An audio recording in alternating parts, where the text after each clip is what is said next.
All right, we're back for day 2 of Disco Elysium. Yesterday we did a whole bunch of things, but notably we did not talk to most of the dock workers or Measurehead, and we did not investigate the bookstore. So those are tasks to be done today.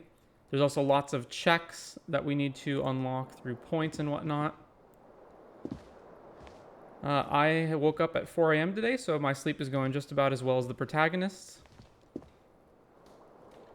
So let's see, what do we got to do? Oh, talk to the Union boys at the hotel. We gotta run the number on the victim's armor. This isn't unlocked until Wednesday. Gotta ask the Jolly Mesk about the armor. Find booze and drink it. We're probably gonna ignore that one. Gotta get the body down. Interrogate the drivers about the smuggling. Replace the lost bull that we threw in the ocean. Pay for our room. Get our badge. Figure out who put the clothes in the trash.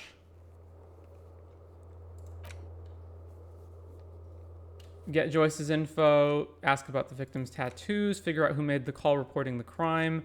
Explore the secret blue door passageway.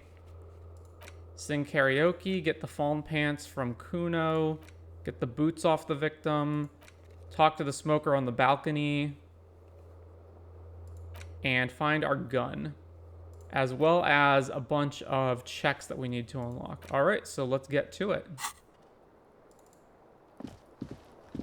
One of them being the mirror. A mirror hangs on the bathroom wall. So the electrochemistry check and the chain cutters check, which we got to put a point into. I only have 2 points available, and I'm not sure I want to spend them just to unlock that.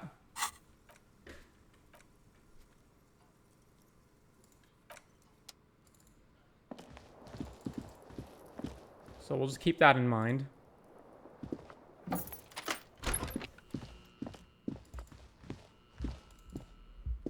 Huh, is Kim already downstairs? I guess so.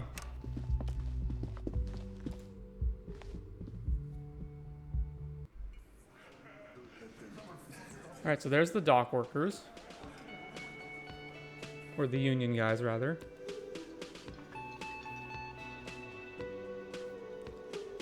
Kim wants to talk.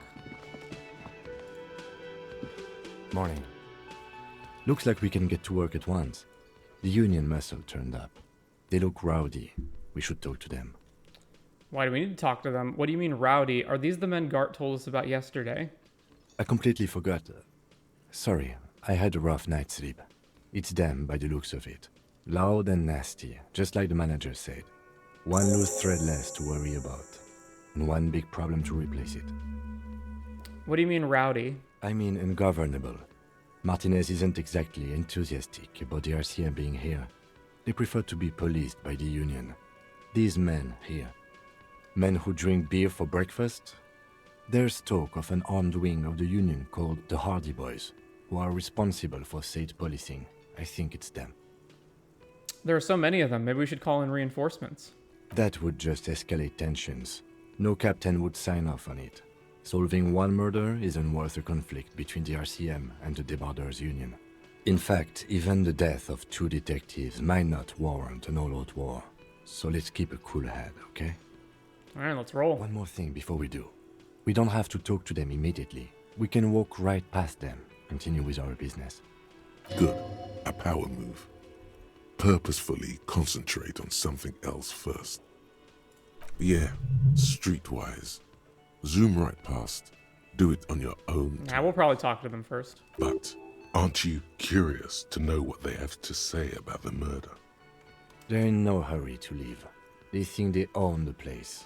Anyway, I leave that choice to you. Whatever you decide is fine by me. Alright, what does Gart have to say? Can I help you? I don't have to pay for that until the end of the day, so let's not. Lena moved. Just a moment.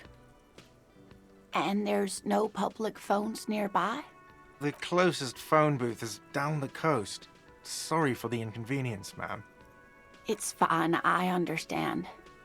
Thank you anyway. Yeah, so it was mentioned I'm that glad to see you again, dear. that thieves steal the copper wiring and the phone lines, so the only phones available are one on the coast and the other the Union has. The lady is distressed. Perhaps something more upbeat might cheer her up. Howdy, Lena. What's kicking? Good day, ma'am. Everything all right? Sorry, ma'am. I didn't mean to eavesdrop on your conversation. Tell me how I might make it up to you. Howdy, Lena. Please don't trouble yourself about me, sweetie. I was just hoping to make a call, but the Whirling's phone line isn't working. A faint smile tells you she appreciates the effort, but at the moment her mind is on more serious matters. The Union office probably has a phone, but I can't really get there. Or to the phone booth down the coast. And Gary's phone is dead too. Wait, what's wrong with the phone line? The manager was vague about it. Why would he be vague about phone problems? This is something to look into later. Why'd you need Ask to use the God, phone? maybe. To let the young woman who's house sitting for us know that we may be delayed. Morel, my husband, and our friend Gary were supposed to get back by Monday night, but they're still missing, and I haven't heard from them. I was also hoping she'd heard from Morel. Okay, I'll bite. Has your husband gone missing before? This sounds more like a side thing. I need to take care of my main thing, then I'll get back to this. Okay, I'll bite. That's just it.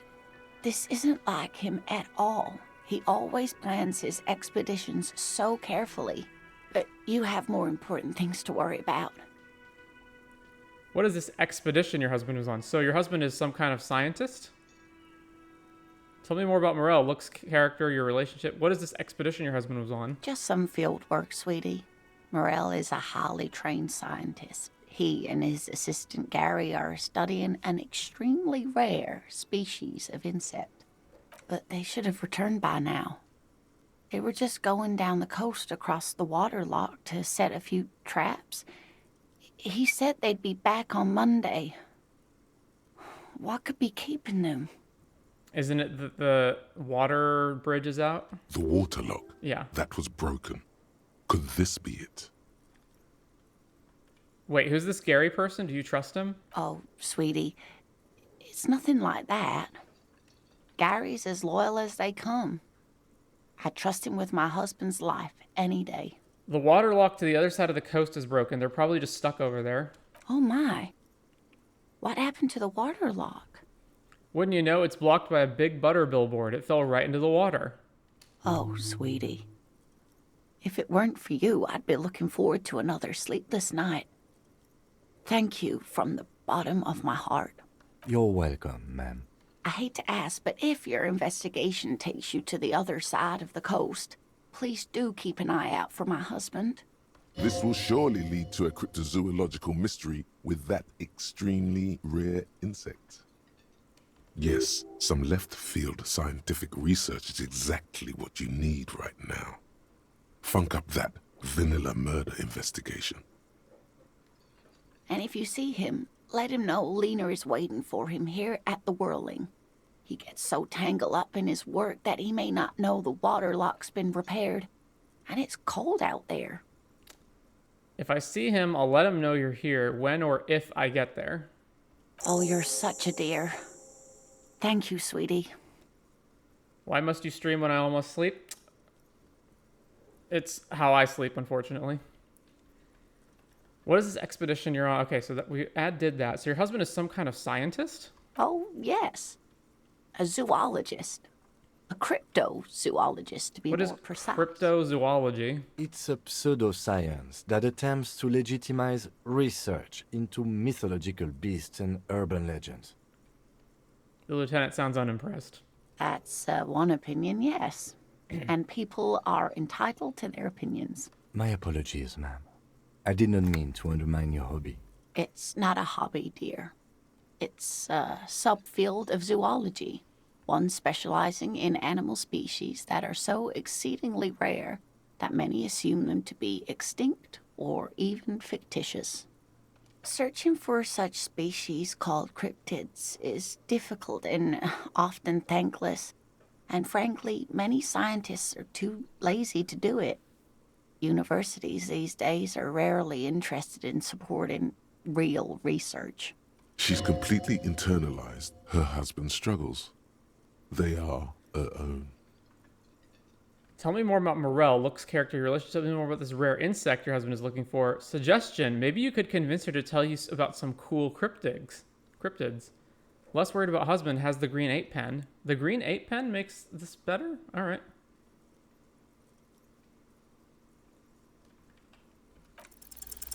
There's really no point in manipulating anyone. She'd be only too pleased to tell you about her work. Go on and ask. Hey, Lena, I'd like to hear about some of the cryptids you've studied. Could you just tell me about a couple of them? Oh, I'd be delighted. Truth be told, I could really use the company too. One cryptid, not a couple. One. This won't turn into some kind of cryptid extravaganza. Okay, Kim, just one little cryptid promise. Cryptid extravaganza, I like the sound of that. And I don't. Just one. Or he'll be disappointed in you. Ooh, tough choice there. What's the biggest cryptid? What's the tiniest cryptid? What's the most dangerous cryptid? Is that a cryptid on this pen you gave me? Take out the pen she gave you. Are there any invisible cryptids? This has been educational. Sadly, we need to discuss something else. What's the biggest cryptid? That would be the giant of Kokonur. She says as if it's common knowledge. The giant lives in the most arid parts of the vast Kokonur Desert in South Samara, casting a strange light across the barren wastes. Wait, what do you mean strange light? Mirage or psychogenous luminance. A mirage, you say?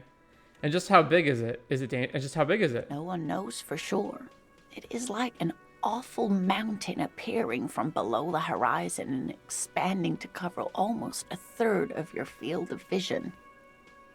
Is it dangerous? The towering luminosity of Kokonur is a bad omen in local folklore.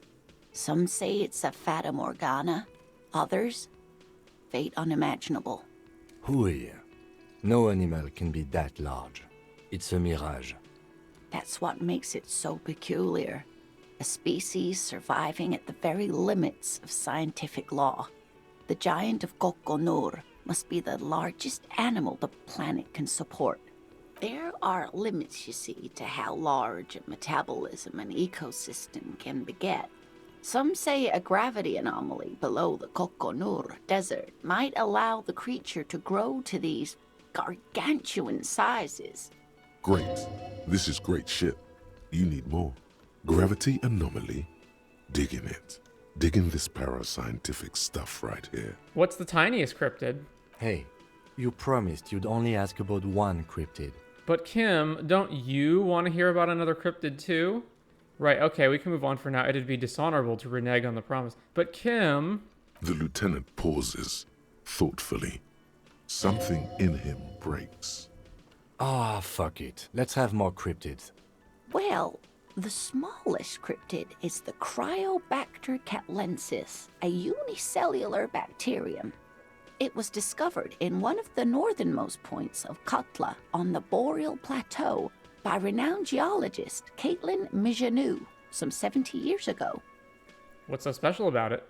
The bacterial colony Mijanou found had remained alive while frozen in ice for longer than anyone could reliably estimate.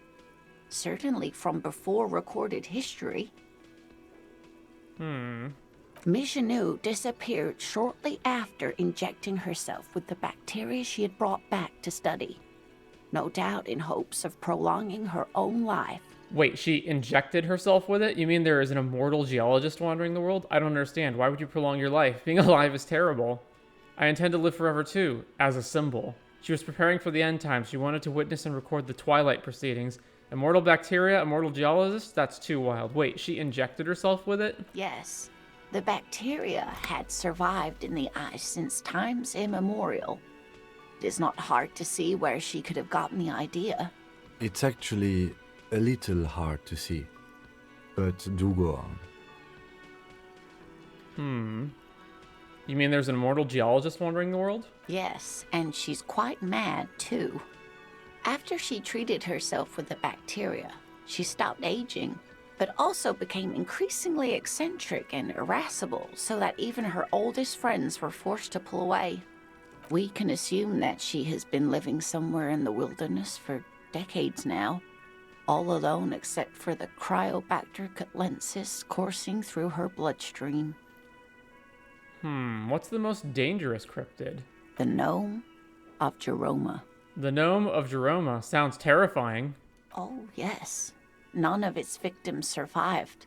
Grieving relatives never even found their bodies because the gnome's venom dissolved organic tissue. What did this cryptid look like? It was reportedly a small creature with webbed fingers and a protruding forehead and a gangly little thing. Quite scary to look at. A couple of campers found it when it was already dying. They heard an odd wailing in the woods and followed the sound. They were scared and wrapped it in tarpaulin to suffocate it. It still took the Gnome of Jeroma an entire day to die. If the body of the creature was found, why aren't there detailed illustrations of it in science textbooks, confirming the existence of this very little species? Alas, the first scientist who got his hands on the creature's corpse put it in a jar of formaldehyde, thinking that would detoxify the gnome's venom. Instead, all the venom leaked out of the creature's teeth and into the surrounding liquid, dissolving the creature itself. A poetic end, perhaps, but a real loss for science. Alas, always alas, and then it was gone. Isn't that overly convenient? Seems very convenient that it just disappeared, nothing like it was seen again. I understand your skepticism, but that's what happens with things that are rare and stand out. Their disappearance is most memorable, and they are least likely to be found again.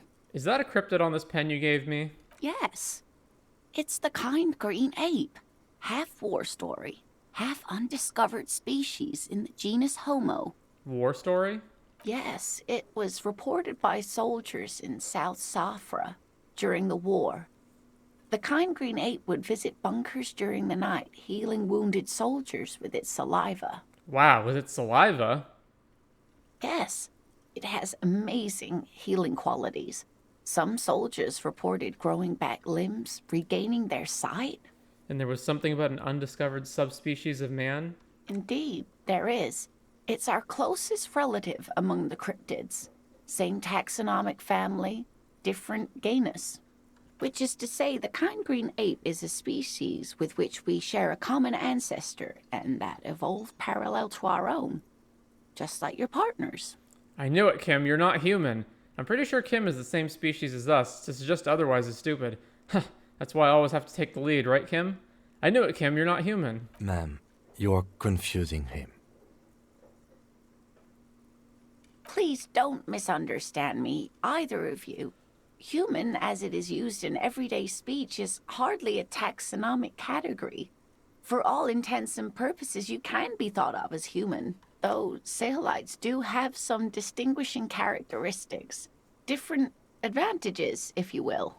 Yes, advantages such as the flakier texture of Saelite earwax, or so I've heard. Nothing inspires pride in one species quite like speculative evolutionary biology. Perhaps we've had enough of that for today. Are there any invisible cryptids? What an interesting question. And the answer is yes, there are. Of course. All fairy tales have someone or something invisible in them. You're right, Kim. It's childish, but I need to know. Shush, Kim. She's going to tell me about the invisible cryptid. What is it? It's the Col de Mama Daqua. Its name means thin whisper of sound, and that's precisely what it is.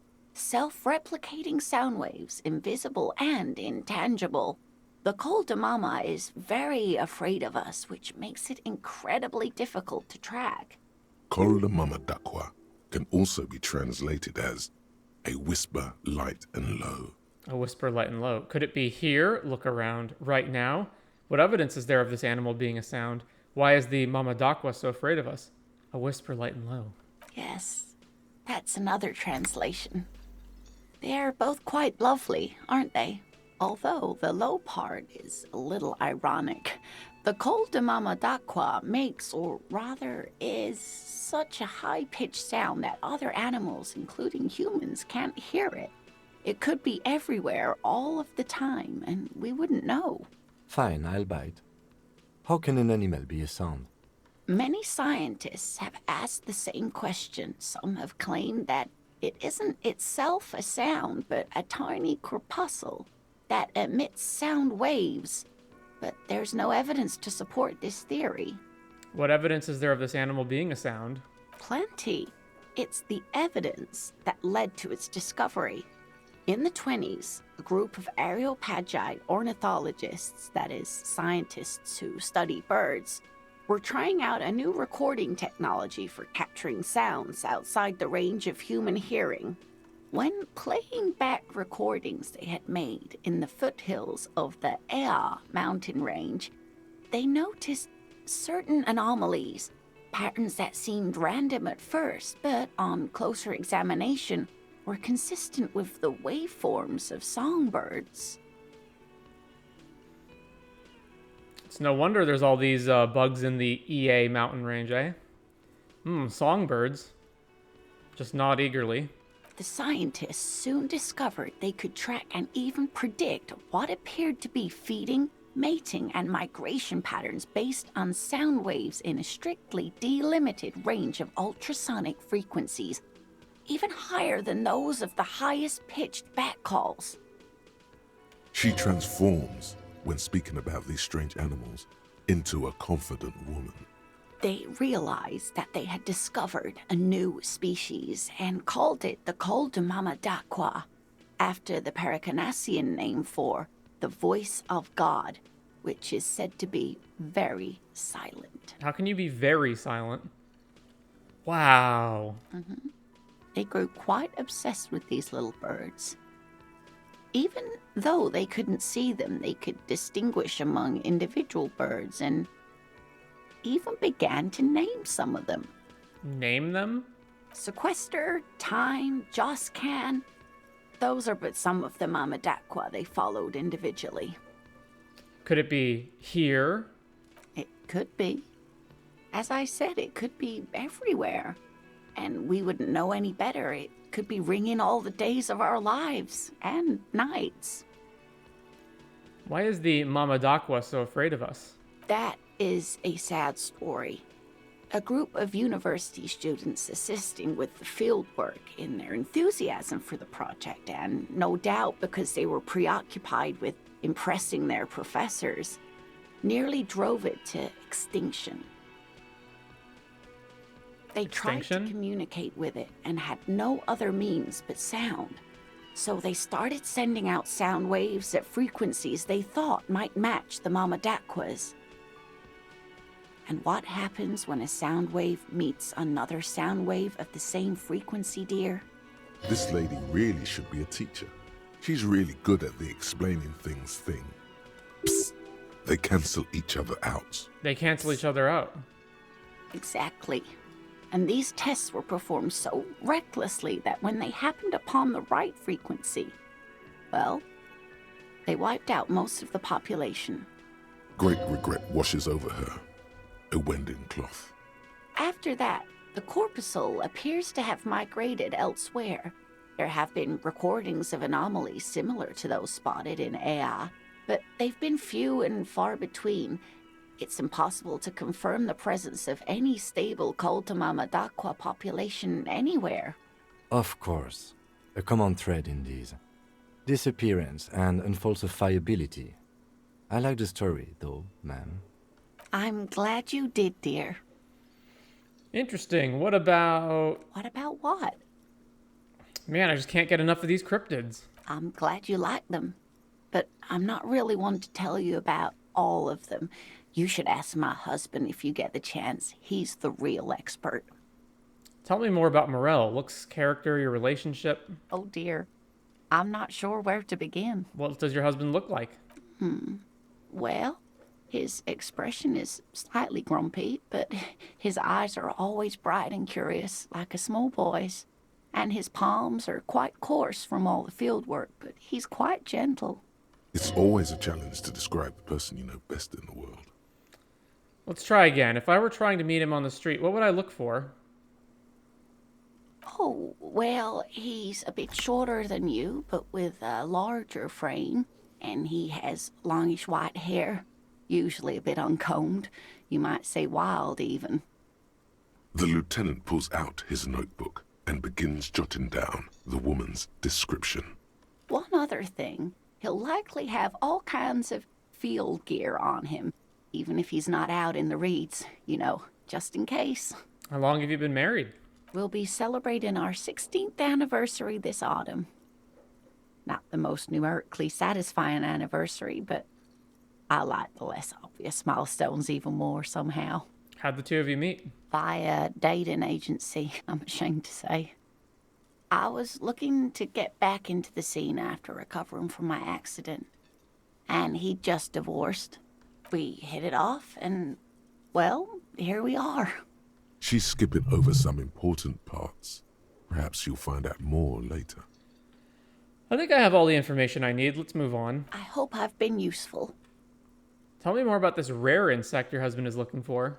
Oh, sweetie, it's fascinating. But I shouldn't bore you with entomological minutiae. The lieutenant gives you a sideways glance. No, I want to hear about the insect. Well, it's a phasmid, technically, but Ah yes, Phasmatodia, a diverse group of insects whose bodies resemble twigs, leaves, that sort of thing. Ghost insects, colloquially. Oh yeah. Here comes the interesting. where other phasmids imitate sticks or leaves, this one's a living reed. It disguises itself among the reeds here on the Insular Indian coast.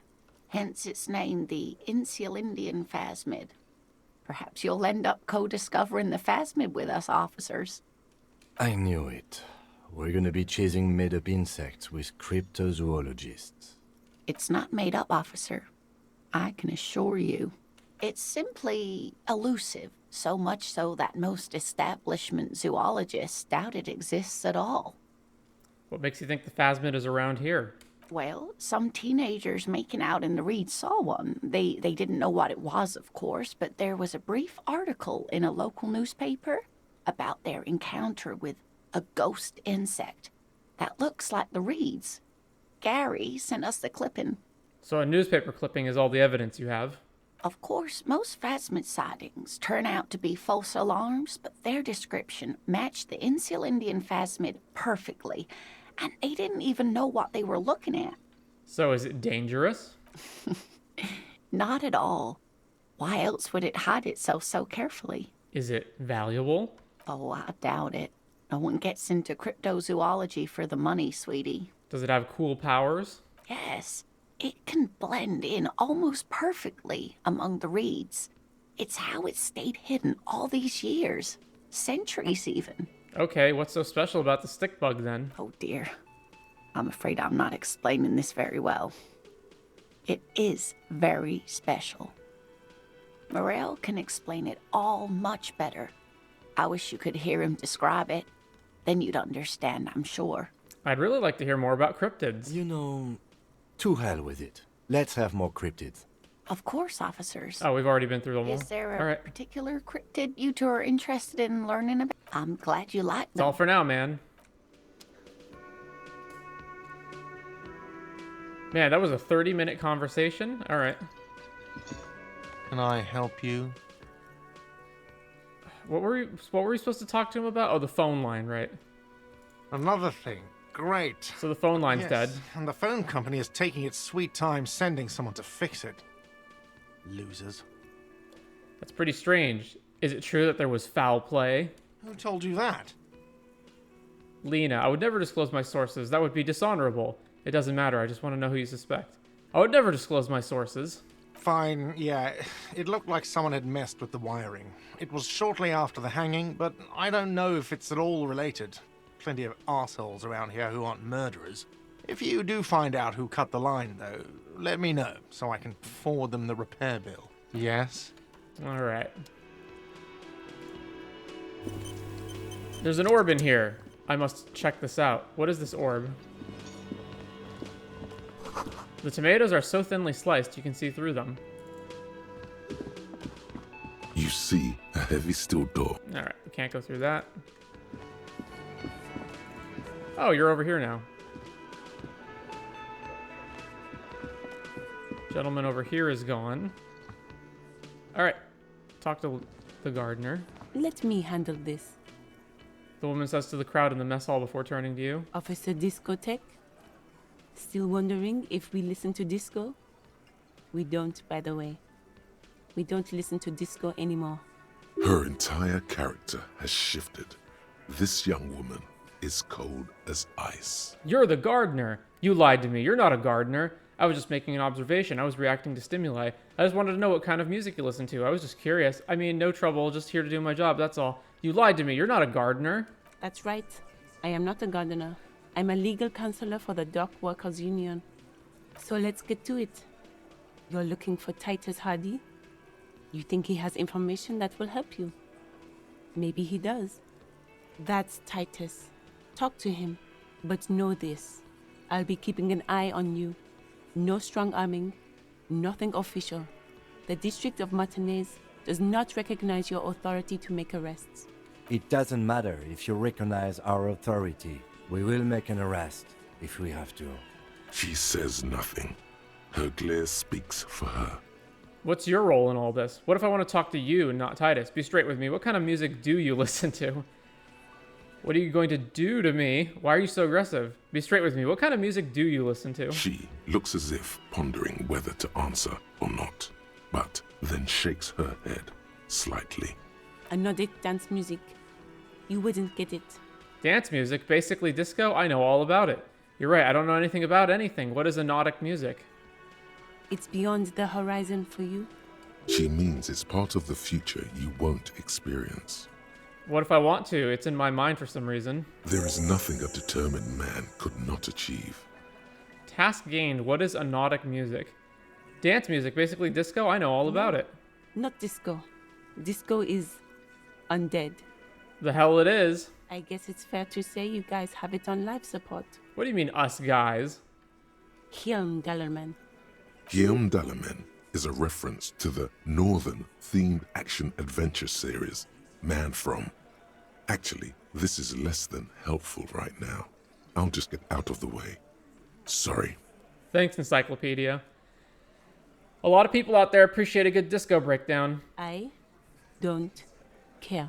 Okay, let's put on a new record. Let's. What if I want to talk to you, not Titus? What you want is of no significance, officer. Don't test your authority. In Martinez, you are no one. I saw what you were thinking. You want to say, what are you going to do to me? Don't. Just because it's in your head doesn't mean you have to say it. You will not lose out on anything good by not saying it. What's your role in all this? Like I already told you, I'm a legal counselor. Do you have hearing problems? Why are you so aggressive? Aggressive? You make your living enforcing violence. These people are just dock workers. So you were spying on us, and now you represent murder suspects. Just dock workers. Listen, you moral intern lackeys. You're a mob, enforcing the unlawful privatization of Revachol.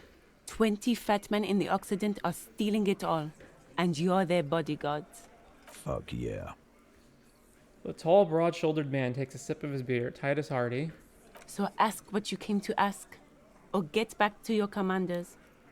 The world needs a financial buffer zone. No need to get emotional. The privatization is not unlawful. It's cool and funny. Maybe you're just not historic individuals. I don't know where you heard that, but it's wrong. The RCM is principled and strong, unlike you socialists. I like that. Good start. Let's take it a step further. Armed uprising. What are the union's plans? Look, a comedian. Do your job, ask your questions, then get out of Martinez. Strange. It's as if people don't believe a cop could be a socialist revolutionary. I should talk to Titus then.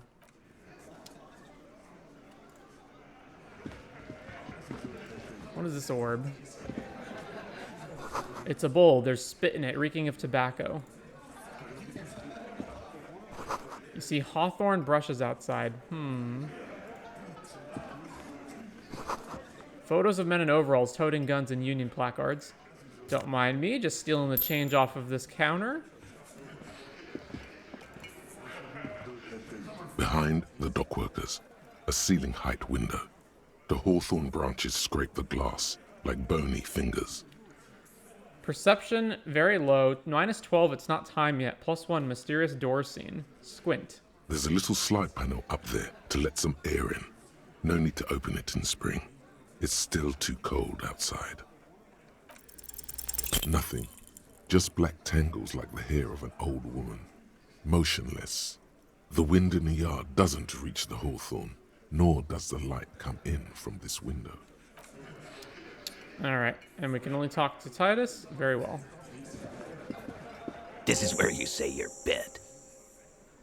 Broad-shouldered man points at you with a beer can. Detective. The lieutenant acknowledges you with a sharp note. He's leaving it to you. Don't say anything yet. First, we need to talk about your attitude. We need to talk about the man hanged out back. Don't say anything yet. Hey, dipshit. You hard of hearing or something? The boss man's talking to you.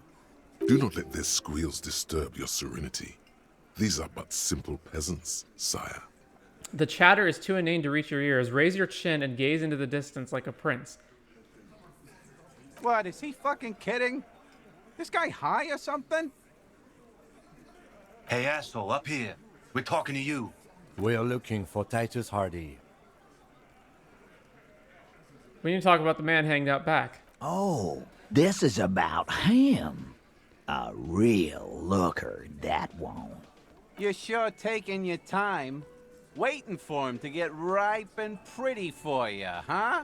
Oh, he was a real pretty boy by now. Real hot stuff. Letting out that pretty boy smell.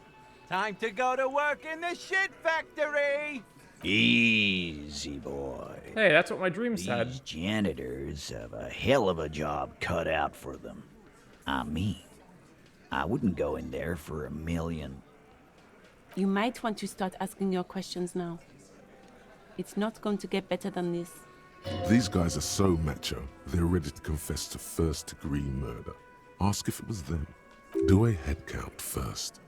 Connect these men to the tracks you saw in the yard. Chances are they're going to match. There were 7, right? Or, yeah, there were 7. 1, 2, 3, 4, 5, 6, 7. Scan the room. Starting from the right. Boot size 44. Blonde man. In his 30s. Overbearingly masculine. Sitting on his right. Standard working boots. Size 45 or 46. Eldest in the room. Probably mid-50s. Smoker. Quiet. Across at the other table. Hobnailed working boots. Size 43. Gang tattoos. Mesk or Sarah Mauritian. In his late 30s, early 40s. And then, standard working boot. Steel reinforced toes. Size 46. The big dick. Wide at the shoulders and lean at the hips. Rugby cap. Fingerless gloves. And numerous scars. A little under 40. The emblem on his vest says Rowing Club. A little patch below it reads T. Hardie, Captain. In the far corner, standard working boot. Steel reinforced toes. Size 44. 40-something. Non-alcoholic beverage in hand. You squint. Is that a plectrum? Where? On his neck. Forget it. It's not important. Let's call this one the musician. And the little guy? Size 41. With the light step.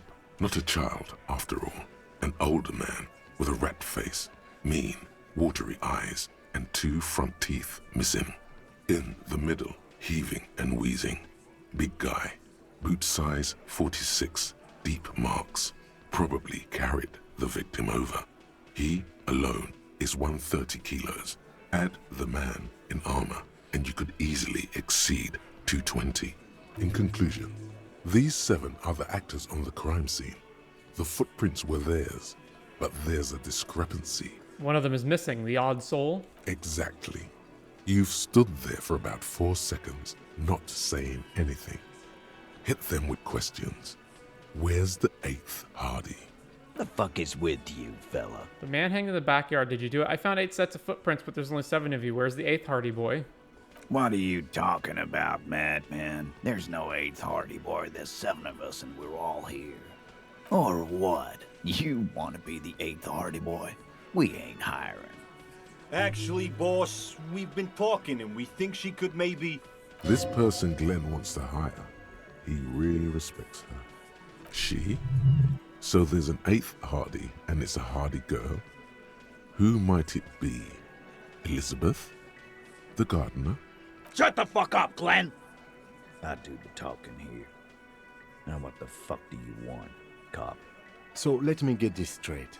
There is an 8th Hardie boy. It's a she, and you don't like us talking about her? That's right. We're not talking about this. This is a private Hardie Boys matter. Nothing to do with your shit. End. Points at the lieutenant. You're not cops here. Don't go digging around if you don't want a bullet in the back of your head. I'm watching you. Good. We are all watching each other. Officer, your question. There's no point in pushing it further, he thinks. This is already a victory. We'll learn more about this 8th Hardie sooner or later. The man hanged in the backyard. Did you do it? The pretty boy. You guys really love talking about that pretty boy. Funny. But my partner and I have a serious matter to discuss with you. Why is there a container belt around the dead man's neck? Why are your boot prints all over the scene? You mean these boots? Yes. We all got a pair. We wore them the night we took the pretty boy out back and hung him by the neck. Yeah, we did this. Together. All of us. Until he was dead. That's why our prints are all over the scene. There's a catch hidden somewhere. He didn't confess so that you could take them all away. It's too simple. Squint your eyes, but there's a catch. Aha, so you just confessed to murder? That's it, the game's over, we got the perpetrator. Squint your eyes, but there's a catch. There is no catch. These 7 honest men have all equally come forth to tell you what happened, so that you don't waste any more of your time. All 7 together. They're diluting responsibility. It's an anti-arrest tactic. You murdered him just like that, no remorse? Who called the shots that night? When did this hanging incident occur? Why did you kill him? How did you kill him? Why'd you kill him? Why? 'Cause he was worthless mercenary scum. And he stepped out alive in my town. So he was a mercenary, that's it? And he stepped out of line. He repeats, jaw clamped shut like a vice. What kind of mercenary? The kind that shows up when you start a strike. The experienced kind, too. Had Cohoy and Semenine written all over him. Ex-Oranese Special Forces. A live grenade. Right here in our bar. This one has a special gripe with him coming here. I can't prove it, but I know he was sent by the Wild Pines. They hire merc shit like that. Story of every strike from here to Samara. Hold on, how do you even know he was in Special Forces? Right, but what did he actually do wrong? Wrong? He harassed women, raped one, harassed workers, threatened to kill some as a warning. From rape to harassment to threats of violence. Why the strange de-escalation? He regrets mentioning it. Hopes you didn't notice. To kill us all, if we don't open the gates, if we don't let the scabs in, if we don't bend over. That was before he started coming here. Yeah, he said it was his favorite joint now. Started coming here every night. Drinking, grabbing girls. Grabbed one of ours mid-karaoke, right there on the stage. He grabbed someone? The lieutenant is trying to make sense of this flood of information. Yeah. This girl's on the mic. A beautiful girl. Young. Gets into the second verse of Lover Lake. The fucker grabs her legs, starts screaming. Show me your cunt! Why don't you show me your cunt? Then, he gets knocked on the head with a wine bottle. Doesn't even fall down. Was this the same girl who was sexually assaulted, raped, you said? Aren't you fucking listening? My man is talking to you. He took care of it. They got the girl out before anything else could happen. Yeah, me and Eugene got her out. Aren't you fucking listening? There's something odd here. Seems like they don't want to talk about that rape Titus mentioned. Why not? This is a serious allegation. Make them talk about it. Right, but who did he rape then? This is a very serious allegation. No. You're not getting the name. That's a Martinez matter. And I'm not discussing it with you clowns. Who called the shots that night? Are you deaf? There will be no singling anyone out. You can't arrest a Hardie Boy without arresting all Hardie Boys. Do you think you could do that? Do you think you could arrest them all? A shadow of a smirk passes her lips as she tilts her head. A trick question. Don't let her lead the conversation. Address Elizabeth. I don't have to. One of them was more complicit than others. Address Titus. No, but seriously, who calls the shots around here? Yeah, just ignore what she said. Who do you fucking think does? He sounds more amused than angry. Point at Titus. You do. You give the commands. Point at Elizabeth. I thought she did. Point at Fat Angus. The biggest animal dominates the herd. I'm guessing it's the big one. Bow to the bearded man. Gangs are usually run by the oldest, most venerable member. 5. It's the 8th Hardie Boy, the one who's missing. The big dick. I think this one will piss him off the most. I thought she did. Point to Elizabeth. It wasn't a question, dickwad. How fucking stupid are you? This asshole is worse than... Titus runs the Hardie Boys, genius. That's why we're called the Hardie Boys. Ain't that right, fellas? I think you got your answer, Mr. Law. Yes, there are some administrative differences. But on that night, they all acted as one man. When did this hanging incident occur? You don't have to keep answering his questions. I know, Lizzie. Relax. We killed him last Sunday night. Seemed like a good way to end the week. How long had you known the victim? Known him? We don't associate with scum like that, asshole. Yeah! Who do you think we are? Quiet. He came around about 3 weeks ago when that Pines cow first sailed into town. Happy? By the Pines cow, you mean Joyce Messier? The representative for White Pines? The same company you are striking against? No. I mean the Pines cow. The stupid-ass cow they sent in to fuck us over. But you know what? Why don't you ask her about the pretty boy? I'm sure she has interesting things to say when you ask her hard enough. That's enough insinuation for today, Titus. Officer, your interview is drawing to an end. Don't waste your last questions. How did you kill him? We hanged him up by his neck until he got real still. Wasn't that obvious, copper? Didn't they teach you anything at the cop school, idiot? You're pretty sure you've had at least 2 years of cop school and many more of active service. This is where an autopsy would come in handy. You have to work with what you know. We need more. Did you muffle him? We haven't heard any reports of screams. Titus, you don't have to clarify anything. We overpowered him, dragged his unconscious body to the tree, put a noose around his neck, and hanged him till he was dead and steady. Then we left him for seagulls, maggots, and you fucks. Make them a bit more uncomfortable first, then see if it all adds up. Composure challenging. Things aren't quite here, are they? Things aren't quite right here, are they? How did you manage to overpower him? Where did this overpowering happen?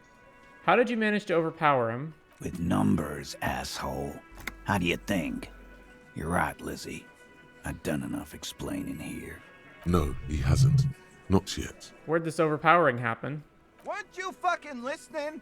The fucker came to our bar. It happened right here. Titus lets the others clear out the details, so he doesn't get his hands muddy with explaining too much. Things aren't quite right here, are they? Shanky might be lying. This is a red check. I can probably come back to this. Right, I have other questions about the lynching. Like what, copper?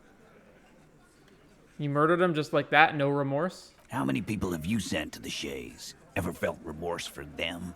Chaise électrique is the method of capital punishment in Revachol under the Coalition. During the suzerain's reign, it used to be the firing squad. Or send them to Reunion to rot. For 20 years. For life. And reunion, what's that? Yes, but these were all bad people, criminals, the scum of the earth. Look, I'm just doing my job, that's all. What we do is different. We enforce the law. You just kill people like it's nothing. But you see, a lawman, is something people agree upon. And here in Martinez, we agreed that this man had to die. Why don't I just arrest you? Step closer to Titus. No, where's the red check? We hang. Didn't they? You're pretty this is where an autopsy would come in handy. You have to work with what you know. Maybe wrap it up instead? Which tree branch here is the red check under? Is it when did the hanging occur? You don't. I know, Lizzie. Relax. No. Yeah. Quiet. No. Why don't... That's enough insinuation for today, Titus. Officer. Is it why did you kill him? I am. What kind? The kind... Alive. This one. I can't prove it. But Hold on, how do you even know he was in special forces? Because one night, he walked straight up to the mic and said, I'm Rene's goddamn special forces, and I'm gonna fuck you all. Really? Yeah, really. Had a gin and tonic up there, sang some Rene's paratrooper song, and said he's gonna fuck everyone. We couldn't believe it either. But he fucking did. Right there. Like some kind of animal. Sire, the tale is true. This is a serious violation of the karaoke code.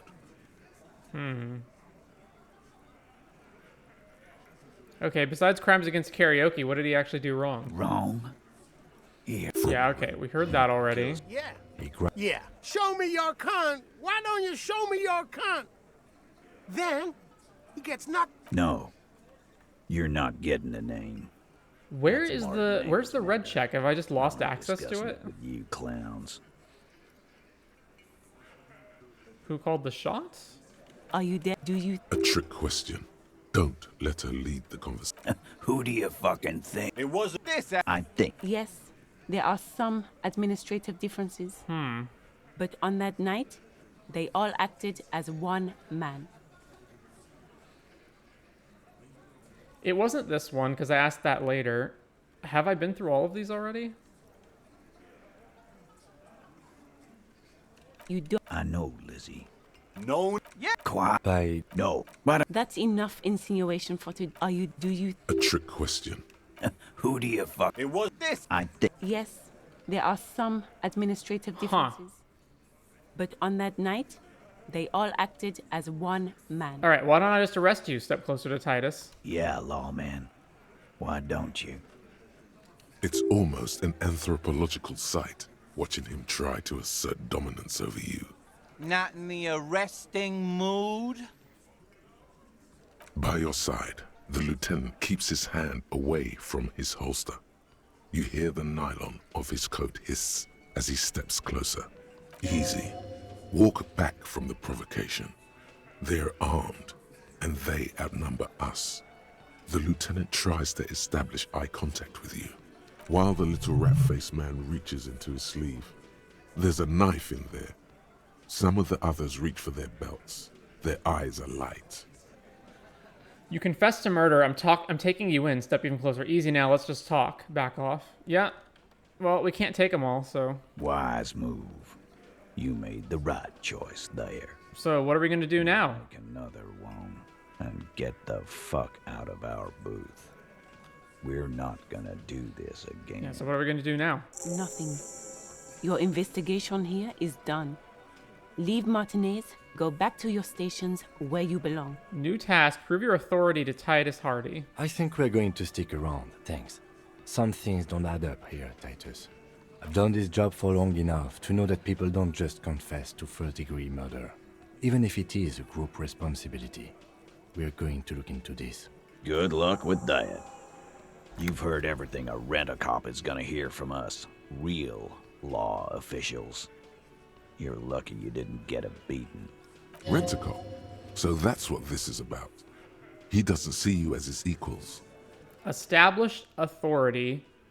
Discussed 8th Hardie week when you first met. Alright, let's come back to that later. We haven't done the autopsy yet, so we can get more information out of them later.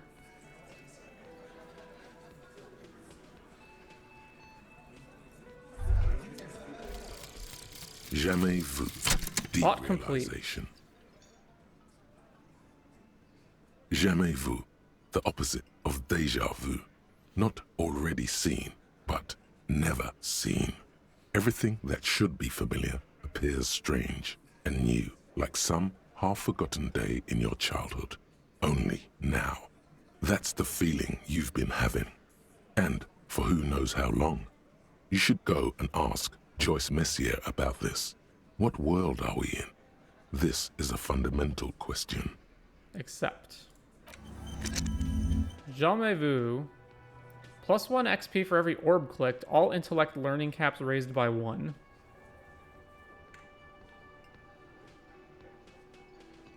And we're still working on this one. Okay.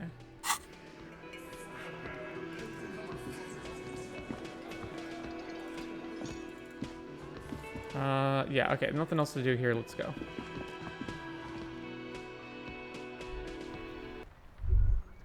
Was that? Could it be? The Col de Mama Daqua? No, it's probably just your imagination ringing in your ear. Is it? Is there a ringing? Listen more closely. There seems to be an extremely high-pitched ring. Ultrasonic. Lena said it was very high-pitched, right? It's like something tickles your ear. Lena also said that it couldn't be heard by any other animal, including humans. What you're hearing must just be a regular bird. Wait, Kim, do you hear a high-pitched noise? Listen closely first. There it is again. You're about to rediscover a long-lost species. Keep listening. It must be very close. Maybe, just maybe, it will come toward you. Wait, Kim, do you hear a high-pitched noise? No, I don't hear the Col de Mama Daqua, and neither do you. Of course he doesn't. He's deaf. Move your head toward the sound. Oh no. The sound. It's moving away. Somewhere over there. Go after it. No. Too late. It's gone. There is no ringing anymore. Just the sound of the streets. No, come back, please. Listen more. Go then, leave. Leave like everything else. Don't. No, come back, please. Keep your ears peeled, then. If the species really has migrated to Martinez, you're sure to hear it again.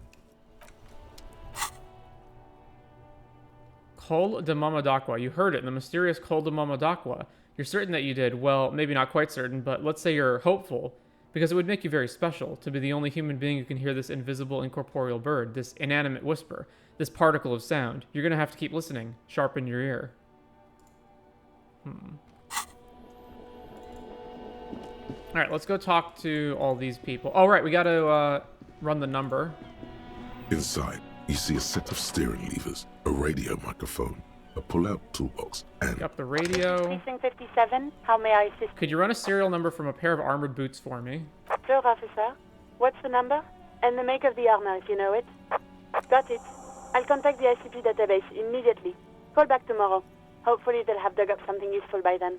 Tomorrow. Okay. The International Collaboration Police, ICP, is an inter-Isolari law enforcement service, the crown jewel in the moral intern diadem, alongside EPIS and the coalition government. Can I call Sylvie again and let her know I talked to Gart? Let's Just see. a second.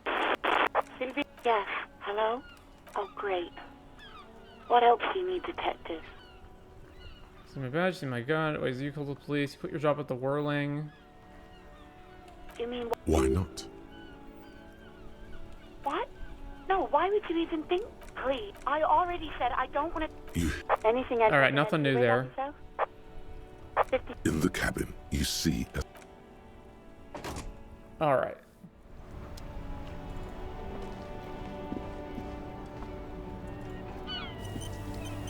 I am a gander and a hunter and a gatherer. Feel like a traveler. Tommy Le Homme. A simple little cadence. He seems to be making it up as he goes. Keep listening. From another planet. Hey there. What's going on here? It's the jam, my man. What's the jam? It's a traffic jam for the ages. Harbor gates up the street are shut tight. No explanation given. Workers on strike, scabs agitating, an all-around clusterfuck. Meanwhile, we're all stuck here in long-haul limbo for days upon days upon days. Limbo, huh? So that's where I am? Days. So how long have you been here? Feels like forever. Like I was born on this here roundabout and this was all I ever knew. Just me and the metal and the tires, the oil and the fumes of mazout. Extravagantly phrased, but I can roll with it. Yeah, imagine. It's been a whole week already. Behind the laugh, however, a touch of sorrow. So tell me, what do you need? Care to spare some change for working stiff? Tell me more about this strike. Know anything about the dead man? The one hanging behind the hostel there? Point of the yard. What are you hauling anyway? You seem like a man who knows about drugs. Know anything about the dead man? He ain't one of us drivers. I know that. All accounted for. Otherwise, I haven't really asked about that. Been wasting time right here. Keep him busy. It's easy to see he's telling the truth. He's kept his nose out of the dark stuff. Busy with what? Analyzing the fundamental structural and psychological conditions of being stranded in the midst of a sea of motor lorries and their sad, despondent chauffeurs. And your conclusion? A sense of surprise there ain't more bodies hanging from more trees. Tell me more about this strike. It's like whatever's going on over at the docks. Workers got a blockade set up, making demands, no way in or out. Going on strike would probably help you dodge a bullet or two. Maybe I should go on strike. What's the union demanding? Some pretty wild stuff, I hear. Like a giant new power crane in half the company? I forget what exactly. Good on them, I guess. I've heard talk there's a company rep in town, too. Like a strike negotiator type. They'd know what's up. Precise demands and so on. What do you think the company wants? They want to keep that money flowing in, my man. Ka-ching. He doesn't blame them, but he's not on their side. That's for sure. Anything else I should know? Anything else? Yeah, this ain't really my area of expertise. I just do my job and get paid. I have things to do and places to be. All of us do. All of who? Us lorry drivers. Camionneurs. You still hang around here waiting for this mess to end. Most have scurried off somewhere to get drunk or high.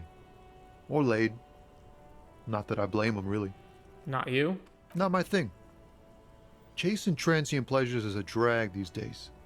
I prefer the examined life now. Thinking, reflecting, observing. He glances down the road toward the horizon, a glint of something in his eyes. What are you hauling anyway? Oh, high-grade narcotics, illegal firearms, stuff like that. Time to arrest him. Relax. He's merely joking. Wicked, I've always wanted a friend in the underworld. Ha! No, I'm joking, my man. Found runs a nice, clean business. This haul of cargo is mostly sporting goods. You know, tracksuits and that kind of thing. They usually get shipped to Grad and the Occident. Though we've been making headway in the Il Moran market lately. So nothing illegal then? That's your machine behind you? Could I get one of those fallen tracksuits you're hauling? We're pals and all, but I can't just freely hand out the merchandise. The bosses won't be happy. That's your machine behind you? This rockin' beauty. Sure is. Like a rash you can't get rid of. You interested in heavy-duty cargo machinery? A motor lorry, also called a camion, on Caillou and neighboring islands. This one looks roughed up enough to be some sort of found rust bucket. Maybe the A6. That a fallen A6 you got there? Good eye, my man. Yup, she's an old one, but reliable. Me and her spent a long time together. There it is again. A little touch of sadness beneath his cool. He thinks he's spent too long in this lorry.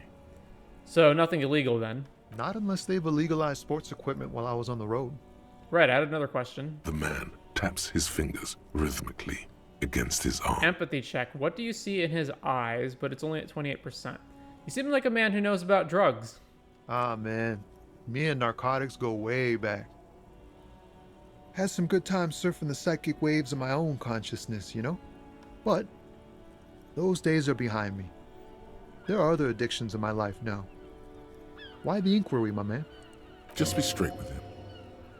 To finance those other addictions with drug trafficking, I need to get high, and I'm looking for a dealer. Let me be straight with you. I'm trying to figure out who's smuggling drugs out of Terminal B.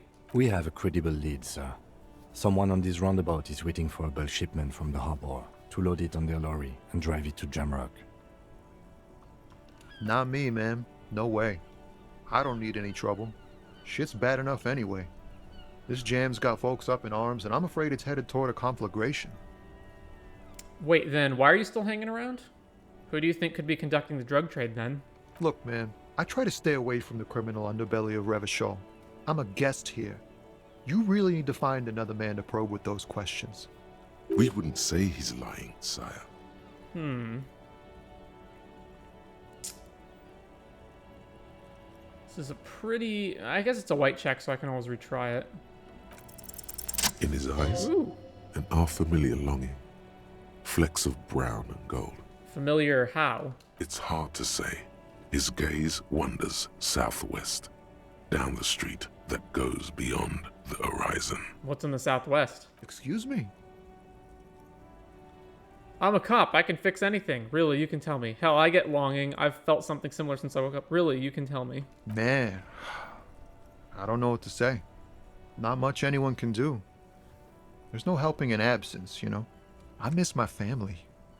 They're all I have. My wife, second kid on the way, waiting all the way in Diora. And here I am stuck in this shit, so far from home. Diora? Diora of the Seven Seas. It's on the other end of Le Caillou, pretty much. On another island called Laurentide, off mainland. We've got a little place there. Can almost hear my kid laugh when it snows. What's it like to miss someone? What's it like? Good. And bad. An ache that brings you joy. I think of them a lot. I dream up these silly scenarios in great detail of living with them. It comforts me. What about you, cop man? You missing someone? Is that what it is? This feeling? No, it's scarier than that. You're pursued by a hunter, smelling of apricots and sorrow, and the past. I missed my gun. I lost it. I'm fine, man. I don't miss anyone. I miss someone, but I don't know who it is. I feel for you, my friend. It's bad enough to know who you miss. Missing like that doesn't feel like it has much of an upside. But, thanks for this. It's nice to talk to someone, and I know it wasn't easy to ask. I hope you find your way through your own troubles. I'm good for now. Good talk. Don't be a stranger. He gives a salute with 2 fingers. Alright.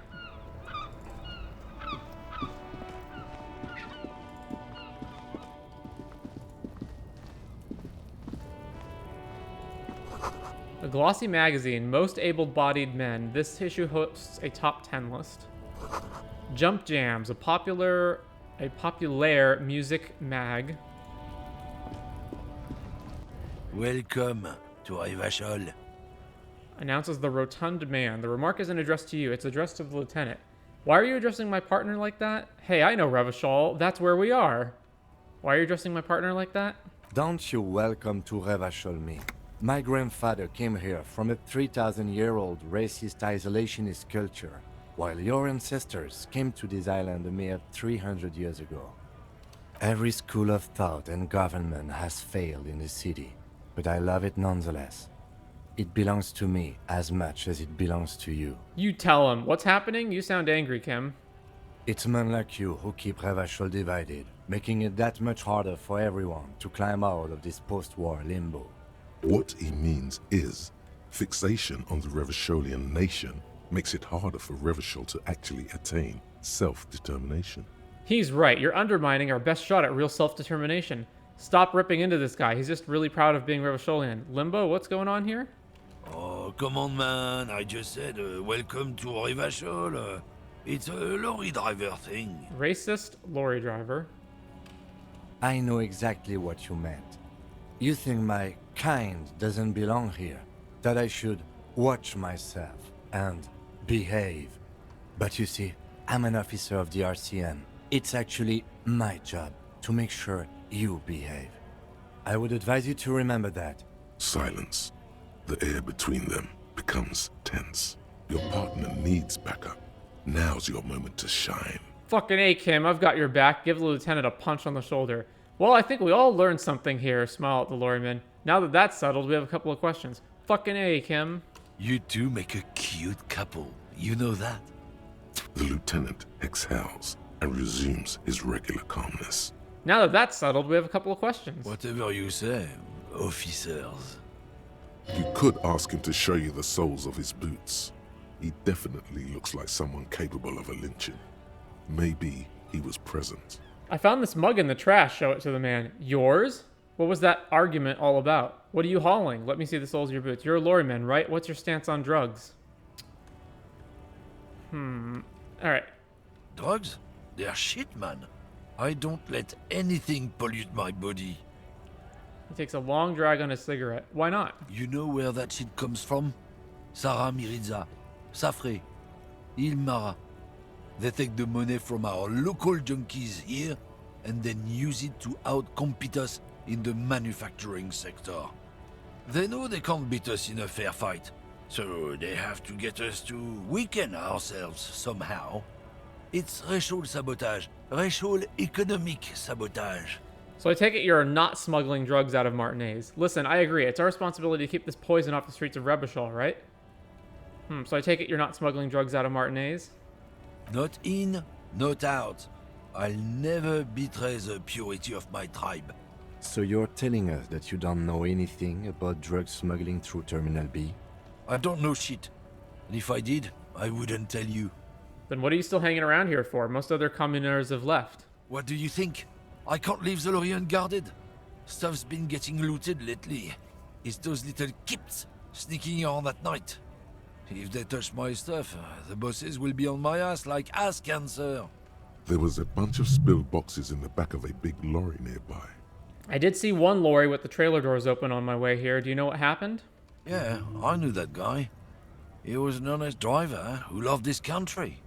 We were having a good debate about genetics at the Wheeling in Rags when some kip boys smashed his lock and took damn near everything. Lost his fucking job over it. Since he left, I haven't had anyone to talk to. Bad for him, I guess. It's a fucking travesty, is what it is. I found this mug in the trash. Show it to him.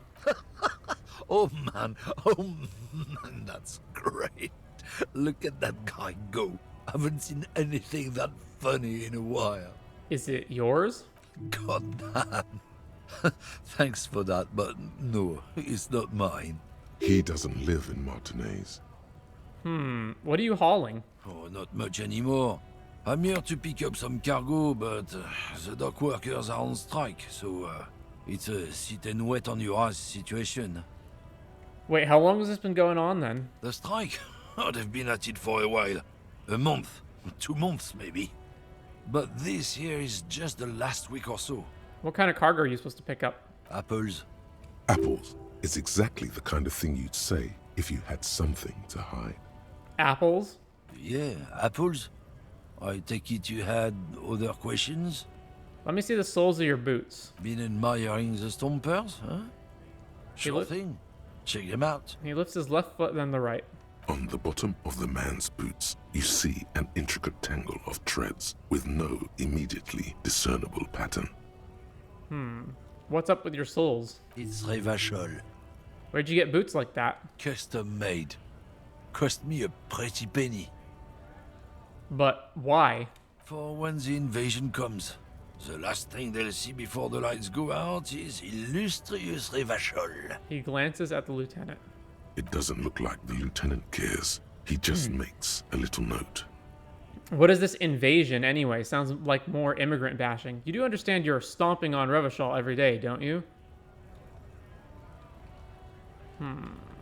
What's this invasion anyway? Hey man, you know, there are all sorts of invasions. I thought we could rely on the cops. We're in this together, whether you realize it or not. What was that argument all about? It's about biological determinism, natural law, the sorting of the races. Not the most popular topic nowadays, with a coalition in charge and all. You might want to change the topic. That is, bury your head under the sand like common sheep. I get it. Someone has to be the unpopular guy. Oh, so you're just a racist. Makes sense. To be honest, I can't really remember what that means. Please explain. People who've studied these things say that you and me are superior by design. So, naturally, we Occidentals should be in charge. Obviously, you can see the merits in that.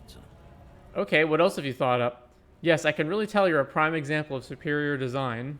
Open your eyes. Haven't you noticed something different lately? An unfortunate downturn, maybe? Huh?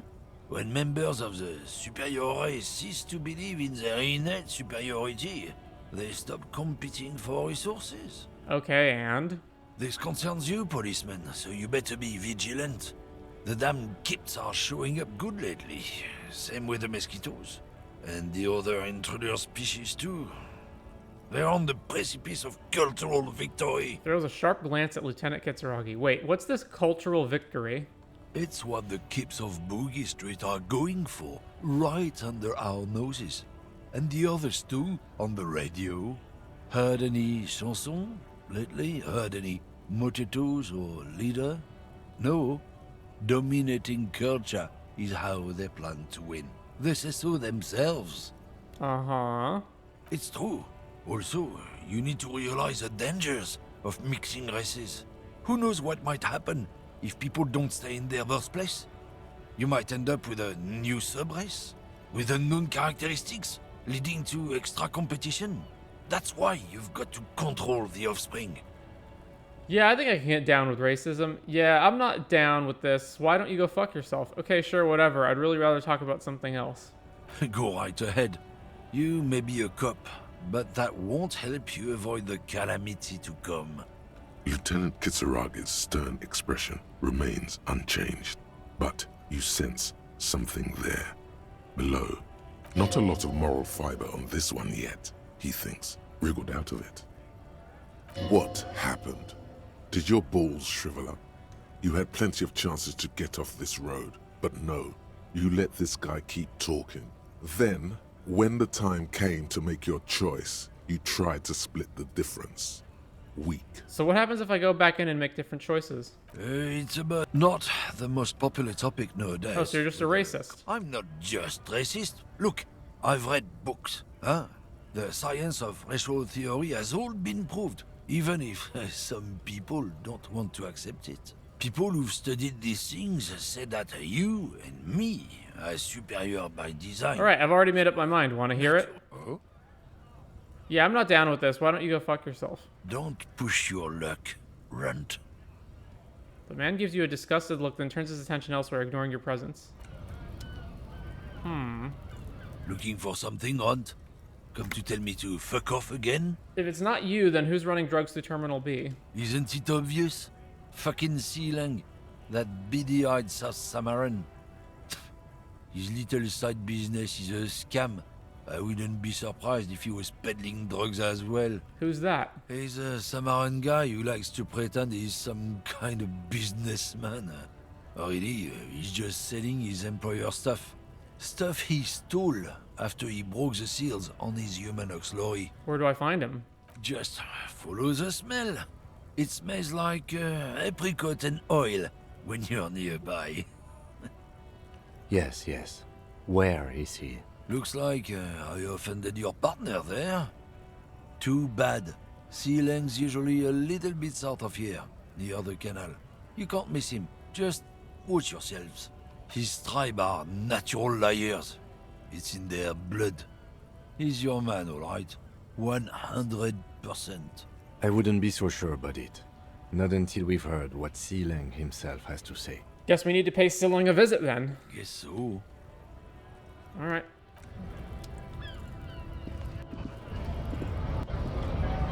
Oh, I can click on this lorry? A lorry stuck in the traffic jam. This big, heavy Grad-made machine is well kept for such an old machine. Look in the window. The windows are clear. They've been recently washed. You can see a lorryman's cabin with personal belongings, stickers, insignia. What kind of stickers and insignia? The driver has adorned his space with a substantial collection of peculiar paraphernalia. Proclamations about honor, strength, and purity are glued to various panels. What about the back seat? The back end of the cabin has a small perch to sleep, large ashtrays. There are several suns and wheels sewn into the curtains. Racist nationalist paraphernalia. Not unusual in this part of town. This is our guy.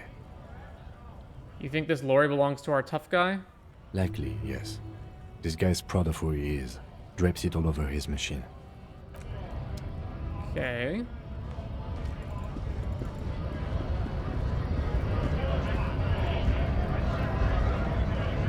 Bastards! We have a right to work! His voice is the loudest of the lot and oddly screechy for a man his size. What's going on here? Hold up and stay frosty, everyone. Cops are here. You here to fuck with us? Beat the honest worker down. Why should I? No. Good. We're fighting for a cause here. Right to work! Right to work! Besides, we're not that different. It helps if people see us talking, cops and strikebreakers together. Shows authorities are on our side. Builds confidence. What kind of a cause are we talking about? I don't think I've chosen any sides yet. Regardless, I have some questions for you. I don't think I've chosen it. What kind of a cause are we talking about? Rights of people. Rights of workers. To have gainful employment. To make a salary. And feed their families. His manner of speaking is wooden. The tone of voice bland and uninspired. Almost as if compiling replies from a set of learned phrases. I don't think I've chosen any sides yet. Might be time. Don't let the fat bastards tread on you. Cops tend to side with the higher-ups, but you're essentially still workers. I don't trust cops, but I can see you understand the right to work! Right to work! Regardless, I have some questions for you. Maybe you should ask them the questions, like why we're not allowed to make a living here. Shame on you! We have families to feed, you piece of shit. Points his finger at the man sitting on the railing. So do we, Scab. I want to get into the harbor too. What is a strike? Who are all these strike breakers? Look around. What exactly is your goal here? Who are all the... What exactly is your goal here? We were promised work. We'd be in there, working, if the bastards hadn't shut the gates. And you are unable to breach the entrance? Main gate's locked. Would take heavy ordnance to bust it open. Could try to get in through the secretary's office. Door's locked. The guards blocking the way to the access panel. And I don't mean the scrawny mess punk either. I mean head measurer. Or whatever he is. Wait, head measurer? Huge Seminese guy standing up there on the overhead passage. Won't let anyone by. The access panel is right behind it. How bad could one guy be? You seem capable. Bad. Standing on a narrow bridge, he's got a strategically advantageous position. And he's trained. I don't know how the Union has a trained killer up there. But that one's no joke, and my men are tired and hungry. They're workers, not fighters. Have you considered storming in, like all of you? Why don't you go arrest them instead? I'm sure they've done plenty of criminal shit. They have that look. It would be better for the neighborhood if you went home, at least for now, if you can't get in anyway. No! They will give up eventually. Or get drunk. Leave the button unguarded. Then we charge. I want to get into the harbor too. Have fun. Union shits are on full strike. Don't think they're going to let you through the gates. I'm trying to meet their fat boss. I'm interviewing people about a murder that took place here behind the hostel cafeteria there. I know nothing about a murder. The mention of a killing sends a barely noticeable shiver of tenseness through him. Why so tense? What are you talking about? I'm not tense. Yes, he's tense. Right to work! It's shameful. Cops doing nothing. You should bring backup. Open up the gates for us.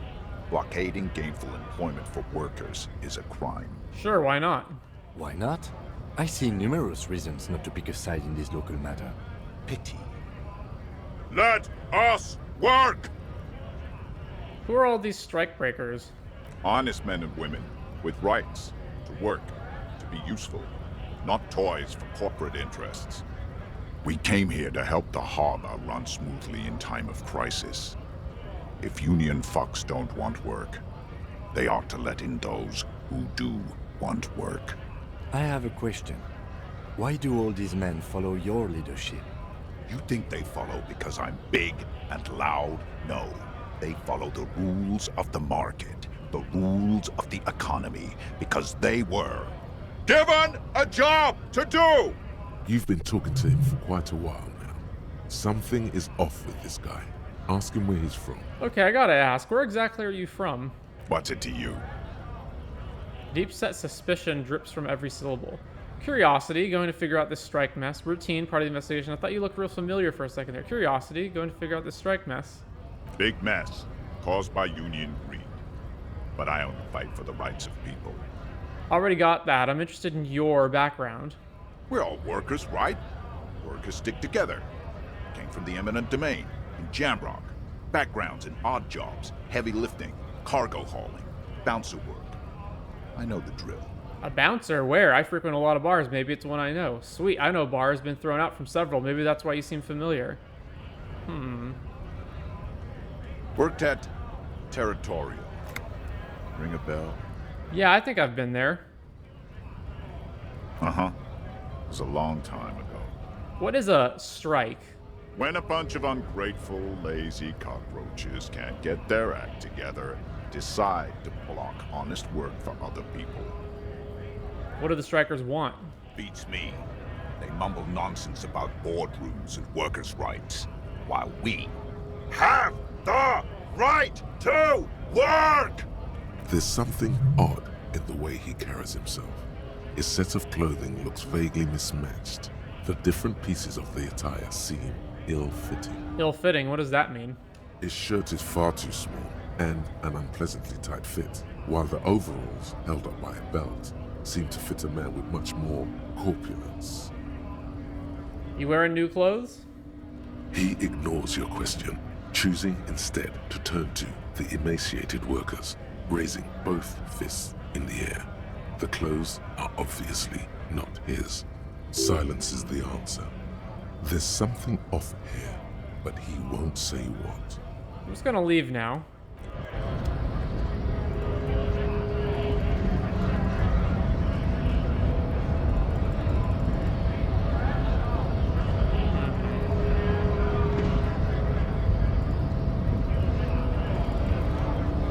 Alright, let's go talk to Manana again.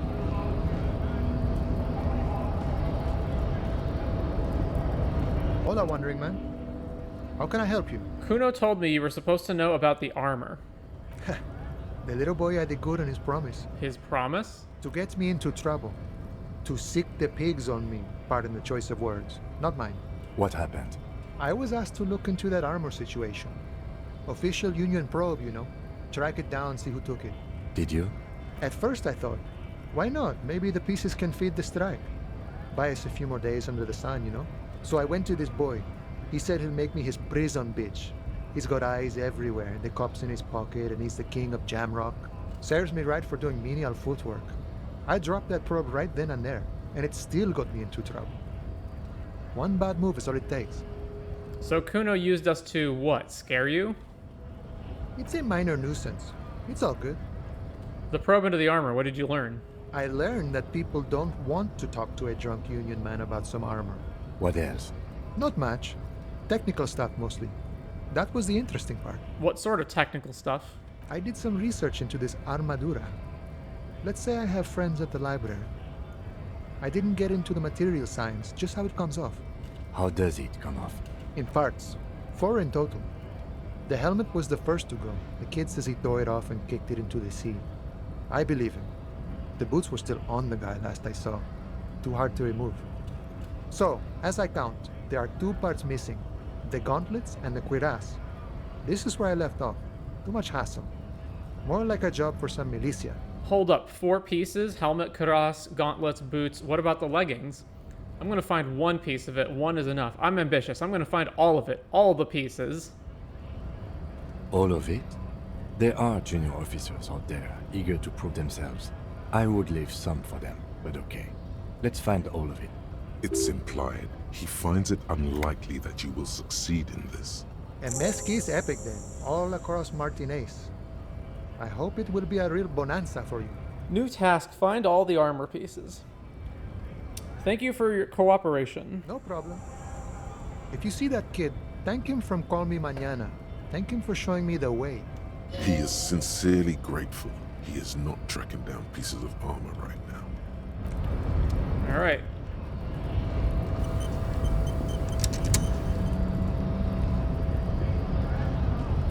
Measurehead crushes all. Oh, Measurehead. All right, Measurehead. Your body betrays your degeneracy. Yeah, Measurehead. His body totally betrays his degeneracy. Don't say anything. Size him up first. Say nothing, size him up first. What do you mean my body betrays my degeneracy? My body does not betray my degeneracy. My body is unimportant. I'm with the police and we need to get into the harbor. Say nothing. Are you admiring my morphophysiology? It must be frightening to stand in the shadow of this racial pinnacle. Be calm, Sandwich. You are not in danger, because you are not a threat to me. Puff out your chest, still say nothing. What is this androgynous display of sexual maturity? Merely standing up makes you sweat profusely. Your breathing is erratic. Your own heartbeat in your ears grows frantic, and you feel your blood pressure rise. Stop it! You are embarrassing yourself in front of this woman and your pedomorphic friend. This display of weakness may appeal to older women with a stronger maternal instinct, but it is a liability here on Battlefield Martinez. Jean-Luc, his body is betraying his degeneracy pretty hard. Maybe you can ask him to leave. What do you mean my body betrays my degeneracy? You have succumbed to Al-Ghul. His face contorts in disgust as if he were smelling a dead rat. You reek of it. An invisible sword of Al-Ghul emerges from your throat. You cannot see it, but others can. It is making the woman in my company sick. Wait, Al Ghul? Smell your breath. Kim, is it really so bad? You're right, I'm an alcoholic and I need that dead body to no longer be in the tree. I don't have a problem with Al Ghul, I just drink a little on the weekends. Enough, I need to take you down to the dead body or I need you to take down the dead body or let me in. Smell your breath. Kim, is it really so bad? It's not good. It's like a rat crawled into your stomach, got drunk and drowned. Wait, Al Ghul? Yes, Al Ghul. He means alcohol. Understood. I doubt it. My microcephalic race servant. Enough, I need you to take down the dead body or let me in. No, you don't. You need to get another drink.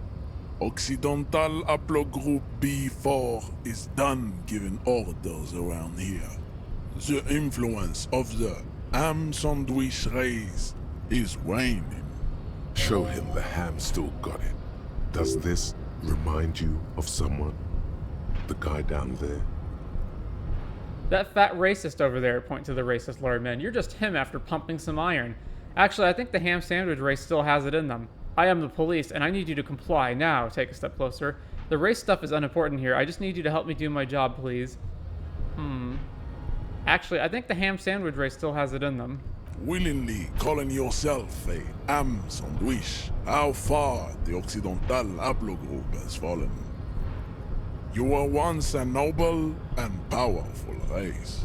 You gave the world eugenics, electricity, and powerful weapons of war like missiles and aerostatic aircraft. You made great gains in metallurgy, race theory, and statecraft.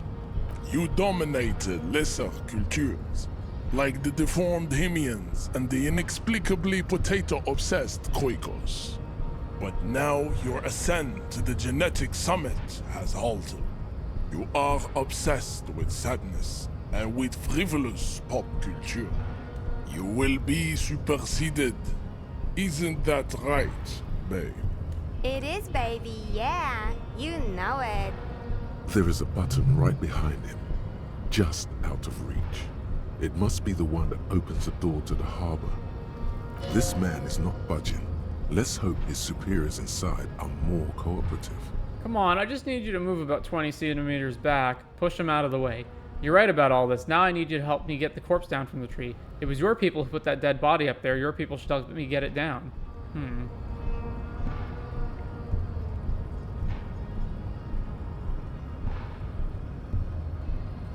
You're right about all this. Enough with this begging. You should leave the stage of history with dignity by inviting the other races to a great world war. Bring your troops to the Siileng Islands and to Boogie Street, and we will pulverize you. When you are gone, we will build a museum for you. The walls will be lined with bottles of Al Ghul, your beloved beverage. Inside, we will store the odes to homosexuality you call art, and your microcephalic skulls. There may be a peaceful solution to this. You could internalize Measurehead's race theory. He would take you as one of his own. Right, good idea. Wouldn't that mean I have to become a Semini supremacist myself? Well, not as such. What you do with a mastery of advanced race theory is up to you. You could reject the findings, sure, or accept them and become an advanced racist. You serve the Union, don't you? Aren't they white? Know anything about this mug? Show him the mug. Why are you not with the Hardie Boys? What are those tattoos you're supposed to mean? Conceptualization, subscribe to his advanced race theory. Physical instrument, knock him down. You serve the Union, don't you? Aren't they white? Don't be vulgar. White or not has got little to do with this. The race enigma runs much deeper than that. There must be some friction there. He's keeping it well hidden, however. Yeah, but you still serve them. How does that factor into your life? You keep telling yourself that. I'm sorry, of course I understand. Now, deeper. Yeah, but you still serve them. Mr. Claire is a man of vision and means. He has the will to confront polycultural capital. Something your race, naivistic communists, never did. Also, to serve is noble. It takes discipline. Your petulant individualism has only contributed to your race failure. It is lax and moronic. I'm no communist. Communism is pretty cool. Individualism is my jam. My jam is a mysterious fourth thing. Jam. Individualism. You have gotten these ideas from degenerate youth culture, have you not? You have picked them up from rock and roll songs? I've gotten it from disco, actually. It's true, I am a rock and roll star and a rebel. Youth culture does not affect my thinking. I've gotten it from disco, actually. Offshoots of the Seminoles people invented disco while having sex under the influence of cocaine. It is a shame upon my race. But what is done is done. I am not surprised you enjoy it so much. This has happened to many of the side products of the inevitable cultural victory of the Seminoles race. Okay, I'll ask, who are the Seminoles? I don't really know who the Seminoles are. I've recently experienced head trauma. Wonderful, I need to enter the harbor now, or you could take the body down yourself, maybe? Wonderful, you're done with this line of inquiry. Okay, I'll ask, who are the Seminoles? The South Island race, haplogroup A4A. We are the rightful masters of the Insulindian archipelago. We descend from the Areopagites of ancient Pericarnassus and arrived here 4,000 years ago. Millennia before you. We are the future. That is all you need to know. So you were born and raised on the islands before you moved to Revachol? I am a descendant. The narrow streets of Ulimbuir are with me in my genetic dreams. I see young Seminoles women walk into the grey mass on Ile de Fantôme, waiting on immaculate conception from the pale. So you did come from the islands, so you did not come from the islands? Understood. Good. Know anything about this mug? Show him the mug. He does not so much as glance at the object. Know anything about it? Stop showing me your pathetic cup. I have no interest in it. He had nothing to do with it. Why are you not with the Hardie Boys? I am not the first line of defense. I am the last. In addition, these so-called Hardie Boys are an effeminate clique of bodybuilders. Their company is spiritually degrading. You pick up on something artificial in his tone, like he's putting on an act. This is unlike him. He is usually more himself. But you're all part of the Union? There's more to it. What have you got against them? Fine. They have recently fallen under the influence of a possibly sexually perverted female vagrant and a narcotics peddler. It's shameful. What do you mean? Find out for yourself. Endomorphic blub. Interesting. What are those tattoos of yours supposed to mean? Racists are generally not very good examples of their race. He gestures toward the lorryman down the street. I am not like them. I am craniometric perfection. I have taken the trouble to permanently draw a phrenologic grid on my skull and features. This should dispel any doubt. You sure I'm not craniometrically superior to you? You're right, that's craniometric perfection. My race does not stand a chance. Say nothing. You're right. Correct. Conceptualization, physical instrument. Kim, what do you think about this? I think this racist is better than the last. But the next racist will be the really good one. That will be our lucky racist. How do you know there will be a next racist? I like the previous racist better, actually. That will be our lucky racist. He will grant us 3 wishes. Your pedomorphic friend has quick wits. A protruding occiput and an indented zygomatic bone. The lieutenant does not flinch. You should keep him close. The congenital defect of farsightedness does not render him a complete invalid. He still has the use of his mind.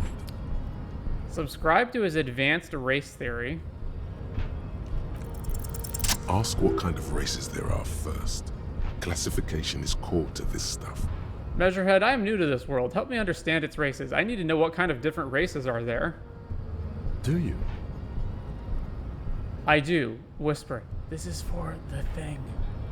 On second thought, I don't. Relinquish the opportunity to learn advanced race theory. Whisper. This is for the thing. The lieutenant looks toward the harbor's electronic door, and then to you. He lets out an audible sigh. You are obviously a liberal, Siileng. A polyculturalist. I can see it from your love of microtechnology and your sartorial choices. Do not deny your friend the truth you have denied yourself. There are 3 categories of race.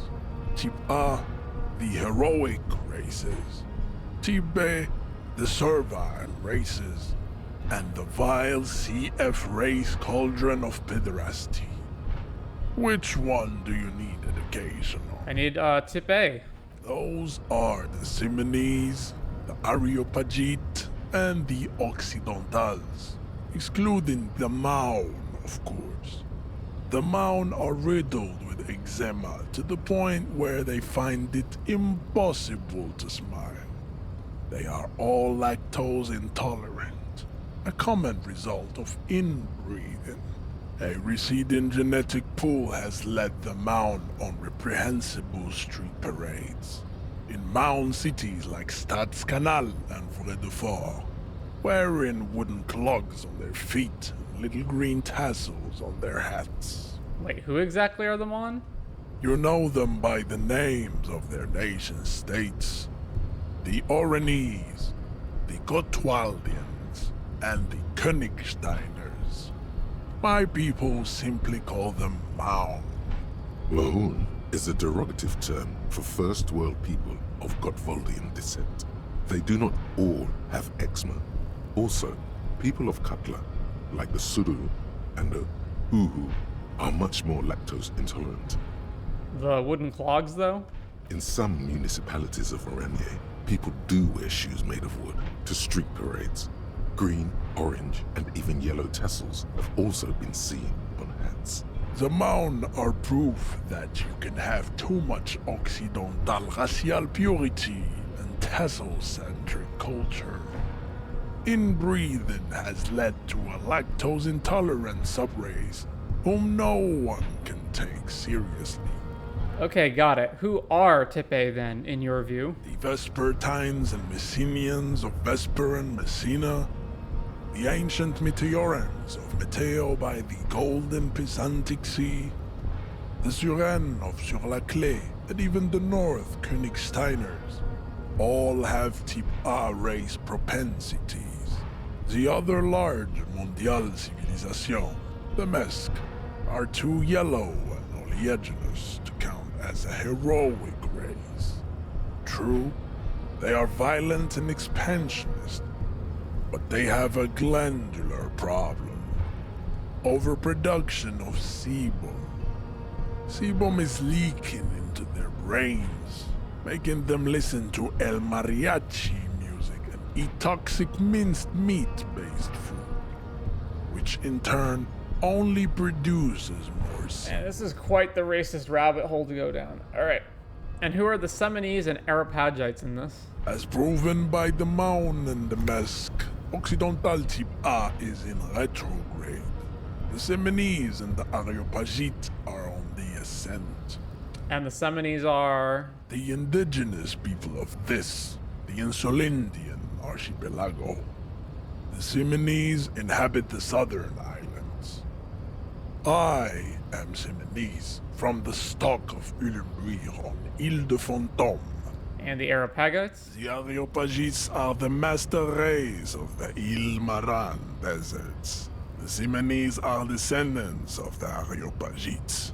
We came here during a heroic migration from Ile Maran to Ansuland, thousands of years before the lactose-intolerant Maun Reten Occidentals discovered this place. What's the difference between the Seminese and the Areopagites? Continue receiving wisdom.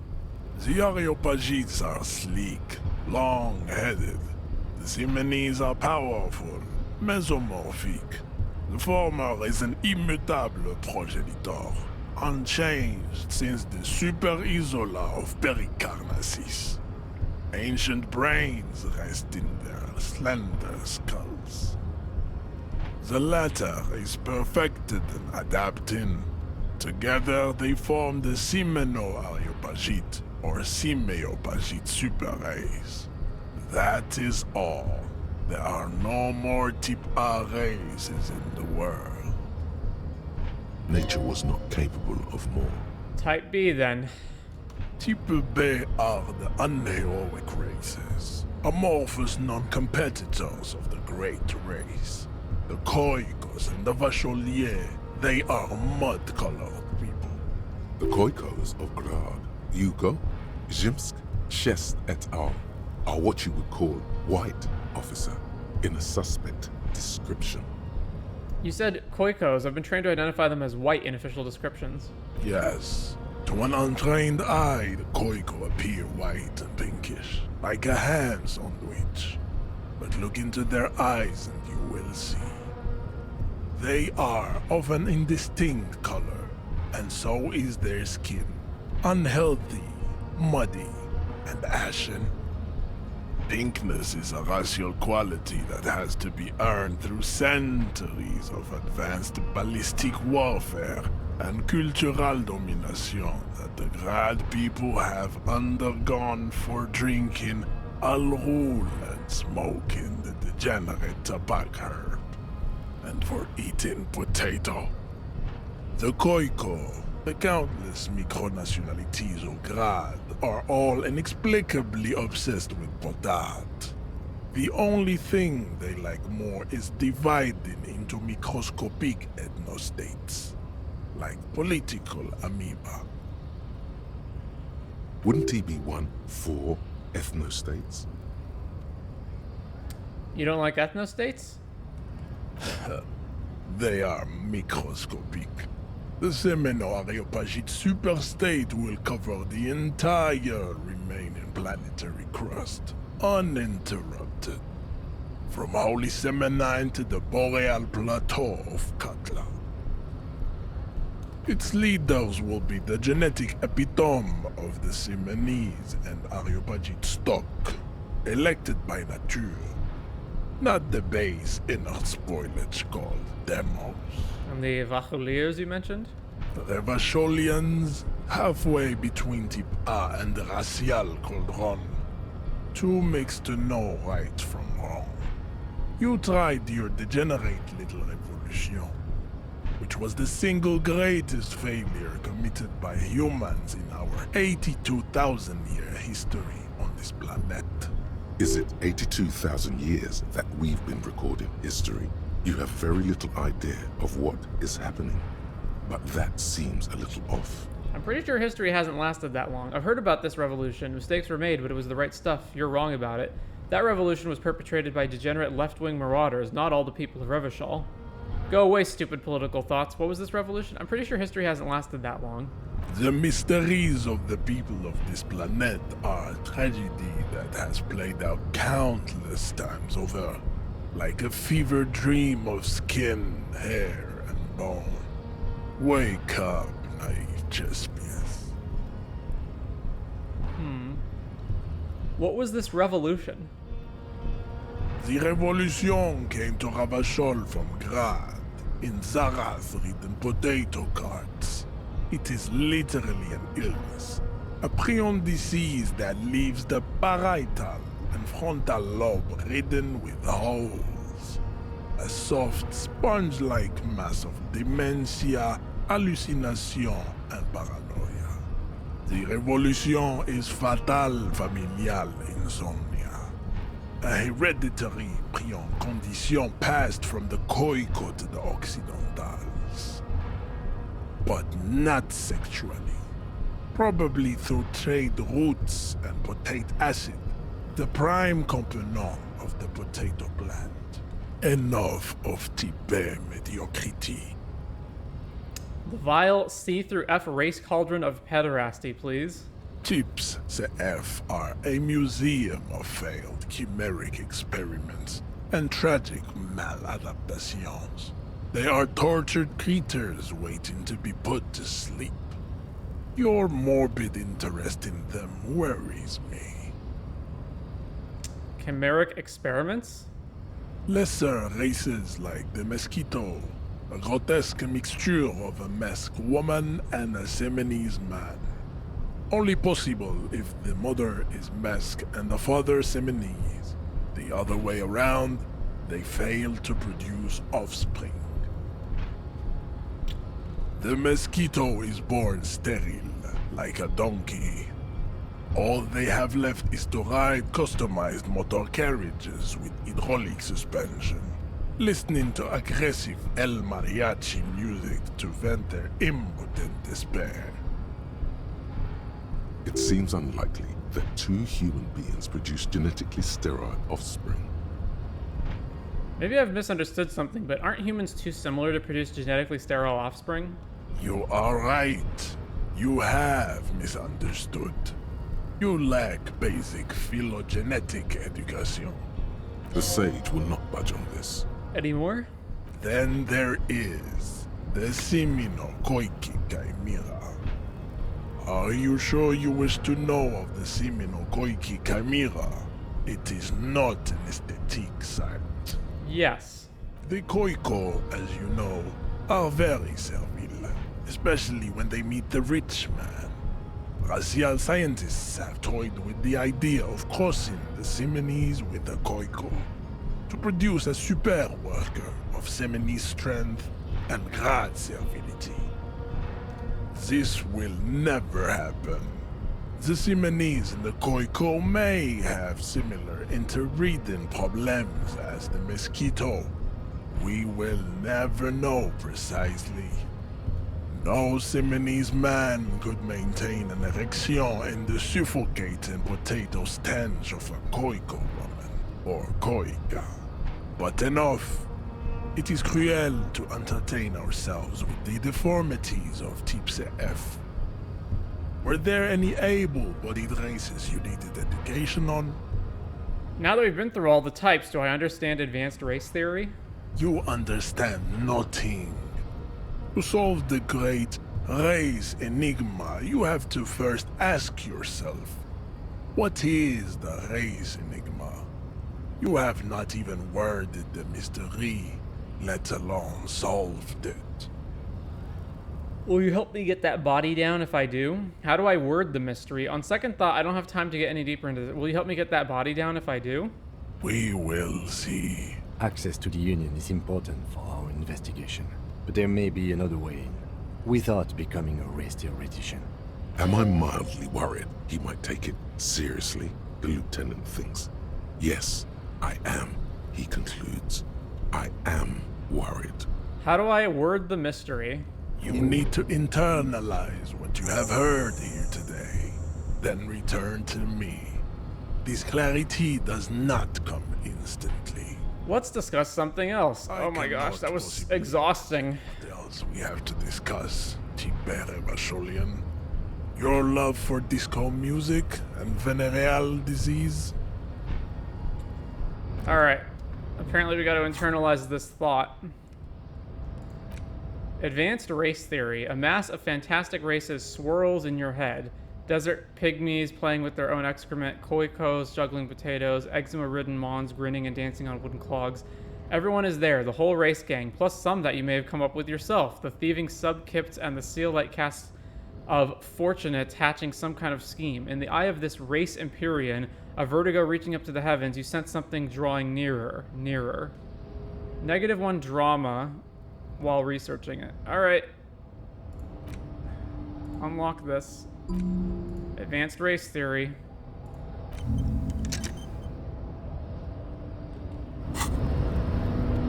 Oh my god, that was exhausting. Alright. Back down.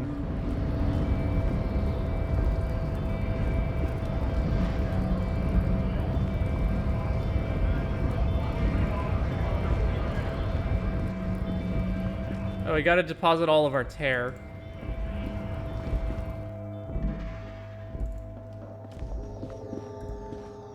The tear machine stands in the corner. Insert your bottles. We have sign says 123.76. 1 bottle. Your bottles clunk into the machine, and the money appears. $9.40. with a satisfying jingle. You're a richer man now. You're 100% sure you got special Hobocop money for that tear. At least 100% extra tear money.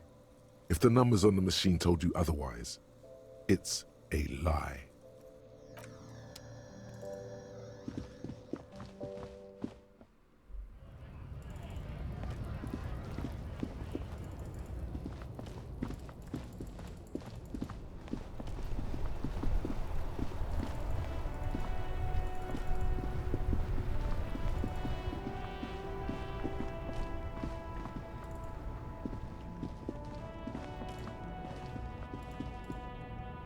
There's a pile of cheap sunglasses in a small box, a variety of shapes and colors.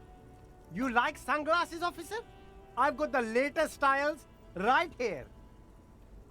Try the shades on. Abort. These are hideous. What's more, they don't even fit your face. You can feel them pinching your nose and chafing against your brow. Damn, officer! You look like a mega secret spy. Very secret. They're practically made for you. I'll let you have them for 2 real and 50 cents. No, You are definitely not buying those. Don't tell me what to do, Kim. I like those sunglasses. You're right. I'm too sensible for those. Do I even get to know what they do before I buy them? Don't tell me what to do, Kim. I like those sunglasses. No, I can't.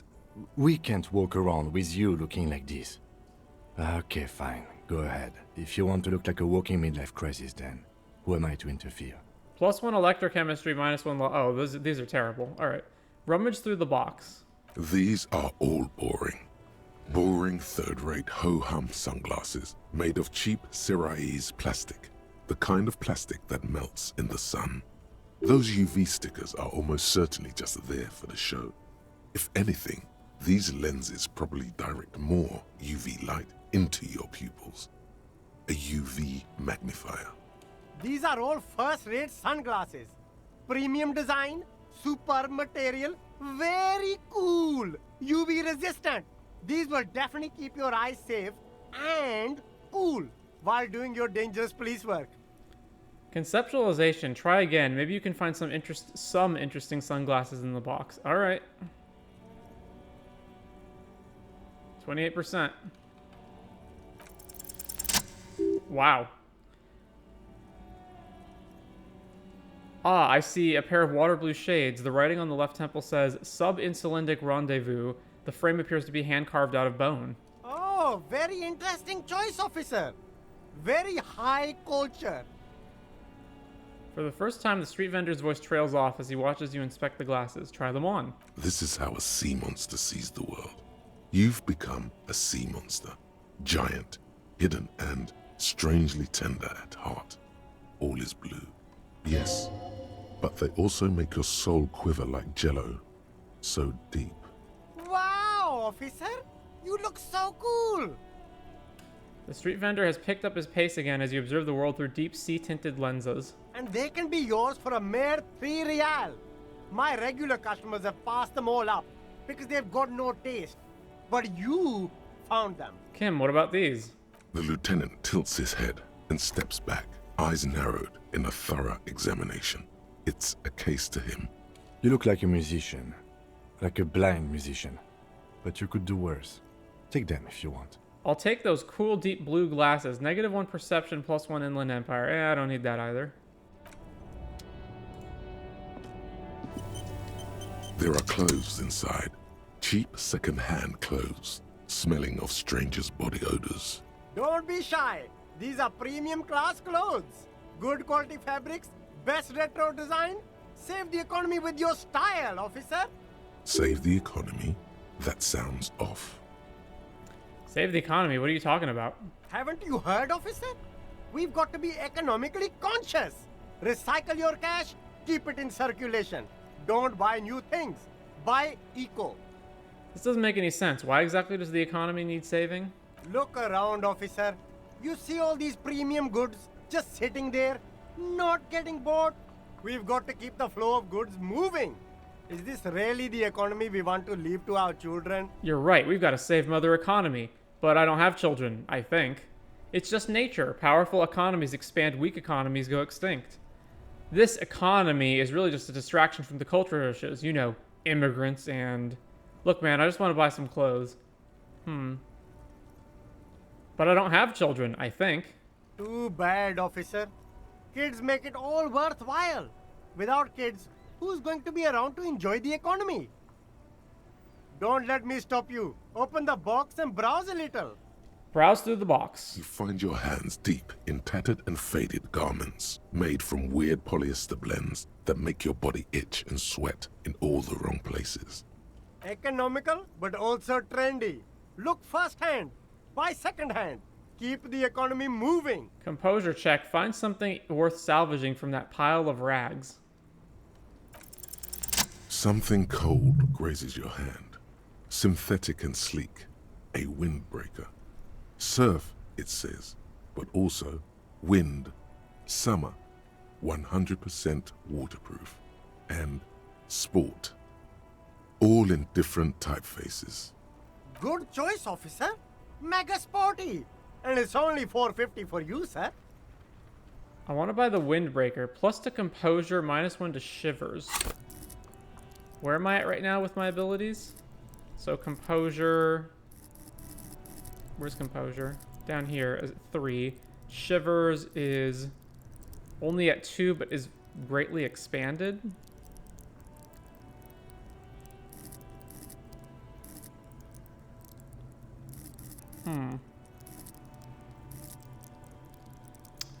Don't particularly need that either. Alright, so leave for now.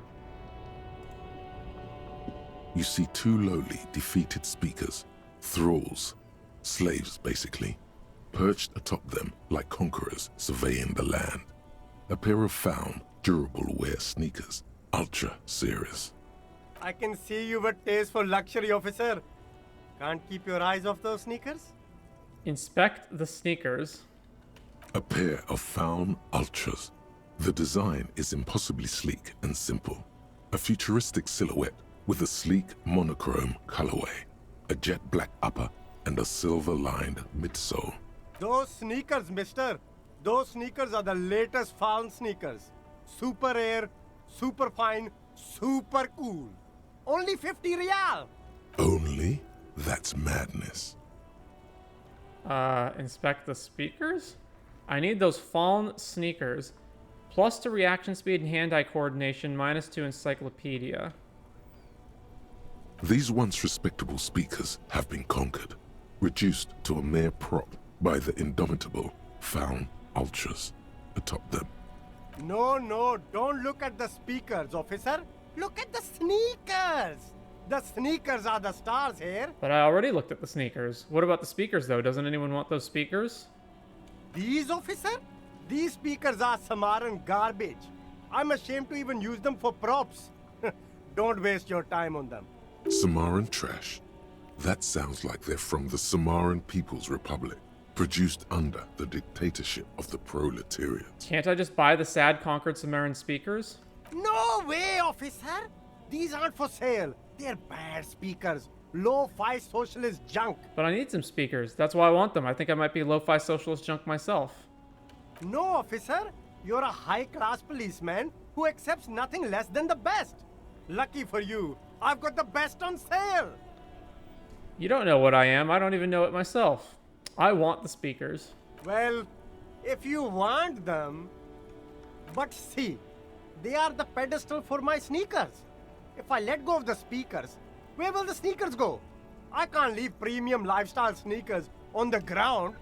If, on the other hand, you wanted to buy the sneakers too, I could maybe throw in the speakers for little extra. 50 cents? Damn, so you have to buy the sneakers first. But the sneakers are 50 real and they're not even good. Yeah, no. You see a Samaran street vendor surrounded by a motley assemblage of goods. When he realizes you're looking at him, his face breaks into a wide, welcoming grin. The name Siileng is embroidered over his breast pocket. Happy shopping, officer! Everything's cool here. What's so cool? Everything's cool.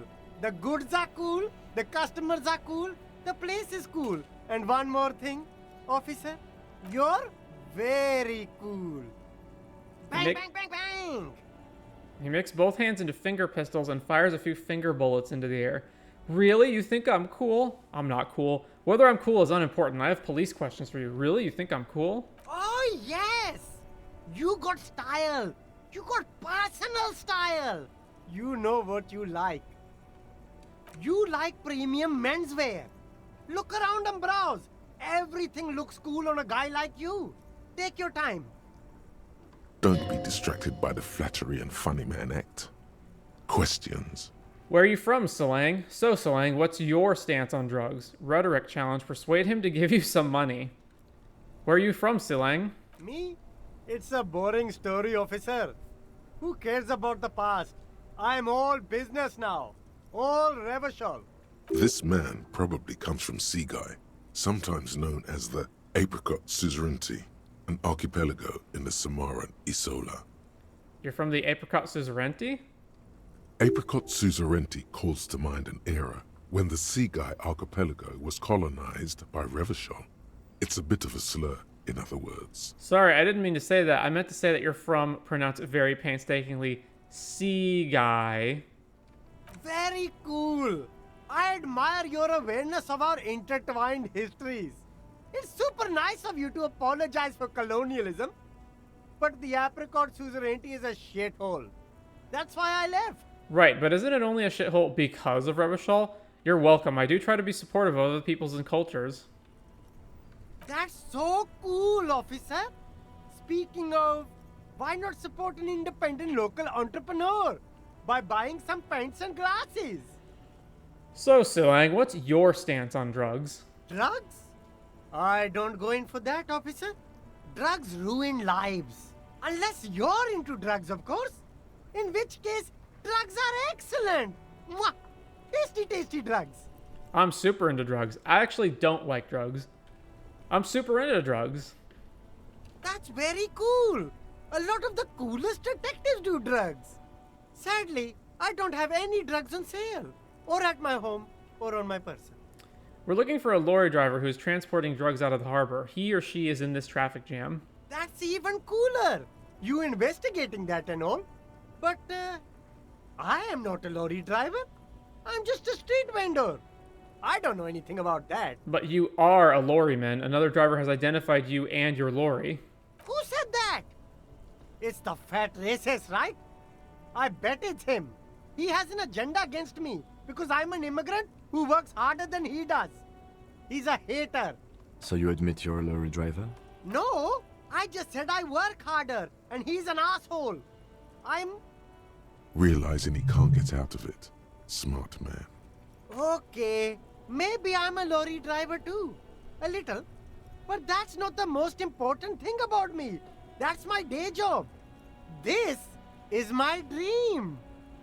He spreads his arms. So you forgot to tell me. So you were embarrassed to tell me? Stop squirming. What do you know about the drug operation at the harbor? Siileng, my source tells me you're the one transporting drugs for the Union. No! That's insane! It's the fat hater. He's been eyeing me for a week and he sent you here. Maybe he's the one, huh? Have you thought about that? Stop squirming. What do you know about the drug operation at the harbor? Nothing. I told you. I'm not a dumb guy. I don't get involved with that crowd. And what crowd is that? Crowd? You know, the drug crowd? No, he wasn't talking about an abstract crowd. It was that crowd. It wasn't some drug crowd. You know who they are. Tell me now. You're wasting my time. Tell me who the fuck is transporting the drugs here. Okay, if you don't know, then I'll tell your employer you've been selling his stuff. It wasn't some drug crowd. You know who they are. Shush, please. There's bad people doing bad things here. That's all I know. Please, don't get me into this mess. I spent 15 years working my way up. Here we go. There's a tiny bit of truth on the table. Zoom in on it. If you don't want to get into this mess, raise your voice, you have to give us a reason to move on.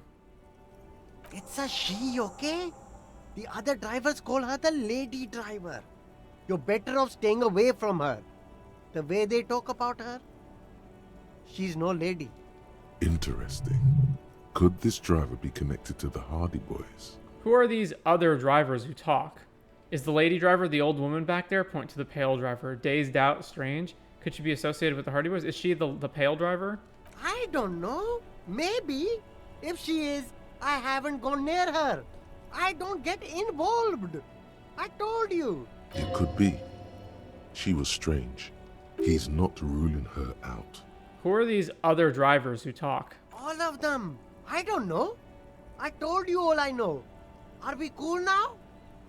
I really want us to be cool now. Who exactly is talking about this lady driver of yours? The racist or the other one with the tattoos?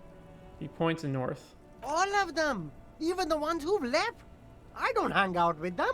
I don't remember who has tattoos. Could she be associated with the Hardie Boys? I don't know. I'm not local. I don't know anything about that. Okay, we're cool now. All right. I scored. Let's cap this off with a purchase. I don't need to convince him to give me money. Funky sunglasses, detectives. Both of you. You deserve it. All right. To the pale driver.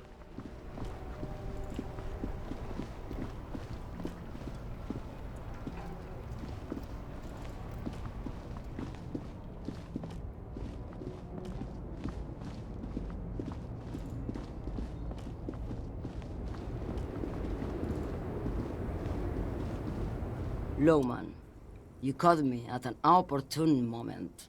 This awful weather keeps me awake. You can entertain me with your questions. All right, are you the lady driver? Did you just call me a lady, Herife? She clearly doesn't think she's a lady. I was told of a woman driver. You're the only woman here. I'm not that either, Herife. I've gone too far from it all to remember what was between my legs. It doesn't work like that on the long haul. So you're not the driver everyone is terrified of? I'm only terrifying to small children and to those who used to know me. Why are you scared of the people who used to know you? Because they can no longer recognize the person I once was. You said long haul, that's... The big ones, the trucks. There's no women and men there, it's all just...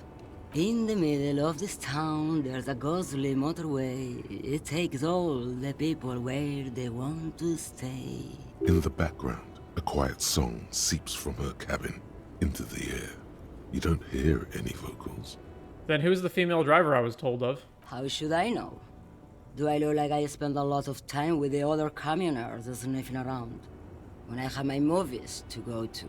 Oh, that's all I needed to know, thanks. Oh, Sim.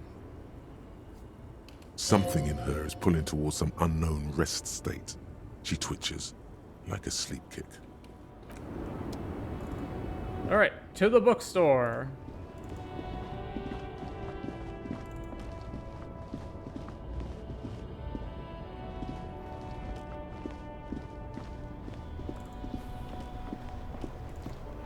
Oh wait, no, let's go talk to the, these guys first.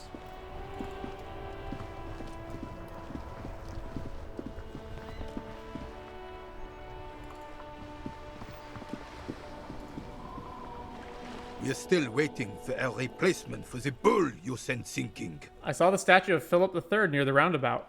Ah, yes. King Philip III on his steed. A reminder of what Revachol once was. Oh, absolutely. At the mercy of a cocaine-snorting tyrant who emptied the treasury so he could sleep on a bed of gold. A superpower, feared and respected. A testament to what this country can be under the leadership of a true king. Someone who knows how to rule. How should a true king rule? Decisively, without fear of offending the sensibilities of the frail and weak-minded among his subjects. This is something the insurgents never understood. Seems to me a leader should take care of his people before himself. A nation is only as strong as its leader. That's why it was such madness to try. Don't get started on that again. What happened? Happened. There's some wariness in his voice now. He's heard this rant many times before. The carabiner doesn't reply, but his entire being communicates unbreakable resolve. No one and nothing can change this man's mind. He is as rigid as they come, still in that antique uniform. It's a symbol for him. What was that about cocaine? Oh, old Philip was a big fan of the purple nose candy the nobility loved so much. A cocaine connoisseur of sorts. His egocentricity is borderline legendary. You can't even take the responsibility for yourself. How could you fathom the responsibility weighing on the shoulders of a ruler? That's why the Philippian kings use cocaine, for clarity of vision, to aid in their work. Regnum cocainum. Revachol's finest years. Of course. Clarity of vision. Awareness. Philip III was even brought into this world with the help of cocaine. The court made him administer the dose to his mother when she was in labor, and it is well known that with the help of cocaine, only the purest, of course, he was able to connect with higher realms. What? Higher realms. Of course, it all makes sense. He's just making excuses for the king's habits, isn't he? What was that about higher realms? Sounds interesting. Such responsibility requires a boost every now and then. I sometimes need one too. Seems like irresponsible behavior for a monarch. Drug users shouldn't even operate heavy machinery, much less rule countries. What was that about higher realms? It's really not. Please, do spare us the cocaine fairy tales. Yes, indeed. We're not here to investigate the drug trade of centuries past. Right. Alright.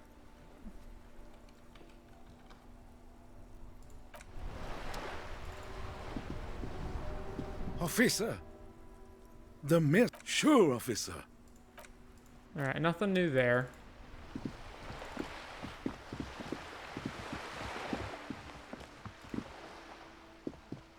Hi, Ace Detective.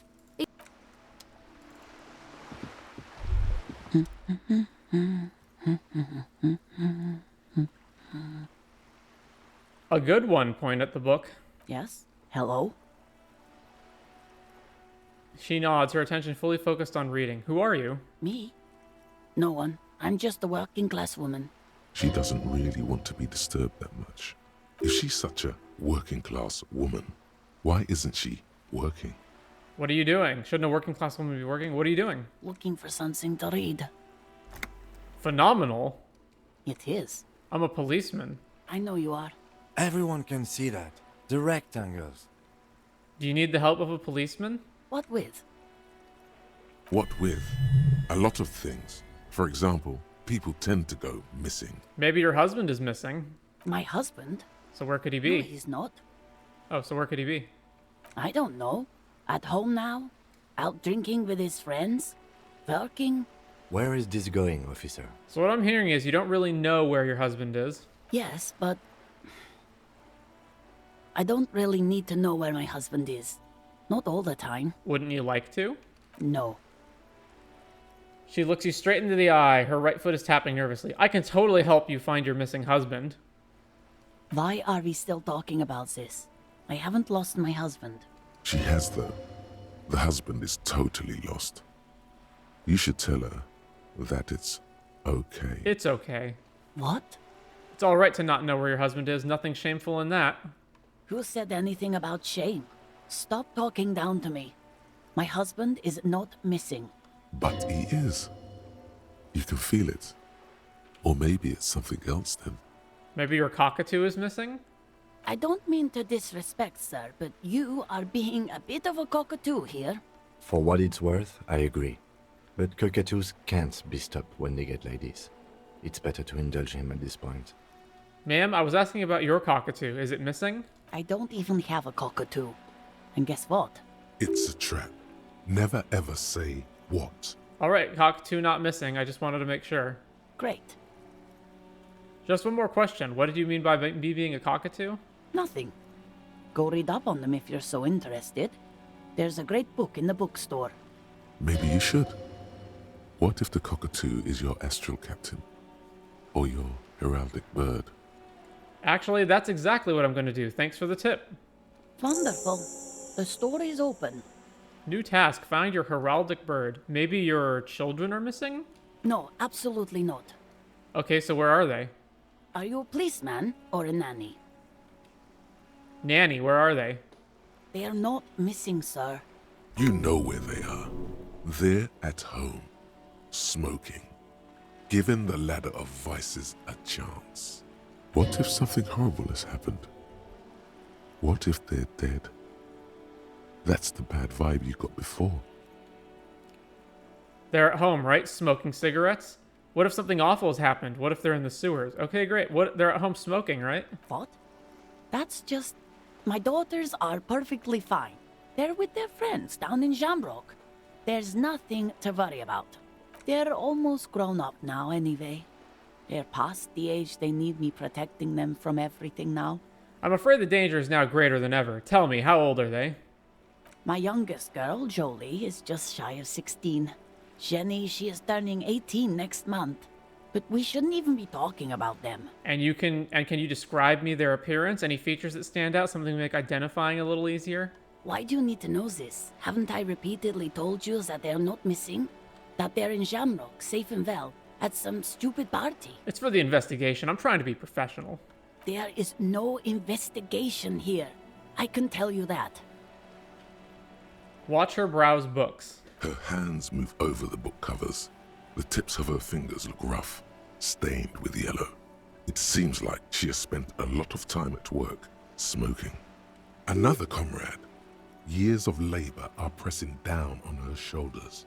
She deserves a hug for all the work she's done for mankind. Give her a hug. You step in and close your arms around this foreign body, wandering astray in touch.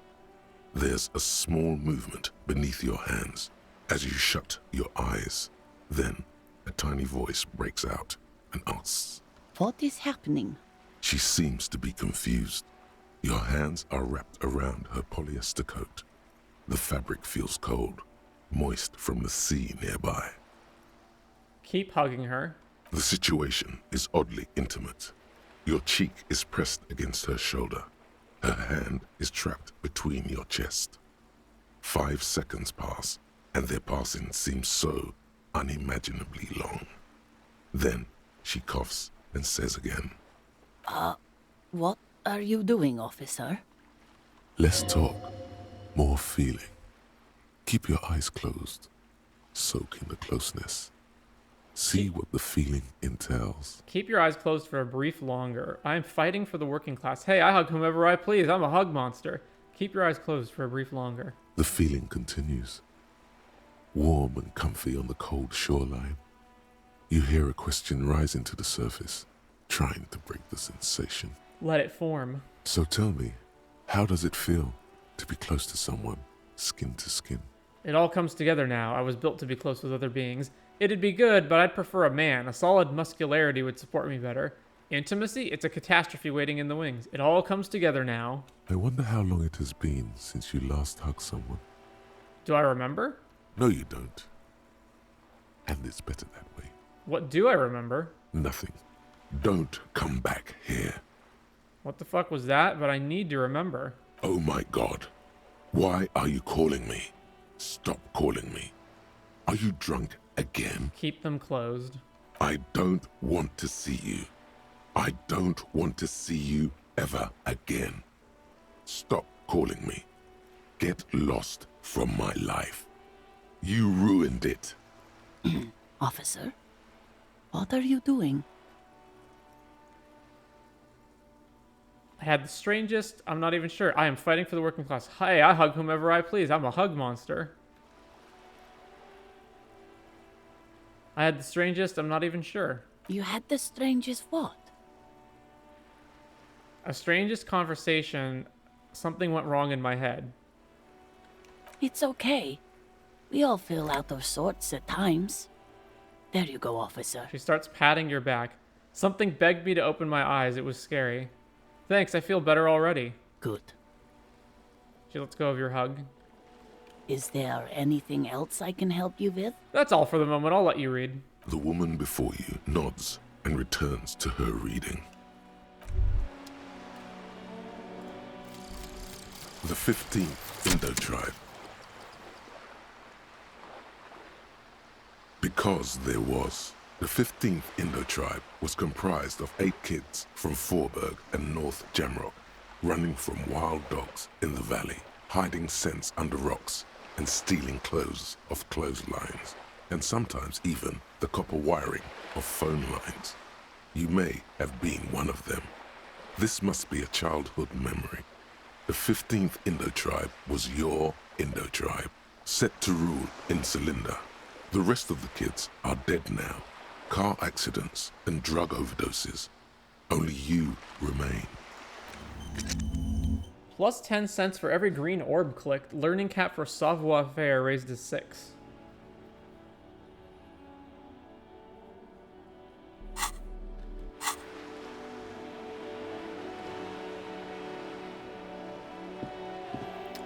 Alright, let's go to the bookstore.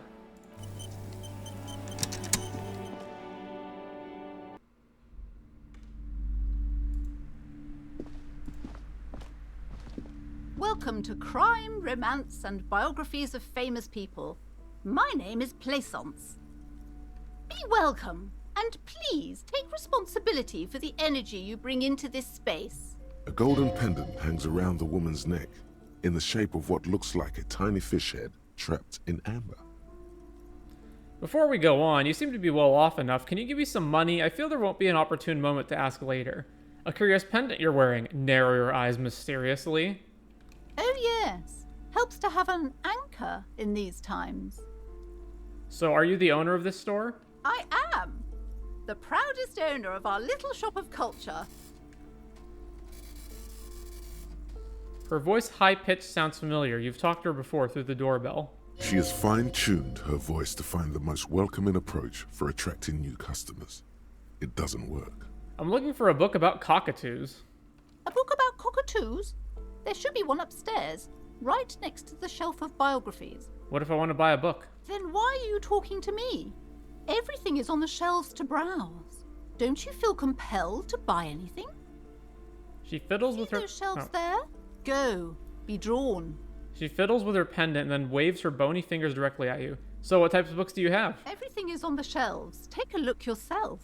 The shelves compel you, don't they? She's attempting to mentally direct you towards the shelves. She only wants you to buy the goods. She doesn't care about the books.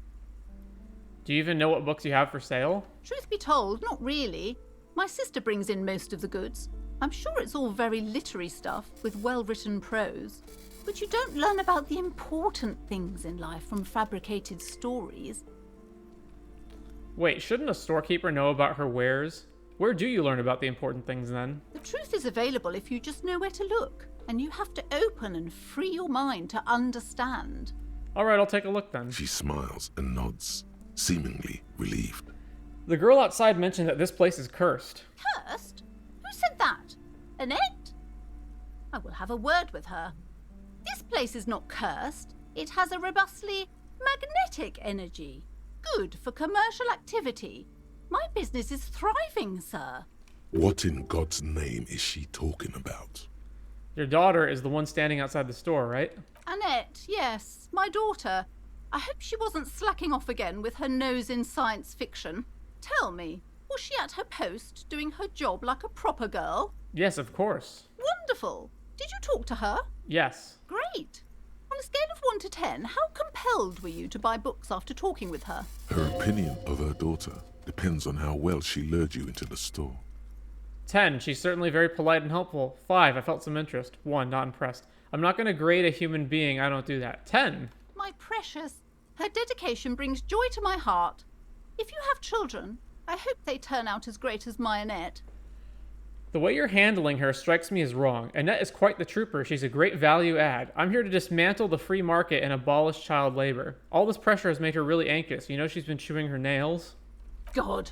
I've told her not to do that. It's such a disgusting habit. She'll get over it. Anxiety is a part of life. A part of hers, too. I don't think she can do anything about it. She can, if she has enough willpower. This is what's called growing pains. Life isn't easy. Life doesn't give breaks. Come on, ma'am. It's obvious she can't do anything about it. You are placing an unnecessary burden on a young child. What you're doing is wrong. Even I know that, and I usually don't know anything. That is true, and obviously the will of the market, but maybe make an exception for your daughter? Yeah, actually, it's super alright for kids to chew their hands off. Forget I said anything. What you're doing is wrong. Even I know that. She stands stiff and severe, silently fuming. 10 or so seconds pass without change. This is a person coming to terms with a new reality. One where they are wrong. It's not easy. She's looking for one, but there simply aren't any good arguments for being an asshole. Oh no. Hold on. I need to invite her inside and apologize. She must be freezing out there. There. I don't know what to say to you. My husband, he tries to teach me business lessons. I have what my mother called a dull mind. All this stress. It sounds like both the husband and the mother treat her the way she treats Annette. You're like Annette to your husband and your mother. Just nod compassionately. Yes. Sometimes it's better to let people come to these conclusions themselves. Is this husband Annette's father? Yes. My husband is a successful entrepreneur east of the river. If only he were more involved in the business we're running up here. No matter. Soon we'll both be off for Grand Couronne. Wait, Grand Couronne, what's that? It's a proper place to live. One of the most peaceful neighborhoods east of Jamrock. You may know it for its massive housing projects. Most of the buildings are empty at the moment. It's a great opportunity to get ahead of the crowds. Better times ahead for sure. And your husband's also involved with the bookstore? He made the initial investment. Since then, he's been what you might call a silent partner. Super silent, almost inaudibly so. Is she an only child?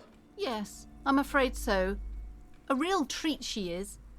It would be nice if she had... No, we couldn't have afforded more children, really. Not in this economy. Of course, yes, this economy. Exactly. She told me she doesn't go to school anymore. She's been too busy helping me here. So she studied at home this trimester. This is a temporary solution, of course. I assure you, I of all people understand the importance of education. She will be back in school the moment the store takes off. And hell freezes over? Never mind. It's not a good topic to get into. The woman looks aloof. Her features much softer. Occasionally she glances at her daughter's silhouette. Alright, farewell for now, book peddler. Let's go talk to Annette now that she's inside. I'm sorry, sir. I can't talk right now. I'm very busy with my homework. I have so much homework now. You just can't win. Out of the rain and into the gutter. What are you doing now? Math. It's really difficult. Like, really. They say you need it to get rich. Better than standing outside in the cold, I guess. Oh, I found something while you were away. What is it? I thought this would fit you. Like, thanks for helping out. Not me. The city, I mean. Like a detective does. She gives you a hat almost exactly like the one Dick Mullen wears on the covers. Wait, where'd you get it? It's a fedora? A detective hat? Okay, I get it. I can look just like Dick Mullen, except I'm an actual police officer. Where did you get it? Just what Dick Mullen would ask. I got it from behind the curtains. I'm not really supposed to go there. A detective hat? Yes, just like the one Dick Mullen wears all the time. You'll look way more serious with that. Right, I have to get back to my homework now, before Mum notices. Man, this is hard. Dick Mullen's hat. +1 encyclopedia, Booksmart. If anything, this wide-rimmed hat looks even better than the hat Dick Mullen wears. Dick Mullen is stupid and not even real. You're real. Your brain is real. Your real brain is inside the hat.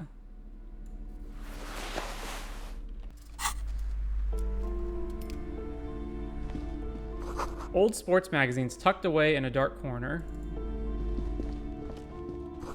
The book collects the national recipes of Arda. They are all about lake trout.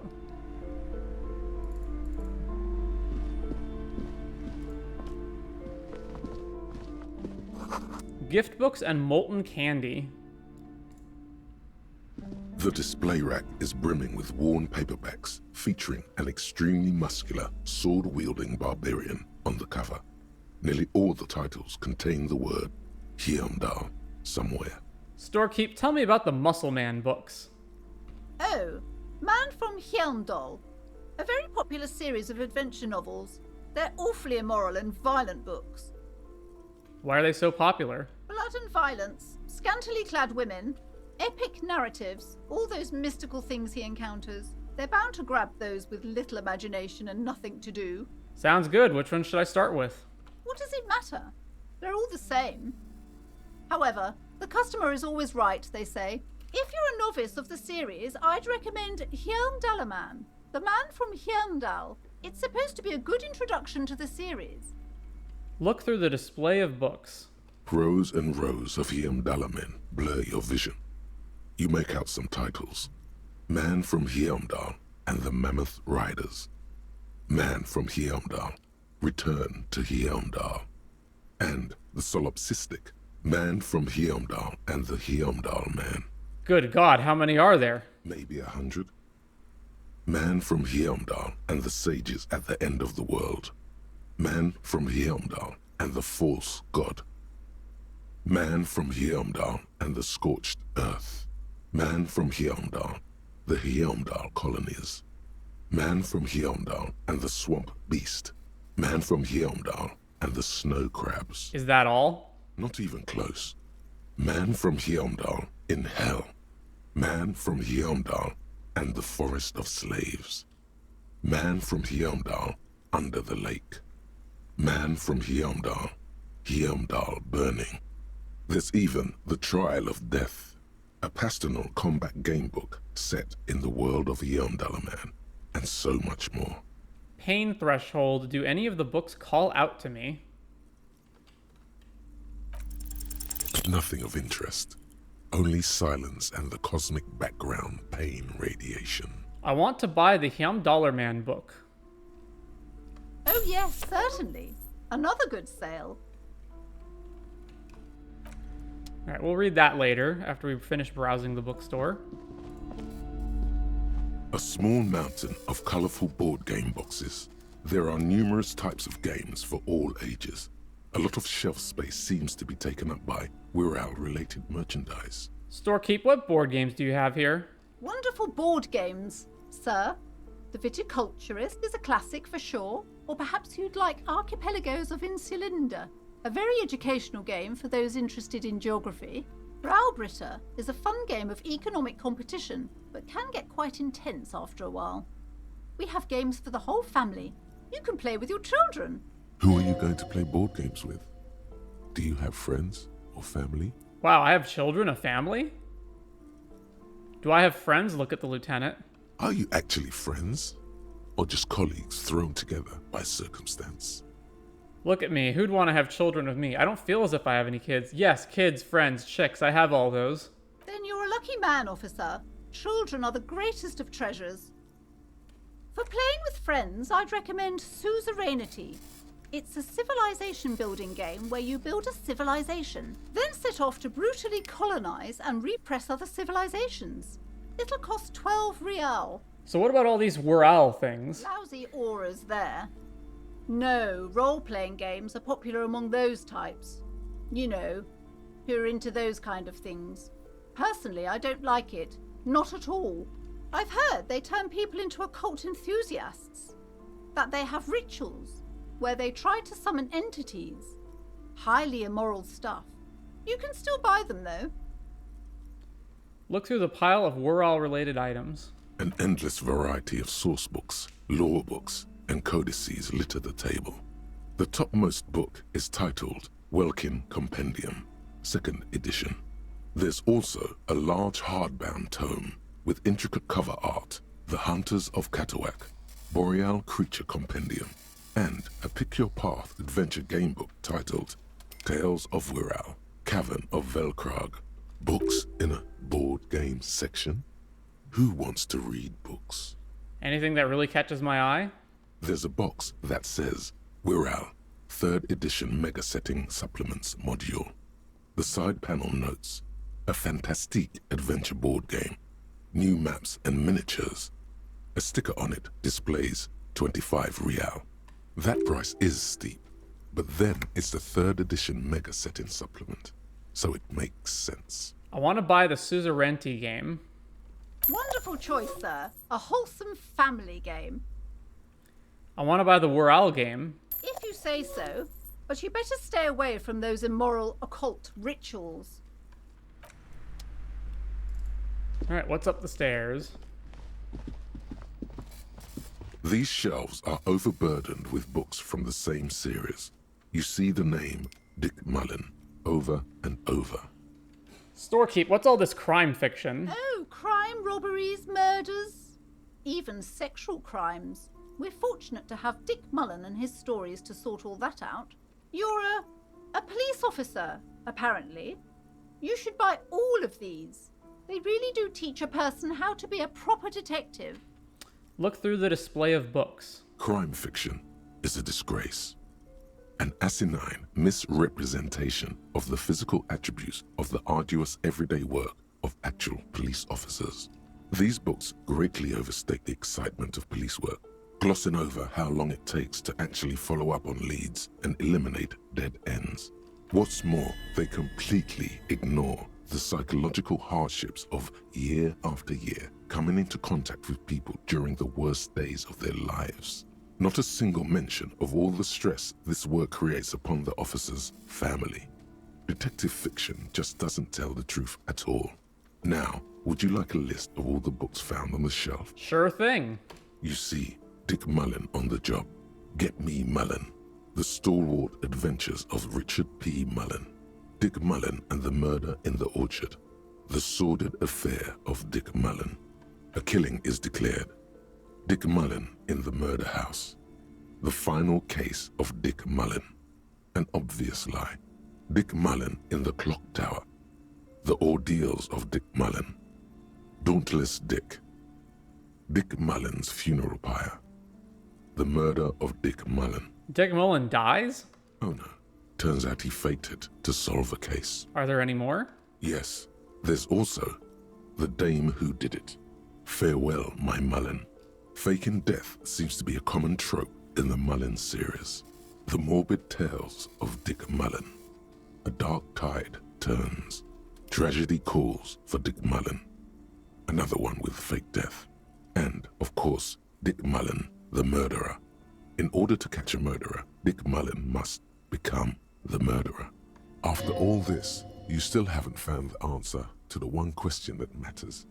Who is Dick Mullen? Reaction speed. Who is Dick Mullen? Your quick eye notices a small caterpillar crawling across the spine of a book. The title reads, Dick Mullen and the Mistaken Identity. What do we have here? Mistaken Identity. A worn paperback from Dick Mullen's classic hard-boiled phase. The premise seems to be that Dick Mullen is framed for the murder of his best friend and has just a few days to prove his innocence. Why does this speak to me? Could it be the motifs of unstable identities and shocking betrayals? That's probably right. I'm a complicated guy, full of contradictions. Then this is the book for you. I want to buy this Dick Mullen novel. Of course. Such violence and immorality. I mean, enjoy. Advanced Race Theory. Everything is calm in the eye of the race storm. Your mind is lucid and bright. The mind-bending phylogenetics appear more distant and, to be fair, a little ridiculous. The great race mystery has cleared up. All that's left to do is verbalize your thoughts. Go and talk to Measurehead about your newly found insights. Advanced Race Theory. Learning cap for rhetoric raised to 5, +1 conceptualization. The mystery is mostly aesthetic.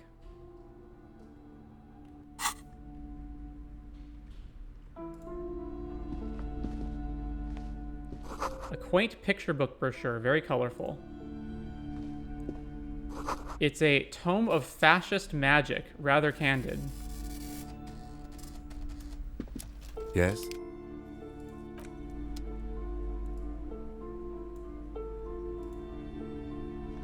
A sulfur-crested cockatoo sits on the cover, its beak slightly open. It looks as if the bird is calling out the book title, From A to Zurich, a guide to a well-behaved cockatoo. What about this guide to cockatoos, storekeeper? It's a must-have if you own a cockatoo. I've heard they're quite capricious. Flip through the pages. Turns out that there are so many different cockatoo species, and they all have behavioral problems. I want to buy the guide to cockatoos. Steal the guide to cockatoos. I want to buy the guide to cockatoos. Oh, a nature enthusiast. Good choice. I knew it was a good idea to keep that around. The plaque on the shelf reads, Biographies of Famous People. You see a large variety of names, none of which ring a bell. Storekeep, anything of note in this shelf? I would say... The Greatest Innocence. Yes, most certainly. It's an important educational tool, delving into the depths of history, religion, and their relation to innocentic power. Who or what is an innocence? A very influential historical figure. But surely I don't have to tell you that. You're a law officer, and law officers have at least some education. The book is also very daring. The author aims to re-examine the universal understandings of the innocentic system, creating a fresh vantage point and a shift in the tired order of things. I thought it was about which of these innocences is the coolest and greatest? Perhaps for a layman, deep analysis is necessary to peel back the multi-layered meanings. Do her words seem vague and abstract to you? So you recommend it? Certainly. It's prudent for a person to have at least an elementary understanding of history and society. Imagine the chaos we'd be in otherwise. You feel like you should get this one? Definitely. It's important somehow. There's something personal inside. Look through the display of books. Browsing through all the books with all their names makes your head spin. None of these seem important or relevant. It's all just vapid egoism. Suddenly, a particularly odd title catches your eye. It reads, High Speed Love, the tragic true love story of Jacob Irv and Alfie Delatraz, by one Cecilia Averbrook. What's it about? High Speed Love chronicles the romance between two of the finest tip-top tourney racers in history. One of them is the madcap driver, Jacob Irv. His blonde mane graces the cover. Next to Irv's life story, you see a slim biography of an Occidental rock star called the Anti-Star. He's famous for shooting morphine into one of his eyeballs and cocaine into the other. Next to that, Rivasholian radio personality Guillaume Bevy stands in front of a run-down drug den. He's a permanent fixture on Channel 8, reporting on real-life crime and ruining cops' days. I really must insist you buy one of the books. Reading them is not for free. Do still browse, though, but not too long. She understands she has erred against the customer and immediately corrects course. I'm sorry, I did not mean to rush you. You are browsing. Go ahead. Take your time. Time is commerce. I'm interested in that Greatest Innocence book. A true cultural touchstone. Enjoy the read.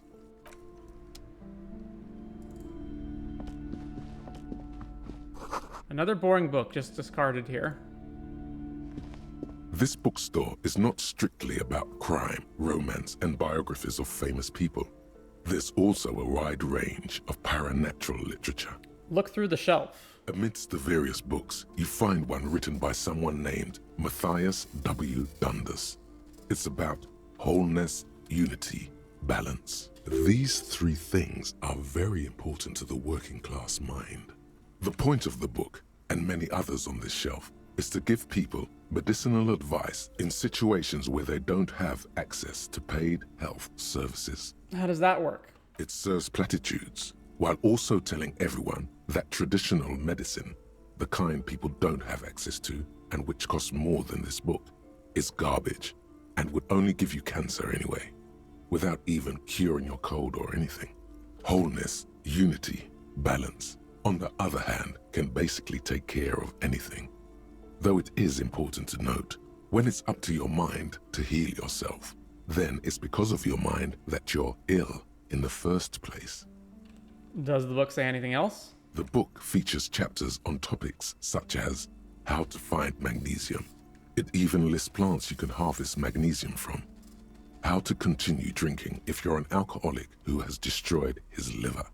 And there's even a chapter on the ancient Seraïs tradition of using duck gallbladder preservatives to treat and prevent sexually transmitted diseases. Pre and post factum apply. Nothing worth buying. This is just mundane garbage. What's even paranatural about this? Storekeep, what books are these? Hum, sir, please, no browsing in that shelf. That wisdom is not for free. I can't have you end up, like, opening a police store next door and stealing my customers. Oh no! Inland Empire, find something truly otherworldly. The throbbing in your head increases with every passing moment you gaze at this shelf. Suddenly, as if out of nowhere, a small green book becomes apparent. The title of it reads, Medicinal Purposes of the Pale. What's the pale? The book contains very little explanation on the matter.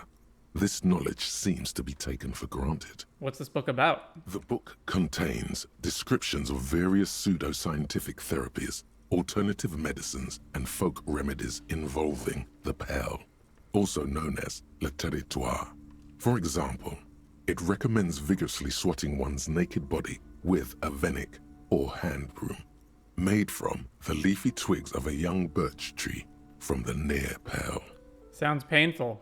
It is supposedly invigorating and good for the circulation. What else? It also recommends consuming distilled spirits like vodka or whiskey that have been aged in the pale. Readers are instructed to cover these jars in a shallow hole just inside the pale and leave them there for 30 to 60 days, depending on the potency desired, And what does this pale-aged liquor do? Among other benefits, it is alleged to restore a damaged liver to perfect health. That seems improbable. I should probably get my hands on some of that. What else is in there? For general health and well-being, readers are encouraged to take regular strolls through the pale, though a sidebar cautions readers to limit each stroll to less than an hour. These strolls promise to cleanse the mind of worries and the body of toxins, especially if the perambulator performs this ritual in the nude.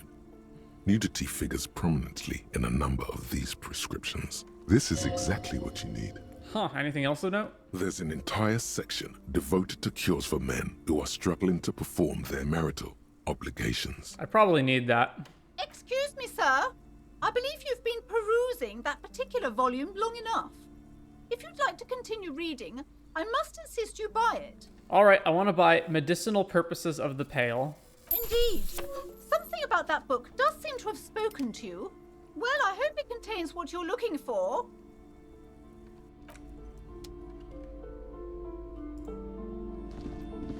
Several maps have been attached to a bulletin board hidden inside the alcove.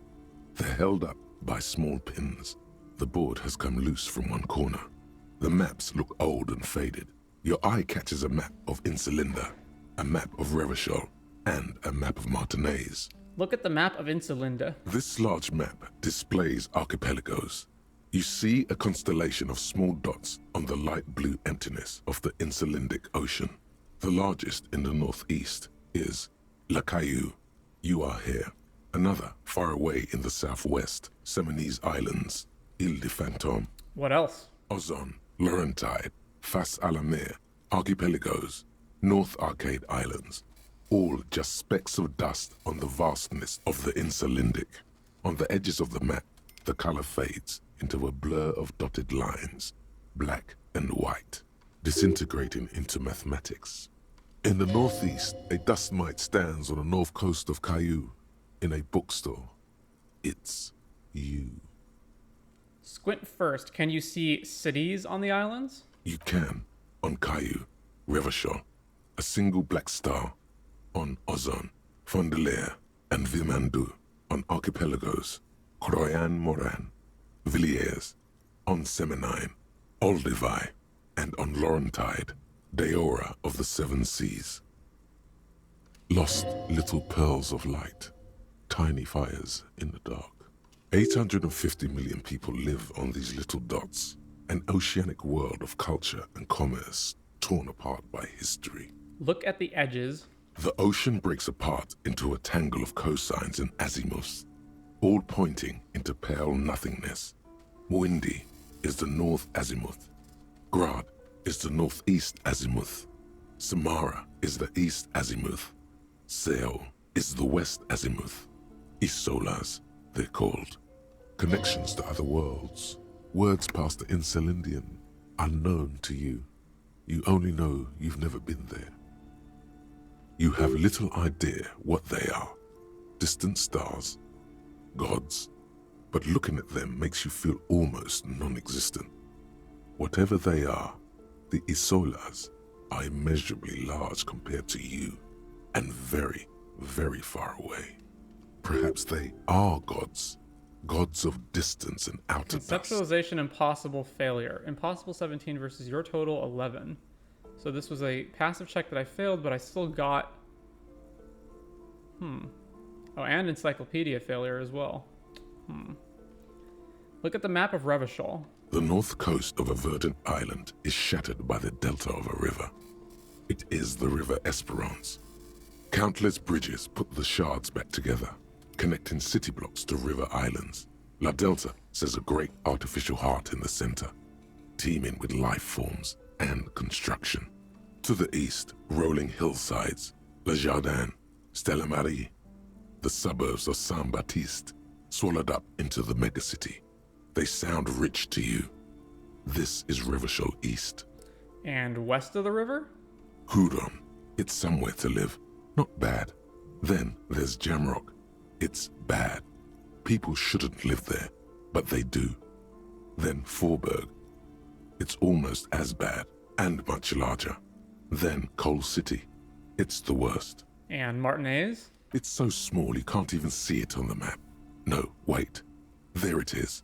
North of Jamrock, the strip of coast next to the Greater Rivershell Industrial Harbour. It looks downright despondent. It's almost Coal City, to be honest. No, this is somewhere to be. This is all you have. But it's still something. Streets and sodium lights, the sky, the world. You're still alive. Look at the map of Martinez. It's not really a map. It's a tourist thing.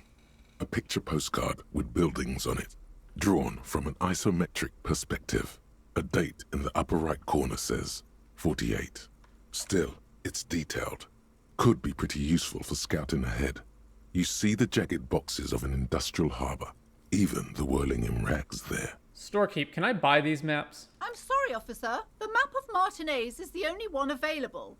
The other two are not for sale anymore. And besides, you could scarcely afford them. They're quite valuable, though they might not look it.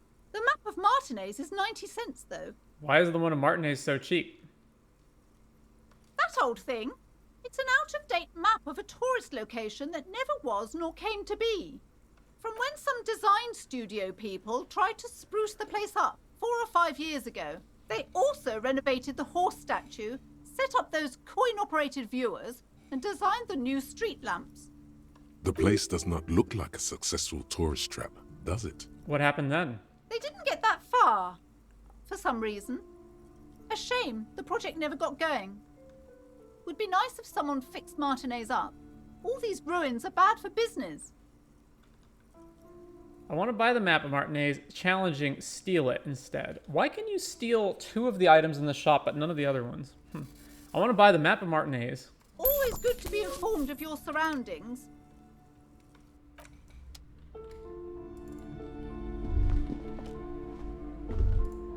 Everyone knows the most interesting thing about fascists was their magic. So I have a map now? Acquire a map of the city. Didn't I just acquire that map, though?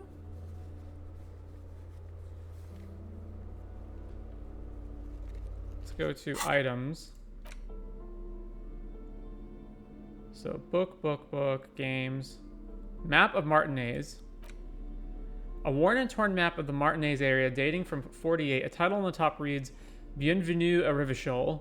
It's a bit out of date as it was originally created by a design studio in a failed attempt to spruce up Martinez and turn it into a fancy tourist location. The worn map features the patchwork grid of the streets of Martinez, with directions to appropriately touristy locations.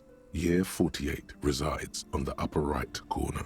Trace a path through the grid. Your finger moves through the various streets.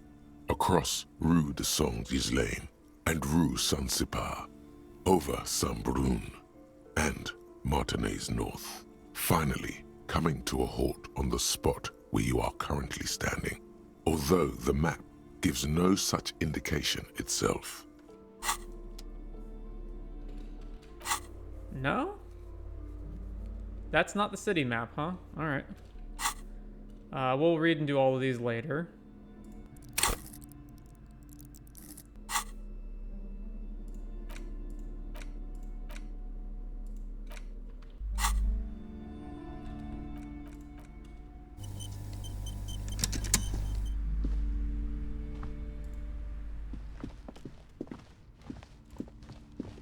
You see a set of tattered curtains blocking the way to another room.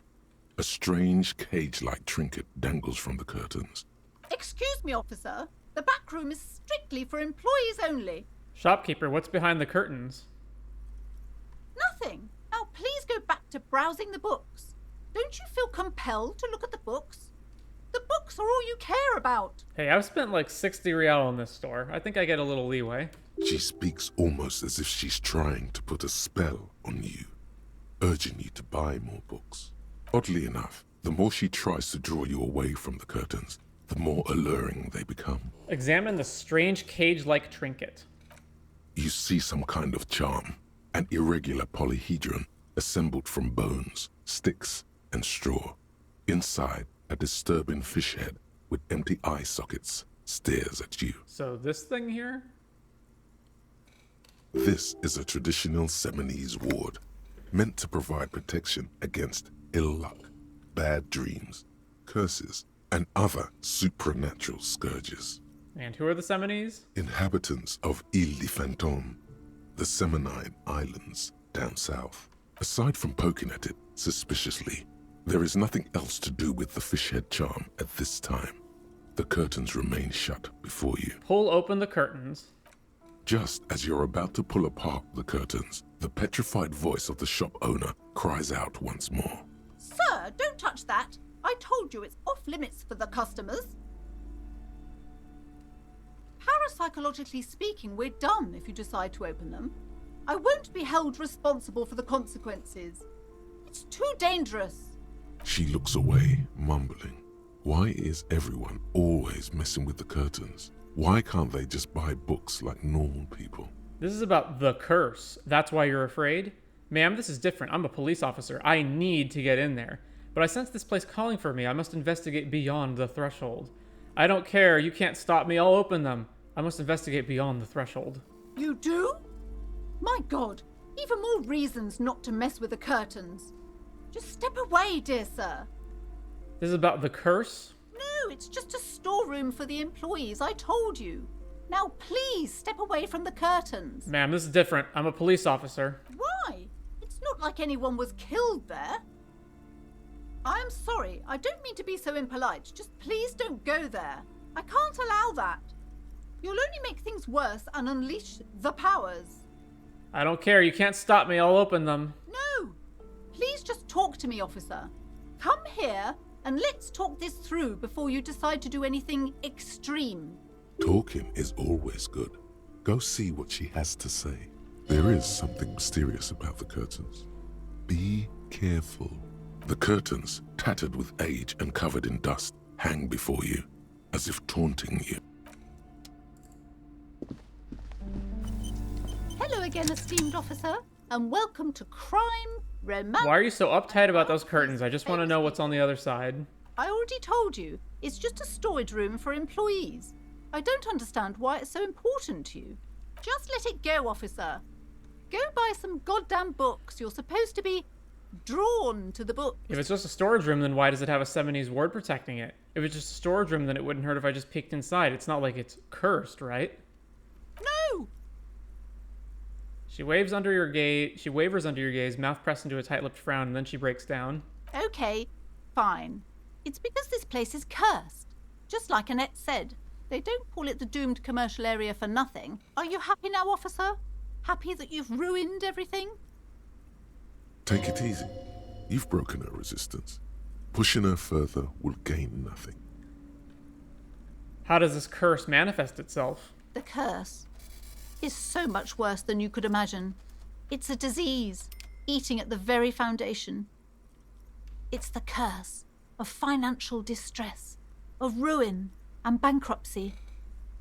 Didn't that curtain just move?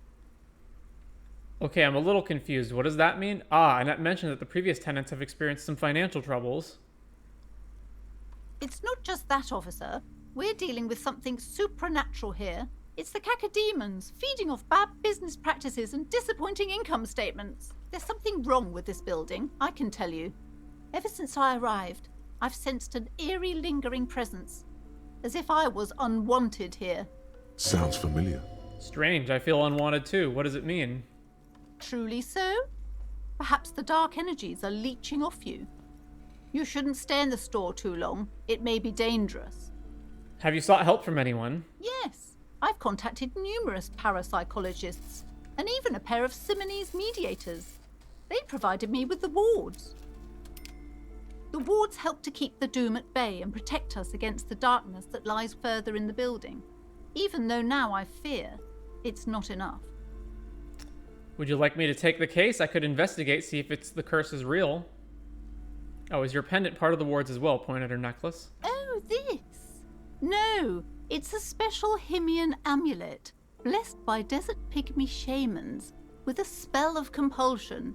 It's to compel people to buy books. There are numerous spells cast throughout the store. I had the books anointed with a different inducement spell, for example. It's guaranteed to boost sales 15%. Desert pygmy shamans. That sounds like a rather questionable way to describe a group of people. All right, I'll take the case. Most certainly not. I don't want anyone who's not familiar with the psychic arts to get involved in this mess. Stay away. Leave the spirits be, so they can return to their slumber. My liege, you know what this case calls for? A para-detective. Convince her to let you investigate the doomed commercial area. 92% drama. Slither up to her, you silver-tongued fiend. Show her what world-class perfidy looks like. Wait, what if I don't want to lie? Ma'am, I came here to help. I've handled paranatural situations before. Are you sure? Don't think I haven't seen charlatans before. I sense the psychic emanations from afar. The sleeper beyond calls out. I've returned from the void, a para-detective from a long line of para-detectives. I sense the psychic emanations. I'm not sure I can trust your claims. Honestly, you look like a bit of a drinker. I'm sorry for being so blunt, but... The lieutenant keeps his usual stony calm. He silently picks out his notebook. Go ahead then, rock her world, he thinks. I'll compose some notes. I admit I've had my share of drinks, but only because the spectral realm is parapsychologically taxing. You see, it's necessary to drink the spirits in order to contact the void. How do you know all this? Here we go. Your wards brought me here in the first place. The Seminese blood also runs through me. I am the Void Revenant. I have the powers to debad all the bad energies. The Seminese blood runs through me. You're part Simonese. Oh, it means our meeting couldn't have been mere chance. The hand of fate guides us. But I am not the only one at risk. I have to think of my daughter. You are certain you can help us? Keep us safe? I can't allow any collateral damage to hit us. No problem whatsoever. Your family is safe. The phantoms are no match for me. Just ask my partner Kim. He'll vouch for me. The lieutenant mumbles in minor confusion. He has not been listening closely enough. You've put him on the spot. Certainly so, ma'am. I can assure you my partner is eminent in this particular field. If you promise, good officer, then you might be our last hope. Do you swear it? A hand on your heart. On my honor. Actually, I'm not really feeling the vibe anymore. The psychic force has left you. On my honor. Thank you, sir. There's one more thing I haven't told you about yet. The entity. Do not act surprised. You know of these things, sire. The entity? Of course, the entity. Close your eyes. For I have sensed its presence. You have? The entity takes the form of a woman. A witch, probably. I've suspected that she must be connected to the curse ever since I first saw her. Did you know that she lives inside the chimney? Chimneys aren't big enough for that. Chimney, the passage between heaven and hell, of course. Yes, that chimney is part of the building's central furnace, and it's enormous. She has barricaded herself behind some metal security curtains. God knows what she's doing there. Some unnatural magic, I assume. You should go find the entity and ask what happened to all the companies in the building. What is the source of this curse? Here's the key to the warded door behind the curtains. Take it. Oh, and please do return to me after you've looked round. I'm quite anxious to know what she has to say about the curse. What you discover in there. Unbelievable darkness and ruin. What you discover? Probably just some office space. Don't be scared. Okay, but please, only a few questions. The woman looks... All right, let's go. Let's go investigate the curse of the Backrooms. You see a set of tattered... Pull the curtains open. You see a dimly lit room full of dusty furniture and trash. A doorway stands in the back, covered in dozens of scary little Seminese wards, your shadow looming over it like an omen. A small, terrified O escapes from Plaisance as she tries her best to look away, her round face buried in her hands.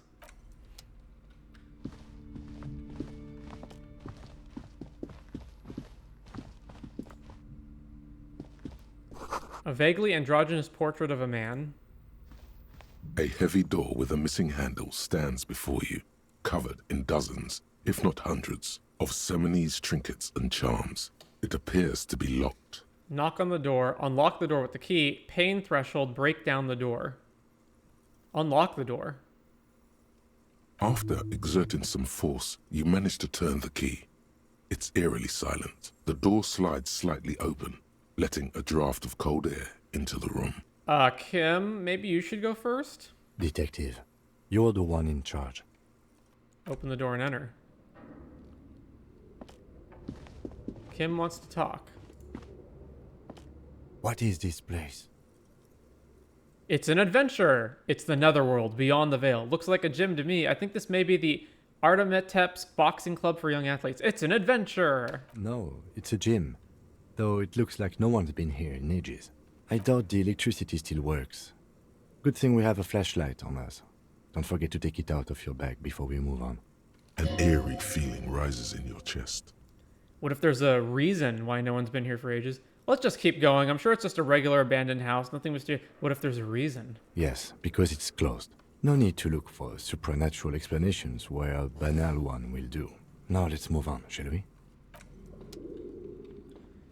Alright, let's equip the flashlight.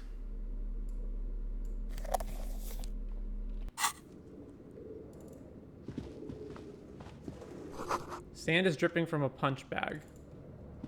Ooh, a ball. Can we use this to replace the boule? Shot put ball. The poster says, Sidious Fortis, the rest is worn off. Worn out wall bars, they look unsafe. A ball used for playing shot put, a favorite pastime of elderly gentlemen. You feel like you should hold on to this and make good use of it. To sell such beautiful old school sports equipment would be a sin. A barbell lies on the floor. The color has worn off its weight plates. It's 60 kilograms. Your triceps hum at the sight of these weights. Show the world what kind of beast it's dealing with. Lift them. There are no collars on the barbell. This is a safety hazard. Why does it feel so familiar? Is this familiar because I'm a weightlifter? Look, Kim, it's a trap. There are no collars on the barbell. Physical instrument. Lift the barbell. Is this familiar because I'm a weightlifter? No, it's not that. It's the stale smell of rubber, the squeaky sound of sneakers, your bruised knee against the mat, and a whistle. Then the feeling is gone. It's just a memory from another life, when you were young and fit. Look, Kim, it's a trap. There are no collars on the barbell. You're right. The weight may fall off. Better not touch it then. What kind of a bastard would just remove the collars? It should be a felony. It would be a violation of EPIS safety regulations if the gym was still operating, but it isn't. No one's supposed to come here anymore. Well, we ain't gonna pass this, but let's try it. Do I have any physical instrument enhancing items?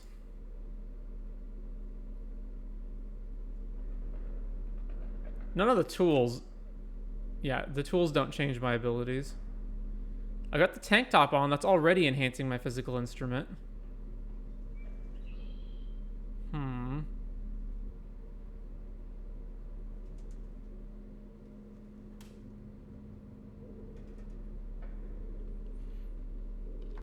Alright, let's go for it.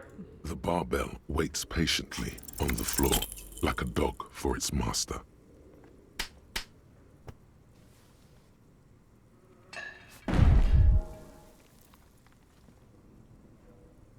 You manage to hoist it off the ground, but the barbell feels wobbly and dangerous. Your hands slick with sweat. Turns out you're no beast, just an old man with bad form. See? See? This place is cursed. Fuck you, you stupid barbell. Seems like we're a little out of shape, or maybe these gloves just suck. Whatever, weightlifting is for the intellectually impaired anyway. Seems like I'm a little out of shape, or maybe these gloves just suck. Proper weightlifting gloves would definitely afford a better grip. But we can retry it. Alright.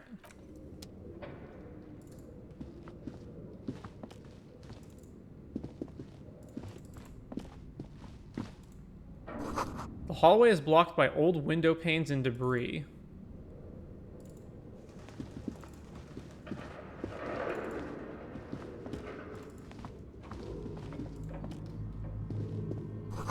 A large demijohn full of strange liquid. Wild animals stare at you in the dark, stuffed and mounted.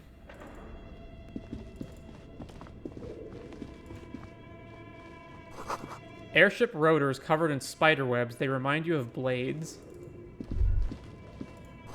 Looks like the remains of the 24-hour window repair shop. Take $3.12.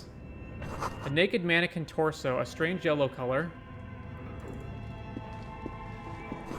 Blue velvet, soft to the touch, moth-bitten.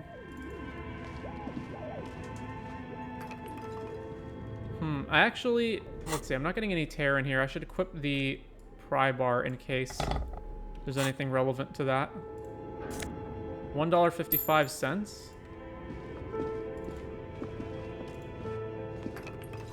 Skis with slipstream printed on the laminated top layer.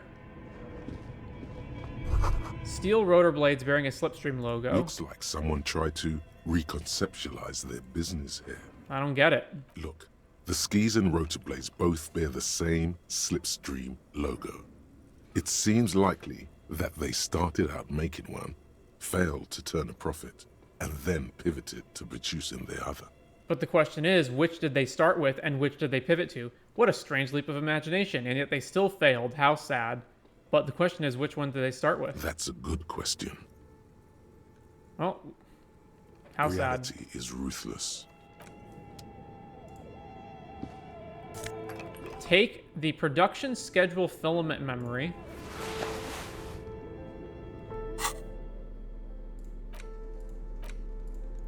The cube-like crisscross of filament feels oddly fragile in your hand. Its intricate structure covered in dust. Silver tape on the side reads, production schedule note. This filament contains information that can be read using a radio computer.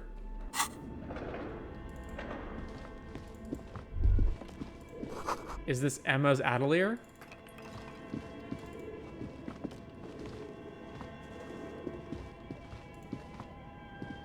Your flashlight slides over an old green chalkboard covered in scribbles, sketches, and schemes like some ancient cave mural.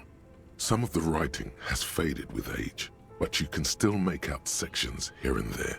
Photos and drawings have been pinned to the board. Inspect the drawings. These lithe, pointy-eared creatures appear to be different types of welkins. You make out autumnal candle welkins, casting wax-based magic. Translucent welkins, with organs shining under their skin, and even ether welkins, hailing from the vast emptiness of sidereal space. Who are all those creatures? Fantasies of a tortured, feverish mind? You should adopt one of those welkins as your persona. No longer a mere man, but a welkin. One of the welkins, towering among the rest, appears to be different, however. Examine the welkin. This is important. It's Vara Hamira, a high welkin, his face white and scarred like cracked marble. This is clearly a welkin supremacist. The note says, all non-welkin races will be purged. The Haldor, the Tworg, the humans, and even headless men, all of them, purged. Imagine a world filled only with welkin, green welkin, dread welkin, and the high welkin to rule them all. An inordinate amount of time has gone into drawing these little welkin creatures. Why would anyone spend so much time on this? Who are these creatures? Who drew them? Are they real? I have so many questions. Whisper, one of them is a welkin supremacist. Well, this has been educational. Let's move on from the welkins. Whisper. Political commentary. That one has a great beard, too. Who are these creatures? This looks like concept art for a project. It's not really real. Why would anyone spend so much time on this? Some people really like building a world, I think. Even if it's just for a game. Well, this has been educational. Let's move on from the Just welkins. look at those details. So much effort. And for what? All gone. Inspect the photos. The photo collage depicts barren, icy landscapes wrapped in perpetual night. You see permafrost and glacial landforms, dead trees groaning under the snow. Entire oceans have been frozen from shore to shore. There are pictures of settlements on dried-up riverbeds, abandoned in a storm. Animal corpses in the dark, carcasses and bones. You see primitive oil rigs built into glaciers, boreal dvorg, yurts under the snow, great mammoth-like beasts of burden. Albeit dark and cold, this vision also feels cozy in its own way, like eggnog or morphine, a much-needed respite from our own world. A pinned postcard reads, "The heat-death scenario. A desperate fight for geothermal energy engulfs the world as Wirral becomes untethered from its sun, drifting through the universe." Inspect the schedule. This is a monthly calendar from the year 50. Cryptic words like sprint, daily minimi, and GPI span the marker-drawn grid, the grand scheme of production and money. Minimi stands for a mini-meeting. It's part of a bigger framework for managing work called RUN. Station 41 tried to implement it a few years ago, but failed.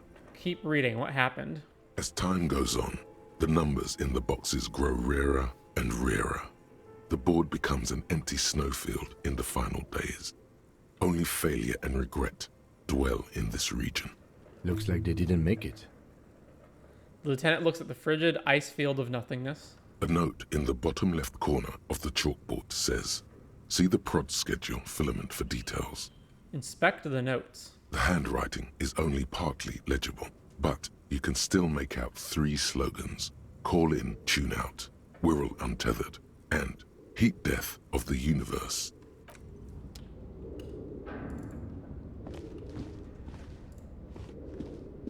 This old fireplace is covered in lines drawn in blue and red marker, the mesh spreading over the stone like blood vessels on alabaster skin. It looks ghostly and strangely ancient. A diagram for summoning some time-forgotten being? The symbols seem very esoteric. The whole thing resembles Kadran mosaic tiles. Hold on, how do I know what Kadran and mosaic tiles are supposed to look like? History classes, students with their textbooks open, studying the roots of our civilization. Those aquarelle blue tiles looked beautiful in the sun. What am I looking at? Radio frequencies, it seems. UKV 123.6, UKV 123.7, UKV 123.9. Some written notes, too. Sparse and cryptic. Radio frequencies for what? Unclear. It looks like a cardiovascular system split into veins and capillaries. Very advanced. So we're dealing with something medical here? This must be an elaborate piece of art. Of course, narrow your eyes. The anatomy of the curse. Perhaps. The web is comprised of radio stations, all lead back to one red heart, titled the Game Master Frequency. A note says, this one can listen in on any station it wants. Wait, who's the Game Master? Someone very important. The leader of a massive on-air game built by these people. A conductor for the hundreds of story threads that pass through the Game Master's frequency.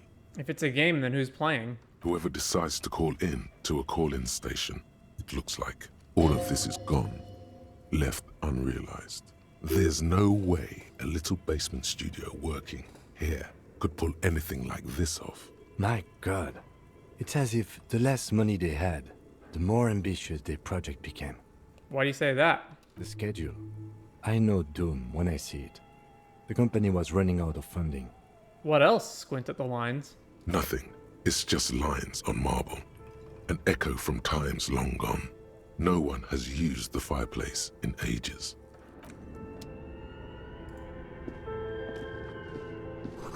Scribbled across a notebook, developers of the most advanced RPG in the universe. This appears to be some kind of machine with a cube-shaped heart and a wired framework. The keyboard has a rectangular on-off button. A piece of paper still hangs from the printer. The radio computer. Just sitting here without anyone inside. What he means is that these things cost money. Why would anyone just leave it behind? Do you think I should turn it on? We have one of these down at the station, but I never really learned how to use it. Turn on the machine. The machine lights up like some prehistoric animal stirring from its slumber, revealing fluorescent play and print keys on the keyboard. The hatch on the machine's central compartment is wide open. Look inside the compartment. It's empty like a beehive without its brood. Some cables have been left dangling, disconnected. The filament you have would fit perfectly inside the compartment. Press play. Nothing happens. Press print. Nothing happens. Insert the production schedule. Like a smooth draw, the filament slides into place. On the keyboard, the play key starts blinking. Press play again. A bar of fabric right above the keyboard starts producing a soft hum. The sound of static seeps through the machine's planar magnetic driver. Have you stirred the ghost of the doomed commercial area from its rest? Could this be its dismembered heart beginning to flutter? The static gets louder, slowly filling up the abandoned hall, until a voice speaks out, crackling and old, cutting into the air. Good afternoon. Fortress accident en rue de Saint-Ghislaine. This is East Insulindian Repeater Station 1. Please repeat. Is this the production schedule? Why did you call me Fortress Accident? What's the production schedule? What are you, a machine, or are you alive? That's all for now. What's the production schedule? The filament you have inserted into the reader. Alright, thanks for the explanation. That was a question. Have you inserted it into the core? Yes. Good. Please repeat the password. Password? Of course it would have a password. That's why there's a human administrator involved. You should ask her for a hint. A password? I'm really bad at passwords. Can you give me a hint? Is it my birthday? This is the police. Please open this thing. I am contractually obliged to protect the privacy of the filament holder Fortress Accident. Without filing a warrant with Lintel, I cannot give you access to this filament. I'm afraid we are not doing that, unless we want to wait for a month. Now, can you please repeat the password? I don't know the password. Received. I will register this login attempt. Don't worry. Passwords have a way of turning up, sooner or later. Fortress Accident. Is there anything else I can do for you today? Why did you call me Fortress Accident? Fortress Accident is the company on whose name the terminal you are currently using has been registered to. Do you have any other information about this company? One moment. You hear her flip through a catalog before she reads out with studious care. Fortress Accident SCA produces revolutionary interactive call-in radio games. That's what the catalog says. That's not bad. Wow, so conceptual.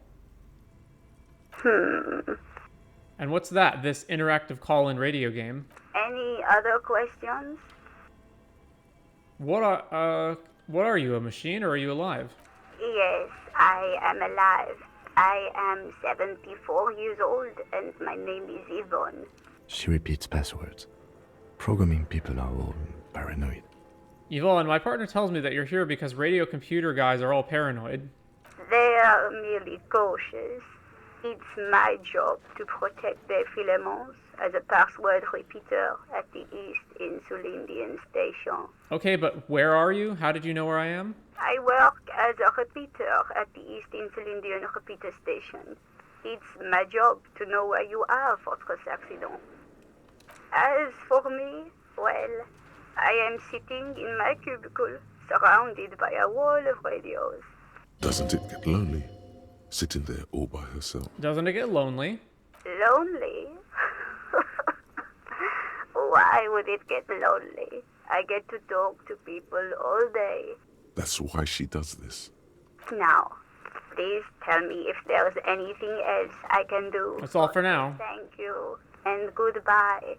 Tiles on the cube are still smoldering. Alright, Casting press the print. framework. Nothing happens. Really? I would have expected now that we inserted the filament for something to happen. Remove... Behind the hatch sits a cube-like crisscross. Okay, remove the filament, remove the schedule. Of its glowing nest. Press print. Nothing happens.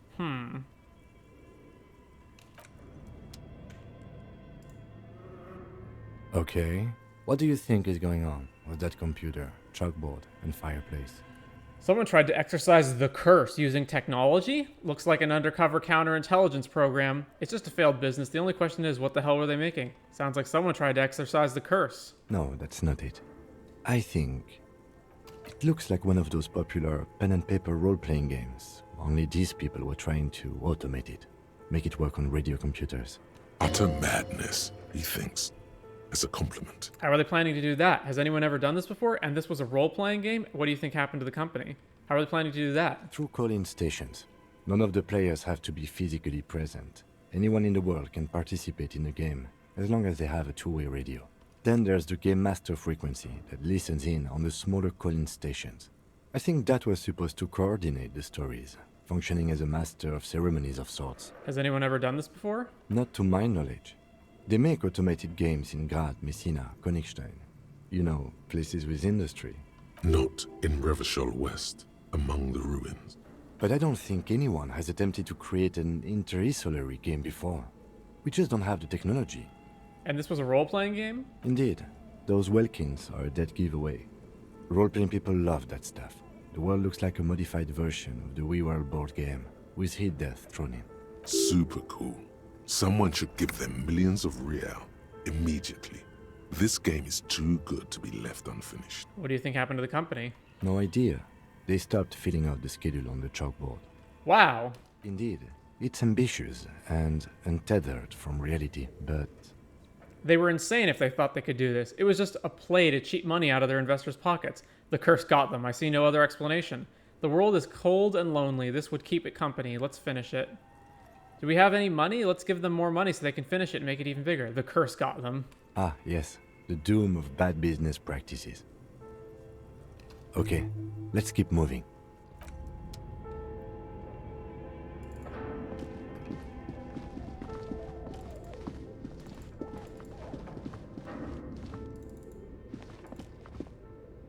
An iron safety curtain curves before your eyes, folded like a bellows.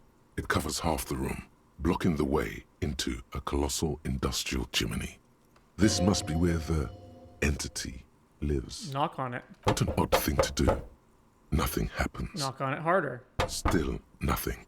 No one's home. Knock even harder. Those curtains prove to be surprisingly sturdy. Your fist hurts now. If this is really an entrance to the chimney, then there must be a furnace somewhere as well. Maybe there's another way to get in.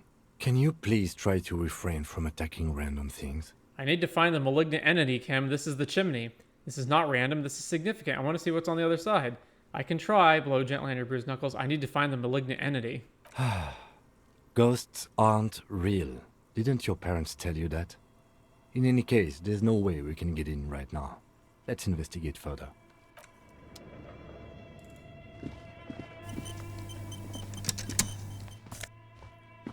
Postcard La Delta 51. The sunlight has made this postcard almost completely sepia-toned. Midtown traffic passes overhead. The ghosts of skyscrapers disappear into a beige midday mist, vapor rising from the delta on which the district was built. The postcard is prepaid. Shoes in a puddle of melting snow.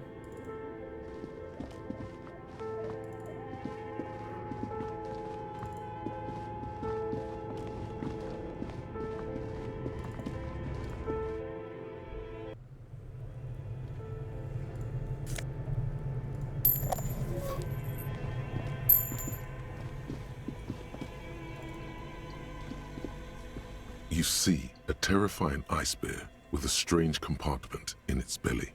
The door is covered in frost, and the bear's eyes are glowing red. The bear looks oddly realistic. Is it taxidermy? What is this thing? It looks like a giant ice bear. The lieutenant doesn't answer. His eyes are glued to the animal. A sharp slice of light shines out from its mysterious belly door. Crack open the door. A gust of freezing cold air rushes to greet you. You hear a low grumble as the bear regulates itself. This is the inside of a refrigerator. The lieutenant takes a peek inside. His hand has found the holster of his gun. Relax, Kim, it's a fridge. Of course, just a giant ice bear-shaped fridge. He relaxes his hand, his face bathed in the harsh light of the open fridge door. Let's take a look inside. Look inside the fridge. The shelves are empty. All you see are crumpled ice cream wrappers with the brand name, Revachol Ice City. A handwritten note has been attached to the door. The fridge is huge. Take the note from the door. You pocket the note and the little fridge magnets keeping it on the door. Examine one of the ice cream wrappers in there. A friendly cartoon bear smiles back at you from a glossy cellophane wrapper. It looks nothing like the fridge. What is a giant bear-shaped fridge doing in an abandoned cellar in the first place? Good question. It looks like an ice cream fridge. The lieutenant reaches for one of the wrappers. He studies it in the light. So they tried to sell ice cream from this hyper-carnivore? I know. What an unfortunate marketing choice. What is even worse, the bear is still costing them money to this day. The lieutenant points at the red snaky cable running from the fridge. The fridge buzzes with energy. Oh, okay. So, yeah. This thing must be catastrophic. So it's a doomed commercial area because this gigantic electricity-sucking fridge has been left on and is costing everyone more electricity bills. Can we just cut the cables? No. The wall collapsed. It's inaccessible now. A thick layer of coal dust covers the furnace, coloring it pitch black. Looks like this furnace has a face, and it's a face of agony. Kim, what is this thing? Is it a furnace? Looks like it. Looks like an old central furnace used to heat the building. It's connected to the chimney. No one has used it in ages. No signs of any recent fire. Only dead rats. Look inside the furnace. It's dark and grimy here. In the darkness you can hear chatter. It's coming from above. A voice or several voices talking to each other. Near the smoke chamber, upstairs. What are you doing? The lieutenant asks when he sees you climb halfway inside the furnace. I'm hallucinating, or maybe it's the entity. I hear the murderer of the hanged man talking. I'm not sure, Kim, but I think I can hear someone talking upstairs. I hear the murderer of the hanged man talking. Wait, really? Maybe it's coming from behind those safety curtains we saw upstairs. Smear your hands with coal.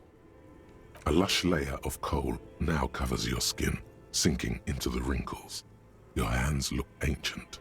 You feel the spirit of Ramut Karzai, ancient hero of Grad, pulsing through you. All that's left is to cover your face in war paint. Hadramut Karzai, smear your cheeks black with coal. 3 dangerous stripes appear onto your cheeks, telling stories of your wild soul. What are you doing? I am the reincarnation of an ancient Ilmaran warrior. Please wipe your face clean, officer. No, you're a proud warrior. Keep it. Authority medium, don't wipe it. I would like that to be a little higher. Where's my authority? I also need higher authority with Titus anyway, so it doesn't hurt to spend a point on this.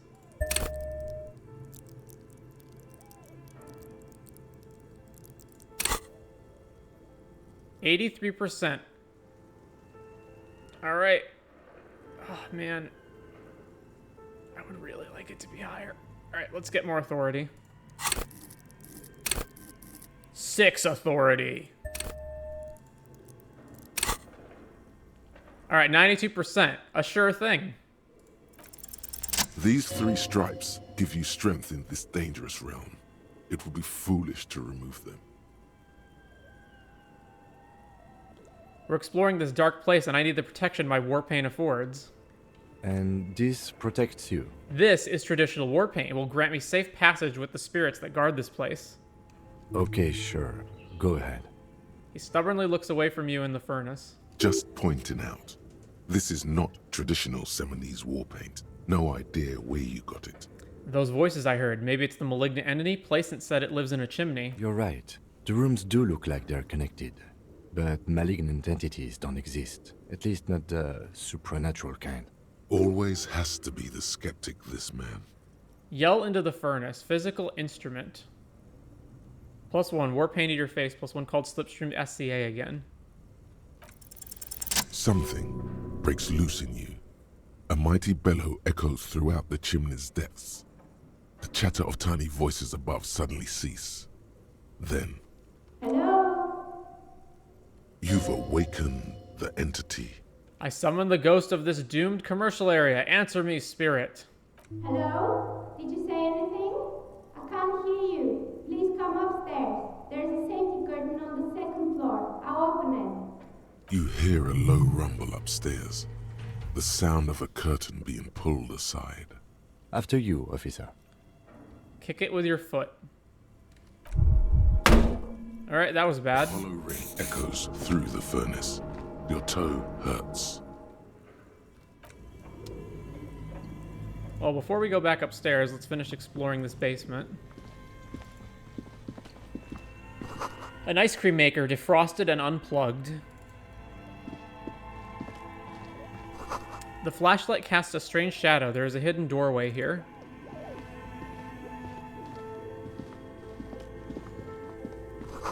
Two rusty rifles are hidden above the piping. They look inoperable. Someone has stuck some busted guns beneath the ceiling. A few bricks have fallen off, revealing a compartment behind the wall. It's too dark to see in. Look, there's a hole in the wall. Shine light on the hidden compartment. There is, yes. And there also appears to be something inside the hole. Interesting. Do you want to take a look? Okay, I do look inside. Your hand reaches deep into darkness and spiderwebs. Rummaging around, you find rusty rifles hidden away. Rifles, Kim. Are these any good? Inspect the rifles. Most of them are rusty and inoperable, like the rest. But one catches your eye. A bolt-action model with a fine wood stock, in better cosmetic order than the others. Take it. You're a police officer. Police officers carry guns. This one looks nice. Take the rifle. That's a rare sight. Seems to no longer be functional, but still a beautiful thing in its own way. That is not what this says. An old Belgrave Margrave from the Revolution. Seems to no longer be functional, but still a beautiful thing in its... Okay. Where are we? Seems like an old bunker from the revolutionary period. Look at all those rifles. Must be an old weapons cache. What does this mean, a rifle here? It means there are firearms, albeit inoperable, still lying around in Martinez.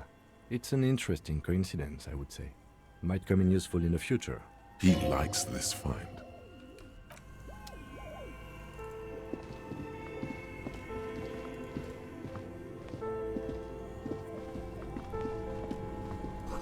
A frozen ice cream maker that's still running.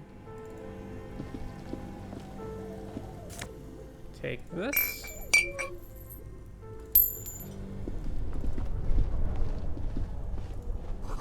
Intercom wires running into the breaker box. Insane mesh tank top plus drama. Where'd you even get that one? No, really, who puts in a drawer? No further comments. Wear it at your own risk. Clinically insane. A broken Mel McGrave from ages past. It's a 4-shot bolt-action military rifle with a wooden frame.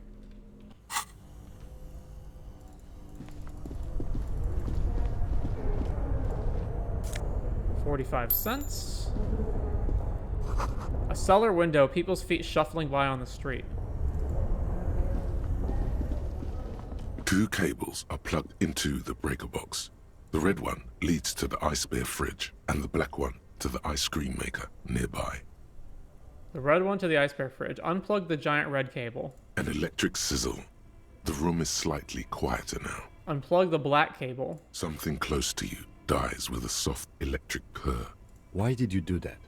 It's black. It's not like it's the red one. Because it's black, the color of immeasurable cosmos. I don't know why I unplugged it. I do things without any reason. The lieutenant raises his brows, but doesn't say anything. The electric distribution board now has 1 cable missing. So... Okay. Can't interact with this or this.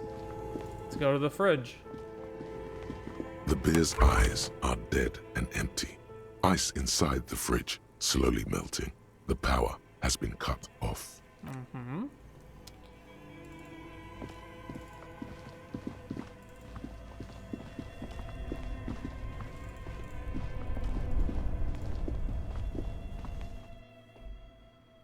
Okay, so that's where this is. An old call box. East Delta Commerce Center. Been through all that. All right. Back into the basement.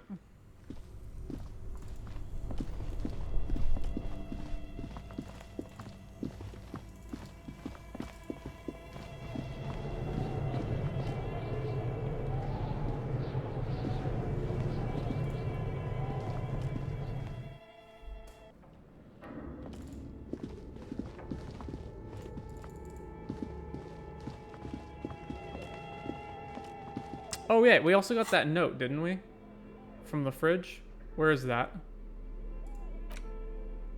Handwritten note from the fridge. A handwritten note you found from the ice bear fridge. It still bears some marks from the fruit-shaped kitchen magnets that were used to secure it to the refrigerator door. The note is written with a blue pencil on a piece of lined office paper. The kitchen magnets have left spots on its surface. Does it say anything interesting? This is tangential at best, but the lieutenant's detective instinct is still active. Someone has scribbled, S. I can't believe the off-site copy is still here. The illiterate ginger kid keeps stealing stuff from the studio, so I had to hide it somewhere safe. You'll find the filament memory with the off-site copy in the frozen ice cream maker. Please take it home, ASAP. It's important. I'd do it myself if I lived in a civilized place with a freezer. Take care, Sully Soif. I wonder who wrote that note. Looks like someone from that radio game company upstairs. I'm a little surprised they just left their property lying here. Maybe they had to leave in a hurry. Maybe it's because of the entity. That's implausible. Who's the illiterate ginger kid? Cuno, right? Really? You don't have a single guess? You mean Cuno? Oh, I'm sure that child would love to get his hands on the filament memory. Even if he doesn't know what to do with it, he'd probably try to pawn it for speed, based on our encounter. Do you have any idea where the frozen ice cream maker could be? I don't know. I assume it's somewhere close to the ice bear fridge. Didn't you see one right next to the breaker box? Oh, okay. So now I can interact with it.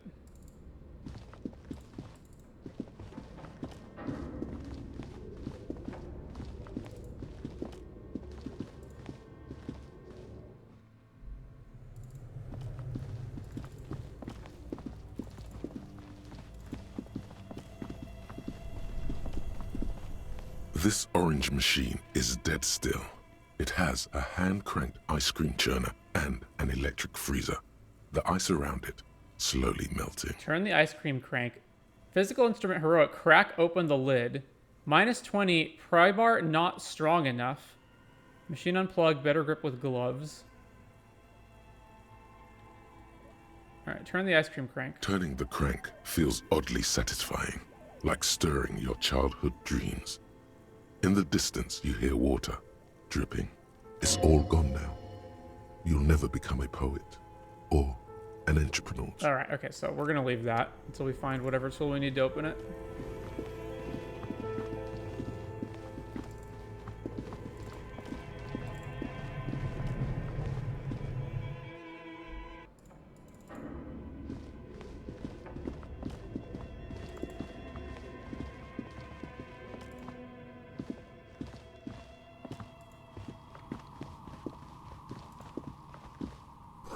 This tray is full of dice, colorful polyhedral dice, hundreds of them.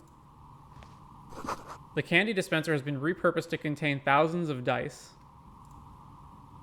Hello, I'm Neha. Novelty Dicemaker. A bird-like woman sits on a throne of tools with emerald light shining through her hair. Did you try knocking on my window? I must have missed you. I've been listening to my Melius. She taps on her headphones. So what kind of die are you looking for? Could this be the malicious entity? Perhaps it's wise to go along with this masquerade for now. She's got a direct view to the backyard. You should interrogate her about the lynching. Hold on, what do you mean about milieus? Yes, a milieu is like a call-in station. You need a two-way radio to access one. That's why I have these. Mostly, they just teach you to swear in different languages. But some of the stations can be quite interesting. I was so absorbed, I must have missed you knocking. You must have confused me with someone else. I haven't knocked on your window. Then how did you get inside? By the south entrance? You know what? It doesn't even matter. What matters is that you're finally here. Let's talk dice. Did you have something specific in mind? Why are you asking me about dice? I'm a novelty dice maker. Tell me the name of your role-playing system and I'll make the die you need. That's why you're here, yes? Role-playing games? You know the one made by Fortress Accident. Does that count? Sure, I like role-playing games and I need some dice. Maybe. I'm not really sure why I'm here, honestly. No, I was looking for something else. Squint your eyes mysteriously. Answers. Answers? How strange. These days people only come to me for dice and role-playing games. I'm not sure how helpful I'll be, but go ahead and ask. The walls around her are covered with rows of precious stones and minerals. It almost looks as if the stones and dice are a natural part of the room, growing out of the shelves like stalagmites. This person means you, or no one else, absolutely no harm. She will answer freely and honestly. No falsehoods are present. She's a novelty dice maker and doesn't have anything to hide. Ask what you need. How'd you become a dice maker? How did I become one? It was a business decision. I was a regular jeweler at first, but that's an unfocused field with too much competition. Some of my friends were role players. They asked me to make some polyhedral dice out of cobalt. That was my first order. I grew it from there. Do you like role-playing games yourself? Not especially. I like working with rare materials and a steady pay. And role players as customers? They're nice people. Some of those nice people have big bucks to spend on novelty items. She's thankful for the security they provide her. Okay, I'd like to order a die from you. What do you know about the man who was lynched behind the whirling in rags? Nothing really. I didn't know him. Who cares about the dead body? We might be dealing with a malignant entity here. The lieutenant looks at his notebook, then the woman under the large window. Your window looks directly onto the courtyard. You're saying you didn't see or hear anything unusual last Sunday evening? I'm sorry, detective, but as you know, I usually have my headphones on when I'm working. It shuts out most of the daily ruckus behind my window. What do you mean by the daily ruckus? Well, there's always something going on in the whirling's backyard. She's heard of the murder, but did not see it, sire. During daytime, there are usually those kids, and lately I've been seeing a lot of drunk workers hanging about. Must be because of the strike. But I never saw anyone during that fateful Sunday night, I'm afraid. And you never took your eyes off your work to look out the window. I might have, but in this case, all I would have seen is my own reflection staring back from the darkness.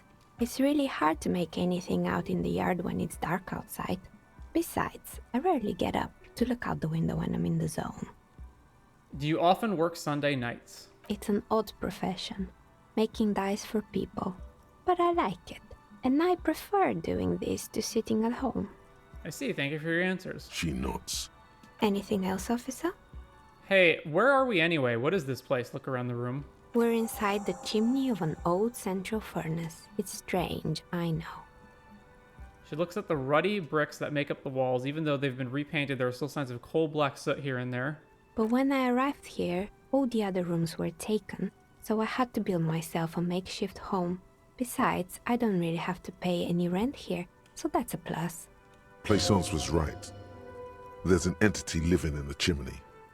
You should ask her about the curse. Does it mean she's unlawfully occupying a part of the house? Shameful. Creative. The lieutenant looks around the spacious room, its ceiling fading into shadows above. When she arrived here, there was no room anywhere else. She must have known the other businesses. I've heard this place is cursed. Did you know that people call it the doomed commercial area? I've heard the stories, but I don't think those stories are true.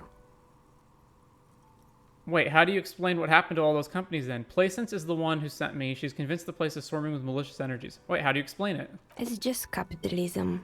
We only hear about tales of success, so it's often surprising to realize how many ventures actually fail. Plaisance sent me. Plaisance, the bookshop lady? I've heard that her business is doing rather well. Have the energies spared her somehow? Plaisance is a wise woman. She has Semnese trinkets protecting her against the curse. Actually, the bookstore isn't doing that well. There are hardly any customers, and she has to exploit her own daughter to keep the company going. The curse is just biding its time before it strikes again. Sooner or later, everyone will fail, even her. I don't know why the bookstore hasn't gone bankrupt yet. That's what I'm here to investigate. The curse is just biding its time. All right. But it's not just the bookstore that's still up and running. What about the whirling in rags? Some people say it's part of the building complex. Hold on, the whirling is part of the doomed commercial area? Yes, but it's still a separate building. The malicious energies can't reach there. No, the whirling isn't doing well either. Its waitress just took off and customers have trouble paying bills. And then there is me. She sighs, looking at her messy work table. All kinds of tools lie there scattered, from knives to carving files to wire cutters. I've been here for 14 years, selling novelty dice to role-playing enthusiasts. Not exactly a million-real business idea, yet somehow I've survived despite the talk of malicious energies. Strange, isn't it? Maybe it's just because she's so talented that she's been able to woo the curse. Plaisance thinks it's because you're the source of it, a malignant entity. It's because you're competent and dedicated to your craft. The curse doesn't affect people like you. The curse will get to you, have no doubt about it. It just doesn't care about earthly time frames. I'll be the first to admit there are many inconsistencies in this so-called curse. Plaisance thinks it's because you're the source of it. Malignant entity? What does that even mean? Some kind of sorceress? What about you, officer? Do you think I'm the malignant entity? Time has come to face the source. Fear not, for the forces of the universe are supporting you in this psychic quest. I think it still might be you that's causing this narrow your eyes very mysteriously. I'm starting to see that there is no curse, only business decisions and natural market fluctuations. Honestly, I'm still not sure. This world is a puzzling place. Is it now? I've always thought it's a rather mundane and boring place with no supernatural surprises in sight. Well, if you ever find a way to explain all those inconsistencies in the curse, let me know. She turns back to her work. That's all she has to say on the subject. She's been thorough and truthful, as far as we can see. Plaisance is not going to like what you have to tell her. Shiver's legendary. Why hasn't her business failed? Do you know what happened to other tenants? Everyone else is gone. More or less. Are you interested in anyone specific? Oh, quite a lot of them spring to mind. What happened to the gym? It wasn't merely a gym, it was Artemitep's boxing club. A community project created to steer at-risk youth away from drugs and crime. And who was Artemitep? A kind man from Zemsk. I heard he had some trouble with the law when he was younger, and that's why he wanted to start the gym, as his way of giving back. Maybe that's what Cuno needs, a community-centric boxing club. Cuno. Who's Cuno? He's sort of the king around here. He's a little ginger gremlin who likes to defile dead bodies. Oh yes, you mean the kid with the sailor's mouth. Yes, I've heard him yelling profanities in the backyard. I think it would take more than a gym to help that kid. How did that community project work out? Judging from the kids I've met so far, it didn't really work out, did it? It didn't. If anything, it made the youth situation in Martinez even worse. At some point, someone started a rumor that the punching bag downstairs was full of amphetamines. It's not really full of that. No one would store their drugs like that. Eventually, the coalition took away the funding and the club went bankrupt. This was a few years ago. It's gotten much more peaceful around the plaza ever since. What's up with the broken windows? Oh, this one's a mess. There used to be a company that promised to repair windows 24 hours a day. What could go wrong with this one, right? Turns out, the business was actually set up as a front for an illicit group that was producing snuff milieu. Who would have guessed? What's the snuff milieu? And they never cleaned up the debris either. Now it's just littering the hallway and I have no idea how to get rid of it on my own. Cool, very cool about the debris, but what's a snuff milieu? It's a sub-Rosa radio station that broadcasts real murders with real victims. Some people pay good money to get off on it. Nothing changes in her tone as she says that, as if it's just another piece of information to lay out for the world. Don't worry, the ICP has a separate division that deals exclusively with unlicensed sub-Roses. This isn't our problem. Good luck with that.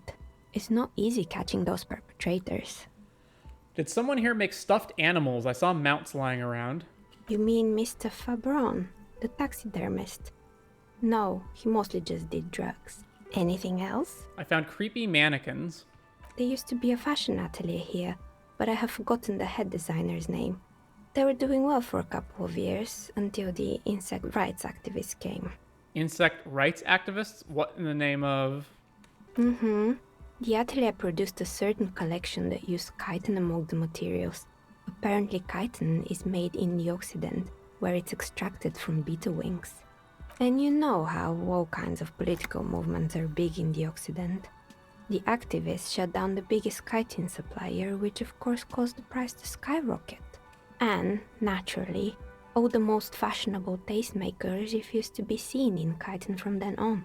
The atelier went bankrupt before they could finish the collection. I'm glad that someone took care of the little guys. I like insects, but insects don't have any brains or feelings. They got what they deserved. Making clothes out of beetle wings is a terrible idea. But insects don't have any brains or feelings. Actually, insects do have brains, but yes, I understand what you're saying. I think the protesters took it a little too far. As she shifts around, you notice several dead flies on the windowsill in front of her. Legs up. They're not moving. Anything else? What's with the rotor blades and skis? They were made by a company called Slipstream. After they pivoted from making rotor blades to skis, their chief executive took off on a vacation with all their money. Honestly, I think it's quite funny. I think he's still sending out holiday transmissions from Tulula or Tiumotiri or Hashtkor or wherever he is. That's illegal, running off with company's money like that. Why hasn't he been arrested? Sure, it's illegal, but it's not exactly anything extraordinary in business. Besides, Slipstream is history now. All their remaining assets got seized by the bailiffs in 47. I have no idea why those skis and blades are still lying around. They were just the props. Why return them? I found a strange machine. Fortress Accident, the radio game studio. She liked them. They were an interesting bunch. We talked about role-playing systems every now and then. Once, I even saw two of them get into fisticuffs over Weasel. They certainly took their work very seriously, even if they seemed to be chronically liberal with their schedules. What do you mean liberal? What happened? The usual. They ran out of money and couldn't get the project done on time. What went wrong? Well, I did hear them talking at times. She looks at the hallway as if she can still hear them chit-chat behind her curtains on a cigarette break.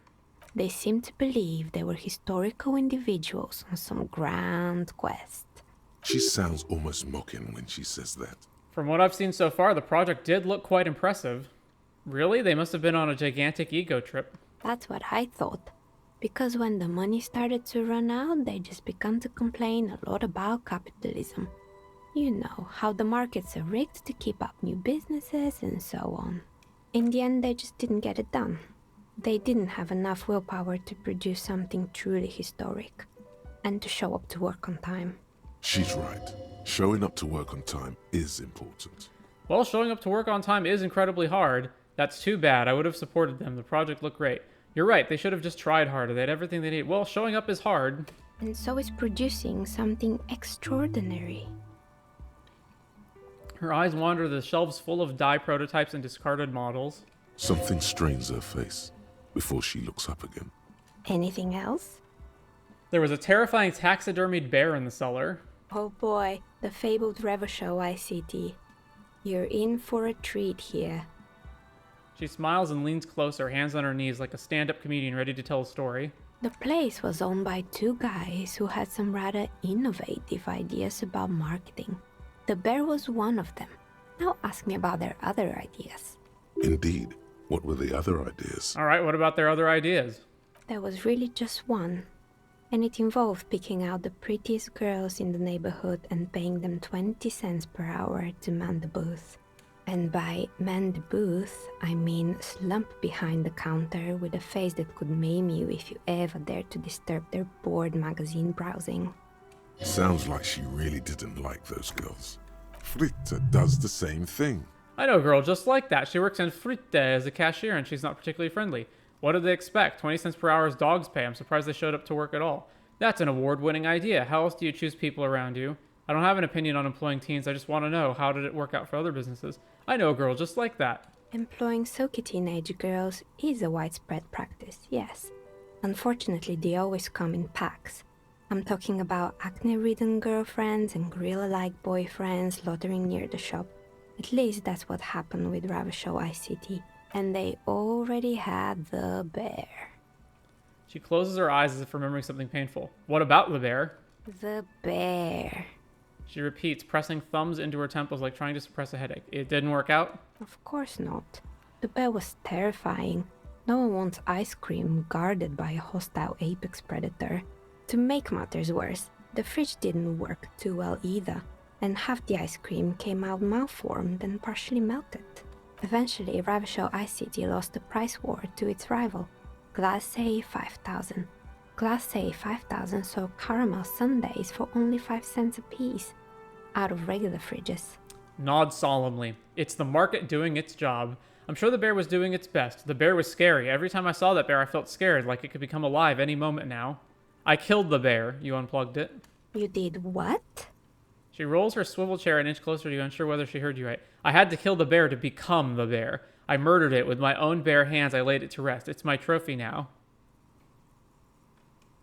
Really? You broke it? What a shame. It was a terrifying beast, but I was fond of it.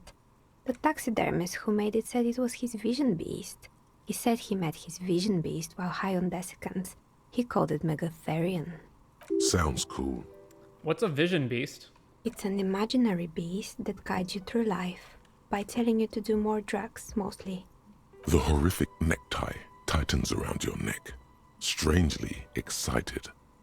But it doesn't feel particularly fun this time around. I don't do drugs. I do drugs. I've got a vision beast myself. I don't have a comment on drugs. Grab your necktie and mumble, not now, you beast. What? Do you ever feel like your vision beast is trying to blackmail the fun out of you? No, officer. I don't have a vision beast. Normal people don't have vision beasts.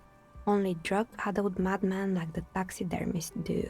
That was a hypothetical question. Of course they don't. I'm a normal person and I don't have a vision beast. What about horrific neckties? Right, says the Dicemaker. She doesn't look entirely convinced. Anyway, now you know the story of the fallen ice cream empire. She seems almost sad finishing the story. Some dust beams swirl in the afternoon air. Her eyes follow it idly. Anything else? I found the building's intercom, but it's not working. I've been here for a long time. Oh, right. I hope you didn't try to ring me. I think none of those doorbells work, including mine. I'm still in the middle of connecting the wires. Sorry about the confusion. The doorbell with the empty name card must belong to her then. So you're telling me that the doorbell with the empty name card was yours? I was wondering about the Whirling in Rags. Is it part of the same building complex? I saw a name East Delta Pinball on the doorbell. A strange thing happened when I tried calling a company named Slipstream SCA. Someone answered. It can't be true. They don't work here anymore. They've been gone for years. Are you sure it was Slipstream SCA? She said she was from Tricentennial Electrics. Maybe it was Plaisance from the bookstore. Tricentennial Electrics? It used to be a major electric company 100 years ago. Are you sure it wasn't just some kids playing a prank on you? No, it was something else. It was eerie. It was too real to be just a prank. Either we're dealing with a professional actress, or... No, it was something else. Something eerie. Narrow your eyes. Pranks can be eerie. Oh, the kids these days. We were just one of them, and now they're terrorizing us. No solidarity. I saw a name East Delta Pinball on the doorbell. Right. It used to be a gaming arcade. This is an ancient failure, before my time. I'm not surprised, however. My advice? Don't base your business on a fad. Hypnotism, fluorography, trick-track, especially pinball. Agreed. Pinball is the worst. His disdain for pinball could not be clearer. So you're telling me that the doorbell with the empty name card was yours? That's right. I haven't even written my name there. As I said, it's quite useless right now. I was wondering about the Whirling in Rags. You could say so. Both houses were built at the same time and under the East Delta Commerce Center project. That explains why you can call the Whirling from the intercom, albeit I doubt that anyone responds. If the Whirling is part of the same building, then It's part of the Doom commercial area. The darkness of this place is there, too. Actually, the Slipstream SCA mystery might be a recording. I called again later and got exactly the same message. Why would Slipstream SCA have a 100-year-old recording as their doorbell message? Doesn't make any sense. I'm still convinced it was nothing more than some elaborate prank. My money is on electrical anomaly. I've heard of these, especially in an old building like this. I have a few more questions about the building. Sure, I'm listening. Actually, I had other questions. Good.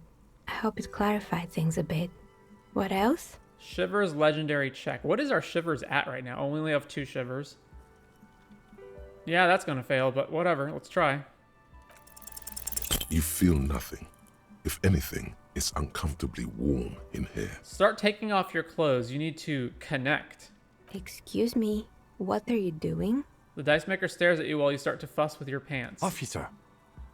The zipper, it's stuck. Is it just me or is it hot in here? I'm trying to lower my body temperature. It's part of the special technique I have. And what technique is that? She squints at you, a little astonished at what she's hearing. You still haven't gotten your zipper open. Okay, hear me out. Sometimes I get these feelings. Miss, I apologize for my colleague's behavior. He's still recovering from an unusual medical episode. Officer, this isn't how mature adults deal with their feelings. Now you feel something. The cold damp of shame washing over you. No, not like that. It's like I can feel the wind or, I don't know, the air pressure, and then the air tells me things. The air pressure told you to take your pants off in my studio? This is not going very well, is it? Word-wise. Yes, exactly. Can you please employ this special technique somewhere else? I work here and my work requires concentration. Half-naked people don't help with that. She turns away so that you can zip up your pants again. Okay, I'd like to order a dye from you. Of course. Tell me what you have in mind. Do you know the We're All Untethered setting? I want to dye for that. Do you have any cursed dice? Tell me about your most extraordinary dye. I'm sorry, I don't actually know what dye I want. Just a normal dye for me, please. Very regular. I'm looking for something to help with my work. Do you know the We're All Untethered setting? Ah, yes. Fortress accident. It's too bad they never finished their game. The We're All Untethered die is a variation of a standard role-playing die. Only, instead of plants, it uses motives of ice and death. And loss, of course. Ice, death, loss. Sounds like you. I'm thinking something made from alligator jawbone, cast in black resin. The reptile bone is as white as ice and dead as, well, death. For 7 real, I could have it ready in 8 hours. What's a standard role-playing die? Why do you need to cast it in resin? It's a deal. What's a standard role-playing die? It's an icosid tetrahedron, a 24-sided die that can produce results for 2-sided, 3-sided, 4-sided, 6-sided, and 12-sided die with a single roll. Technically, you can also use it for many other sizes, but you may need to reroll results. Loving it. So nifty. Why do you need to cast it in resin? Untreated bone is porous and prone to chipping. Cast it in something hard like resin though, and voila, it's perfect. I should maybe get a different one.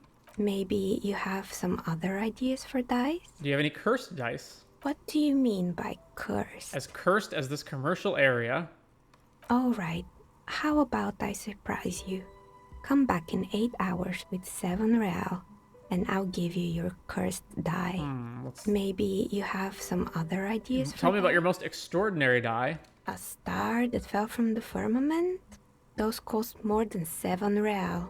Are you sure? Yes, I'm a star myself, a superstar, and superstars don't care about money. No, I'm afraid it's not worth it, sorry. Alright, maybe some other dye then. I'm sorry, I don't actually know what dye I want. How about an amber dye? Amber, a poor man's gold? Who told you amber was cheap? It's beautiful, really, and has been treasured since the ancient times. For 7 real, I'll craft you a 13-sided die from piece of amber with a fossilized insect. It's perfect for those who can't seem to let go of their past. That sounds like me. I had a feeling. I need to think about it. Maybe you have... Just a normal die for me, please. Very regular. A normal die? I'm a Novelty dice maker. I don't make polyhedral dice. dice that have more than 4 sides. Octahedrons, trapezohedrons, dodecahedrons, but also barrel dice and teetotum bowls. Come on now, be a little creative. I'm looking for somebody to help with my work. I think I have just the right one for you. Police colors. Because I'm a police officer, right? Not the most original, I know, but sometimes the obvious choice is obvious because it's best. Here, catch. They're a gift from me. She tosses you the dice. A beautiful woman tossing you a gift. Whatever you do, don't overthink it. Hand-eye coordination, -1, totally overthinking it. How many points do I still have? I have 2 points. Hand-eye coordination. All right, let's, We're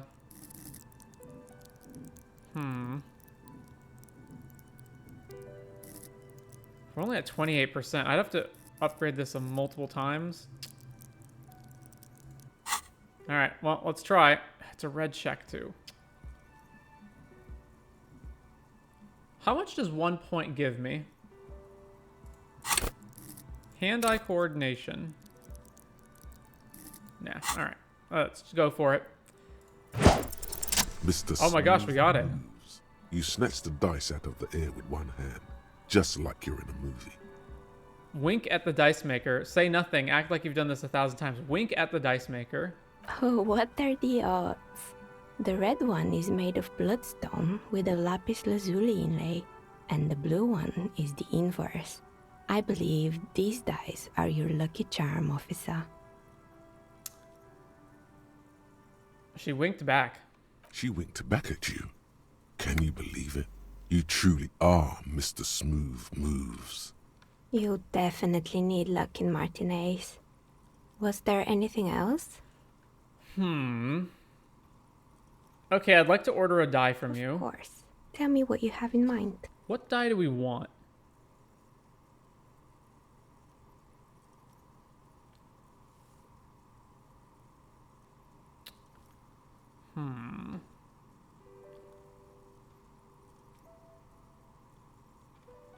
Whirl untethered. Ah, yeah, the whirl. Ice. I'm thinking something made from alligator. All right, it's a deal.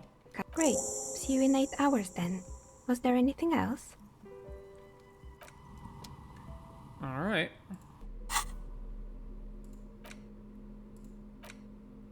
Icosahedral dice set rings. These two 20-sided dice have the colors of a police alarm.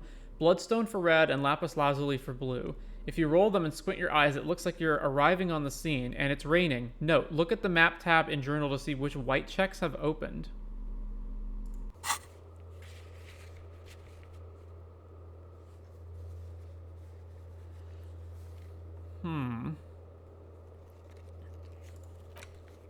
Ooh, now we have a map. All right. So that's the statue. That's the whirling. That's the bookstore. That's the docks. There's Joyce's ship is this one here. That's the other building. Then this is where the strike is. That's the pawn shop. And then we have the water gate that we can't go through here.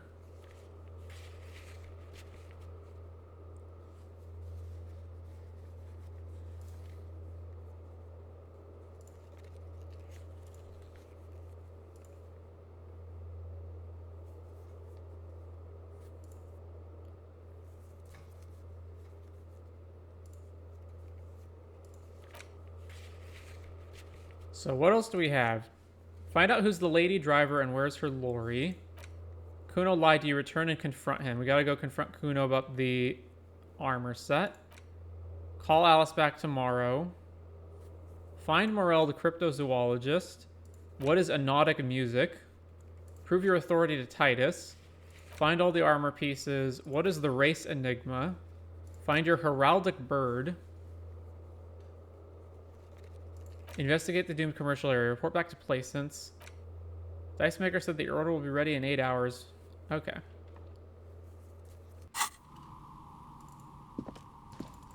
Back downstairs.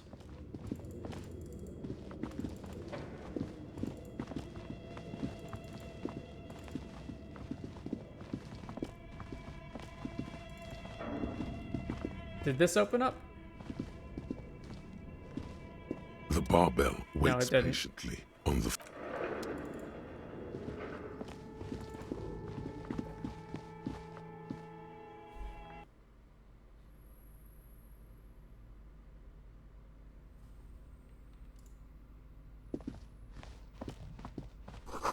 Ghostly silhouettes of hair dryers. Oh, let's take the flashlight off and put the bag back.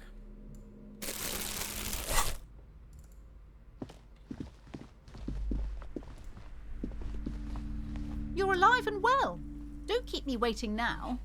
What's in there? In that dark sarcophagus? The dark sarcophagus paused dramatically. Yes, yes. How was it? Tell her how ghastly it was. You know it's what she wants to hear. It was a carnal house of failed business enterprises leeching life energy from this bookstore. Honestly, a dump. Nothing to see there, just heaps of garbage. Someone should let the sunshine in. It was a carnal house of failed business enterprises. I knew it. Oh, such horrors that have been thrust upon us. But what else did you find? Did anything survive? No, of course not. Have you located the entity? I talked to the entity you told me about. Her name is Neha, and she's a novelty dice maker. A novelty dice maker? Well, spit it out. Why does she need the dice? For some kind of sorcery? Sometimes they use the ankle bones of sheep.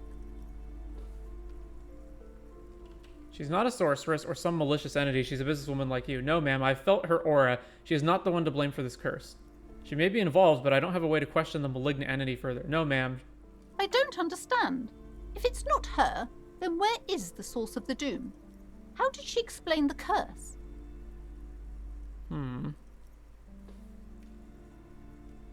The narrative she's built herself, it does need tearing down. Just don't say you don't have any answer yet. The uncertainty is killing her. To hell with it. Perchance you ought to just lie, sire. You've come this far. You know how to end it. There is an entity behind the entity. She says there is no curse because there are too many inconsistencies. She said it's just capitalism. Bankruptcy is a quirk of our economic system. Why? The source is in the taxidermist's shop. He became involved in arts darker than taxidermy and brought the void spirits down upon this place. Honestly, I don't have an answer yet. There still needs to be followed, like that strange radio computer thing. There is another entity more malignant pulling the strings in Martinez. Perhaps in my travels I will cross paths with it. A third order presence, yes. A great dark relief washes over her. I've heard of these triactors. In certain occult literature, that's too dark to dwell on for too long, and definitely not in the presence of my daughter. I understand everything, sir. Thank you for your descending into the maelstrom. I will keep fort up here, strengthen the wards, do my best. And if you happen upon the third entity in your travels, may the Lord be with you. She performs an X-shaped cross on her chest. Well, this has been absolutely educational. If we happen on the third presence in our travels, we will certainly come back to tell you. Yes, the venture continues. In other waters, darker waters. Should we get out of here before the vortex collapses?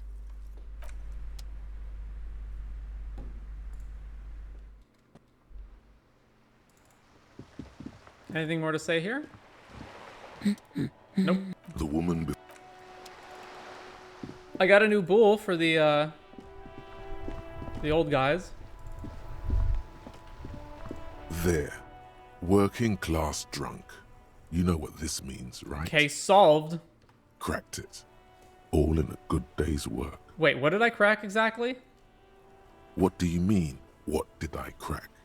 Look at how working class that drunk is. It's her husband, the missing husband. Yes, and you found him.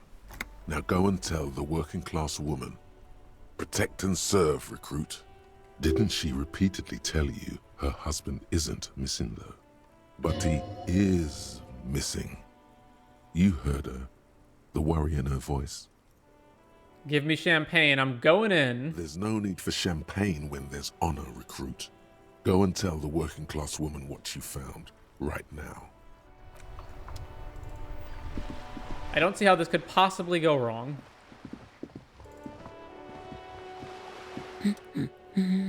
Protect and serve, madame. I found your husband. God damn it, I already told you.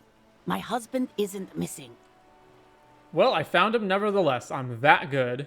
Very well then. Where is he? There, point to the working class drunk right down near the sea. Right around the corner, he has pissed himself. Excuse me? I don't follow. There's something else hiding in her voice, though. A trace of worry. I found a working class drunk, and I thought he might be yours. Right, 'cause working class women come with alcoholic husbands. You know. Remember, about that what? Never ever say what. What? I'm not saying what. Something bad, I guess? I'm sorry, I say stupid things sometimes. I didn't mean to annoy. I'm not saying what. You were right. I do have an alcoholic husband. Although not that one. Ah, blam. Knew it. But you told me your husband's alright. So is he missing as well? No, he's not. Or maybe he is, I don't know. He's probably in the park or in Shamrock somewhere, drinking with his friends.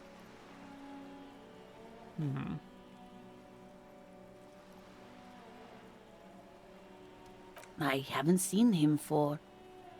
Well, to hell with him. There. She's worried now. Kim, is it just me or do we have a missing persons case here? Don't worry, I'm going to find him and bring him back home, promise. Well, if he's with his friends, then he's not really missing. No need for the police to get involved. Kim, is it just me? I wouldn't be so sure. He replies before turning to face the working class woman. Man, just to be completely clear, do you want to report it to the police?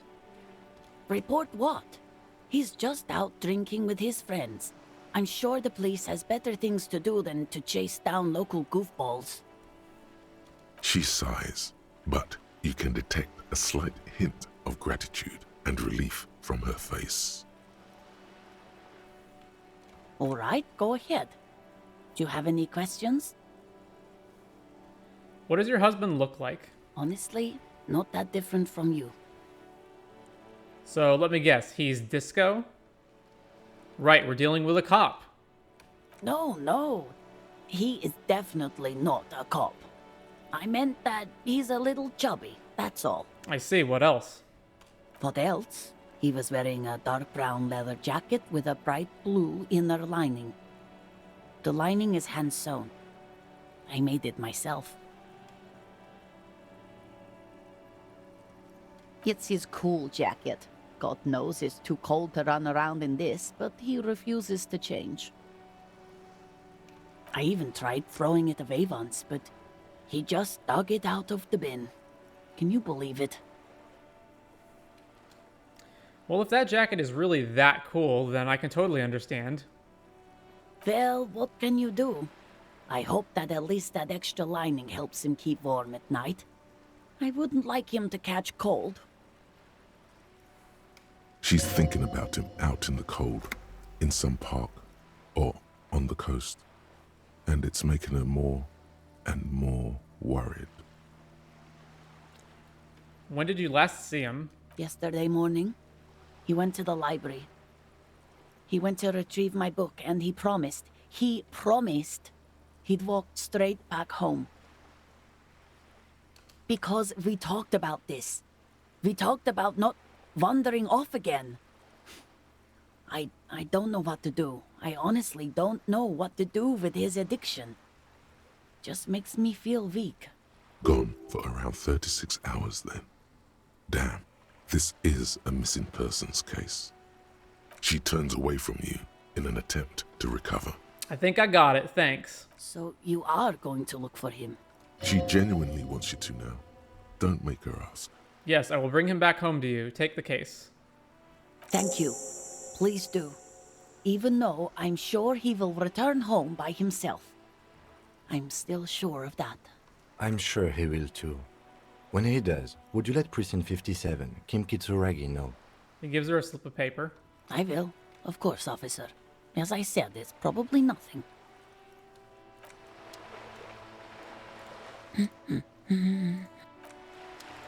All right. Let's talk to the old guys. Give them their bool. Vigilance officer, what can this old carabinier do for you? Is there anything you can tell me about this rifle? Hold out the antique firearm. It's a Bell McGrave, 4.46 caliber, breech loading, Revachol made. Good weapon, accurate and reliable. This one's inoperable.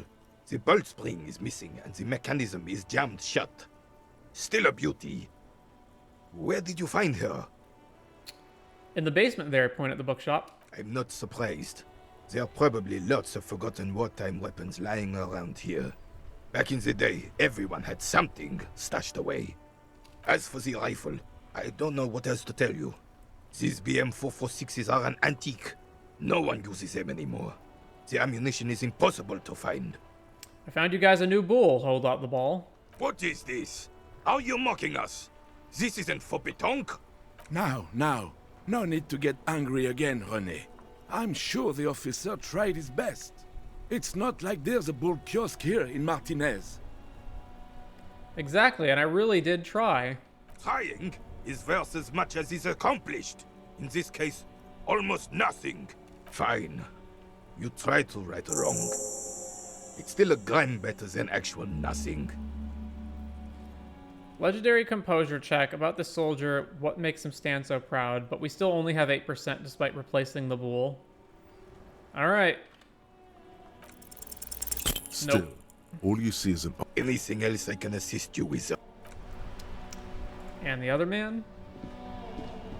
Officer, the mere sight of police in Martinez makes me feel safer already. All right, convince him to relinquish his sandwich. A man Nope. so principled about his sandwich calls for a prince. Too late. Daddy's already fighting the bad fight. Make it stick. All right. All right, well, that's a dud. Where do I go next? I need to talk to Cuno about the armor, so let's do that.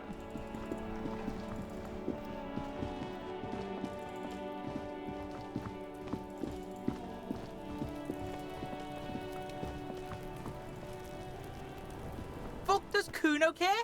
I talked to Manana about the armor. So? You should thank him. Nothing. The tip really paid off. Good job, Cuno. He told me you promised to sick the pigs on him. He said to thank you. Wasn't too keen on chasing down the armor anyway. He said you're now the king of the entire Jamrock. Nothing. The tip really paid off. Good job, Cuno. What? Don't be playing Cuno off as a snitch bitch. The oldest trick in the book, people. Are you snitching, Cuno? This is some ancient bullshit, people. Cuno would rather take 10 than snitch. Pigs full of shit. Get the fuck out of here. You found a real nice button to push. Turned the tables on him. You're a little bit closer now to understanding this kid.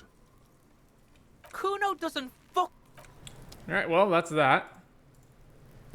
There's nothing else we can do with the body now, right? We gotta get it down. The man before you is naked, Ooh. but for a pair of... Tell me who you are, dead man. Legendary... His skin is marbled. Or no, medium Inland Empire check. And blotched by lividity. The fish lips stay Oh my silent god, we in failed response. it.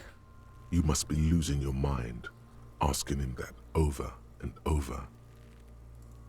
I told you, he is male, 42 feet. Alright. Is this check opened up over here? And inconspicuous.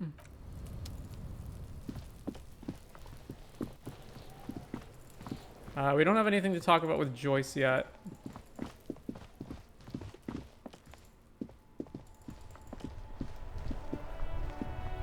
So what else? We have to go talk to Measurehead about his advanced race theory. Find the working class husband. Pick up the dice, heraldic bird, race enigma, armor pieces.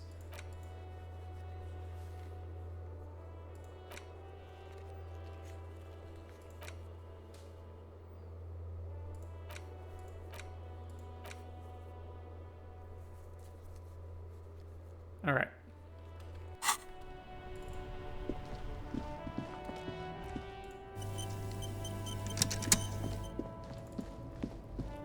Presumably there's nothing else to talk to with this guy. Looking for something, Aunt? Come to tell me to fuck off again? Oh, I know you've been giving me the runaround. Fess up, where's the lady driver? I don't know what you're talking about. First, you knew Siileng didn't do it. Then why are you smirking? Just tell me which one's her Lorry. First, you knew Siileng didn't do it. He did something. He stole his employer's goods and another lorryman's job. You should be thankful for the tip. He's been expecting this. He's really puffed himself up. Then why are you smirking? Listen up, fuckwits. You don't scare me. You cops don't run Revachol West. You don't run Martinez. You don't run anything. So who does? The lady driver? No. He means La Puta Madre. A legendary, and not in a good way, crime boss from Jamrock. Controls what is probably the most powerful organized crime outfit in Revachol West. Looks like the lieutenant has a plan. Let him do this. Yeah, him. Cross your arms and nod. Then I presume you are familiar with his peonies. Yeah, they're his little bitches. He's got them all over the unions. Not just the unions. He has peonies everywhere. Some say he even has them in the RCM. Dirty fucking peonies who'd do anything for him. Multi-ethnic drug addicts. The lieutenant adopts a rodentine quality. Be cool, sire. He's getting into this. Say nothing. You're not peonies. You wouldn't be investigating a drug thing if you were. No, of course not. We are not peonies. But if we were, and one of Madre's drivers were to be stealing from him, then it's a good peony's job to find out who that is. He's surprisingly good at this. Not bad at all. Look at him lurching. It's not a hard job. It won't take a long time. It won't make Padre Madre angry. But a stupid fucking racist is standing in the way, protecting this fucking thief. I'm not scared of you or the mob. I'm under the protection of the Lorrymen and Carters Guild. You've seen that corpse in the ceramic armor there. Did his shitty little guild protect him? Nah, you wouldn't just leave him out there if you... He tries to light a fresh cigarette, but his hands are shaking now. The sentence simply ends. The lieutenant turns and gives you a barely perceptible nod. I've softened him up as best I could. Now it's on you to finish the job. Half-light, make him tell you what he knows. But it's only 42%. Alright, let's go for it. Men like this only respect two things: strength and fear. Show me her lorry right fucking now. The lady driver's lorry. Where is it? Fuck you, I told you. I'm not gonna... There. His voice grows smaller as yours. I'm gonna fuck you for the rest of my life, you understand? I'm gonna put you in a cell with a giant kip. You're gonna be bleeding kip dick, you hear me? I've been to your fucking lorry. I know where it is. Point to it. I'm gonna burn it down, you hear me? What's your name, fuckhead? I'm gonna go on police radio saying this guy told Madre to fuck off. Ooh, these are all pretty good. Let's do this one. Look, fuck you, man. It's some lorry down there. Green, banged up thing. I don't fucking know who she is. When did she go away? I don't know. I don't even know her name. She just rolls with the fleet and acts like a big shot. Some dyke, probably. I haven't even seen her for days. Now it's not a big deal for him anymore. This is how he saves face. Where exactly is her lorry? Past the monument. Down there. The Green Temple. Now leave me the fuck alone, okay? A small temple by the monument. Green. Let's get into that lorry. Looks like he got his adrenaline up, too. Alright.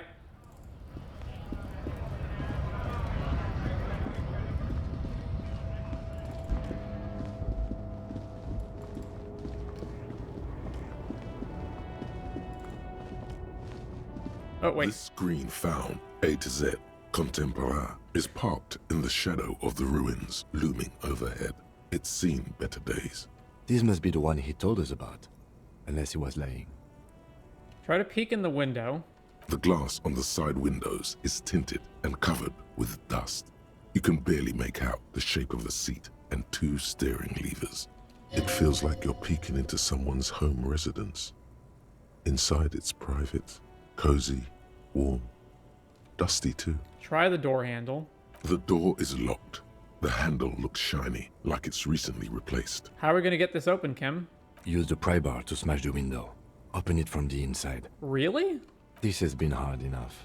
No need to make it any harder. Physical instrument, smash the window in with the pry bar. Pry bar in hand, you take a hard swing at the window. A loud thunk rings out and the pry bar bounces back, leaving a tiny spider web on the glass. Looks like the window might be shatterproof. You may have to rethink your approach. The window appears to be shatterproof. I'm sorry it didn't happen. Really? Hit again. Another futile thunk sounds in the brisk coastal air. This has been hard enough. No need to make it any harder. The lieutenant takes the pry bar from you and gestures for you to step back. Then, with short warning, he smashes it into the window. Droplets of glass fly everywhere, shattering over the lorry floor and pavement. Just open the door from the inside. The smell of cigarettes and perfume welcomes you. The cabin inside is plastered with old movie posters. Actresses smile from the walls. There's a radio transmitter in the front and a toolbox tucked under the driver's seat.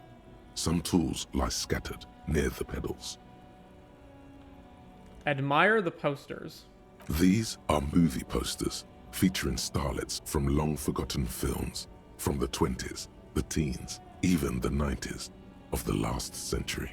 One of them particularly catches your eye, a centerfold of an ingenue attached right above the back seat. Study the centerfold. The actress is draped in a sheath dress, one of her shoulders bared. The faded remains of an autograph run across the poster. She's looking past the camera. A feeling of tenderness washes over you. A longing even, perhaps. And gentle tragedy. This is Tijon, a starlet from the dawn of cinematography, less known for her talent than her tragic, untimely death. What happened to her? She wasted away in a drug den called the Door to the River, not far from here, on Boogie Street, a mixture of cocaine and morphine. She was afraid of the world, and the camera, too. The actresses and the rear actor all smile you award. Examine the radio. Looks like the frequency dial is absent. It requires a key to work, but the key has been removed, likely by the missing lady driver. Strange. There are so many radio stations saved here. Must be over 100 at least. Why would anyone need so many radio stations? For contacting an entire fleet of lorrymen, for example. This is all shortwave, UW and UKV. Looks like we are dealing with an impressive organizational tool. The nerve center of a huge operation. With quite a range, too. Is there anything we can do with the radio? Doesn't look like it. It's completely inoperable without a dial key. The smell of a Check the pedals. cigarette. You wedge yourself under the steering wheel to get a better look. Seems like the few tools lying around here, a hammer, a pair of pliers, a rusty wrench, have been casually thrown there by the disorganized driver. But one odd detail does catch your eye. A piece of sandpaper has been glued to the throttle. Sandpaper adds extra grip. Looks like the driver has glued a piece of sandpaper to the throttle to offer some extra grip. Sandpaper? A novel technique? The sandpaper would also rub off the pattern from the driver's right boot sole. Yes? Do the honors, he thinks. Connect it yourself. One of the footprints at the crime scene had an aberration. One sole was smoother than the other. Which means that the missing lady driver was present at the lynching. The lieutenant's eyes light up behind his prescription lens. Wait, the missing 8th Hardie? Here? And she's also the one running the drug trade. What a handful. First the drug smuggling, now this. How deep does this rabbit hole go? Women, shake your head. Always up to something. First the drug smuggling, now this. Now we know for certain who's the missing 8th person at the lynching. Do you think that Hardie and his boys could also be involved in the drug operation? Those jerks? Definitely. I think the entire union is involved. Maybe even all of Martinez look around suspiciously. Not necessarily. The lady driver could have kept the drug trade a secret. This would fit what Joyce told us, but I don't want to make any assumptions. I think the entire union is involved. We should talk with Titus, see what he's got to say on the matter. Are we finished with the lorry? The movie stars. Pull out the pull-out toolbox. A metallic drawer slides out from the seat. It's empty, except for a folded newspaper. Unfold the newspaper. It's an issue of Paledriver from last Wednesday. A piece of paper falls out from its pages. Pick up the note. It looks like an article ripped out from a radio enthusiast magazine. Complex mathematical equations explain the basics of something called the Ulan frequency system. The Ulan frequency system? I've never heard of that before. I know of FM, AM, UKV, but... Push in the pull-out toolbox. The pull-out toolbox slides back into its nest. The rest is as it was. Radio, posters, a trace of motor oil smell under all the cigarettes. You close the rusty old lorry door. Great. I think we got everything. A word, detective? All right, we've finished here. Let's quickly debrief and go over what we found, so we don't do it in front of the company rep. Seems like something police would do. What do you think of all this, Kim? Honestly, I'm quite worried by what we've seen so far. The evidence seems to point to a rather extensive and well-organized operation. I'm especially intrigued by that radio transmitter, particularly the sheer number of stations it can connect. Looks like this alleged drug trade casts a wide net. This means it's well-funded. Technology like that, a major player must be financing it. I'm not sure what the Ulan frequencies are all about, but they may hold some significance. Perhaps it's a better way to connect between fleets while avoiding frequency bleed, or maybe it's used to tap into RCM networks. And last but not least, it looks like the Hardie Boys knew this driver, as we know that she was present at the lynching. This may be the Union connection we've been searching for. The probe and the case converged, he thinks. This was quite the find. What about the movie posters? How do they factor into all this? So it turns out this is connected to the Union. Will the RCM open an investigation? So it turns out it is connected. Like Joyce told us, yes, logistically. But don't expect to bust this open during our stay here. At best, this is an angle we can use against them, to other ends, as extra ammunition. Meaning, someone as slippery as Evrart won't be caught by a couple of cops and some stuff they found in some cabin. Will the RCM open an investigation into this? We should return to the murder case. See what Joyce tells us about the lynching. When we are done for the day, I call my station and suggest our narcotics department look into it. There are more than enough grounds to start an official investigation, sometime later when we are done here. We do not want to get caught in that. The fact that one hasn't started already gives me pause. An investigation, I mean. Especially if the Madrid grouping is involved, and I can't imagine they aren't. It's certainly worrisome. Corruption? All the same, I don't like the idea of internal affairs descending on the matter. That won't help anyone either. Debrief over. After you. Alright, before we go and talk to Joyce, let's go talk to Measurehead.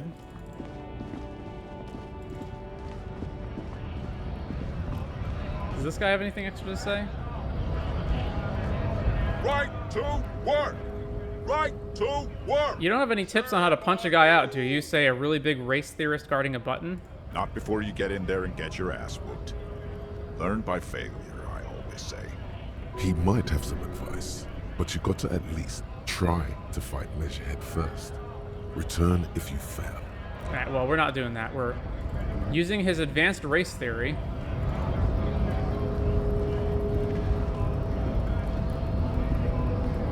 Hola, Wandering Man. How can I help? That's fine. Alright. Up to Measurehead.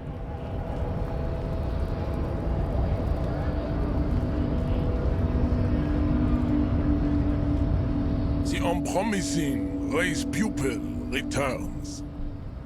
I think I know what the race enigma is. And? It's shit. Let me into the fucking harbor. Paradoxically, you plan to supersede the Occidentals with their own race theory. This racecraft is what rich people want us to do while they get all the money. It's just something you shock people with, liberal and progressive people. It's whatever you want it to be. It's a free association language exercise, degenerate race hero. I don't know about the rest, but it's clear I should stop drinking the ancient Lil Mar and mind poison Al Ghul. This dump is ready to be superseded by the Aeropagite superstate. I can serve as a clerk in your administration. Maybe you need a cop.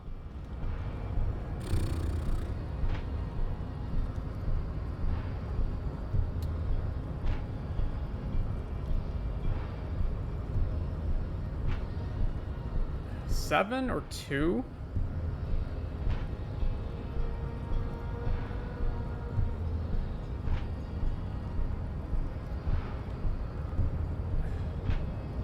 Uh, 2. Paradoxically, you plan to supersede the Occidentals with their own race theory. Look, babe. The minion of law is also a racist. But his racism is basic and rude. He thinks he has solved the great race enigma by describing a rude mechanism of scientific competition. So unadvanced. The woman looks half bored. The basic race education he received in high school has led him to think his phylum are the sole authors of race theory. An esoteric study reaching back to the ancient mass society of Pericarnassus over 4,500 years ago. Basic racist, I take pity on you. You clearly want to enter the harbor bad. Like a little boy who wants to go on the potty. I can press the button for you. It will open the door. That's all I wanted. Very well. You may enter the door once. Our race conversation here has concluded. Finally. Let's go. Can I get past you to get this box over here? No? What about the hanged body in the tree, though? The unpromising race pupil returns.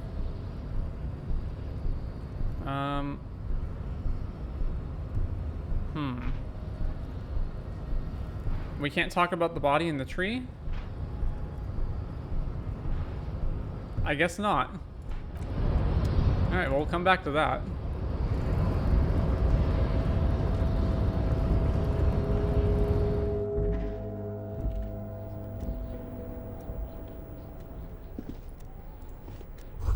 The door is locked and cannot be opened from this side without a pass card. Guess you have no choice but to talk to the union leader. Every worker, a member of the board, is written at the top of the flyers. And at the bottom, the union logo and demand democracy. This is a Dewey typewriter. The model name is on the back. A standard office file cabinet. The drawers seem to be locked. Someone left the coffee machine on. The dark liquid in the pot looks almost sentient. Neat office shades. Visual calculus up, drama down. Take some of that. Postcard Le Jardin.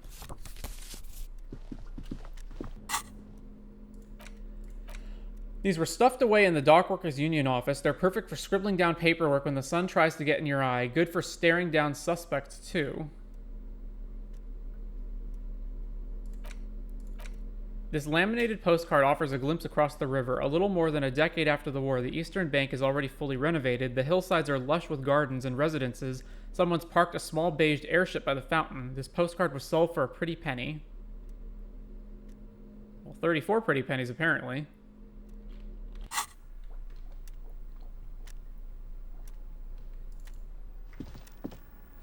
The radio is emitting strange buzzing sounds.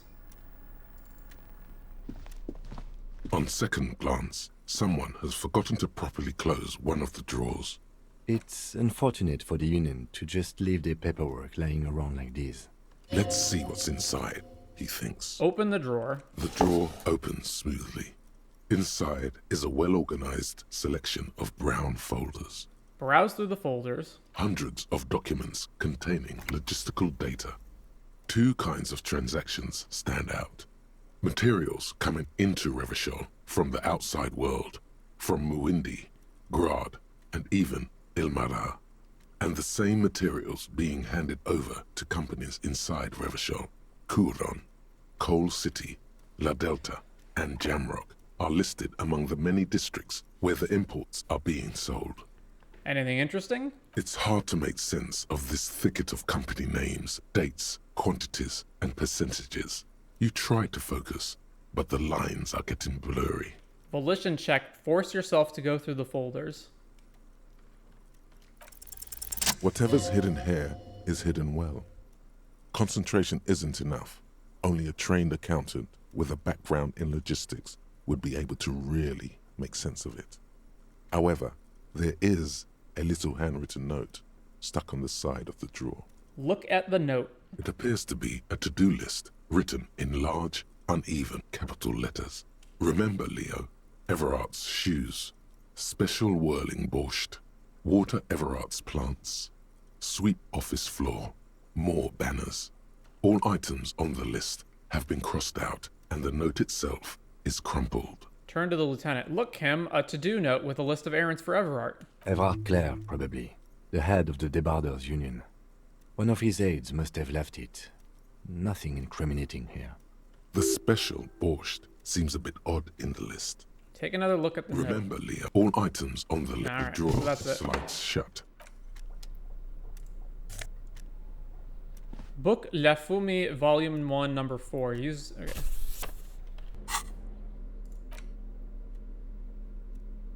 Alright, we'll come to that later. An imposing combination of a punch clock and a payphone is looking down at you from the wall. A note on the side says, "Tokens unavailable due to strike. Use change." Insert 10 cents. The machine swallows your coin and seems to be waiting for your next move. Let your muscle memory dial a random number. Interfacing challenge 28%. Your fingers run over the dial pad. 005. That's the dialing code for Revachol. 4952. And a moment of hesitation before entering the final numbers. 993. Calling. Calling. Still calling. Video Revachol, 24-hour video rental. We rent 8 and 10mm film for home use. This is Lummy. How may I help you? What is this place? Video Revachol is a 24-hour video rental. We rent 8 and 10mm film for home use. This is Lummy. Do you know me? No. No, I mean, what is this place to me? Sir, I don't know. It's a video rental. Maybe you rent videos here. Why did I call you? Maybe you called to extend your rental period? Do you need to extend your rental period? Maybe, but I don't even know my name. If you need any further assistance, you can visit us on the corner of Voyager and Main. I can't help you over the phone. Are we done? He thinks you're pulling a prank on him. The call is terminated by the other party. You're left with the discomforting sound of the disconnect tone. The payphone hangs mutely on the wall. Alright then. Oh, by the way, so all these interact items, what do I have? So I've got the photo of the tattooed body, book, Homme Dollar Man, the man from Heimdall, classic. On the frontispiece, and an anatomically unrealistic muscle man is reaching into a mountain stream, yearning to touch his glimmering mirror image. His eyes are full of childlike wonder. On the blood-soaked snow right next to him lie 2 giant Zweihanders. Big swords. Board game Suzerainty, a civilization-building board game where you get to choose a nation and set off to colonize and exploit other cultures. A star-shaped note on the box proclaims the game now includes a completely new genocide option. Whirl board game, a high-pasternal fantastique populaire board game illustrated with bucolic vistas and featuring odd-looking humanoid creatures. It's the 3rd edition Mega Setting Supplements module and can't be played without the main game. Book Dick Mullen and the Mistaken Identity, another Dick Mullen book that woefully misrepresents the nature of police work. In this one, our detective returns from a trip having successfully solved one case only to embark on another. Does he finally face the taxing nature of his occupation? No. He doesn't even look like a normal officer of the law. Book From A to Zurich, A Guide to Cockatoos. A book about different cockatoo species and their behavioral problems. Perhaps it could also offer some insight into your own often problematic actions. The spectacular, major, majestic cockatoo eyes you from the cover. This book, The Greatest Innocence. This dusty tome brings knowledge on the history of innocences. It is written by one João Paulo Solomao Lopes de Fuego, a Mesque fascist who tries to reach a conclusion on which of the innocences is the coolest in the world. Book, Medicinal Purposes of the Pale. A small green book giving off a peculiar foreboding impression, although it's hard to figure out why. It describes the various ways of healing debilitating ailments through the use of pale, some of which sound implausible at best. Map of Martinez. Handwritten note from the fridge, we looked at that. And then Book La Fumée. The leading intellectual organ of Martinez communism offers a radical Mazovian perspective on a range of contemporary issues. The cover features a stylized portrait of the late King Furcell with a pair of white antlers growing out of his head.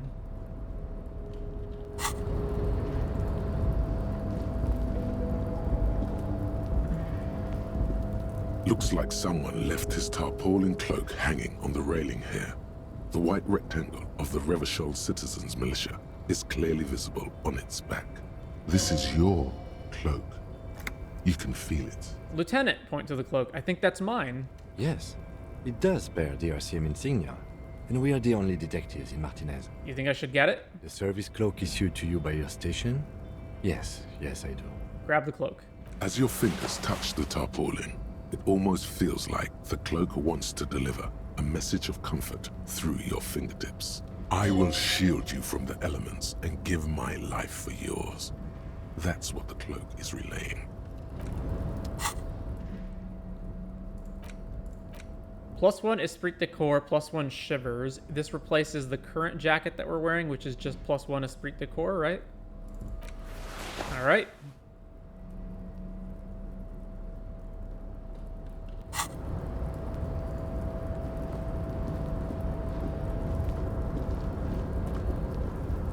Collecting rainwater.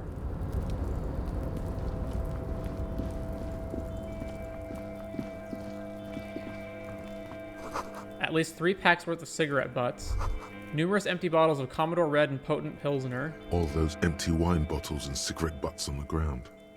Someone partied really, really hard here. Did I do this? Well, yes, I think we can say with relative confidence that it was you. This is really sad. I must have been miserable. Looks like I had a lot of fun. I'm still not completely convinced it was me. I must have been on an advanced scouting mission in the harbor. Yes, this looks pretty advanced, all right. For now, let's just move on. Well, I can collect all these bottles.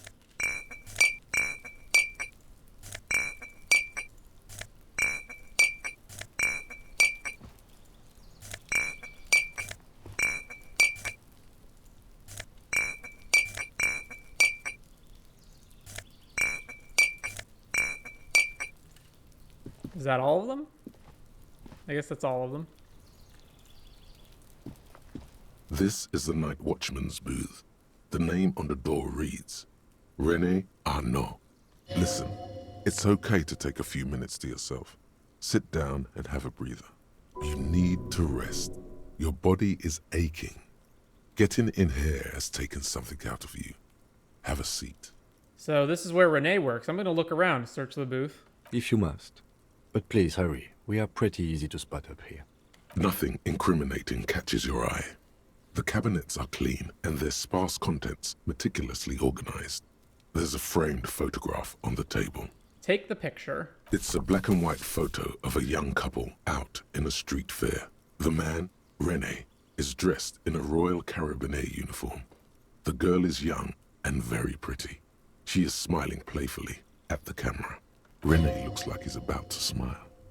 This photo must be tied to some good memories. Why did you take that picture of Rene?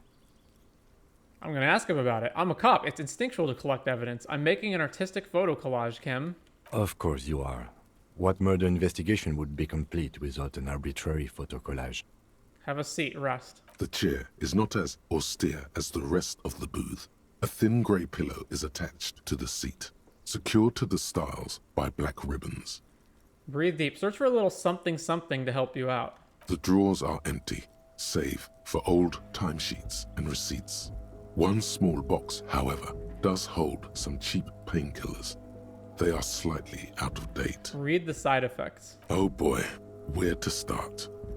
Elevated risk of dementia, mini strokes, Prophet's disease, sudden death, hair death, erectile malfunction, critical flatulence, watery blood, black mucus, uncontrollable weeping, Increased sensitivity to La Opera. Inoperable joint disorder. Total spinal collapse. Don't think about that. Quick, think about something else. I'm a cop. I have cop things to do. Murders to solve, people to help. Kim's counting on me.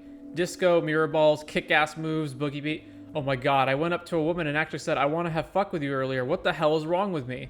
I hope I'm not fucking Rene over by taking his painkillers. I don't see what the big deal is. This sounds pretty normal to me. I'm scared I will never be held or loved in this world again. Oh my god. Maybe this was a bad idea. Get up. You stand and exit the booth.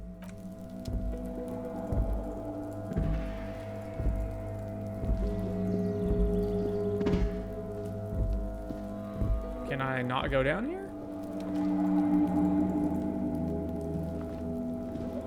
Oh, okay, go down this way. All around you, great machines in quiescence. White pine trees are printed onto the screen covering. Looks like a forest under snow.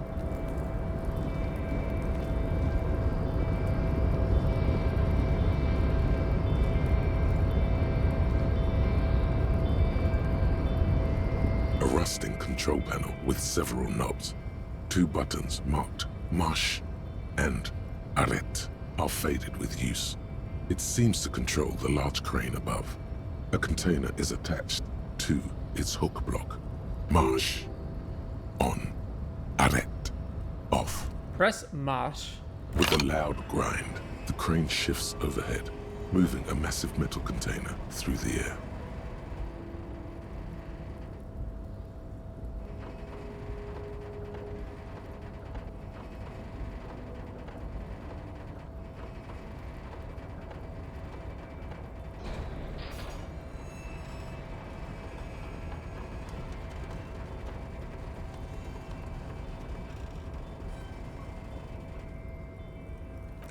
With a surprisingly quiet thunk, the crane places the container down. This crane was built with a purpose, which has now been fulfilled. To move this container. What's inside the container? Who can say? All you know is, it's special. I can't see how that was worth the ruckus, except for seeing the crane in action, which I admit was satisfying.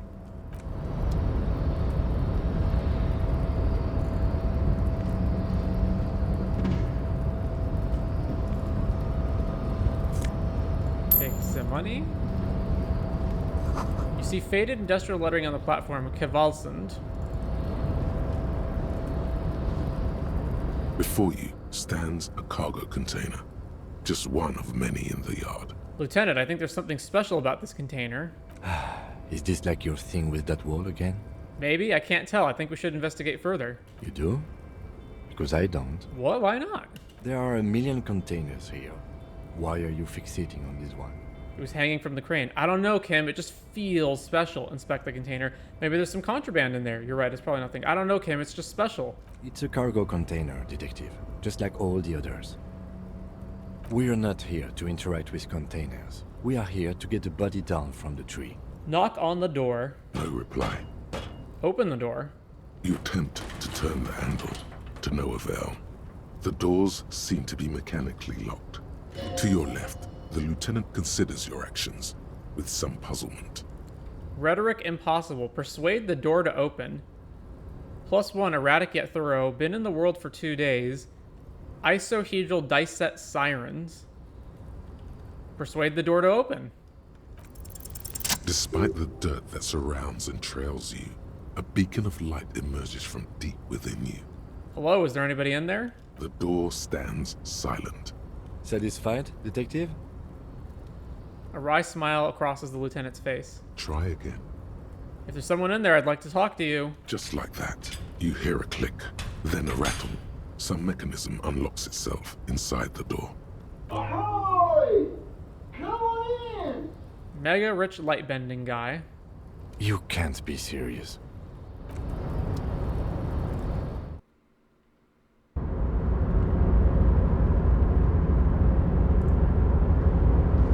The man stands at the far end of the shipping container. It's hard to say anything more about him. You cannot make out any of his details, but you do feel the overwhelming presence of capital. Ooh, look, we have 15,755,060 real suddenly. The feeling causes all the hairs on your body to stand at attention, like soldiers preparing for review. Squint. Something's amiss. The light beams bend around his face and scatter in 1,000 directions. It seems the laws of physics do not apply here. They are suspended, distorted, and echo. Trying to visualize the physics at play is liable to give you an aneurysm. Don't think about it too hard. In the general stillness, only your tongue moves, flickering as you utter. Hello. Welcome. Come in. Make yourself at home. Sorry, I'm not better able to receive you. I wasn't expecting visitors today. You can't hear him exactly, yet you're able to understand every word he says. It is very strange. An overwhelming hum covers everything. Voice doesn't escape from him. Now, what can I do for you, gentlemen? What you can see of his body appears composed in a sharp summer suit and yacht shoes. Who are you? Who am I? Oh, I haven't been asked that question for such a long time. I don't meet a lot of people outside my circle these days. Anyhow, my name is Rustam Theodore, investor, license holder, and extremely high net worth individual. And you are? Mr. Theodore, I am Lieutenant Kim Kitsuragi of the RCM, and this is my partner. I'm an alcoholic. I'm a detective. I'm an alcoholic detective. Pleasure to meet you. Though I'm sorry to hear that a good public servant like yourself is enthralled to the drink. A man can't serve two masters in my experience. How did you become so rich? What are you doing in this container? You're a rich investor, right? Can I have some money? How'd you become so rich? Oh lord, not this again. What's the matter, Kim? Oh, nothing. It's just that we've got this murder to solve, and yet you go around asking everyone about money. And every time I ask, are you sure this is related to the case, you say, sure, Kim, I think it is. And yet, it never seems to get us any closer to solving the case. It's quite alright. I'm used to the question by now. To be blunt, I inherited my fortune from my grandmother, who herself was an extremely high net worth individual back in Graz. All I did was take her fortune and invest it prudently. Believe it or not, it takes more than a bit of skill not to blow a vast fortune on sailing boats, bad choices, and unsupervised state policy. What's it like being an extremely high net worth individual? I gotta tell you, at first, being rich is a lot of work. You've got to work hard because everything's so darn expensive. You know, prices increase exponentially at this income level. But then, once you've reached my position, it's nearly impossible for me not to make money. My assets are so diversified that I'm bound to come out ahead no matter what. Some of my lower net worth friends say to me, but doesn't that take all the fun out of it? And I tell them, not really. You're right, capital accumulation is its own reward. Don't you think that you should use your great wealth for the glory of your fatherland? You're a thief. People out there are working their asses off while you chill here. It's great that you've done so well for yourself, but don't you think you owe some of that wealth to the rest of society? Sure, and they benefit when I buy things to stimulate the economy. Do you know how many jobs it takes to build and maintain a racing yacht? Hundreds, thousands, a million, hundreds. Dozens, at least. Of course, in the future, it will all be automated. But my point is this. Every man gets what he earns. It's the height of tyranny to take that from him. Man, being a high net worth individual sounds great. It is truly. It's almost entirely carefree. It really leaves you time to better yourself spiritually. Hey, all this talk about money has made you lose the thread. What is going on with the light in this place? That's what you need to ask him about. There's something strange about you. What do you mean? His essence seems to signify actual surprise. Well, I don't know how to put it. You look somehow a little different. Are you talking about my chin? No, I mean, I can't even see you, as if it's something is happening to the light. Oh, that's what you mean. Yes, I've heard of this effect, though I've never witnessed it myself, of course. It has something to do with our Weiss-Wiesemann coefficient. The Weiss-Wiesemann coefficient is a ratio designed to reflect the difference in net worth between individuals. When the coefficient is close to 1, or 100%, it means one person possesses all the net worth. Among that group of individuals, it's been observed that when the Weiss-Wiesemann coefficient reaches about 0.96 or so, the laws of physics begin to bend around the high net worth individual. So what is our coefficient? Are you telling me that you're so rich that light literally bends around your face? Among other things. But calm down. I'm but a lowly single-digit billionaire. I'm calm. That's good. Kim, are you seeing this weird stuff? I see nothing of the sort. To be frank, all I see is a gentleman who's unusually well dressed for Martinez, in a cargo container, which I admit is odd. Yes, I imagine that does look strange to you. My container.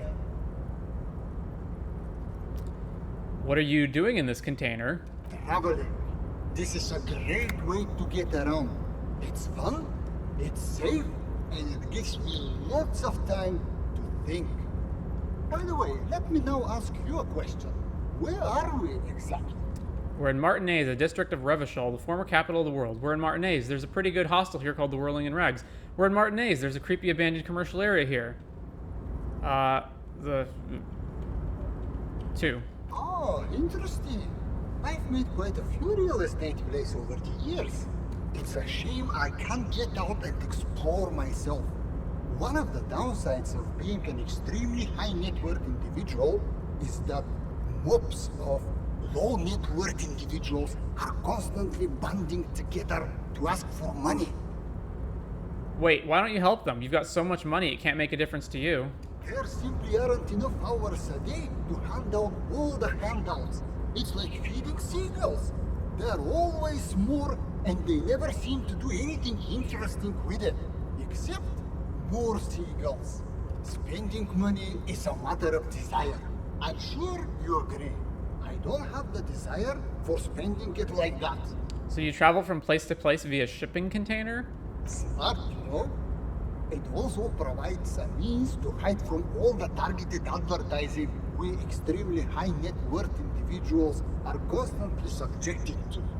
Luxury yachts, high fidelity portable radio systems, fail-proof outerwear, and so on. It just gets a bit middle class after a while. A bit bourgeois. Ah, so you're saying being rich isn't worth the hassle. Those things all sound pretty nice. Don't get me wrong. They're nice things. But once you achieve a certain level of wealth, your time and mental space become much more important than material goods. He speaks from the heart. He has very different problems compared to low net worth individuals, such as yourself. For example, no problems at all. Ah, so you're saying being rich isn't worth the hassle. Good, now that we've sorted that out, let me ask you something else. Go right ahead. You're a rich investor, right? Can I have some money? Could you please stop asking people for money? It does not reflect well on the RCM, and to be perfectly frank, we can't afford to look worse than we already do. But Kim, I also can't afford to look any better than I do now. That's why I need the money. It's perfectly alright. Based on your appearance, I can tell I'm dealing with a smart man. As you may know, us high net worth individuals do not have a lot of cash on hand. Investments and liquidity are enemies of one another. I think they only have coins for coffee machines. Here is 3 real. How much can you get for this? It gets me almost nothing. Thank you for your kindness. Are you sure you don't have any more? I thought you were a billionaire. Thank you for your kindness. You're welcome. You know... His eyes narrow. The light seems to bend more aggressively. Maybe you can make that money grow. Come up with an investment plan. How's that sound? These ultra-liberal types love losing huge sums of money on ludicrous proposals. Ergo, you should come up with a plan that's totally dead in the water. Conceptualization godly, present a sound investment plan. Conceptualization godly, present an investment plan that is sure to fail. Sure to fail. What's worse than throwing money at something that's already failed? Okay, so I've got this idea for a board game. You should invest in the RCM. He should what? The volunteer police force. And why would I do that? Because it's chronically mismanaged, deeply corrupt, and completely outmatched. Because they have guns. Because if you don't, who will? Because it's chronically mismanaged. Just a minute. The RCM has its difficulties, but generally speaking... You know, that's exactly what I've heard. From what I understand, the RCM, as currently constituted, is essentially a lost cause. Still, the idea of a privatized police force is extremely forward-thinking. You could even say it's ultra liberal. Tell me, if you could invest in the RCM, where would you direct your resources? Take care of the people who protect the people. Pay raises for officers and generous benefits. I'd pay some designers to come up with a new logo and tagline. Pay raises. I don't believe in giving anyone money for nothing, but maybe there is something to using market incentives to improve performance. If I could interject, the RCM's problems are mainly structural. We are hamstrung by a lack of clear lines of authority, and our system of performance reviews strongly disincentivizes interprison cooperation. I think the lieutenant's right. Your problems run much deeper than equipment or funding. The entire org structure of the RCM needs to be redefined. You need a unified chain of command. New metrics for measuring performance that reward real police work. Does that sound right? Yes. That's precisely what we need. So you'll do it? Hell no! Can you imagine how much work that would take? Why would I do that when I can just speculate on exotic financial derivatives from the comfort of this shipping container? The thing about investing is that the less work you have to do, the better. Don't overthink. That's what return on investment means. The lieutenant's disappointment is palpable.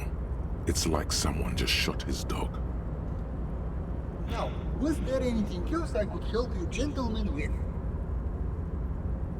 Who am I? Anyhow. Mr. Diodore, Pleasure to meet you. Though I'm sorry to hear that a good public servant like you... Why go so soon? I feel we've so much more to talk about. Well, until next time. Anything else to discuss? Welcome back. No, I guess not. Business loves silence, the second loudest sound in the world, eclipsed only by the collective screams of market crash victims. So let me whisper to you, do you feel the veil of the sun god slipping? Are the better days gone? Are we entering bankruptcy? Is the company going to go down and leave you in the gutter with the rest of the dredges delivering parcels for soup money? You need to crisis manage your way out of this.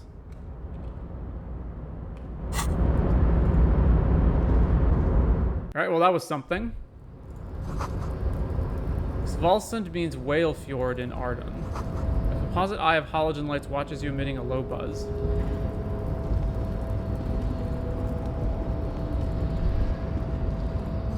The shipyard ahead is oddly quiet. The great machines are sleeping.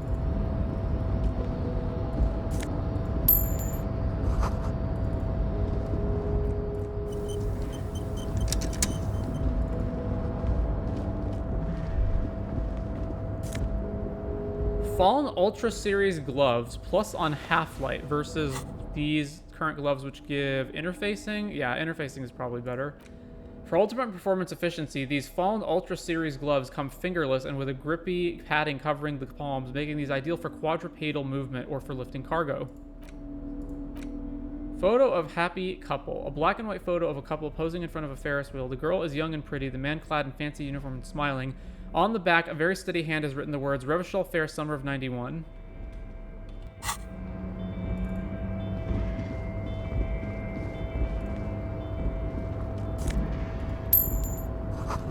Industrial-sized thermos smells like burnt coffee.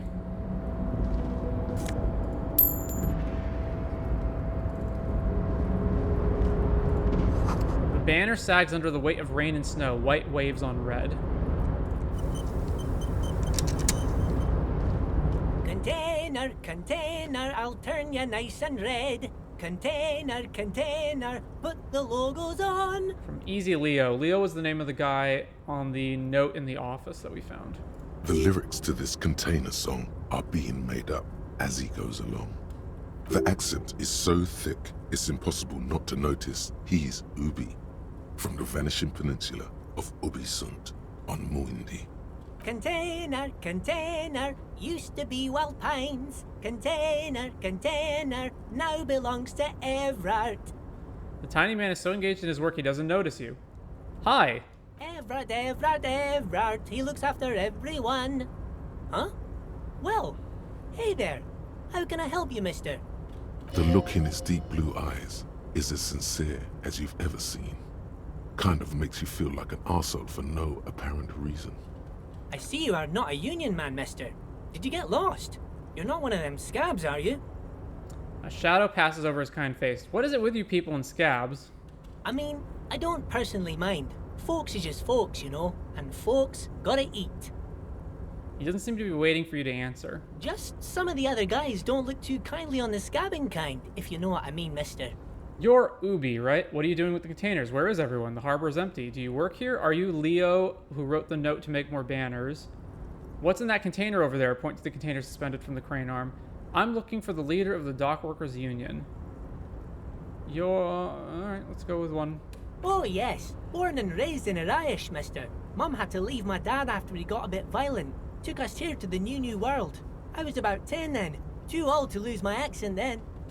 People say us Ubis are up to all sorts of trouble with sheep and other animals and whatnot. I just want you to know there was never any of that where I come from. No, sir. Those are just nasty rumors. Thank you for clarifying that, sir. What are you doing with the containers? Oh, I'm just making some covers for them containers here. Yes, I am. Yes, I am. So it's easier for the crane operators to spot them. Logic, what's going on here? Look at the mountains of containers rising behind him. Red check, 58%, logic. Well, I don't mind putting another point into logic. So 58% before, and now it's 72%. Let's get that up more. All right, 83%, let's go. The containers in the yard are green in Wild Pine's livery, and the mountains rising behind Leo is all red in Union colors. It's like some red infection was spreading outwards from the container yard's core. This looks like a massive redecorating operation, Kim. Leo, has anyone told you why you need to change the covers? No, not really. Mr. Evrart doesn't tell me all the big things. Says I go and tell them to everyone. This looks like a massive redecorating operation, Kim. Yes, they are hiding it from the inside. All the red containers have the Debarders Union logo on them. Thanks, Leo. You've been very helpful. Oh, no trouble at all, mister. No trouble at all. Where is everyone? The harbor's empty. Oh, most of the guys are down at the gates, keeping the scabs from coming in. We're on a strike. The whole union is. You don't have to work when you're on strike. Ha! We haven't worked for 2 months now. So no one is working? Not everyone is down there, of course.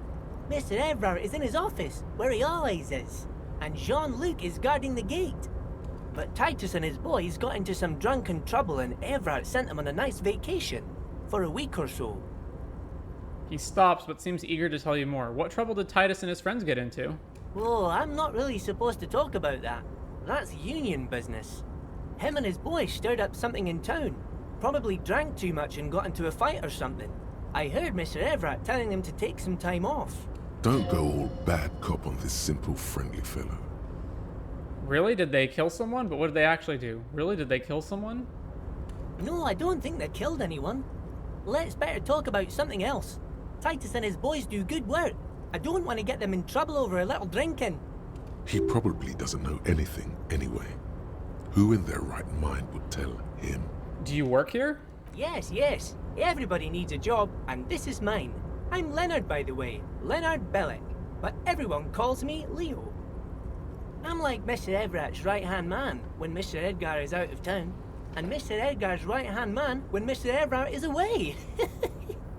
Actually, Miss Beaufort is the right-hand man, but she's a lady. Who is this, Miss Beaufort? A real pretty lady with a skin like those Douai Sucre candy bars my missus likes so much. Them are real nice to suckle on once the dinner is done and me and the missus sit down beside the radio. But I can't listen to the radio all the time. There's so much to do around here and I'm always busy keeping things running here. Yes I am, yes I am. Hold on, who's this Miss Beaufort to you mentioned? You're doing a great job around here, Leo. Yes, this place really seems to run like clockwork. Keep it up, Leo. Well, thanks a lot. Coming from you, it means a lot, really. Sometimes I feel some of the guys don't really get how much I bust my ass for them here. But you guys are alright. You didn't think it was possible, but the smile becomes even wider. The white rectangle on your clothes might not mean an awful lot in Martinez, but the recognition from an authority figure made Leo's day. Are you the Leo who wrote the note to make more banners? Oh, yes, yes. I leave all kinds of notes for myself. That old head of mine ain't so good at keeping things in no more. I almost forgot about the borscht. What was that about the borscht? Oh, yes. I've been taking special whirling borscht to the men every day since the strike started. It's very, very good. Makes a man feel so warm and happy. I feel like I could take on Mr. Renadan's boar dogs every time the lunch is done. What do you mean by taking the soup to the men? Is it for striking? Yes, yes. I'm taking it to them. The borscht keeps them happy and in fighting spirits. Makes you all warm inside. They brew it in the whirling in rags. Hold up, who makes it at the whirling? Oh, the whirling's cook. He makes it. Them is always talking with Mr. Manana in that weird language and laughing together. He doesn't speak what we speak. He's from Grad. Something is off about this borscht. I'm going to look into it. Oh, sure, mister. Sure. You do that. Yes, sir. What's in that container over there? Oh, that one. That should be empty as far as I know. Lots of containers here have nothing in them. They're just waiting to be loaded up. Told you. No. We went in there and there was a mega light bending guy, so... I'm looking for the leader of the Dockworkers Union. Oh, you want Mr. Evrart then? He's an awfully nice fellow, he is. Him and his brother are both nice fellows. They've lived their entire lives in this here neighborhood. Guys like Mr. Evrart and Mr. Edgar, his brother, are real good guys. Made Martinez what it is today. Mr. Evrart and Mr. Edgar and I went to the same school we did when we were boys. Easy now, Leo. I just want to know where I can find this man. Oh, Mr. Evrart is where he always is. In his office, of course. Alright, I'm off. Bye-bye now.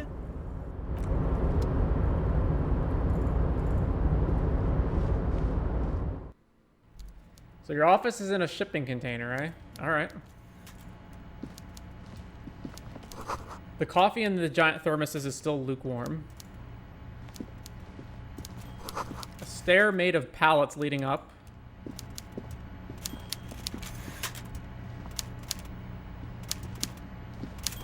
A taxidermy fish that tells time.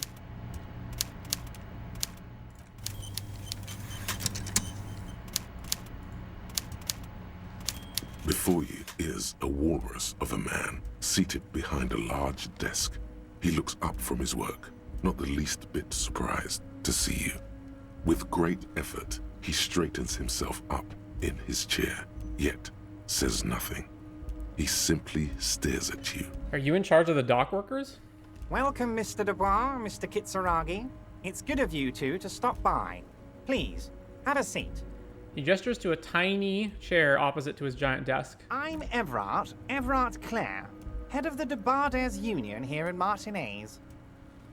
I'd offer you my hand, but unfortunately my health prevents me from getting up. You understand? He looks extremely comfortable. The tiny folding chair, on the other hand, looks like a torture device. You go ahead, detective. Whatever he has in store for you, it can't be good, he thinks. I'll do my best. Forget about that. What's with this Dubois stuff? You're getting some seriously bad vibes from that name. Take a seat, I'd rather stand. Why are you calling me Mr. Dubois? Please, Mr. Dubois, let us converse in a civilized manner, as equals. Take a seat. I insist. It's nothing. Yes, that's probably right. It's nothing. Forget about it. Filter it out. He's trying to throw you off your game with this Dubois nonsense. Don't give him the pleasure. I don't sit. It's kind of my thing. Very well, Mr. Dubois. I respect a man with strong convictions. As he nods, his multiple chins move like ocean waves. I, too, have convictions. One of which is that I will not engage with any man who won't face me at eye level. Should you find yourself more amenable in the future, I'd gladly resume our conversation.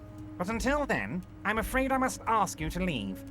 You're no Titan of Felician, buddy. He's got you in a fork.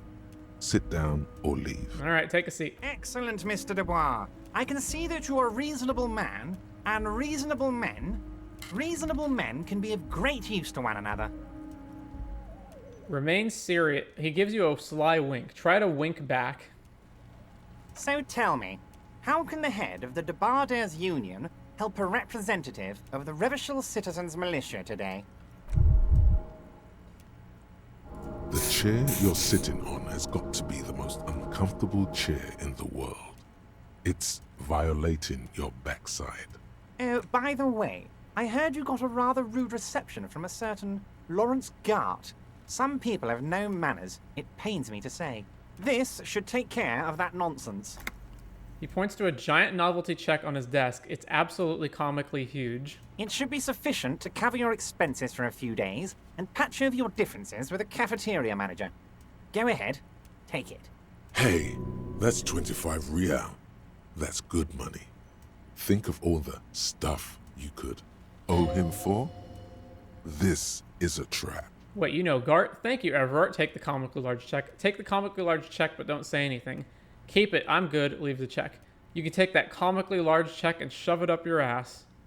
Wait, you know Gart? Yes, I know Lawrence. He's a real character. No union man in him. A real piece of work, that boy is. With a grin, he points to the checker game. It's like you're on a game show. At least don't thank him for it.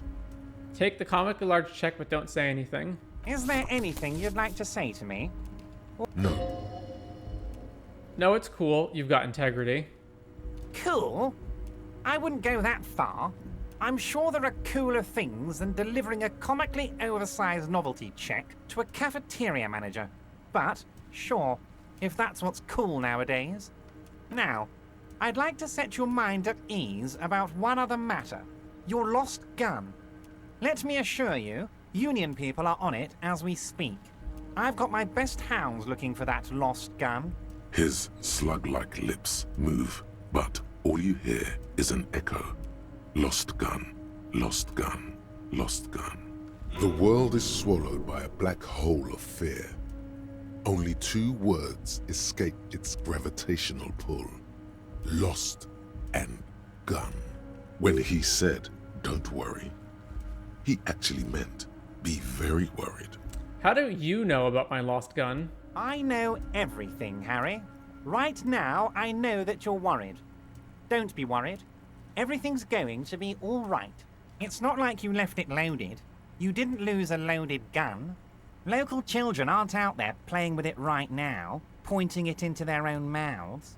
It's in a safe place. I just know it. I have a feeling everything's going to be all right. Kim, turn to Kim. Don't panic. Composure very low. -1 took the novelty check. +1 didn't say thanks for it. -2, the chair is killing you. -1 side effect spooks. Kim, turn to Kim. Officer, we will deal with this later. We don't need Mr. Claire's help with this. I wouldn't be so sure about that. Alright, well, let's go ahead and fail this composure check. God, you're sweating. Your knee is jerking. You're about to cry, aren't you? You're about to cry because you lost your gun and those children are gonna shoot themselves with it. No, I'm not about to cry. Try to stay cool. So what? Men can cry too. No, I'm not about to cry. Mr. Dubois, you don't look so good. What is this, Mr. Dubois?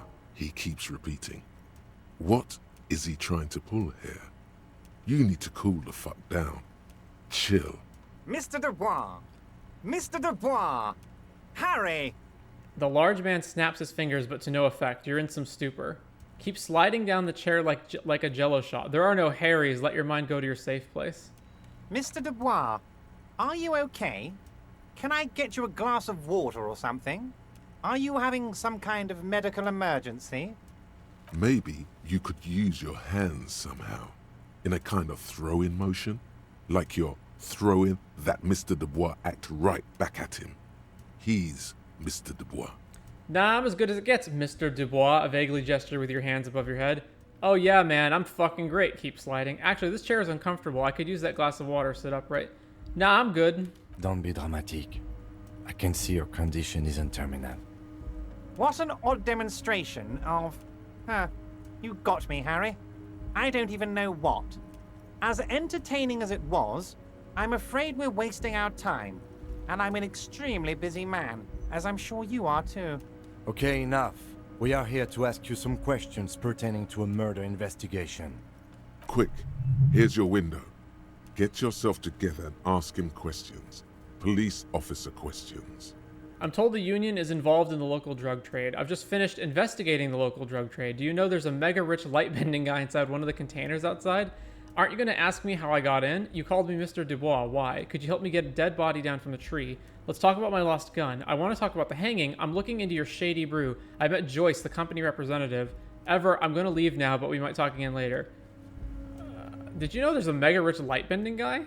Mega-rich light-bending guy? Oh my god.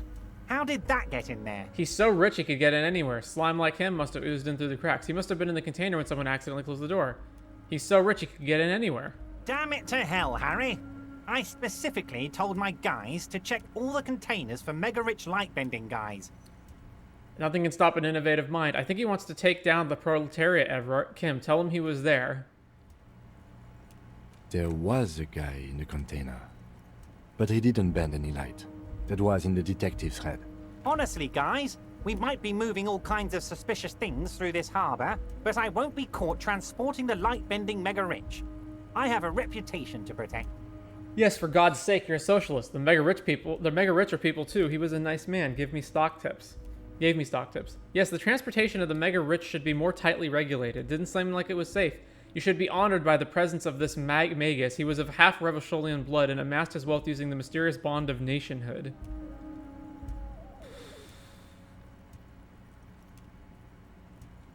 Harry, it's beginning to dawn on me that you're a real fascist. A mega-fascist who imagines mega-rich light-bending fascists. I love it. Thank you for sharing this facet of yourself with me. I shudder to think what you're going to tell me next, Harry. Not for 1 second did he believe there's an actual mega-rich person somewhere in his container town. I'm told the union is involved in the local drug trade. What? Harry, how could you say that to me? You know I appreciate a joke as much as any jolly fat guy, but I can't take slander. Are you actually investigating this? The reaction appears to be sincere, but it's impossible to tell with this guy, honestly. I am. No, I'm not. Lie. No comment. Harry, you wound me, Harry, in the heart. But I trust you to put this to bed. Do what you must, and let's change the subject, shall we? He's hiding his real reaction beneath courtesy. Thank you for your understanding. We will continue to do what we must. You too, Lieutenant. You know, I like you, but you never were my favorite. I'm a Harry guy. I'm Team Harry. None taken. Did we have anything else to do here, Harry? Aren't you going to ask me how I got in? Honestly, I didn't want to bring it up, Harry. I heard you have become Measurehead's race pupil. I really believe in the race mystery, and I'm glad I was given this chance. I hope to one day be able to contribute. I'm not a race pupil, I just listened to some of the things he had to say. It was a tactic. I needed to get in somehow. It's not like I'm a racist now. Yeah, I'm a big racist. It's basically like that in my head all the time. I'm not a race pupil, I just listened to some of the things he had to say. Of course, Harry, of course. You're not some kind of a fantastic racist now. And rest assured, no one's gonna hear about it. He winks at you. No one's gonna know what you did with race there, Harry. Your race bonanza is safe with me. Word of how racy it got will never leave Martinez. Anyway, I assure you, I am a very well-informed man. Information reaches me before I even get the chance to request it. You called me Mr. Dubois. Why? Of course. Let us dispatch with the formalities. You call me Evrart, I call you Harry. So that's really my name? My God, so it's true. I didn't want to believe it, but you are a fantastic science fiction amnesiac cop, aren't you? What are the odds of that? I think the odds of that are very low. It might be a good idea to hide your confusion. I mean, see what his game is first. My memory is fine, I'm just testing you. So good to hear that, Harry. Apparently my sources were wrong. However, if you did have a spot of memory trouble, I could help you out. With my big fat folder. Words flow like a river of honey from his lips. I guess word has already reached him. No matter. No harm done. Are you trying to tell me you've gotten hold of some of our documents? Mr. Kitsuragi, would you mind? Me and Harry are talking about his lost identity right now. Don't just jump to the folder. That's not smart. Shows you're on the edge. Do some probing first. Let's get this straight. What is my full name? Do you know where I live? Do you know anything about my family? Do I have a wife or kids? What kind of a cop does it say I am? Where did you get that folder? Have another look at that folder. Red drama check. Do you know where I live? But of course, Harry. Your precinct is the 41st and you live in Jamrock. You're a Jamrock boy. A long way from home, but that's okay. He doesn't really seem to know any more about it. Let's get this straight. What is my full name? It's Harry. Harry Dubois. You feel like a Dubois, but you don't feel like a Harry. Strange. Wait, I thought you are Harry Dubois. I feel like a Dubois, but not quite like a Harry. Sometimes longer, something longer. Okay, I like it. I can work with that. I feel like a Dubois, but not quite like a Harry. Sure, okay. You're Harold. Harmon. Haroldamus. But that's not what the record says. The record says Harry Dubois. A real man's name. The lieutenant covers his face and sighs audibly. Mr. Kitsuragi doesn't seem even slightly empathetic to your memory loss, Harry. I, however, wish to help you any way I can. Do you know anything about my family? Do I have a wife or kids, or... Family? Harry, you're not a family man. There's not one peep of family in here. Unless you think you're a family man. Do you strike yourself as a family man, Harry? You're right, I don't. That's why I like you, Harry. A good man knows both his strengths and his weaknesses, and you, my friend, you are one of the all-time greats. What kind of cop does it say I am? Harry, you're not simply a cop, you're a star. A bright shining star in the drab law enforcement sky, outshining all other stars. You're a superstar. That's what I like about you, Evrart. You get me. Of course I do, Harry. And I'm gonna help you shine. I'm gonna put you on all the big stages. Your name in giant neon letters. Harry Dubois. The giant neon sign reading Harry Dubois, hanging from the Cavalson crane, can be seen all the way to Jamrock. Somewhere in Mirova, a beautiful woman sees the bright glow on the horizon and says to herself, "Oh my God, I shouldn't have left him." Where did you get that folder? Ah, this? My friends in your organization gave it to me, Harry. This translates into, haha, you guys are so corrupt. I find that very suspicious. May I have a look? I'm afraid this is meant for Union eyes only, Mr. Kitsuragi. I'm sure you understand. Please continue, Harry. All right, have another look at that folder. As you look at the folder, Evrart covers it with his hand and pets it. He's hiding it from you because it's not a real RCM folder. It's just another one of those brown folders you saw in the file cabinet. That's not an RCM folder. Okay, Harry, you got me. This is from the Census Bureau, not the RCM. Those Census Bureau people are absolutely corrupt. You should do something about them. He got the name from the Census Bureau, and everything else from your actions here in Martinez. Yes, Mr. Kitsuragi, from the Census Bureau. Like I said, Now I'm actually a very busy man, so is there anything else I can do for you, Harry? That means he doesn't really know anything about you. A pity. The mystery of you will have to remain a mystery for the time being. So the Census Bureau says my name is Harry Dubois? Yes, that's what I said. Try to keep up, okay? Let's move on. Could you help me get a dead body down from a tree? You might have noticed there's one hanging on a tree behind the hostel cafeteria.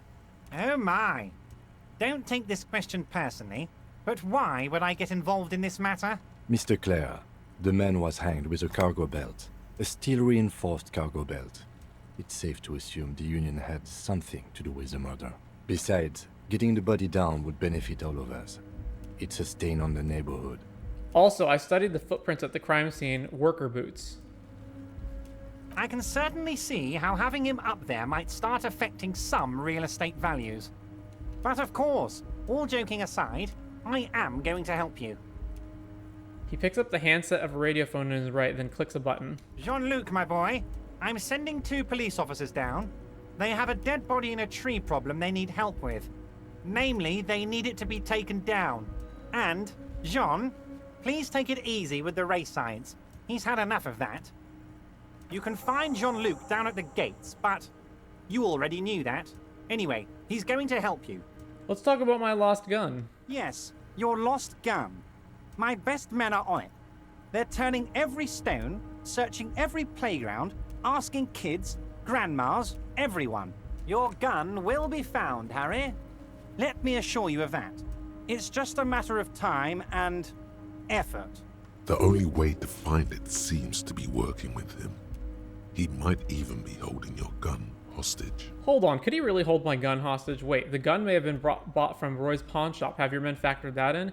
I will not be blackmailed with this gun business. Wait, it not may have been. We've confirmed it has. I don't care about my gun. Keep it. Does mean if I do things for you, I'll get my gun back. Wait, the gun may have been bought at Roy's pawn shop. Yes. Thank you for the hot tip regarding your lost gun, Harry. My men have indeed factored in that you pawned it. Now, please, let the professionals do their job. Kick back, Harry, relax. I have great guys on this. You focus on what's important, building our relationship for the good of Martinez. It did not come as a surprise to him. He might actually not be bullshitting. I will not be blackmailed with this gun business. I don't care about my gun. Keep it. Does this mean if I do things for you, I will get my gun back? I will not be blackmailed. Harry, I was only trying to be tactful. A lost gun is a dangerous thing. I can't have it around in my neighborhood. Kids could be playing gun roulette with it as we speak. Teenage gangs could be arming themselves. Get a hold of yourself, Harry. I assure you we are working on locating the missing sidearm as well. The lieutenant is concerned about the lost gun and feels that the fact you haven't prioritized looking for it is unfortunate, if inevitable, and doesn't put the RCM in a good light. Excellent, Mr. Kitsuragi. That's excellent news. Looks like we have a friendly gun-finding competition on our hands. I want to talk about the hanging. Oh, of course. That's your main thing here. That's why you're in Martinez. I know everything that goes on around here, and I would love to help you like I'm helping you with the body and your lost gun. I mean, it's no secret that the lynching is connected to the strike. So much to talk about. Honestly, it's been weighing on me so heavily. I understand you need to interview me. I sense there's a but. But there's a thing that's been keeping me up at night. I want to talk about the hanging. I mean, if we could just calmly talk, exchange information, we could blow this thing wide open. Yes, that sounds good. Let's do that. But I can't think straight with this thing weighing on me. You're police officers, aren't you? I have a crazy idea. You guys are basically door-opening machines, incredibly talented at opening doors. Kim, is that true? Are we door-opening machines? I'm not sure I understand. If you're asking us to break down someone's door, it's not going to happen. Come now. I just need you to go open a little door for me and leave it unlocked. A simple thing. Absolutely nothing shady about it. An excellent opportunity presents itself, sire. You could win the trust of the arch-liar, pretend to play into his hand. Then, should you wish, bend his efforts towards your own. Why didn't you just open it yourself? Whose door is it? I bet you don't even know anything about the hanging. Damn it, fine, I'll look into it. We need to talk about that murder. Why don't you just open it yourself? Harry, I'm a very busy man, and more importantly, I don't have that extraordinary physique you do. You look like you could run around all day. You want to send someone a message that the police are working for you. I repeat, I'm a very, very busy man, Mr. Kitsuragi, and therefore I must occasionally enlist outside help.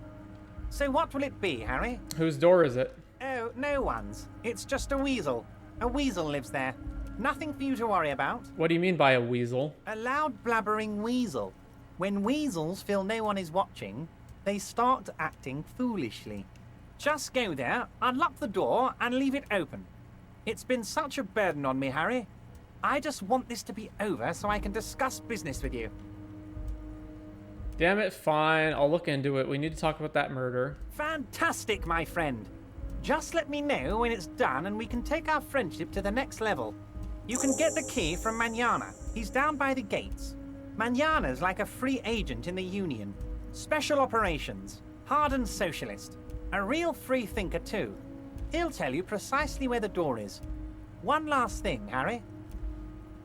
He smiles, obviously satisfied with how well he planned it all out. Just open the door. You don't need to go in or anything. I just want that weasel to come home and see the unlocked door.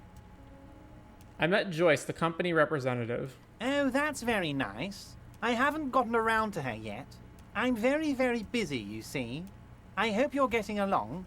One thing I want to make very clear, Harry, is that this is not some kind of union versus corporation situation.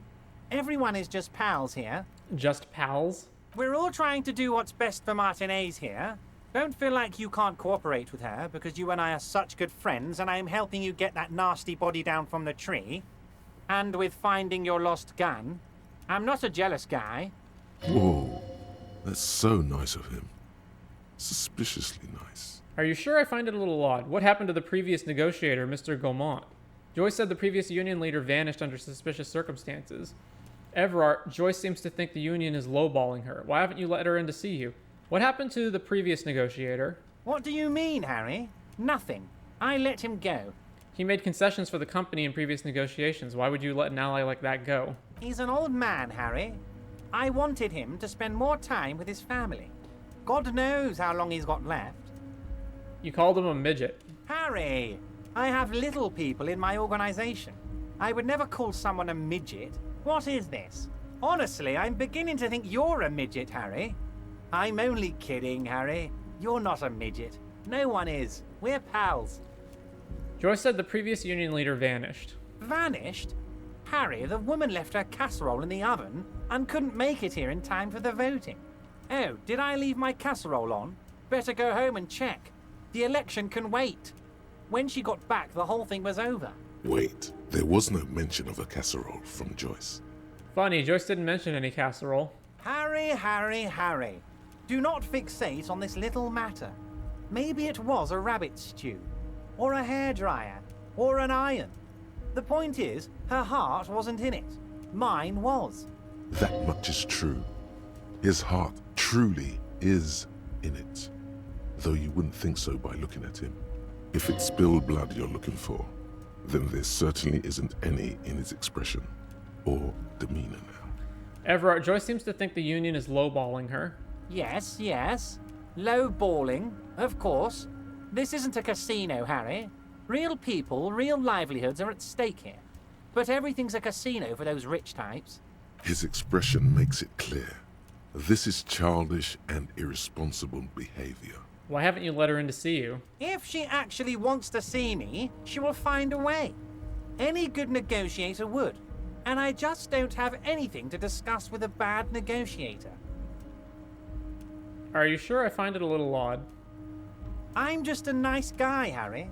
I wouldn't be where I am now if I wasn't nice. Politics is all about emotions, and I want you to have positive emotions when you think of me. Of course, Harry. Let me just assure you one more time. It's perfectly okay to share anything we discuss here with this Joyce. This is a completely transparent organization.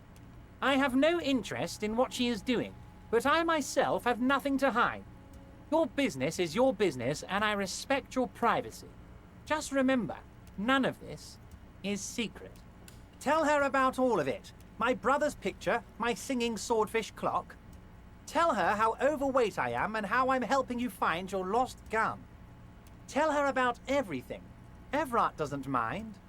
It is rather interesting to tell people things about each other, isn't it?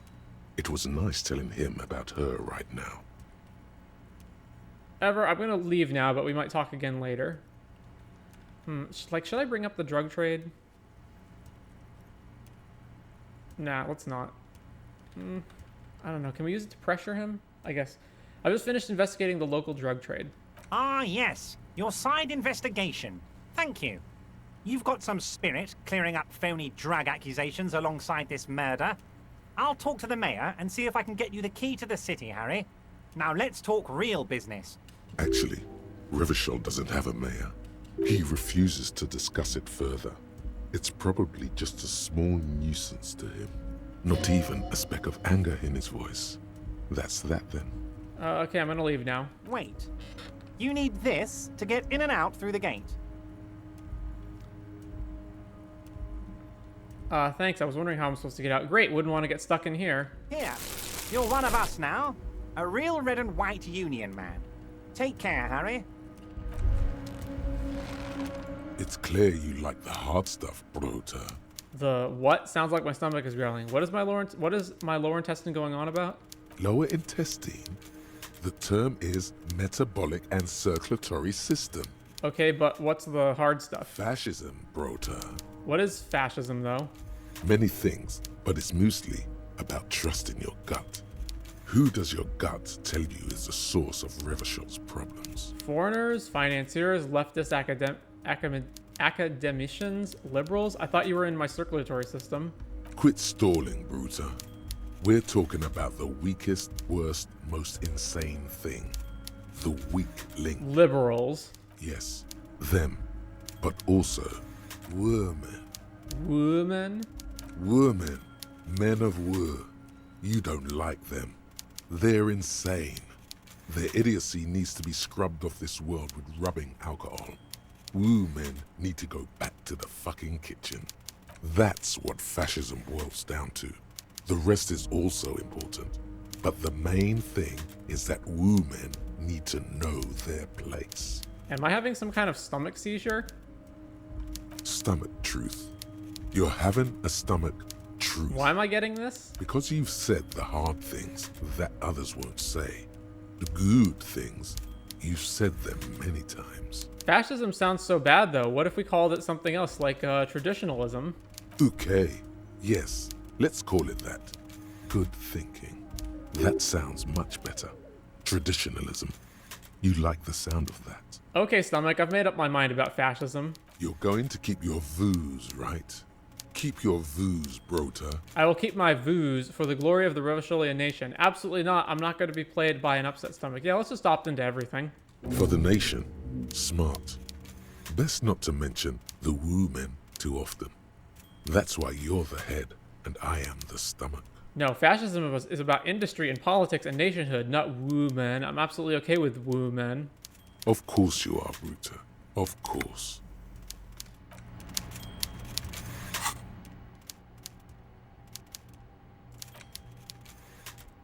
They fucked this place. Revachol's in ruins. The Koikos and the Kips and the Armatures with their desert pygmy magic spinning tops. They fucked it. Orangese liberals and Vespertine moneylenders too. They're all socialists, especially the Woo men and the Kips. You have only a vague idea what this means, but it's clear that a good, strong state must be erected upon the ruins, if any of us are to have a future. The shadowy outlines of this state start forming every time you close your eyes.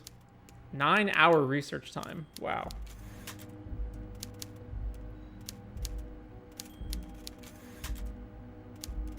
Yeah, let's just not do that.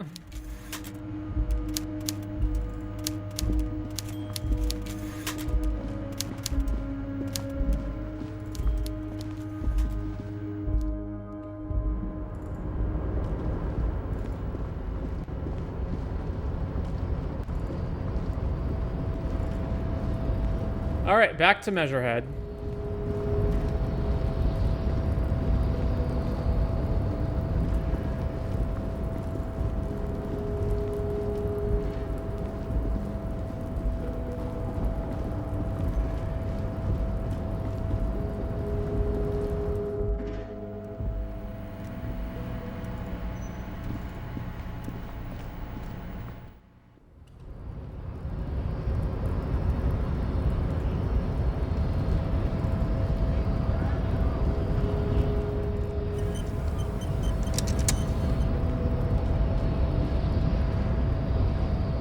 unpromising race pupil returns. Evrart told you to help us get the body down from the tree. So it was. My unpromising race pupil entered the harbor and used my superior to give me orders. I salute your cunning and will remove the body from the tree with my bare hands. You're so noble, Measurehead. There's a but. But while I am gone, someone must stand guard on the bridge. That someone needs to be you. Both of you. That would mean you're openly showing the people that you're taking the Union's. Wait, that would mean showing everyone that we're taking orders from the Union. Lieutenant, what if we don't want to do that? Okay then, wait here while Measurehead goes. Wait, that would mean we're showing everyone. Yes. That is precisely what it means, homunculus. This is not going to happen any other way. Lieutenant, what if we don't want to do that? This is the uncomfortable result of not taking it on ourselves. I can live with a compromise. Listen to your little friend. He is wise in his childlike way. His mysterious race may yet prove fierce competition to my heroic haplogroup. Okay then. Babe, see that they stay here the whole time.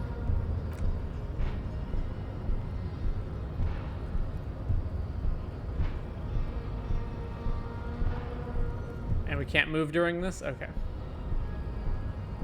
was hoping you get this box back here. The woman's gaze follows Measurehead as he leaves. So, you guys are like cops or something?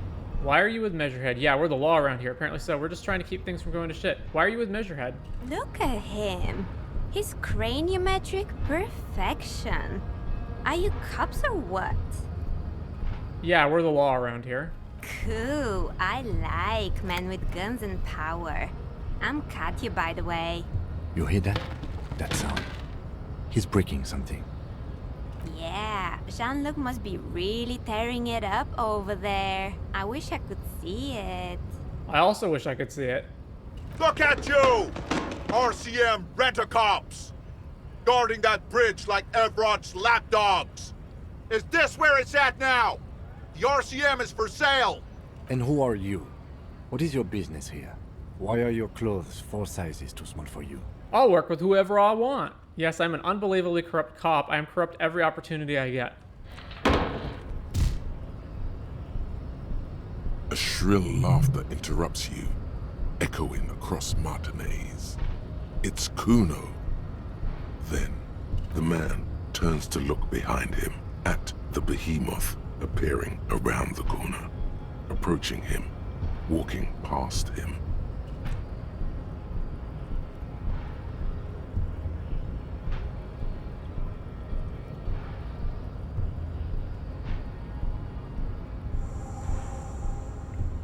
The corpse has been removed from the tree. Stand down and congratulate yourself. You have sided with Ray's victory today. There's been no side choosing. We did what we had to do to keep order. And what you had to do was to become a Union man for all to see.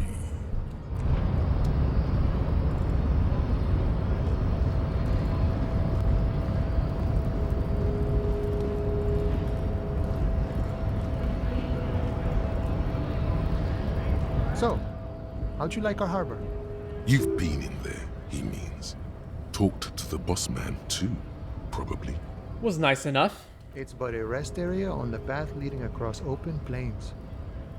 Right, you talk to the boss, eye to eye, like men of the plain. If you have any more questions, I'm set to talk. Evrart said you have a key to the door. A key, huh? What door is this key supposed to open? Said it belonged to a weasel. Oh, say no more. I got that key right here. And let me tell you, it's mighty good of you to help us out during the strike. Working class solidarity, as they say. I saw an opportunity and I took it. I'm a hustle grinder. I heard something about a weasel and it didn't sound like a local polar weasel, if you know what I mean. Wink. I'm not opening this door for myself. I'm opening it for all working men. I'm not really doing this for political reasons. Number 2.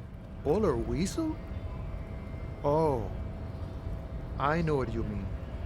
I'm pretty sure he's actually Occidental, though. So you're gonna be committing fratricide, my racist friend. What you're looking for is a basement door behind the greenhouse. That's behind the whirling and rides. That's all I know. Our organization is what you call compartmentalized. Means we keep out of each other's business. Okay, but where did you get the key from? The janitor gave it to me. Nice fella. We talked about life and things that really, truly matter. None of this mess we're in, this jiving and juggling. What's it for? To feed our children, I guess. Anything else I should know about this task, this Weasel person, when he'll be home? I'm more of a philosophical dock worker. I like to talk about the big picture stuff. Who I am, who you are, what we are fighting for. He means he's not going to tell you cause he doesn't know. But he will shoot his mouth off with you now that you're working for Evrart. Who he is and what they're fighting for. This is interesting. Any idea who killed the hangman? The mercenary, eh? Who could have killed him? That's indeed the question. Why even do such a thing? The merc was hanged with a very specific type of a cargo belt, one often used in heavy transport areas, for example, harbors. What a thought! Why would noble workers resort to such a thing? Unless they were pushed, of course. Pushed how? Your dead guy was an enemy combatant. Hold up, what does that mean? He was an agent of the opposition, attempting to undermine our honorable efforts. Did you kill him? I ain't the murdering type, but that's just me. Large organizations like our union have all sorts of men, with all sorts of skills. He's not lying about not doing it himself. Understood. This has been of limited use. Still, thank you. No problem. I wish the best to you in your search. Sure, I'm glad it's not my search. Actually, do you know anything about the Hardie Boys? Los Hardis? They're an independent militant group. A bit too high-strung, but it comes with the responsibility. They're sort of like you. Preserve the rule of law and all that. Except it's Evrat's law. But really, they're just like you. Is he actually comparing you, an officer of the law, to some neighborhood vigilantes? Come on. He's just trying to keep the peace. Let it go. The man whispers a jaunty tune. Why are you striking? Negotiating our share. Aye. Wait, so not wages or pensions or... This stuff. They already covered. At least you got the benefits, that's something. It's not enough. Not enough to get ahead.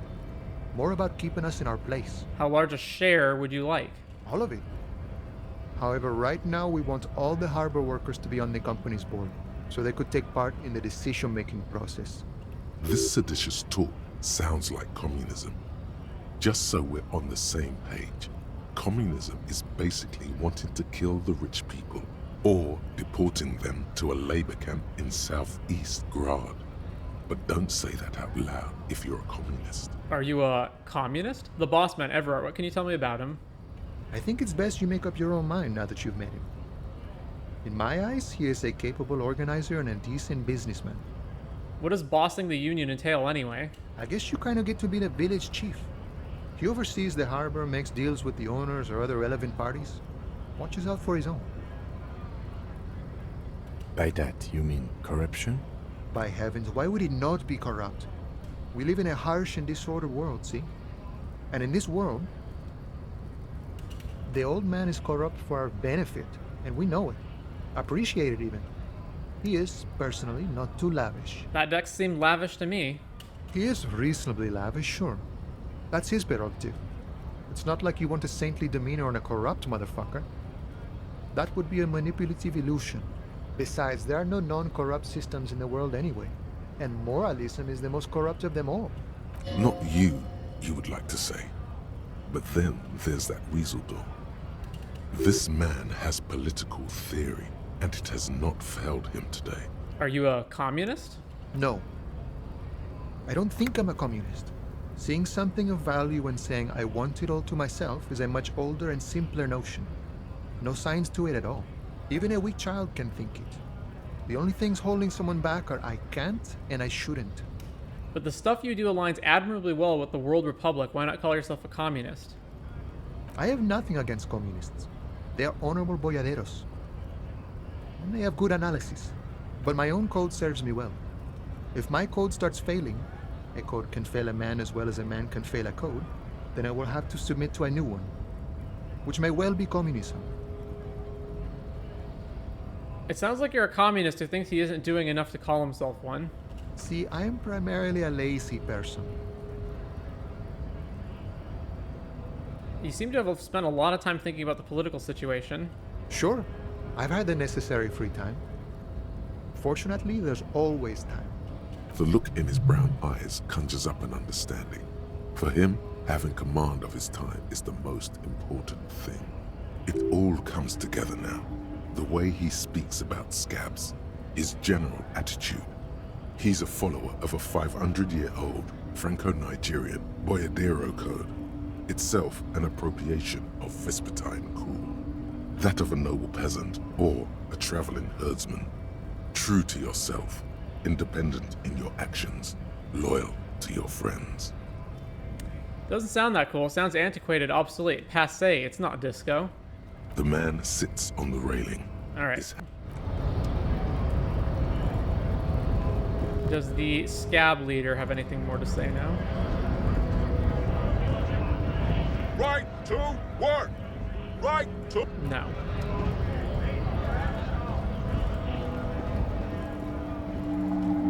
All right, well, before we go examining the body...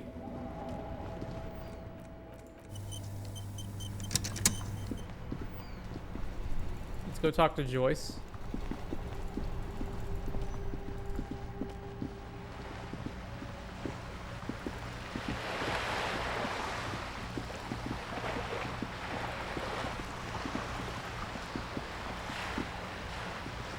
Oh, can I examine this wall yet? Just an ordinary wall. Nothing to see here. +2 in the dimming light. +2 Cindy's artistic impulses are infectious. All right, 28%. Yeah. Nope. Why? Why must we stop to... Oh, we also have a place to break into, which is this place back here.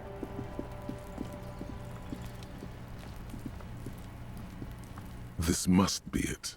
The basement door is weather-worn. The copper nails holding the upholstery in place have turned green from sea air, and there's a knocker shaped like a lion's head. Press your ear against the door. The leather upholstery is worn and rough against your jaw. You don't hear any movement. In fact, it's oddly silent in the yard around you. No birds chirp. Use Manana's key to unlock the door. You try to be as silent as you can. It takes a bit of rattling of the handle to loosen the bolt. Finally, the door unlocks with a small clack. Thoughts race through your head. Well, buddy, you opened it. No need to go inside. It would be rude. Only curiosity could account for stepping over that threshold. Maybe there's treasure in there.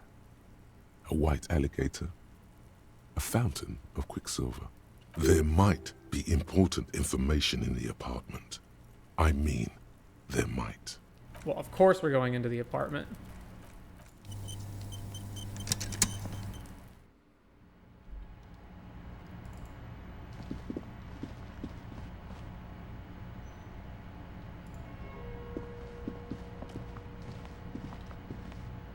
Don't mind me, I'll just take this magnesium. A small suitcase full of clothes. Guests are staying over? A book titled The Hidden World of Walking Sticks lies open. You can almost feel the warmth of the red sun on the flag. This is the flag of Revachol, the suzerainty. What's with the sun? This isn't just one sun, but there are little suns dancing around the big sun. This is the sevenfold sun miracle. What's that? It's an optical atmospheric anomaly the first settlers saw. Happens in cold weather. 6 small suns around the big one. This complex halo phenomena is how old Revachol got its flag. It is but one of the many strange optic atmospheric phenomenon of this wondrous archipelago. You're sure you once saw sundogs in your youth, and blue flares. Lieutenant, the old flag of the suzerain. Point. Bow down before the flag. No, point to it. Mm-hmm. The tenant is an old-fashioned guy. By old-fashioned, he means very right-wing. Don't bow to the flag. The flag doesn't seem to mind. It's just a colorful fabric with a sun sewn onto it. Like all feudal flags, it looks like a children's drawing.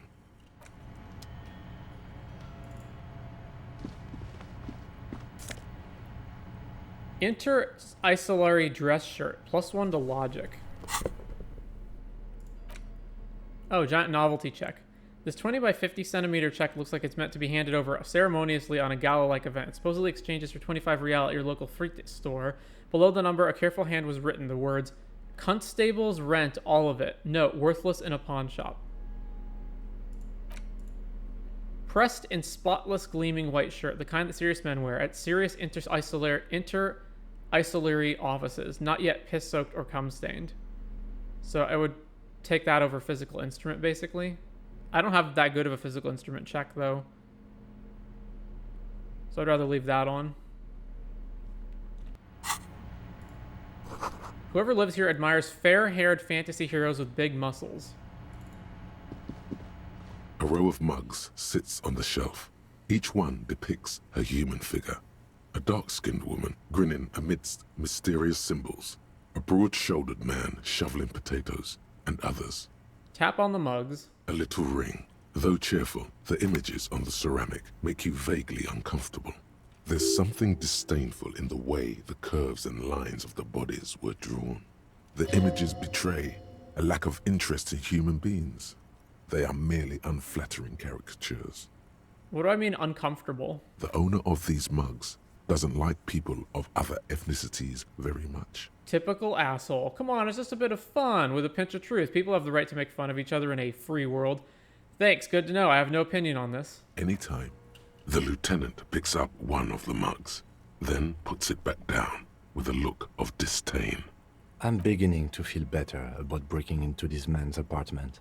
Whip out your yellow man mug and compare. Yes, your broken mug friend would feel very much at home here. The same humor, the same mocking lines. There's the missing tin soldier. Whoever lives here might have used the Whirling's container to dump his trash. And now they've drawn the ire of the Union. The plot thickens, as they say. An interesting little clue. Let's see where this goes. Clues have a way of magically connecting to other clues down the road. Perhaps you should break into apartments more often. Do you really think it's the same person who put the dead man's clothes in the trash? Who knows? I'm not expecting too much from this clothes in the trash lead either way. It might turn out to be some random local matter, but still, a nice coincidence. You could ask Evrart who this person is once you're done here. What's this? We're getting reports of normal, reasonable, temperate, political opinions somewhere in Martinez. You must be mistaken, I'm a real radical. That's me, Mr. Reasonable. Someone's got to keep it sane around here. This is because I keep saying none of the above to political stuff, isn't it? You must be mistaken, I'm a real radical. Of course, a radical centrist. In these bright and loud times where 1,000 frequencies drown one another out, sober thinking is a radical act. It's time to become a citizen of the Kingdom of Conscience. First, where is this Kingdom of Conscience? It is not a place. It is a moment in time that can only arise in the right circumstances. In all of human history, it's only been achieved a handful of times. How do you bring about those circumstances? Incrementally. History's greatest catastrophes have been brought about by people trying to make the world a better place. Too quickly. That's the genius of Dolores Day. She recognized that progress is meaningless if its gains are lost because of instability. Real, lasting change can only come about gradually, increment by increment. But what about all the things that are wrong now? Tisk tisk. Just because you live in the present doesn't mean you have the right to place your needs above the needs of the future. You may never live to see the Kingdom of Conscience. Your children may not. Even your grandchildren might not. But that's no excuse not to keep working. What rationality? Wait, is the Kingdom of Conscience really about doing things or just preserving the status quo? Do you believe the status quo is preferable to chaos and bloodshed? Yes. There you have it. Sometimes holding the line is progress. Okay, but what's the Kingdom of Conscience actually like? The kingdom is difficult to comprehend. and even more difficult to describe, partly because humanity will need to discard many of the categories that define and limit it today. The kingdom of conscience is post-capitalist, post-national. It's also post-industrial, post-ideological, and even post-sexual. Sounds incredible. Alonzi, let's go there right now, opt-in. That seems fine. I still want to live for the present, though, opt-out. Man, that sounds kind of terrible. I don't think I want to be a moralist anymore, opt-out. No, let's go for it. Slow down, Mr. Reasonable. Did you miss the part about compromising and taking things slow? All right, then let's get there eventually? That's right. Remember, real democracy is just around the corner for Revachol. When that real democracy kicks in, a long time from now, we are all going to be so much happier.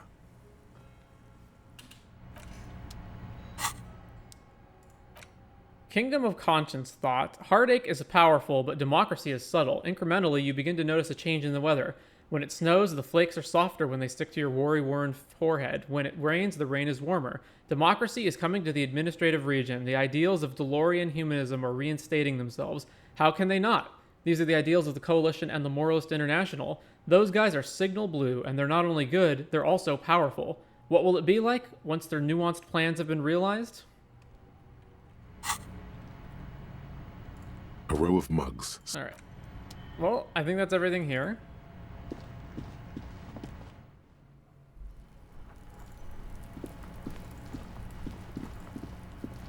Let's go talk to Joyce.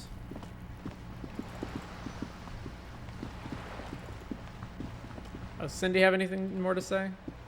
Hello again, officers. Have you come to admire my mural? So you won't talk about the murder, but maybe you can tell us something about the murder victim's missing armor? What do I care about some fucking tin eggshells? Isn't armor art? Art for the, body? Ugh, alright. Sad piggy. I'll give you this one. I saw a little girl in the fishing village running around with military-grade handwear. Looked cute as hell. If you haven't been there, the village is a shithole down the coast from the main plaza. Have a good time! And there's a little girl wearing the gloves there? No. That's all the snitching Cindy the Skull does for today. Actually, I don't even know why I told you what I just told you. I have a weakness for animals. It's the animal thing again. Damn it. She looks at you a little sad suddenly. Or a weakness for police officers, miss. Thank you either way. Catch you later, Cindy. Can we go up to her apartment here? How do we get up there? Oh, there's a woman in here we didn't meet before. Give me a moment. An elderly woman is leaning on her broom, her knuckles white as bone. She seems to have difficulty breathing. The cold never does any good for my bronchitis. Are you alright? Should I call a doctor? This won't take long. I only have a few questions. Go ahead, then. What do you want to know, policeman? She's the cleaning lady. She knows the floor plan and the residence. I'm looking for a young male in his mid-20s, dark hair, skinny build, a smoker on a balcony. Yes. I know who you mean. The scrawny boy who's always smoking like the devil, right? Somewhere in the building, a child starts crying. You hear a radio tuned to a talk show and someone taking a shower. What's he in trouble for? No trouble. I just want to talk to him. Do you know where he lives? Talk? What was so funny about that? He lives upstairs in room 28.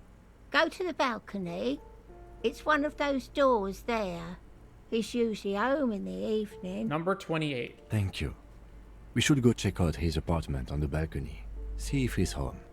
I have a few questions about those apartments. Ask away, policeman. Do you know who lived in the foreclosed apartment? The hell am I supposed to know? Another nut job, I assume. Why is there a hole in the wall in the abandoned apartment? Some lunatic lost his mind. All kinds of morons pass through these halls. With how small these rooms are, wouldn't you want to break the wall down? Who lives in apartment 10? No one lives there. It's been empty for months. But I talked to someone through the door. Impossible. I would know if someone had moved in there. Maybe it's those countercultural people again. breaking into a house like it's a public space. You're a policeman. Be good and take a look, will you? Sure, I'll go see what I can find. Great. Young people. They're worse than rats. You know, always littering the hallways with trinkets and empty beer cans. Who lives behind the padlock door? Oh, that one is a scientist, a future scholar. I think he studies astrology at the community college. Education's good. I always tell them to study. Astrology? Something to do with all those stars around his door. He asked me to leave his drawings up on the wall. Are you sure you don't mean astronomy? That's what I said. Astrology. The lieutenant shakes his head, as though to say, let it go. Come on, people. Try to keep up any standards here. It's not about stars. It's... forget it. What can you tell me about Cindy? The artiste? Nothing I can do about her, I'm afraid. She ruins the walls faster than I can clean them. Still, she leaves an old lady to her business. More than I can say for others. She mumbles some kind of a response, then hacks something into her handkerchief. Who are you? I'm no one. Just an old woman who cleans these hallways. Do you live here? If you can call it living. I have a little room upstairs right next to the coal room. It's barely bigger than a closet. But I don't complain, no. I have my bed and my aching bones to keep me company. And that's all I need from this world. She hasn't spoken to anyone for a while. Even her sentences feel rusty. Thanks, I'm off. But there's a whole bunch of new options around here, eh? Oh, there's another balcony door right here. Okay, so we'll go to that. And apartment number 8, their mailbox is overflowing. The door number 9 is locked. You hear someone walking around inside. This apartment is supposed to be empty. Did you break in here? Excuse me? Of course not. There's no sweet talking your way in there. Be official. You have plenty of reason to enter.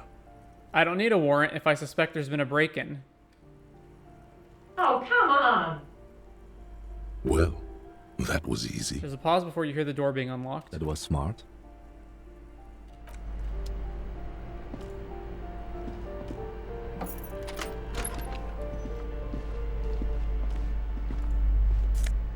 Ooh, let's take the black monk straps. +1 to indirect modes of taxation. These Per and Ingersoll shoes have no lacing but a strap and a buckle. Due to their elegant and affluent design, they have been described as the most advanced dress shoe. So advanced, in fact, that walking through slush and mud does not leave a single trace on them. Well, I don't like that this one is minus savoir-faire, so I'll replace mine. Even though this one's not really helpful either. The luxury of fine things. Just look at those black monk straps. After spending an entire day hustling, who's to say that you didn't deserve a pair of ridiculously expensive shoes on your tired feet? You're right, beautiful things do make people happy. Beautiful things give you a rush. It's power. Crafting your style, draping your flesh in silk and leather, deciding how to present yourself to the world. Remember, when they come to take it away from you, you worked for those shoes.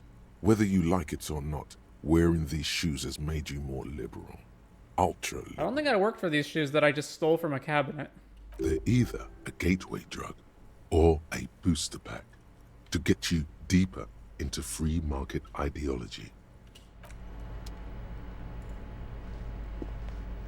Looks like a fine mattress.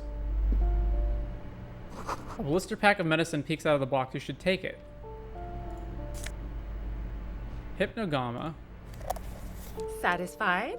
My name is Marielle Charpentier, and I'm an agent with Martinez Realty Associates. I am not breaking in, as I have every right to be here. The keys, see? Her voice is really cheerful, despite her obviously hating you. Do you want to see my ID as well? You can't legally ask for it, but why not? Want to see my residence permit too? She fumbles through her purse, fishing out a light paper-clad passport. Inspect the passport. It feels flimsy in hand, with the words Revachol Zone of Control written under a nondescript municipal logo. There's a picture of her with shorter hair inside, along with all her personal details. Be friendly. Nice haircut. Hand back the passport. Thank you. Do you have any questions? I need to be back in Midtown in an hour. What are you doing here? I need to get it ready for the next lease, but as you can see, the previous tenant completely trashed the place. Sounds like they knew how to have a good time. It was some kind of a moribund old man who used to be a business owner. You'd think they'd make rent. But that was months ago. Anyway, was there anything you wanted, or is that it? I'm in a hurry. Isn't it a bit late to be working? It is. She breathes in and out to the count of 3. It looks like some special stress release technique before she continues. Everyone says the real estate agents don't do anything. But here I am in the middle of the night cleaning up someone's crash pad. So the sooner we get this over with, the better. She means you. Time for the next question. Who lived in the foreclosed apartment down the hallway? Oh, that's another huge mess. The former tenant owes us 3 months of rent. 3. We closed the apartment and planned on auctioning off the valuables, but... And again, I have no idea how stupid mistakes like this can even happen. But Ron, when he came to close the door, didn't close the neighboring door. And there's a hole in the wall. A hole in the wall. Can you believe it? And then the tenant ran off with his stuff. He's gone. The money's gone. Just like that. The sum must have been puny. My money has also disappeared, I think. It couldn't have been that much money. These apartments look pretty shabby. These apartments are perfectly fine. They have gorgeous architecture, a million-real view of the bay, good ventilation, neighbors, life, spark, and they are affordable. I'll tell you, Martinez has a future. In a few years, it's going to blossom with artists and creatives and those radio computer wizards. It's as if they're real wizards, able to resurrect dead real estate and breathe life into bank accounts. So wait, what happened to the wall? Don't ask me what happened with the wall. I have no idea how we're going to find the time or resources to fix it. Both apartments are now unrentable. Both. She's still shaking her head, manicured hands now crossed over the chest. All right, that's all, thank you. Of course. She replies with a smile, but her eyes remain glazed over. She's been waiting for you to leave. All right, let's go tell the cleaner what happened. Give me a moment. I didn't find any counterculture people in apartment 10. It was just a real estate agent setting up the room for new tenants. I see. I hope some good people are finally going to move in. This place needs them. Yes, radio computer wizards are coming. They're going to save the place and the economy. No one is coming. There will be nothing but squalor unless we start killing real estate agents. Lax women and sexual deviants, that's who will come. I'm sure everything will be fine. This apartment building needs slow change, imperceptibly slow. Yes, radio computer wizards. Oh, I do like wizards. And people like that in general. They have a lot to tell us about our fates. She means clairvoyance. All right, anything else to do over here before we go up to the balcony?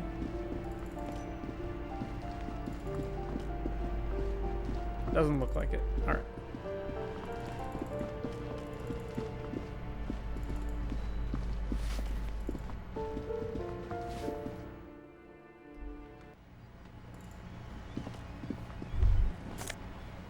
Ooh, more tear. Ruination has come. The broken arches betray the once grand history of this building. It towered over the harbor until it happened. Form a guess about what happened. A great force from the northeast fired into the city. Heavy artillery shelled the coastline. Fired from the water. A straight shot into Revachol. The tenement acted as a defensive wall against the worst of the shelling until it was destroyed, and they had a direct firing line. Take in the ocean. The waves of the Martinez Inlet roll over the fallen remains of the building. The dark waters obscure the better part of the remains. What didn't fall into the ocean was used as scrap. What wasn't used as scrap were thrown into the ocean. Look at the ruins in the water. Those arches acted as support for something greater than what you see now. Only 3 stories stand where 9 to 12 once did. Restoration has failed. What the Siileng took out was never rebuilt. Who did this? This damage? A fleet, the combined armies of Occident and Grad, with Mesk volunteers, a 5-nation army, hundreds of vessels. They massed airships further down in the Bay of Revachol. The artillery was so powerful.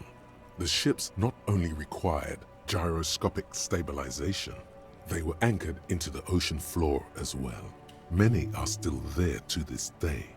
If you squint, you can just barely see the shadow on the water, far in the northeast.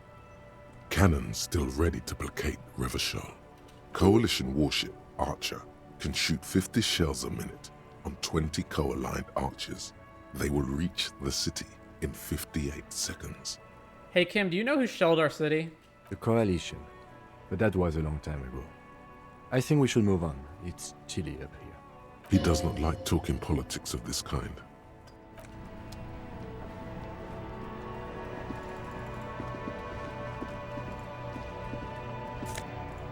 Hey Cindy. Ooh, the piggies have learned how to saunter up staircases. I didn't think you could do that with hooves. But here you are. That's right, we've evolved. You're in trouble now, little lady. We cops don't like closed doors or unreachable perches, or people having high ground on us. That's right, we've evolved. Yeah, I can see that. Cool mutations. That smell coming from her paint bucket. It's not paint. It's heavy fuel oil. Is that heavy fuel oil? Red-dyed heavy fuel oil, intended for exclusive use in government vehicles, to be precise. What did you think I was using? Aquarels? Sucked it out of a cop's fuel tank myself. Back in Jamrock. She really did it. She's proud of it too. Fumes are bad for you, okay? You'd better hand it over. That's some clever cultural commentary. You ain't seen nothing yet, piggy boo. Alright. Catch you later, Cindy.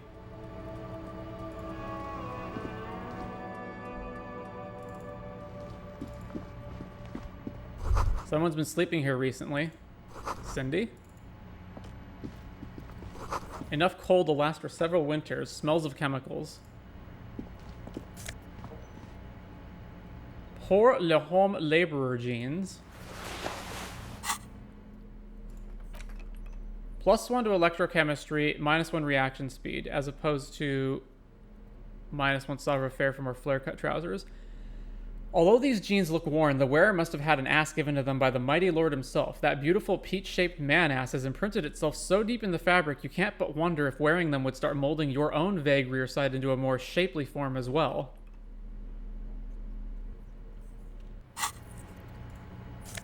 Take $5 out of the grate.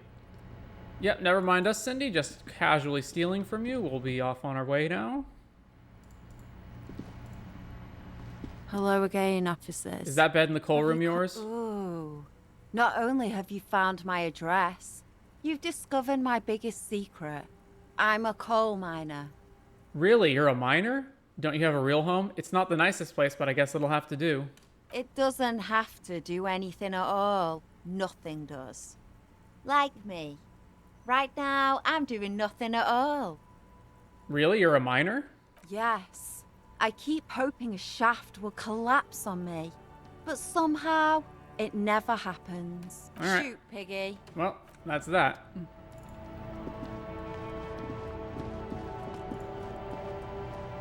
The door is locked. You can't get in. The chair's new. Someone lives back here. Take the money. Above, tarps flap in the wind. Forgotten hammers and nails rust.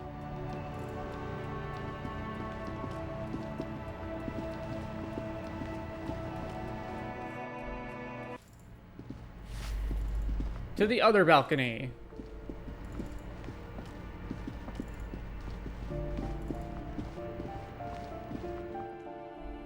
So he lives in a part. Oh, he's right there.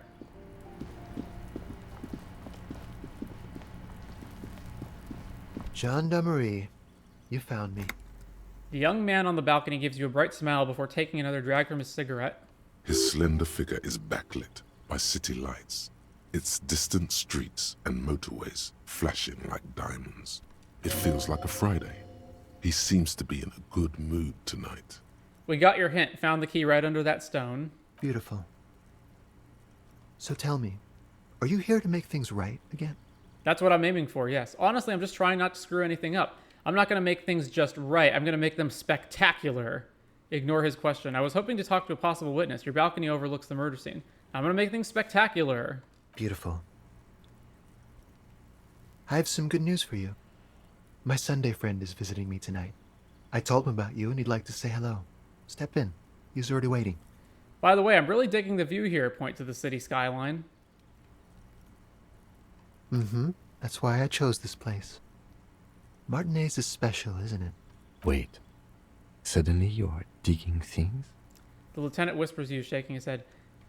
Is it Friday tonight? It feels like Friday. Yeah, it does feel like the end of the week. Such gentle weather. Very well, I'll talk to him, but first I want to talk to you. I have so many questions. That's nice, but I don't have anything to tell you. It's my friend you're looking for, not me. He takes another drag of his unfiltered cigarette and looks around. It's getting dark and the neighboring windows have lit up, one by one. Besides, I've got to run. He's going to leave you alone again. But I just found you again. Just look at it. It's a beautiful night. Who's going to stay in on a night like this? Only if you promise that we'll talk again. It's important. Something flutters in the corner of the lieutenant's mouth as you're saying those words. We'll talk. Just not tonight. Take care, all right?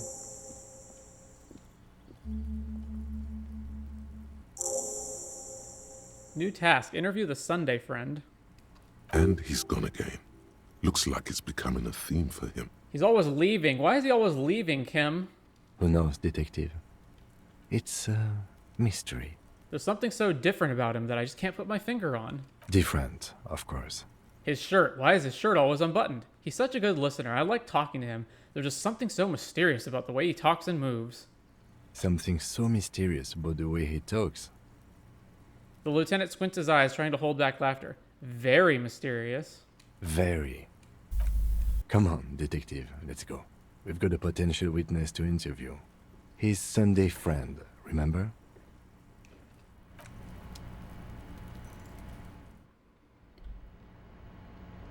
Well, before we talk to you, let's go and examine everything in this apartment. A quarterly business magazine.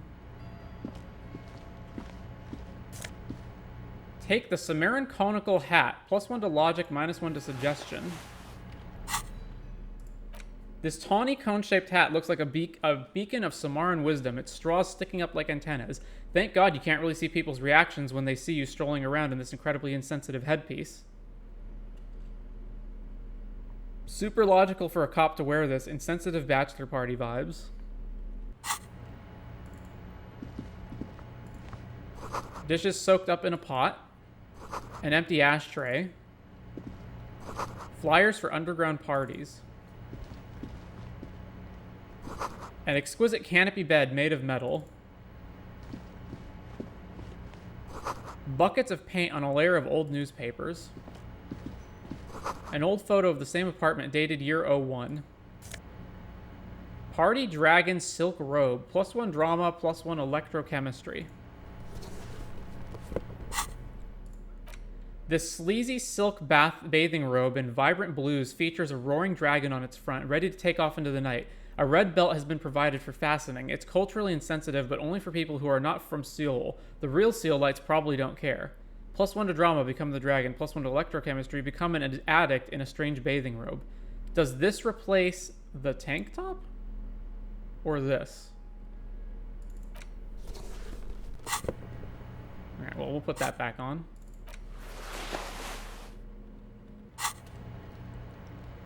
Alright. Officers of the Revachol Citizens Militia. The man in business casual removes his cufflinks. You shouldn't be seeing him in an intimate setting. For some reason, you feel this man is your superior. Superior, but he's not in the command chain. My name is Charles Vildrouin, and I am an official with the coalition government. I work for the Institute of Price Stabilité on assignment from Sur la Clé. I heard you talking to my friend outside. Very good. Super. I am here to assist you in any way possible. Ask me about the hanging. No, first ask an innocuous personal question to get the interview off on the right foot. Yes, make it clear you're the one setting the terms here. Point at the bed. Before we go on, I absolutely have to inquire about this wonderful canopy. Show him the silk robe. Before we get to that, tell me where you got this beautiful silk robe from. Show him the Sumerian hat. We'll get to that right after you tell me the story behind the black Sumerian hat. Tell me about the silk robe. Oh, we got it from an atelier in the East Delta Commerce Center. Personally, I think it's a little culturally insensitive, but the material is great. Sadly, the shop is now out of business. That's really all I can tell you about it. He forms a little rooftop with his fingers. Cold air sweeps in from the balcony. That didn't work at all. The lieutenant takes out his notebook and nods to you to proceed. What's an official like you doing in Martinez? The coalition is only looking out for the price stability. Inflation is a killer, like a heart disease blocking the normal circulation of the economy. It must be controlled. The economy impacts the entire international community, which is why it requires international oversight. Okay, but what are you doing here in this apartment? Well, I'm renovating it. It is an interesting project. The building used to be a 12-story skyscraper before the cannons took the top 4 stories off. This, of course, happened when the coalition forces landed here. You could say I'm undoing some of the material damage the international community caused when we arrived here. So you're some kind of bureaucrat? Yes. As I said before, I'm a commissioner from Sur la Clé working for the Institute of Price Stabilité. This is one of the main projects of the Moral Intern. Wait, there isn't actually an Institute of Price Stability, is there? Or maybe there is. God, it's impossible to understand whether someone from the Moral Intern is joking or not. So what is this international community? La Communauté Internationale is what Revacholians colloquially call the coalition. In other words, the nations that stopped the disaster of the revolution. What is the prestabilité? It is the most important thing. That doesn't tell me anything. It's the central goal of any sound monetary policy. Maintaining the price stability is essential to maintaining high levels of economic activity, which is essential for maintaining high levels of employment, which is essential for maintaining the social stability. Basically, it makes sure the price of bread doesn't change. Précisément. Too much inflation, bread becomes too expensive. Too much deflation, it becomes too cheap for bakers to produce. That's why the Institute of Price Stabilité works to keep inflation just below 2%. Below 2% of what? But not too far below, no. Too below is also bad. Below, but close to 2%. You're not answering my questions at all. The coalition believes in the importance of informing the public about the benefits of the price stability. Transparency is one of our principles. Would you like an informational pamphlet? Okay, sure, give me a leaflet. A sound monetary policy is essential for addressing uncertainty. Stability is the raison d'être of the Moral Intern. It's the reason why I identify as a moralist. But oh, I don't have my leaflets on me today. That's too bad. You can always call our information line. Making information available is part of the Moral Intern's commitment to transparency. I've heard about this moral intern before, but I want to know more. It's the International Organization for Moralists, hence Moralist International. The Institute of Price Stability is just one of its many mind babies, as is the coalition. Turn to Kim. So what I'm hearing is that we're moral intern bitches. Oh, turn to Kim. So we're actually working for the moral intern? That doesn't seem so bad. There are more nefarious powers to work for than the Moral Intern. Turn back to Sunday Friend. Are you a moralist? But of course. Am I a moralist? Well, do you value freedom? Do you believe in a normal, stable world governed by democratic values? Turn to Kim. Lieutenant, are you a moralist? Me? I'm a lieutenant of the RCM, dedicated to maintaining law and order in Revachol. A very moralist answer. The lieutenant is practiced in the art of putting on a show for one's superiors. Martinez doesn't seem very normal or stable to me. Martinez? No. Martinez is something else. What about the rest of Wevishal? Is it part of the normal world? Revachol is generally difficult. It's led by an interim government, which means it hasn't yet achieved full democracy. But they are working towards it. You're all doing very well here, relatively speaking. He gives you an approving nod. I don't think I'm a moralist. Moralism sounds incredibly boring. I want more action. Moralism is the ideology of foreign occupiers. Revachol must be governed by Revacholians. Democracy is a meaningless sham as long as the working class is under the boot heel of capital. It's like every time I'm talking to people, I'm choosing option D, none of the above. Is that moralism? It's too boring. Do you think peace is boring? What about prosperity? No, peace sounds pretty good. No, prosperity sounds like a lot of fun. Yeah, that shit sounds like a snooze fest. My friend, that is only because you have never known the alternative. And I pray you never do. The smile he gives you is straight off a campaign poster. The kind of smile focus group tested to appeal to the most gullible swathe of the electorate. Now, enough of this delightful political interlude. Was there anything else you wanted to ask? Tell me about Sur la Claire. What's there to say? Sur la Claire is a modern, urbanized country that measures very high on the Human Development and Freedom Index. Mostly, though, it's known as the executive heart of EPIS. Moreover, it is a great sponsor of less emerged countries. Revachol is only one of its many darlings whose progress it supports and cherishes. Darlings? That can't be an official designation. What makes Revachol Sur la Claire darling? Because a great percentage of Revachol's culture hails from Sur la Claire.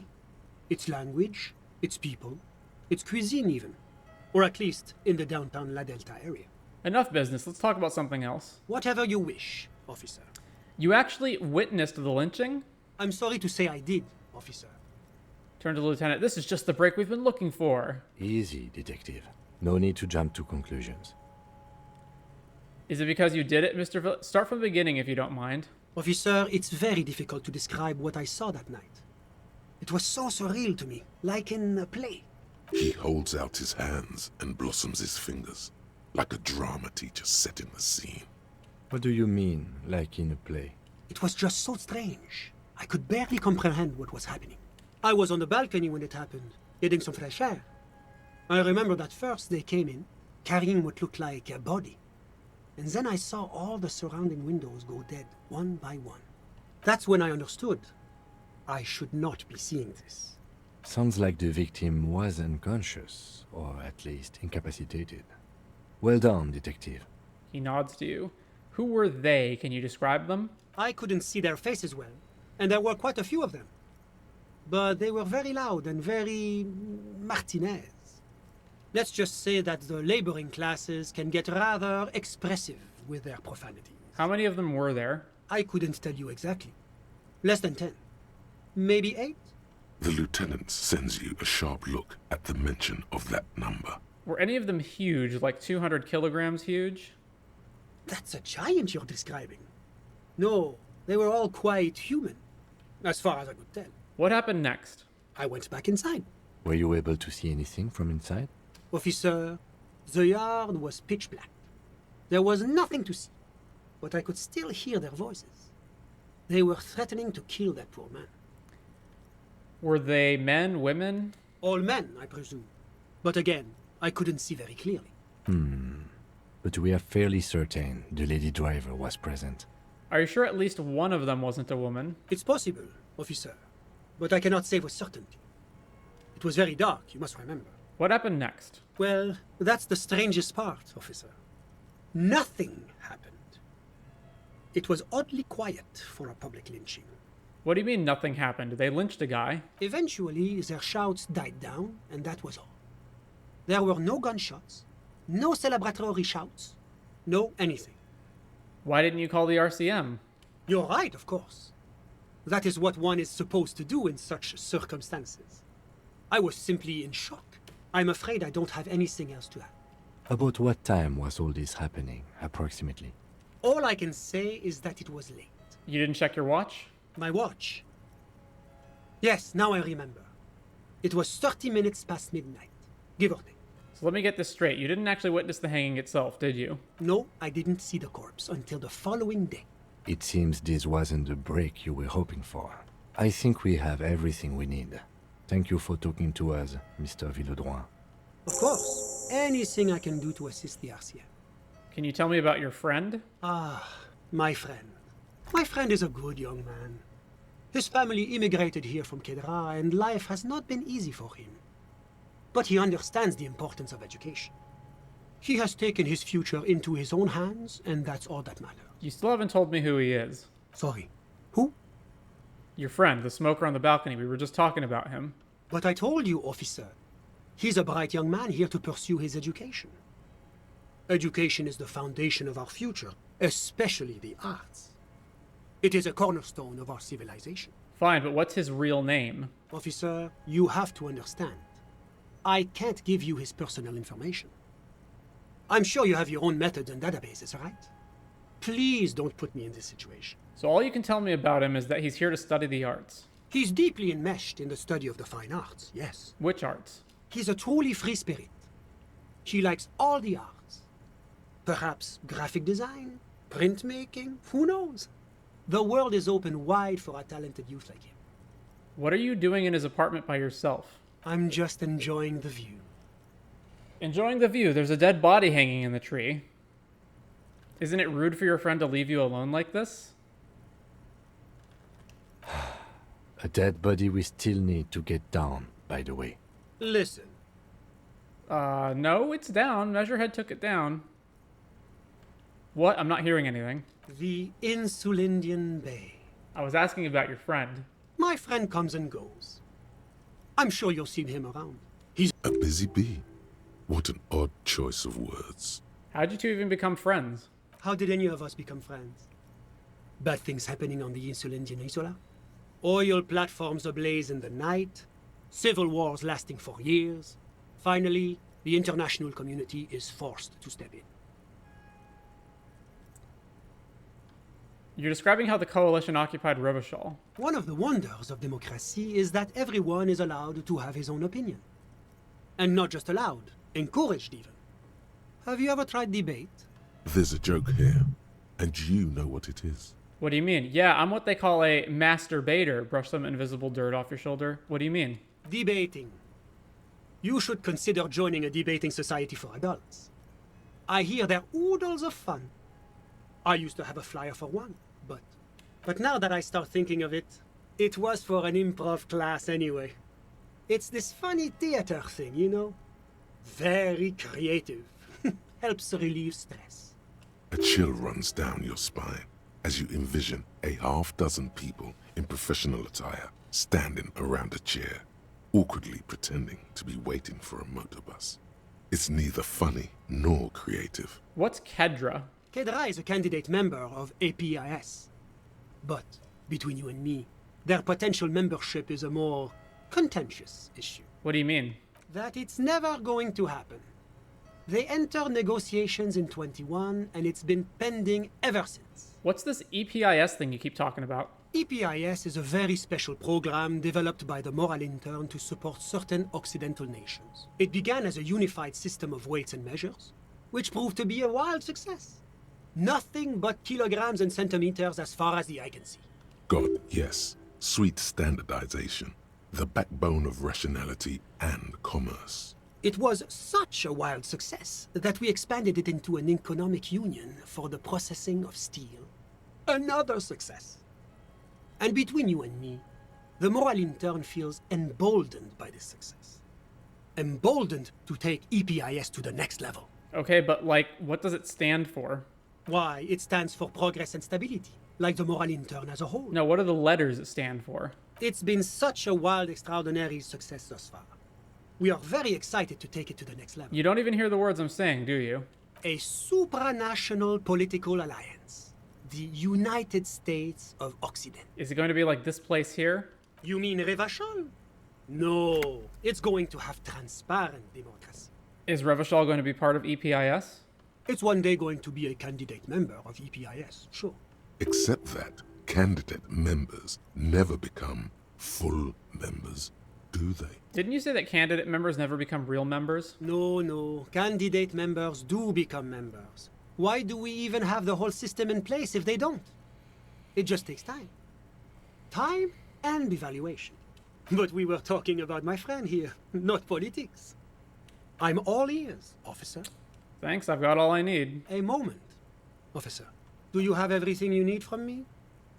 I'm afraid we won't have the chance to speak again once you leave. Hold on, why can't we talk later? It's against diplomatic best practices for an official in my position to be discussing murders with local militiamen. And I'm pressed for time. After you leave, I should be leaving as well. That's not the real reason he's so apprehensive. Men in his position shouldn't be seen loitering around in underprivileged young men's apartments in the middle of the night. I'm not going anywhere. I just want to take a look around in this apartment. Thanks for the heads up. My work here is done. I'm not going anywhere. I just want to take a look around this apartment. Go ahead. It's a beautiful space. Are we actually done with there him? Anything else? I guess we are. Of course. I'm sorry I couldn't be... All right. Well, I think we all know what's really going on here, and we don't have to spell it out.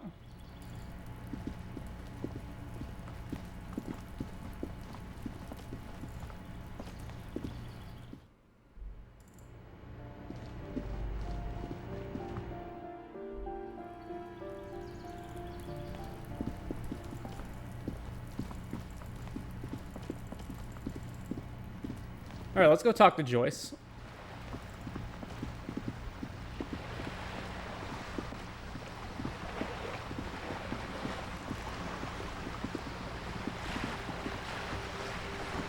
You're back. Good. What can I help you with? I spoke with the lorryman at the roundabout.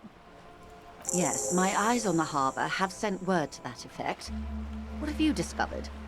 Wait, where exactly are these eyes located? It doesn't really matter. And I do apologize for the surveillance. Wild Pines can't afford to be blind at a time like this. In any case, it's a relief to know someone has looked into it. If I may ask, will there be an official investigation? I assume you discovered there is an operation. The lieutenant is about to interject. Cut him off. This decision should be yours. I can let him handle it. If there is an investigation, it will be part of an ongoing operation, subject to confidentiality. I am sure you understand. Of course, detectives. In any case, you've held up your end of our arrangement. I trust you with the rest. Now it's my turn. How are you enjoying the game so far? This is the best written game of all time. I wouldn't normally break protocol like this, but the situation demands it. If you don't solve this murder, I'm afraid we may have a bloodbath on our hands. What was that about, a bloodbath? Tell me again, how are the lynching and the strike connected? Okay, what was that about, a bloodbath? Yes. I'm afraid this strike may descend into a small-scale civil war, with possible consequences for all of Rivershoal West. Since you are sharing, ma'am, this is also the RCM's worst-case scenario. Then we're on the same page, as grim as it may be. Tell me again, how are the lynching and the strike connected? I have an indirect role to play, I'm sad to say. My employer experienced a momentary lapse of faith in me. In that moment, they elected to deploy a private military contractor as an insurance measure. They called it my security detail. A momentary lapse of faith? They were dispatched after I relayed the union's initial offer. Every worker... A member of the board. I tried to convince my employer it was simply a piece of rhetoric, or a joke. They did not appreciate the humor. Do you need a security detail? Absolutely not. These mercenaries are muscle, pure and simple. They are meant to intimidate the Union into surrendering. Who are they, exactly? Crenell, an Oranese military company. As far as I know, 3 arrived in Martinez. They report to me sporadically, but they do not answer to me. To be frank, our relationship is deteriorating. They wear ceramic armor, have semi-automatic weapons, and years of combat experience. They also have trauma and stressor disorder, and no idea how to conduct themselves in an urban civilian environment. So, what happened? The story is, one of them, the colonel, I don't know his real name, sexually assaulted a local woman while he was drunk and separated from his unit. This allowed some of the more militant Union members to subdue him. He was taken out behind the whirling in rags and lynched last Sunday night. What then? Nothing. Mr. Claire refuses to let me into the harbor. I have not been able to discuss this matter with anyone there. The remaining 2 Crenell contractors carry out their orders, for now. For now? It's a smokescreen. In secret, they are conducting an independent military tribunal into the lynching. Once this investigation is concluded, executions will follow. What is the nature of this so-called investigation? Whether to execute one, some, or all of the Union militants. You've made a mess here. I have to say, this is not disco. Maybe the investigations can team up, you know, share resources and intelligence. Boy, oh boy, is that not good. You've made a mess here. It was the Union who strung him from that tree. My hope is that you provide a single concrete suspect before Crenell indiscriminately pick theirs. Simply put, if you don't pin this on someone good and do it fast, they will identify and execute everyone present at the lynching. This in turn will force the Union to respond. They would have to project strength and power. The Debarders have over 2,000 men. It will be 1,000 to 1. Have you ever seen a hornet invade a beehive, Lieutenant? It's not pretty. The Serai's giant hornet, the world's second largest insect, can kill 40 honeybees a minute, while a group of 30 can decimate an entire hive of 20,000 bees in less than 4 hours. These men work in tandem using semi- and fully automatic firearms. Their armor is virtually impenetrable to muzzle-loaded weapons, even yours. Most Union workers don't have guns at all. As I said, a bloodbath. I can't see it happen. Too many things would have to go wrong first. Isn't this a pretty bleak scenario you're describing? I think the confrontation is inevitable. It doesn't have to be like this. Nameless, badgeless officer of the citizens' militia. She looks at you, eyes damp from the wind. One single concrete suspect delivered into civil court, and I may be able to defuse this situation. What can you tell me about Crenell? Not much. Their public resume is relatively good, as far as private military contractors go. I believe they were once called Downwell. Down a deep, black well. They boast a long list of clients. Saint-Baptiste, Welchman-Lorenz, Eendracht. A warning sign, however. The operations concerned all take place in third or fourth world countries. Guarding facilities, escort missions and such. Meaning they're used to operating in war zones. Yes. All the good conflict corridors. Supramundi, Yesut, the Seminese Islands.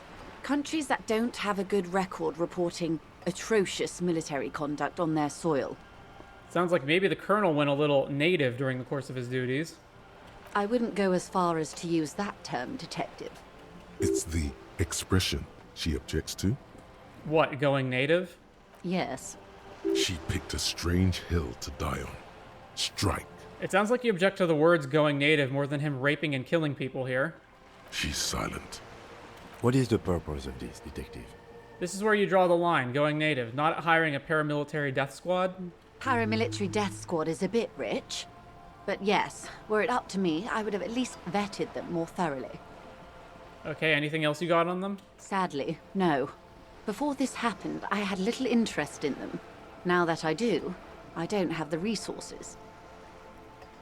If you still have access to the ICP's database, you could run a better background check than I ever could. It may take some time, though. Do you know a lot about the inner workings of the RCM and the ICP, ma'am? In my line of work, it pays to do your research. I was prepared to deal with the RCM.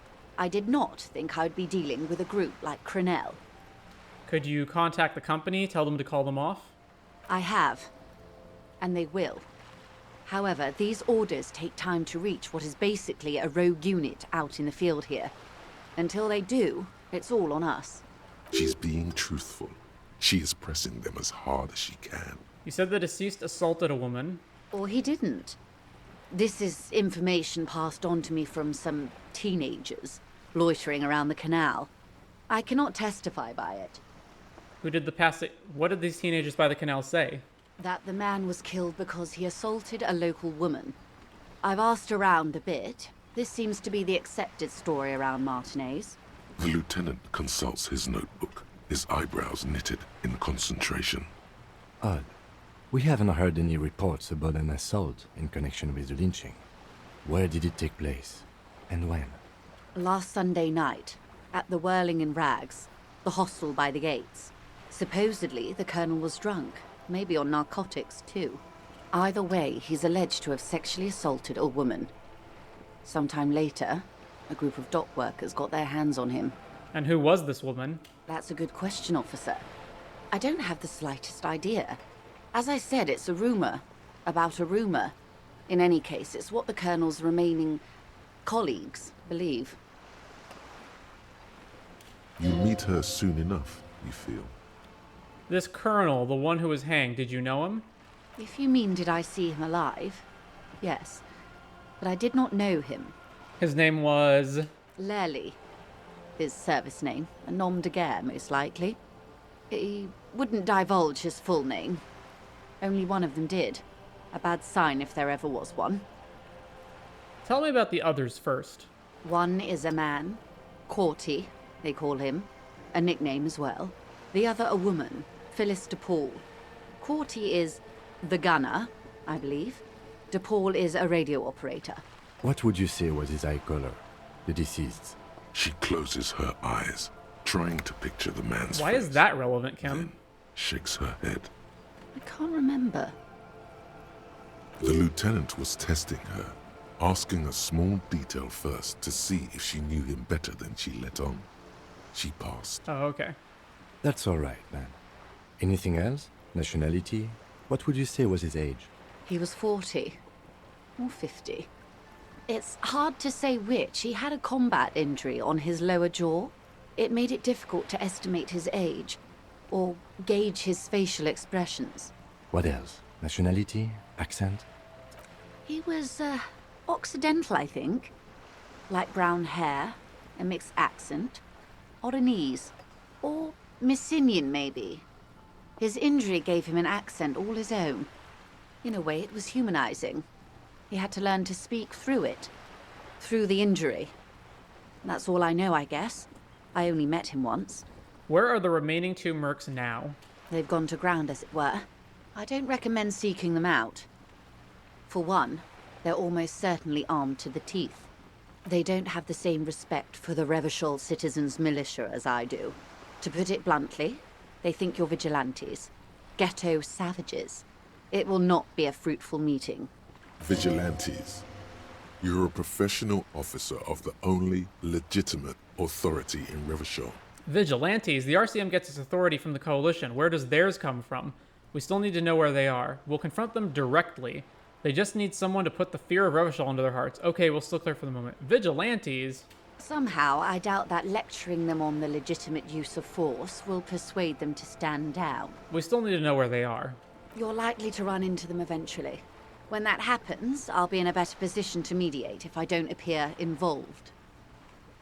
Logic medium, where are these mercenaries? Scab Leader, murder, bad reply. Clothes didn't fit right. Alright. One is obviously the Scab Leader at the harbor gates. The one chanting the idiotic slogans. He's barely maintaining his disguise. The other has a vantage point in a building south of the roundabout. They were keeping tabs on you while you were canvassing the lorry drivers. One must be the goon in ill-fitting work clothes by the harbor gates, the Scab Leader. That may be so. I still hope you heed my advice. There's no need to kick the hornet's nest. For all your talk of averting this catastrophe, the situation at the gate is a powder keg. Does this not bother you? Of course it bothers me, Lieutenant. But my hands are tied. How would my employer react if it appeared I were intervening on behalf of the Union? Your concern may be appearances. Ours is keeping the peace. One must be the goon in ill-fitting work clothes. Okay, so one is probably in a building overlooking the roundabout. That would afford a good vantage point. In any case, it's practically inaccessible. Where is your radio for contacting them, if I may ask? Do you have an earpiece? Heavens no. I'm not an undercover agent. There's a short wave at the ship's wheel. I had another question for you. I hope I can answer it better. How much time do we have? Until the executions start. Truthfully, I don't know. It depends on their progress identifying the members of the lynch mob and their impatience. Well, I don't think it'll be that hard for them to figure out. The Hardie Boys are telling anyone who asks that it was them. They don't report their progress to you? Not on this matter. I'm afraid they consider this a personal initiative. 5 days, not more. Maybe sooner. It's a matter of days, not weeks. I am sorry to have been the bearer of bad news. If there is anything else I can Now help... can you tell me about these tattoos? Show her the photo. Of course. Excuse my hesitation before. For about half a minute, in silence. It was taken with a trigette not long ago. This is the man's upper body. There were no more markings on his hands or legs. Stay quiet. Observe the woman's expression. Her mouth is relaxed. The accordion lines near her mouth vanish. The pearls of her eyes move slowly on the photo's surface. What do you think? Sorry. I was trying to see if I can read the web of interdependencies between these points. The stars. I can't. But that's how you read this story. The points themselves don't have letters, numbers, anything. Their size, location on the body, and distance from each other tells you what they represent. Say nothing. Port cities. On the oceans. This is an Oronese map of the waterways, a sailor's tattoo worn by wayfarers of the DeLorean century. As early as 300 years ago, the sailors would mark their bodies to map their travels. What is the use of this map? The sailor's soul would use it to fly back home if they should die abroad. This is a sort of contraption to be reeled back in by. The silver cord, they would call it. Where is he now? This one is going nowhere but the morgue. This one has flown quite far by now. Nowhere, there is no soul. I would say he's near the Arcade Islands by now, ready to exit the Insulindian and into the Pale, if I've read his home address correctly. What travels did the dead man make? Quite a few. Vredefort, the Oronese capital, traditionally stands on the right shoulder. He started somewhere near here, I think. What next? Then he made his way to the Pretto Grande, through what I think must be the Stutz Canal, an artificial channel through the Occident. From the Pretto, he sailed to the Insulindic Ocean, first the Semines Islands, then this. She points to his heart. What is that? Revachol. Those are the two constants. Vredefort on the shoulder, and Revachol in the heart. They started the tradition of these maps right after the discovery of Insulinde, at the dawn of the Interinsulary Age. The old world passing by, and the new world already here. You said you can't read it. I can't. This man was no sailor, and these are no ports. I can understand geographic fragments, but not their meaning. Who could tell me more? His platoon members? The other contractors. Though I do not suggest you go and show them that picture. This man was their friend and comrade. Surely there are other people to ask about the tattoo. This is not necessary to complete the task, officer. It's a dangerous side task. Search elsewhere. Nah, I disagree. I need the information. Mark it down. Ask mercs about tattoos. Do what you have to do, detective. I don't think deciphering that tattoo should come before public security. But if you should wade into the mob to find out, I couldn't stop you. We will be careful, ma'am. That's all for the tattoos. Is there anything else I can... By the way, I've talked to Evrart. You have? And how did you like Mr. Claire? I didn't. He's a beautiful man, beautiful and just. Evrart Claire is a hero of the workers' movement. He is the champion I've sworn fealty to. He's a bloated rainbow socialist. I can do business with him. For a socialist, he's reasonable. He is not the champion I have chosen. I wish to swear fealty to you and the cause of capital. I have the feeling the international community does not approve of him. It's not important if I liked him. I was doing my job. I didn't. Oh, come on now. He has his uses. How else would he have stayed in power all these years? Or wait, actually... corruption. That's how he's done it. Fantastic, Worm-like corruption. reaching into the bowels of the earth. How goes the investigation, or should I say Mr. Moneybags? You've been hustling? So we sold the hubcaps, but that was after I got money from Joyce to cover the rent anyway. We got a bunch of money from... I say a bunch, but it was like 9 something from selling Tear. Also just randomly picking up money from everywhere. We got a 25 real check from Evrart, which I haven't cashed yet. I think that's everything.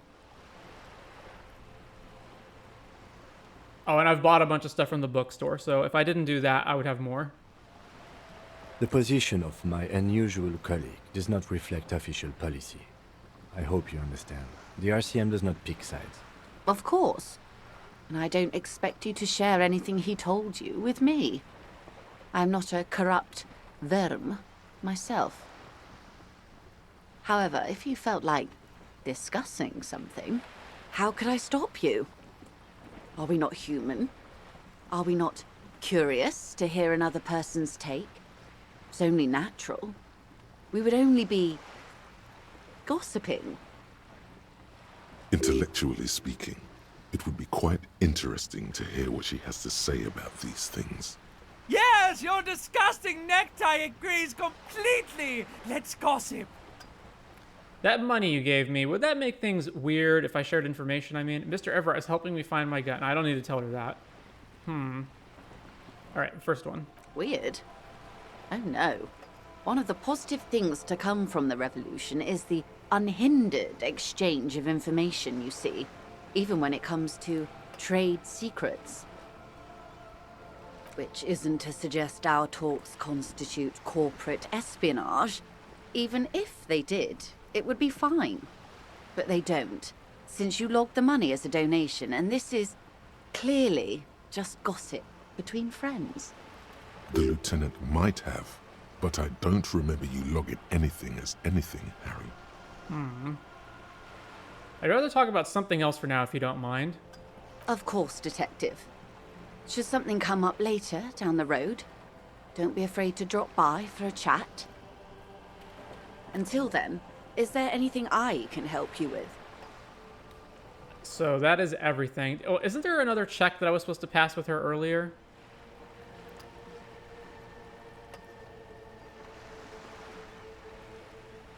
I've got some more questions about reality. More lessons in basic yeah, here we go. reality.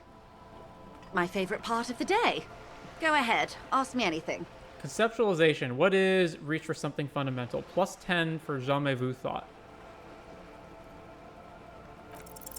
What is all of this? The scent, the sound, the air. What world is this? The only one, I suppose. The world of matter. And its pale antipode. The camera of her mind glides over the surface of the water. What do you see? Great bodies of water. Forest-covered surfaces. Clusters of light where the cities lie. You've seen the montage. We all have. This world is enough. There is a term of endearment they coined for it in the DeLorean century, when humanity was high on this world, discovering more and more of it, these archipelagos included. Elysium. Wait, is this the one with the evil apes? Elysium. The world needs a term of endearment. This world does not deserve a term of endearment. Wait, is this the one with the evil apes? Not in this case, no. That sounds more like something the Mesk petrofascists might say. The Confederate Republic of Mesk, the world's largest state by territory, has fallen into an especially nihilistic strain of nationalism lately. It isn't enough to call us animals. Even animals aren't animals. What are animals, then? They're like you and I suppose. Living organisms don't identify with abstractions. Elysium is for particular beings. Elysium. The world needs a term of endearment. It does. There are those who would call it hell. But what is hell? A term of hatred that originates, like many such things, with the Mesk petrofascists. I don't feel like I've got the whole picture yet. Oh, you want a picture of the world? There is no complete set yet, dear. They're having some trouble reaching orbit. How come? Great things are difficult to achieve. For now, we're viewing the world from the inside, sideways. How about it's a ball? That's looking less and less likely, Detective. You wouldn't know it from the tabloids, but the ORG nations have been launching weather balloons into the lower ionosphere since the 30s. ORG, Occident Revichol-Grad. There's a steadily increasing trickle of images. Between the big three, they're piecing together a dark grey corona. A dark grey corona? Yes. Pale covers 72% of the surface. There are grey flares and prominences, even arcs above entire isolas. The images are blurry, but if there was a sphere in there, it certainly looks like it fractured a long time ago. A cold fear seeps into you. Oh my god, wait, what the hell are you telling me? You seem to be spooked. Please don't be. The pale and what do you mean corona? They say there is a rarefied envelope of matter surrounding the darkened disk of our planet. That is, if we are still living on a planet. Or, to speak more plainly, imagine vast swathes of land disrupted by nothingness. I am sorry, dear. It must sound quite terrifying through the acute encephalopathy. Even scientific positivism isn't entirely convinced about what we're dealing with here. But this is one of the greatest questions of our time. Maybe when they get the complete set together, it will jolt us out of our rut, bring us together, however naive it may sound. A fractured corona doesn't feel like it's going to bring anyone together. You have misimagined it. I don't have the power to convey to you the effect and geometry of the images that depict our world from below low orbit. It's like the crowning of the world. It's insane. Very disco. You'd love it. Well, if you say it's disco, it doesn't sound like any kind of disco I'd like to go to. I don't care about disco, I only care about the commune. Doesn't sound like any kind of disco I'd like to go to. But you already have. And you're doing just fine, despite the rubble. Suddenly, you're conscious of yourself standing there, on whatever this all is. Your arms hang down by your sides. The lieutenant observes you both, silently. You said adjusts his glasses. You said pale. What is pale? The pale is not, technically speaking, part of reality. Yes. Also, I think we've had enough excitement for today. Remember, we have a cadaver to attend to. His voice is low, but firm. All she can say is, Of course, Lieutenant. Let's try something else. I don't want to. I want to know what the pale is. I don't think your colleague would appreciate that. He has already been so patient with this whole exercise. Let's continue with something else, all right? You can ask about anything else in the world. Anything. New task. Talk to Joyce about the pale without Kim. Okay. but she wants to tell you. This is not going to happen with the lieutenant present, unless you can convince him to step aside. Volition check. Kim trusts you, but still only 42%. All right, I guess I can do this now, and then if it fails, when we go to bed for the night, I can just walk out and come talk to her alone. Good idea. Just ask him. Kim, can I talk to the man alone for a second? Fine. See? What can he do? Now, what is the pale? Are you sure you're sure? Your colleague seemed adamant. Yes, what is the pale? Okay. The pale is the most dominant geological feature of the world, Detective. The separative tissue between the islas. It is the interinsulary mass. Wait, and what is an isla? We know that. Okay, so what is the pale like? Achromatic, odorless, featureless. The pale is the enemy of matter and life. It is not like any other, or anything in the world. It is the transition state of being into nothingness. The negation of being. The negation of... That's right. The negation of being. So, it's basically the world of Never-Ending Story. What are its physical qualities? It's difficult to describe, or even measure. Something whose fundamental property is the suspension of properties. Physical, epistemological, linguistic. The further into Pale you travel, the steeper the degree of suspension, right down to the mathematical. Numbers stop working. No one has yet passed the number barrier. If we're surrounded by Pale, how do you get from Isola to Isola? Oh, it is so difficult for us. It is possible to force dimensions on the Pale. In modern times, we can even compress its latitude, bouncing radio waves from one end to the other, shortening the path. But it is still hard for humans to navigate the Pale without getting lost, or having our minds damaged. The Pale can damage the mind? Sounds like someone else we know. Extensively. How? Some say the damage stems from extreme sensory deprivation. Others argue that Pale somehow consists of past information that's degrading, that it's rarefied past, not rarefied matter. They call it the blend over of the self. The Pale does not only suspend the laws of physics, but also the laws of psychology, maybe history even. The human mind becomes over-radiated by past. Who says and who argues? Okay. The logical positivists say, the dialectical materialists argue. What does this over-radiation feel like? It feels terrible.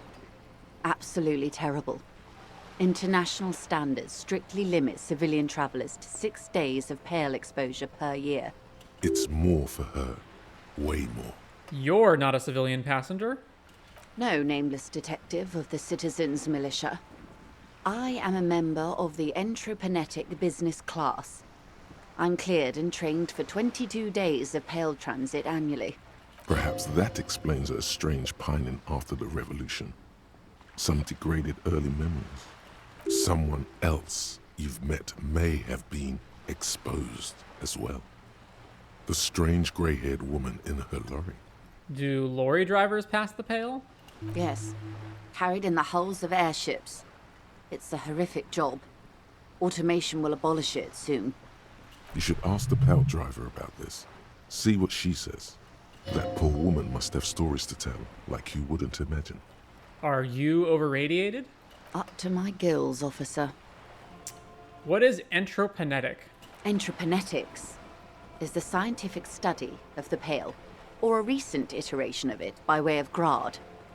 The study of the Pale reaches back 6,000 years. The Pericarnassians called it the Western Plain. They had not traveled the entire circumference of the Pericarnassian Super Isola. It was not merely in the west, it was everywhere, even then, surrounding them. Did they cross it, the Western Plain? There are signs of pre-modern crossings. Successful navigation of the Pale relies not just on technical know-how, but intensive psychological preparation. Some of these tactics have been known for thousands of years. What has entropanetics changed then? Nothing. We remain powerless before the Pale. The only real advance in Pale transit is the speed with which an aerostatic craft can pierce it. Less exposure leads to less effects later. Aerostatic craft? Hybrid airships, detective. Conventional rotors or jet engines no longer add velocity after the point of reference for motion is suspended, once you've crossed from near Pale to far Pale. In essence, we throw them in and they come out the other end. If we throw them precisely. If we do not? Then they don't. Gone, like a skipping stone beneath the surface. How much Pale is there compared to the world? The Pale outweighs reality 2 to 1. There is more Pale than there is matter, and the ratio is slipping. Slipping how? To our detriment, or...? What do you think, detective? It's growing. There is more and more of the Pale. Precisely. One of the few measurable effects of the Pale is that it is expanding at an unknown rate. An intuitive conclusion of that development is that one day the Pale will cover everything. But this sort of talk is mostly left to extremists. It's not extreme at all. It's going to happen. Most people, and indeed most private and government sector organizations, entire civilizations and religions even, find handy ways to ignore or downplay that knowledge. I suggest you do the same. Is it here? Look around. No, Detective. We're safe. It begins there, 6,000 kilometers to the north, and even more to the south, east, and west. You are in the middle of the Isla. As your gaze instinctively turns north, a small black pit opens up in your stomach. 6,000 kilometers from the end of the world. Yes. That is enough. Many cities are built much closer. And point north there? An uproar of matter, darling. Rising into the pale. Rolling. Evaporating even. A great vision. The area of transition between the world and the pale is called porch collapse. Imagine a grey coronal mist. Cold vapor marked by spores of an opportunistic microorganism. A mold that's adapted to grow at the edge of the unrest. It's the most disco thing you will ever see. All right, well, that's enough talking about the apocalypse. Let's return to reality, please. Yes, sweet reality. But before we do, tell me, Detective, is this the first time you're hearing this? Do you really not remember anything? Nothing, just alcohol fumes and blackout. I sometimes sense vague shadows of a past, and it's not good. I'm getting a sense of who I am, but no, I didn't know this. I sometimes sense vague shadows. Then tell me, what do you think of the Pale? It's terrifying. You were right, it's disco. It will end all life. That we continue to persist at all is a testament to our faith in one another. Its advance can only be stopped with immediate, total, ruthless communism. A powerful anti-communist force, perhaps too powerful, but still, they have it coming. I'm sorry, I have to say it doesn't sound very liberal to me. I don't know how you're all survived with it. It's a huge accomplishment. Who am I to think anything of it? It's terrifying. Mm-hmm. Her eyes tense. Crow's feet radiate from them. She observes you, your bloodshot eyes and swollen face. You really didn't know. This does not spell good for the investigation, Detective. If you don't know even this, then... I'll handle it. It's under control. This investigation will be my masterpiece, the one they remember me by, I promise. Yes, I'm in serious trouble here. It'll be a fucking disaster, I know it. All those people will die. It'll be my masterpiece. I hope so. I truly do. If I may suggest, hold on to your colleague, Kitsuragi. I ran a check on him and he is very competent. In the meanwhile... Some of that assurance is meant for herself, as much as it's meant for you. She must have a lot on the line here. You have me. I will assist you in any way I can, even if we have to do it one basic term at a time. Good. You have not passed out from it. Perhaps I worried for nothing. Are we still on the reality lowdown, or should we do actual police work now? You needn't have worried. That was fucking insane, Kim. Right, let's get to work, Lieutenant. Some more reality lowdown before we go. That was insane, Kim. Yes, well, the rest of us have dealt with it for thousands of years, so... You will have to deal with it, too, the Lieutenant thinks. Some more reality lowdown before we go. I am happy to oblige. All right, esprit de corps check. What are we doing about here? What is think of something close to you? What is this check even about? All right, let's go for it. It remains a mystery Oof. what you mean by this something close. Oof. This isn't about you. It's about reality. Well, we'll have to come back to that later. Resistance. All right. Is the Scab Leader still going to be out this late? They'll all have retired by now, right?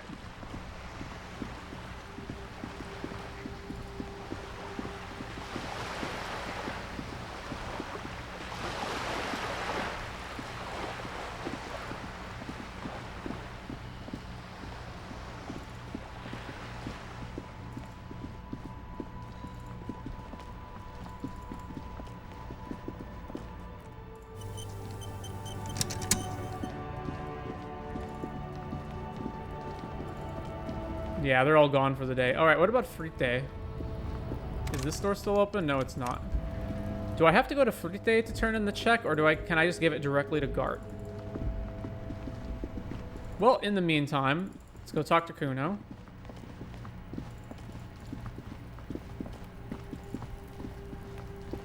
All right, so the body's down. You missed a good show before. A kid came by and completely fucked the tree to pieces. He fucked the tree up! Fucked it good! It was porno! Stop using the K word. It belongs in the past. Total retards use language like that. Congratulations, Cuno. You just made yourself a retard. Oh yeah, kids. Nod in approval. But don't you mean desert kipped? This is also superficial, kids. The race mystery runs deeper than you could ever understand. Wish I could have been here to see it. Now I have some questions. Number 2. Stop choking, Cuno! The faggot has got you in a chokehold! Cuno's not fucking choking.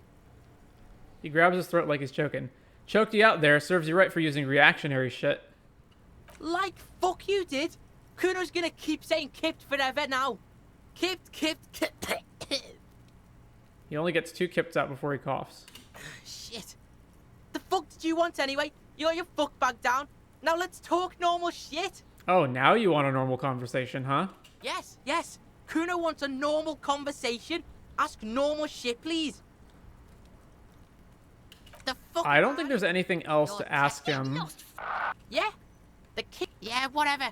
Cuno doesn't... It's always Cuno, never I. Clearly the kid's using the third-person perspective as a shield. So you refer to yourself in the third person? The fuck are you calling a third person? Cuno's the fucking first person? He looks slightly confused, but proud he came up with that retort. But right as he's getting distracted, you hear a malevolent hiss from behind the fence. Watch out, Cuno! He's trying to fiddle you! He's gonna put his hands on you! The thing behind the fence starts squealing, shrill and violent like a fire alarm. Help! Pig's got Cuno! Help! Rape! Help! He's got the Cuno, help! Everyone can hear. You need to get the hell out of here before. Just answer the questions. Help! He's digging his dick out! Escalate, Cuno! His dick is out! You're afraid! Pigs in here, Cuno! Somebody, please! It's full blast now. The wind carries the message far and wide across Martinez. How did we get here? How did this happen? This makes no sense. There may still be a way out. Just appeal to his reason. Be logical, kid. I haven't done anything to you. What is this sick charade? Who put you up to this? Are you high right now?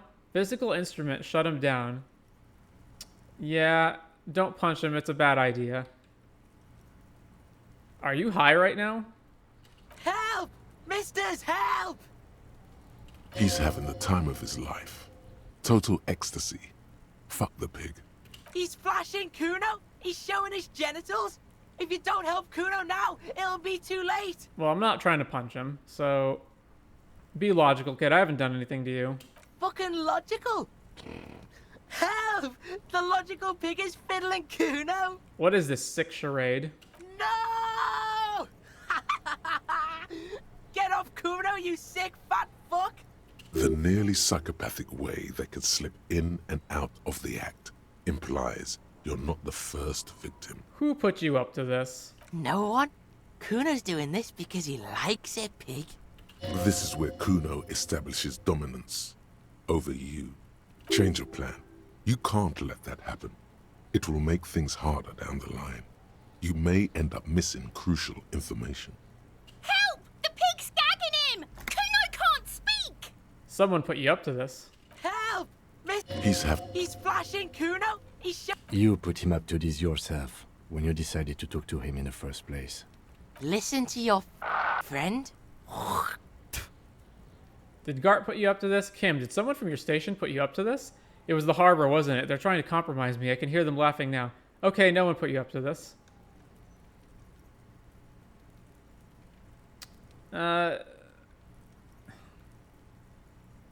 Kim, did someone from your station put you up to this? Yeah, we're all in this together! The Banani Poiko's losing it! The lieutenant doesn't even shrug. Help! Alright, well, we'll just back off. Look. For emphasis, a ghost is saying this. A shit-eating psychopathic ghost with an ace up his sleeve. I know you wanted to hit me. You got that I'm gonna fuck that Cuno up look that Cuno's dad gets. The murder look. The rage look. Relax. He can't read your mind. He doesn't know you were thinking that. No. Yes, but I didn't act on it. It was just a fantasy. Yes, how do I get back to it? I want to go back to that thought. How do you know that? You can't see inside my head. Whisper, can you read my mind, Cuno? Alright, let's go with that one. I can. Cuno can smell that violent shit. I know what you were thinking. I'm gonna fuck that Cuno up. I'm gonna shut his shit down. You know what? You should have hit the Cuno, because now you're nothing. You're a joke to Cuno. Cuno laughs at you. King Cuno! Backing up was a bad idea. Now he thinks he's established dominance over you. Cuno turned you into his prison, bitch! You're gonna be in this shit with Cuno! No, you're not. We can just leave. Bitch, you're gonna be in this shit with Cuno forever! A peepo is a type of hat, by the way. Nice peepo. You don't talk to me about my fucking peeper! You don't know where I come from! You just Cuno's bottom bitch! Whatever, I had some questions about the crime scene. Okay. Cuno is kind to his bitch. Ask your questions, but remember, this changes shit. Click, click, click, click! Empathy. Figure out what's going on with this kid. Pluses from made him look like a snitch, talk to Cuno S, and Cuno the snitch, but back down from Cuno's a minus. Alright. He's on your crime scene, bossing you around. And he's been here for some time too. This is where he hangs out. You have to get more out of him. He could be useful. Hey Cuno, think you can turn the Cuno down for a moment? Let's talk like normal people. Cuno, listen, I know this boundary pushing thing is new to you, but it's old news for grown-ups. Cuno, you must have seen all kinds of things throwing stones here. Want to help the RCM bust a murderer? Fuck no! What are you? Fucking mentally handicapped? Cuno, they've almost made you a snitch now! Ease off, see? Cuno always takes the bullet over the hammer. He'd rather die than work with the justice system. Alright, well. Cuno doesn't Oh well.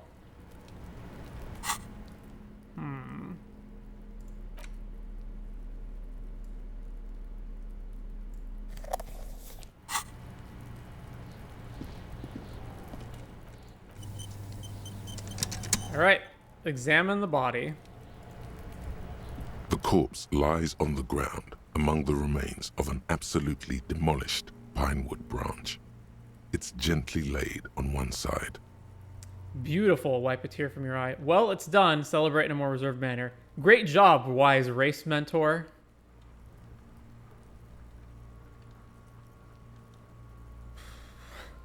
Mr. Measurehead has done a good job. Nothing is too broken or compromised. The victim is ready for a field autopsy. A field autopsy? Yes. 1. Investigation of the scene. 2. Initial examination of the victim. 3. Field autopsy. 4. Transportation of the body to the morgue. We are on number 3. The RCM's 4-phase murder scene processing manual. The fuck are they on about? Cop's gonna cut his shit up! Don't we have someone else for this? A doctor? Don't we have someone else to cut his shit open? It's not about cutting. And no, you and I are detectives. The honorary rank of detective signifies our ability to handle the entire incident chain, from autopsy to cleanup to social work. Wait, honorary rank of detective? An honor and a burden attached to your rank once you've proven yourself able, usually after 5 to 8 years of field work. Mine is lieutenant detective. Yes, I feel like a detective. You are. Your station would not have assigned you on this case if you weren't. The lieutenant adjusts his glasses and takes a deep breath. First, what exactly is a field autopsy? Try to remove the dead man's boots. Locked. Tell me, who are you, dead man? Okay. Because we tried that earlier. Our Inland Empire is friggin' 6 already, though. I really don't want to put more points into it. First, what exactly is a field autopsy? Come on, officer. You know what a field autopsy is. You've done 100 of them. What you do know is, at 18.9 kilometers, the dormant shield volcano, Corpus Mundi, is the world's highest summit, and the failure of the 38 single, Et puis descend, to crack the top 20 was the death knell of disco. But what a field autopsy is, you have no idea. Why don't you know? What use are you? You must have me confused with the Copperpedia. Who's the Copperpedia? I think I need to talk to him. You, sir. You are the Copperpedia. Clap your gloved hands. Let's get in there. There truly is a time for everything, even for yellow gardening gloves. However, they are lacking hygienically. I suggest you get in there in limited capacity. I don't know. What do you mean? I mean when I need you to. Until then, I should handle physical contact, and you should take notes. We just fill this in, right? Show him the red field autopsy form in your ledger. That's right.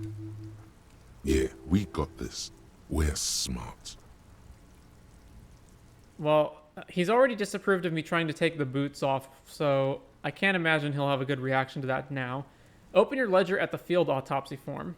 The dead man stares in silence as you crack open the ledger. The bright red paper is covered in boxes and lists, describing the condition of his skin and organs in 3 parts. Above those, an 11-field info form needs filling out first. It begins with Assistant. Let's jump ahead to the 3-part summary. Let's pause this autopsy. Begin. Number 1, assistant. That's you. Write the initials HDB. Write Harry Dubois. The corpse is indifferent to your scribblings, just lies there. The next box says 2, coroner's case number. KK57-0803.0815. KK equals Kim Kitsuragi. 57 equals Precinct 57, followed by his date 0803 and time of arrival 0815 on the scene. He's indexed the case after himself, not you. That's because he doesn't want to bring up the messy question of your initials. Shouldn't we file the coroner's case under me? Technically, I arrived at the scene before you. And what would that make the alphanumeric? HDB 41 0803. Help me out with the time of day, anyone? 11:11. It's meaningful. 10:15. It's understated. All right, let's go with 11:11. Good. Let's go with that. The lieutenant is quite surprised you managed to come up with an adequate case number. Number 3, name. We've heard the nom de guerre. Lely. It's better than nothing. Write it down. Write Lely, nom de guerre. What's next? Date of birth? Date of birth. NA. Age. Roughly 50. Dry 40. The damage is so extensive, it's better to err on the young side. I'm gonna write approximately 42. He nods. 6, race. Mondial. Fair to olive-skinned, from the Isola of Mwindi. This is as vague as it gets. You might as well say whitish. Write it down. The pudgy mess of curdled meat looks neither mondial nor anything other. I guess we could have waited to do this after we heard back from the people that we contacted for the serial number on the boots tomorrow, but let's just do it now. The pudgy mess of curdled meat looks neither mondial nor anything other. 7, sex. Fucky, fucky! Male. Pigs can have sex! Right, male. Nor does he look male, with his pregnant belly and indistinguishable face. Number 8, date of birth. We're still going with March 4th. 51. All right. What else? 9. Body identified by is non-applicable. 10. Case number is the same as the coroner's case. HDB 41 0803.1111. Listens, motionless, with the cargo belt still around his neck. Only one box remains. 11, evidence of treatment. None. At least not after the initial examination. A strange word. Treatment. What exactly is treatment, anyway? Interfering with the body's position or wounds post-mortem. How did you not know that? Aren't you a cop? You're leaving a weak impression here. Say something sure-handed. I'm not so sure. Didn't the footprints look like he was carried over? Agreed, no treatment. I'm not so sure. Well, Cuno's been throwing rocks at him, right? Does that not count?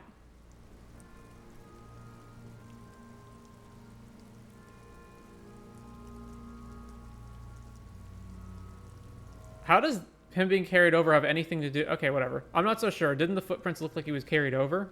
They'd have to have incapacitated and carried him over.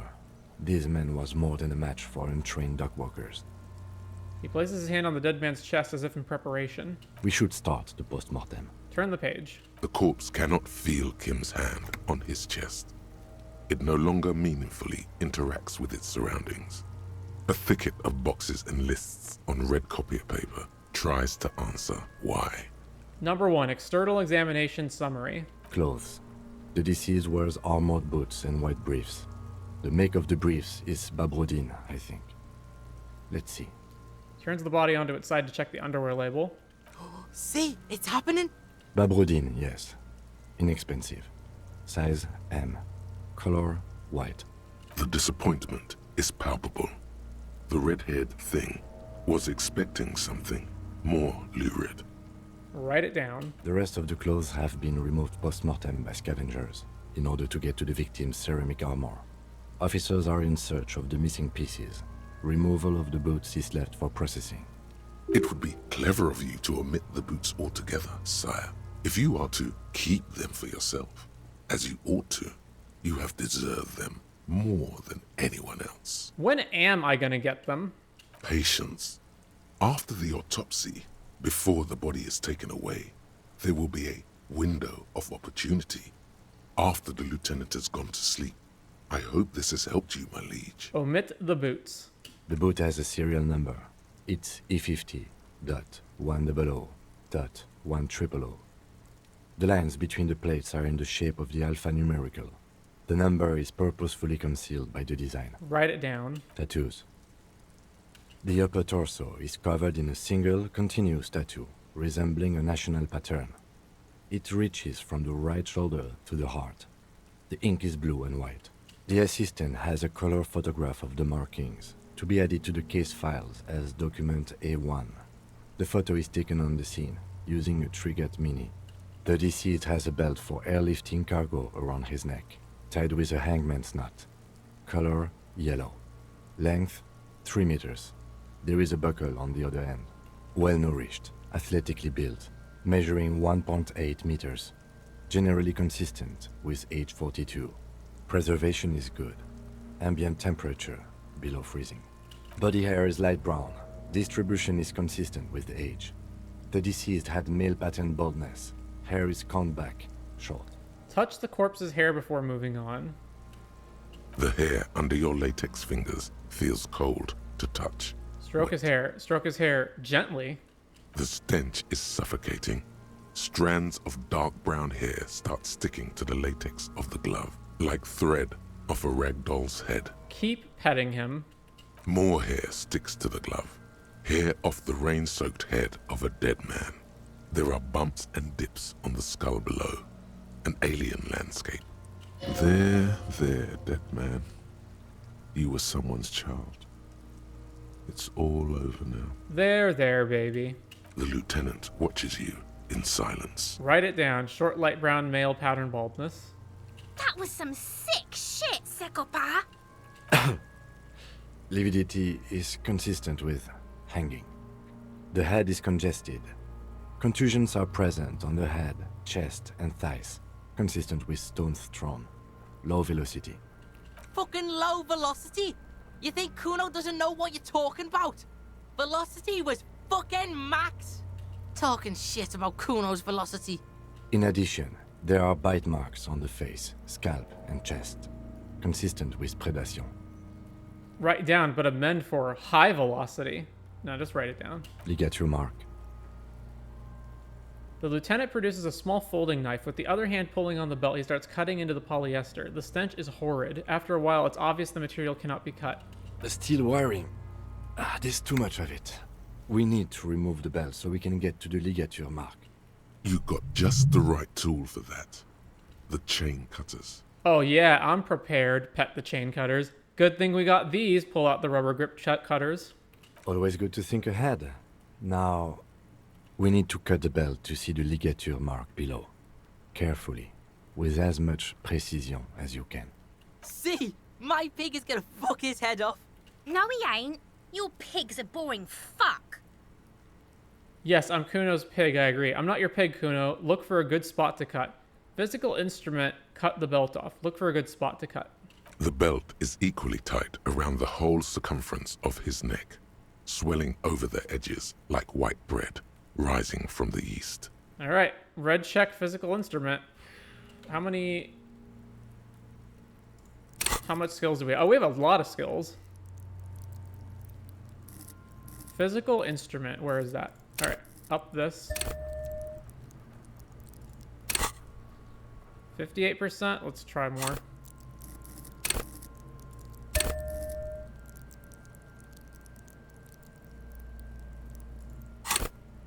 All right, that's as good as it's gonna get. Go for it. After some deliberation, Double sixes. you sink the cutters into the knot tying the belt together. You squeeze the rubber handles together, sweat forming on your brow. Press down. Snap. The knot is slashed. Another cut and the belt falls apart like a flower bouquet, revealing the dead man's neck and the dark red ligature mark around it. The rope rises to a point, leaving a gap in the ligature mark. The suspension point is in the back of the neck. The lieutenant has kneeled closer, running his finger along the dark red groove until there's a gap. As it ought to.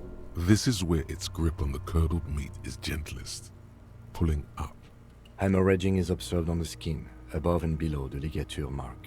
The mark is well pronounced, consistent with a drop from 1 or 1.5 meters. Chest is intact, normal contour. Abdomen is protuberant, pelvis intact, genitalia... He pulls down the man's underpants. No! Let's get out and see! I fucking knew it! This is clearly what they've been waiting for, ever since the autopsy began. The lieutenant is trying to make it as boring as possible. Genitalia is male and unremarkable. No evidence of injury. Inspect the genitals. The dead man's penis is average-sized, congested from the downward collection of blood. The testicles are uneven in length, hanging underneath. The genitalia is greenish. Marbling is present around the crotch. Write it down and move on. Back is symmetrical and intact. Upper and lower extremities are intact, but asymmetrical. There are combat injuries on the right hand, thigh, and hip. In addition, I see smaller, residual scars, too numerous to count, covering about 30% of his skin. From wounds sustained over 2, maybe more decades, dispersal and accumulation indicates long and active combat duty. This scarring is extensive, way more than a law official's. We have a real museum here. Of battles, wars. Last item, hands. Pick up the hand. The hand feels heavy, filled with decay liquids, like it's ready to explode if squeezed hard enough. You're suddenly repulsed, so much so you feel compelled to drop it. Hands are clean. No sign of injury from struggling. Were we expecting any? I was. Maybe I'm just not seeing them. Honestly, this stench is making it hard for me to think at the moment. Ooh. That's all for the external. Well done. What next? Internal examination summary. Central nervous system. I have nothing.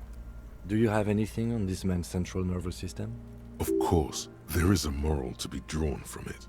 A moral to this story. If I may add the moral of this story. What would that be?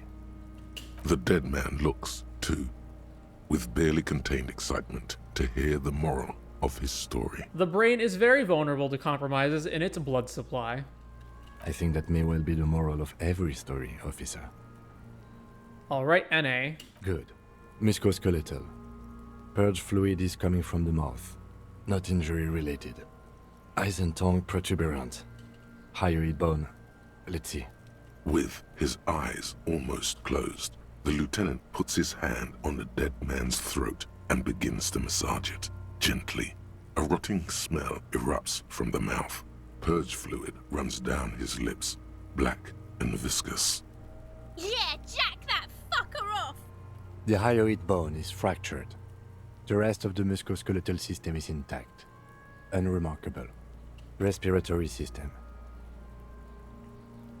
Back hunched as if in prayer, he begins to pry open the dead man's jaws. He stops to exert more force.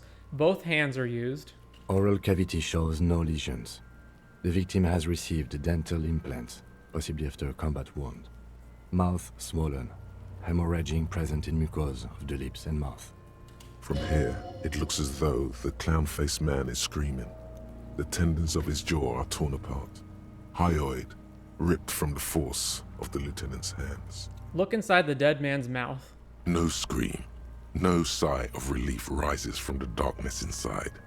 It's humid there. Sickly sweet air, unlike anything living.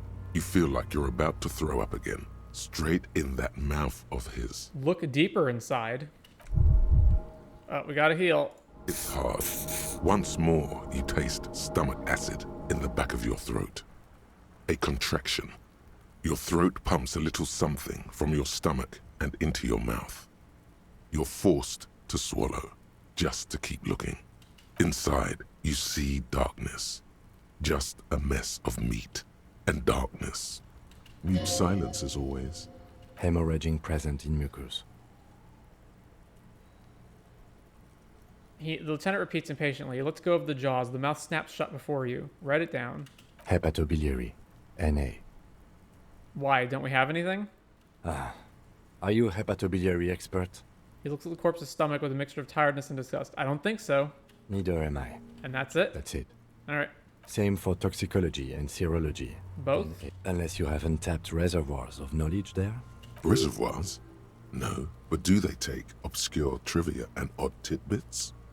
Would obscure tidbits and odd trivia fit the fields? The completionist in me wonders if there's something we could still do. Like a toxicology screening? At this stage, I doubt processing will find anything, even if he was brimming with cocaine. But still, you should add a request. Right, NA and add toxicology requested. Cardiovascular. The body exhibits heavy lividity. Blood has gathered in the hands, feet, and neck. Hypostasis is visually consistent with the hanging. Gastrointestinal. He breathes a sigh of approaching relief. This is the last field on the list. He looks around to the ground, the pool of feces there. This will do. Digested semi-solid food in stomach. Voila. Write it down. Omit the voila. Write it down. Keep the voila. What's next on the list? Number 3, description of injuries summary. Let's see. We have bite marks, contusions on the head and chest, and a ligature mark encircling the neck. You'll need 3 fields. Leave a 4th one too. Be thorough if you want maximum results. Bite marks. Head, chest, and scalp bite mark injuries. Predation by birds has caused damage to the body. Odontologist does not need to be consulted. And your opinion, officer? Beneath the description, there are 2 boxes waiting to be ticked. A, opinion, fatal injury. B, non-fatal post-mortem.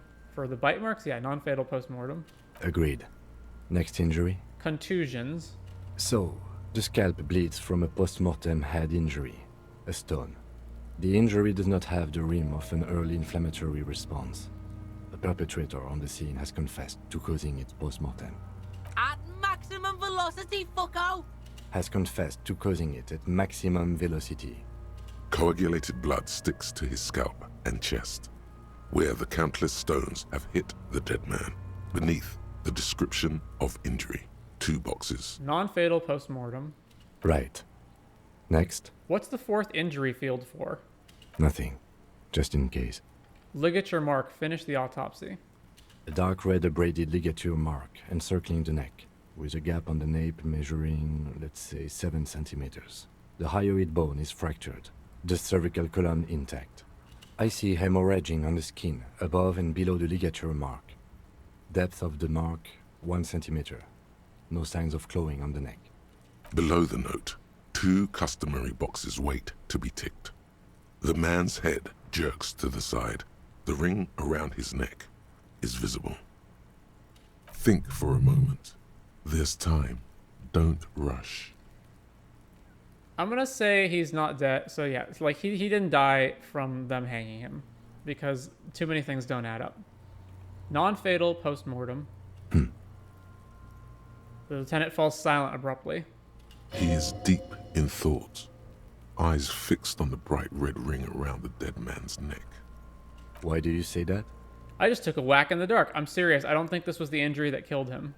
Okay. Why don't you think it was fatal? I arrived at this conclusion through the psychic arts. Why weren't his hands tied? A big man like this, I would tie his hands when marching him to the gallows. There is no reason. It's just a random guess. Number 2. Honestly, I'm not sure there weren't marks on his wrist. That part got blurry for me. The stench. But you're right, I was ready to call this. Now I think we should leave it empty, at least for the time being. Let's wrap this up. I pronounce this field autopsy over. First, how did it go? It was an irregular field autopsy. We did not establish cause of death, which is supposed to be the goal of an autopsy. But, personally, I do not see this as a parameter for success. We also requested a toxicological screening. That was thorough. The results should arrive in a couple of weeks, if we are lucky. I will not hold my breath. What else? We were thorough with the list of injuries too. We described them all in detail. What is there to say? Given the circumstances, it was a professional field autopsy. What now? I need a copy of that autopsy form. Then I will drive him to Faubourg. Rip out a copy of the autopsy pages. For processing. He looks at the dead man one more time, then at the slip of red paper in his hand, then at the corpse again. He's thinking, did I miss something? I'm sure we didn't get everything. There's always something.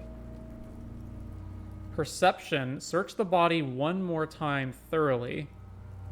+1. Didn't establish probable cause, but it's super low. Let's bag him, take him away. Let the lieutenant take the body away. Inland Empire. Tell me, who are you, dead man?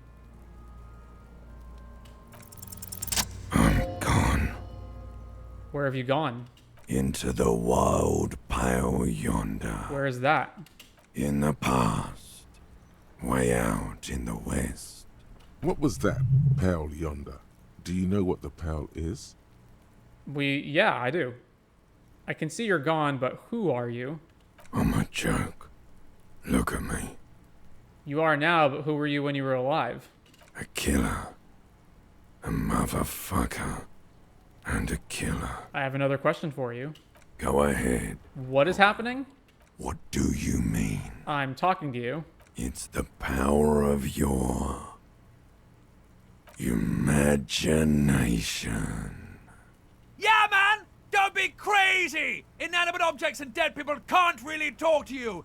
Your wild imagination is doing this. Ask some more of those questions you love so much.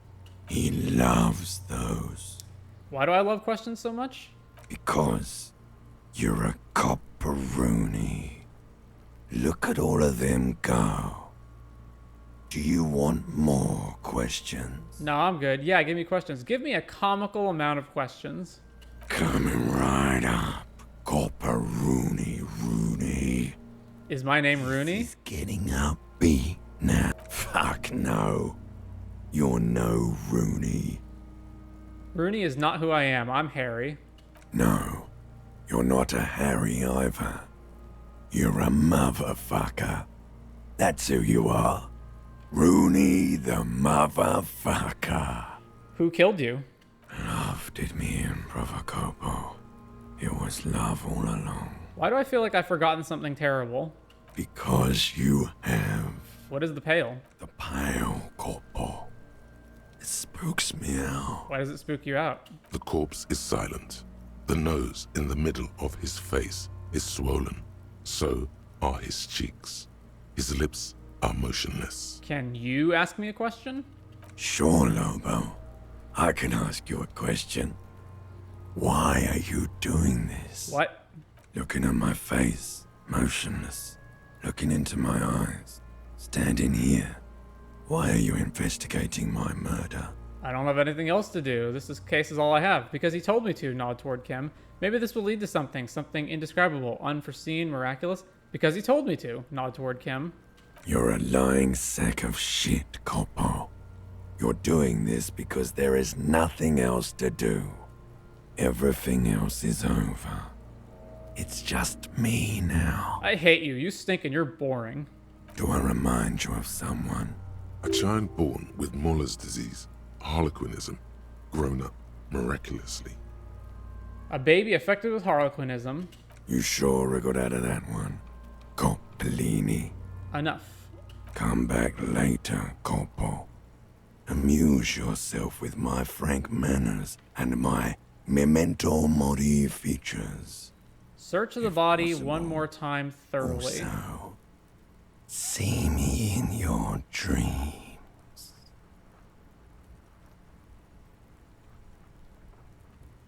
It's a white check. I can do it again. All right. You run your hands over the victim's cold body, his limbs, his torso with its swollen organs. Maybe you should be more thorough. Look under his fingernails like Kim already did. His fingernails have turned dark. They're chipped and quite long. There is dirt under them. That's all. Do you think we missed something? You can't shake the feeling that there are more secrets concealed in the flesh before you. Yes, there's something we're not seeing. I've got a gut feeling that there's more to this corpse. Okay, well, we are in livor mortis here. He is disintegrating. We need to refrigerate the body if we want to conduct another examination, and we need to do it fast. Can't he just hang out here for a while longer? Okay, where do we find a fridge for the body? If you want for this task to slowly become impossible, then yes. Otherwise, no. He's been hanging out far too long already. We need to ice him. Not to mention the damage that would be dealt to the force's reputation by the corpse just rotting here like this. Okay, where do we find a fridge for the body? Hey, wasn't there a giant ice bear sarcophagus below that building?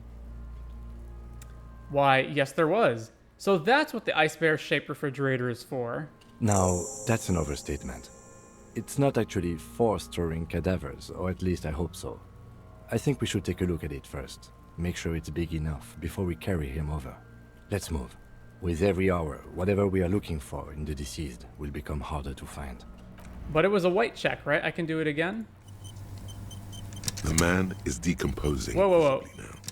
Every hour, he looks less like a creature and more like a pile of intestines. The lieutenant adjusts his glasses and takes a deep breath. Yeah, okay, I can put another point into perception and try again. Where is perception? Level up perception. Alright, only 17%. Still not good. I thought we decided to leave it to processing. Oh. Let's not turn this into some kind of circus. Okay, so you can sneak out of your room maybe, after he's gone to sleep. Search the body one more time thoroughly. You really ought to wait until the cadaver is refrigerated.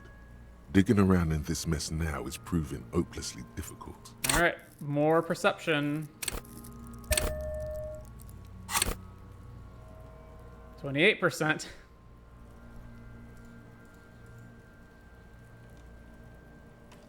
Do I have to leave and go back in to get it? Yeah. The lieutenant adjusts his glasses and takes a deep 28%, let's go. You really ought to wait until... Alright, we got one more shot. Perception. Level up.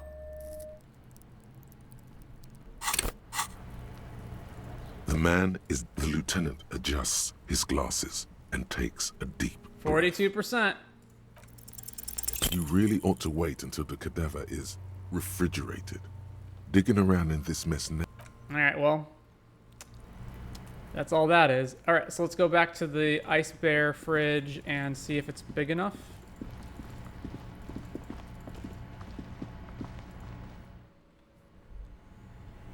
Oh yeah, there's this thing which we can't crowbar open, right?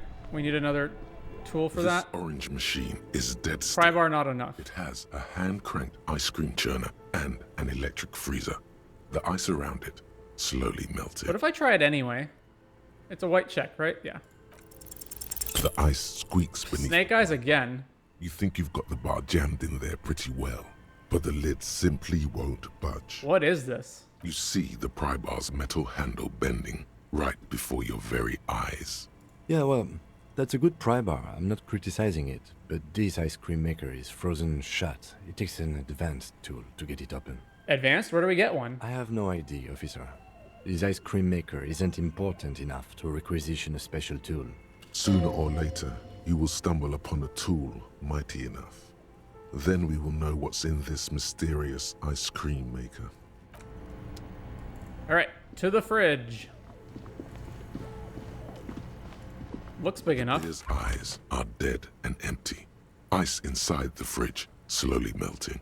The power has been... So what do you think of this fridge, Kim? It looks big enough for 2 corpses. It's certainly an eccentric choice, but it's more than big enough and cold enough. Honestly, it's perfect. All we have to do is plug the fridge back in. All right.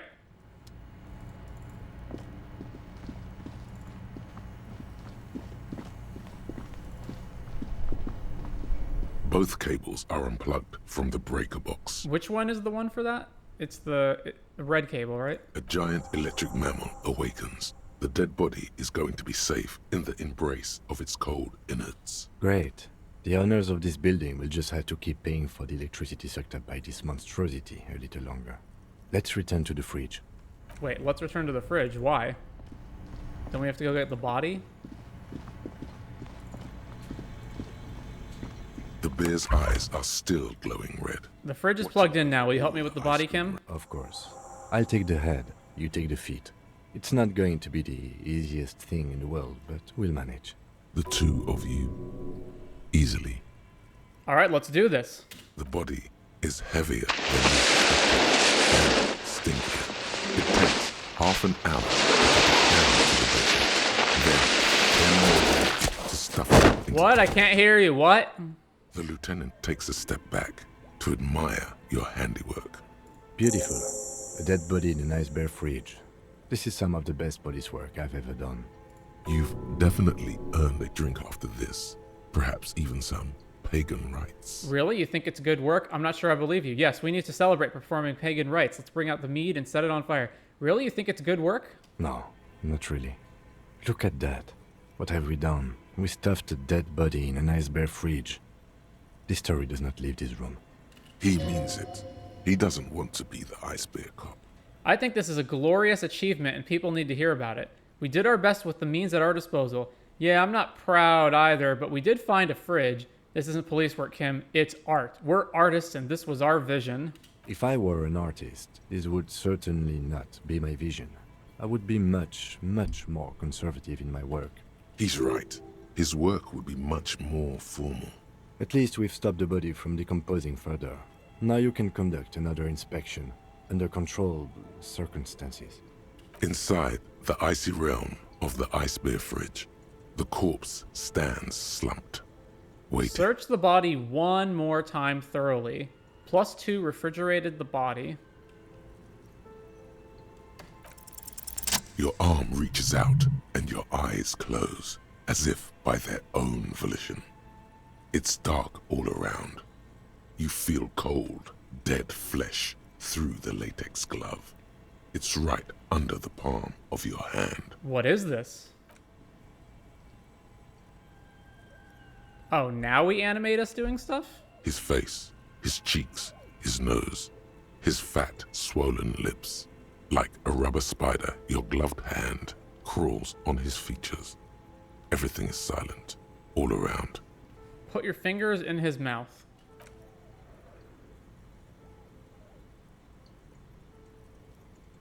The oral cavity is cold and moist.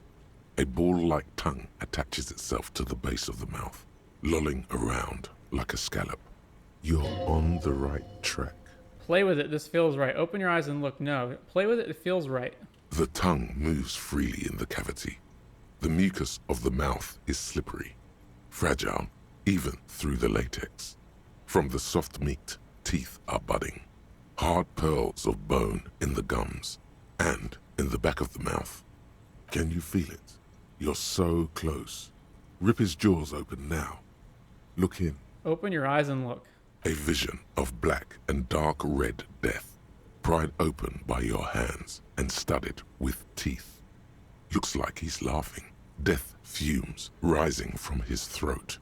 And there, in the back of his mouth, above the bell of the uvula, right in the soft palate, you see a hole, barely visible to the human eye. It is swollen shut, almost vanished. No larger than 0.4 centimeters in radius, the edges appear darkened. An abrasion collar. This is what we're after. Say, abrasion collar. Abrasion collar. The lieutenant looks in. There's a pen in his hand. His notebook is open at the copy paper. Touch it with your finger gently. A black trickle of liquid runs into his throat from the wound. Put your finger in. Your index fits right in there. A tight tunnel of flesh opens up. Tissue damage. Wide enough for 2 fingers. As you push both in, you reach through his mouth, right into his brainstem. Feel around first. The basal ganglia feels clumpy. What entered here has torn apart his reptilian complex. This man will never sleep again. Never wake. Push deeper. Your yellow fingers slide into the remains of the limbic system. There is no resistance. It's gelatinous. The slug-like structures are damaged too. The tearing extends deep into both hemispheres. The undulations of the limbic system have ended. All is quiet. There's a cavity cut right between the hemispheres. The lieutenant answers with the sound of his pen on paper. Push deeper. Your fingers are all the way in now, reaching toward the inside of his skull. The cavity goes further, but the entry wound isn't wide enough for the rest of your hand to follow.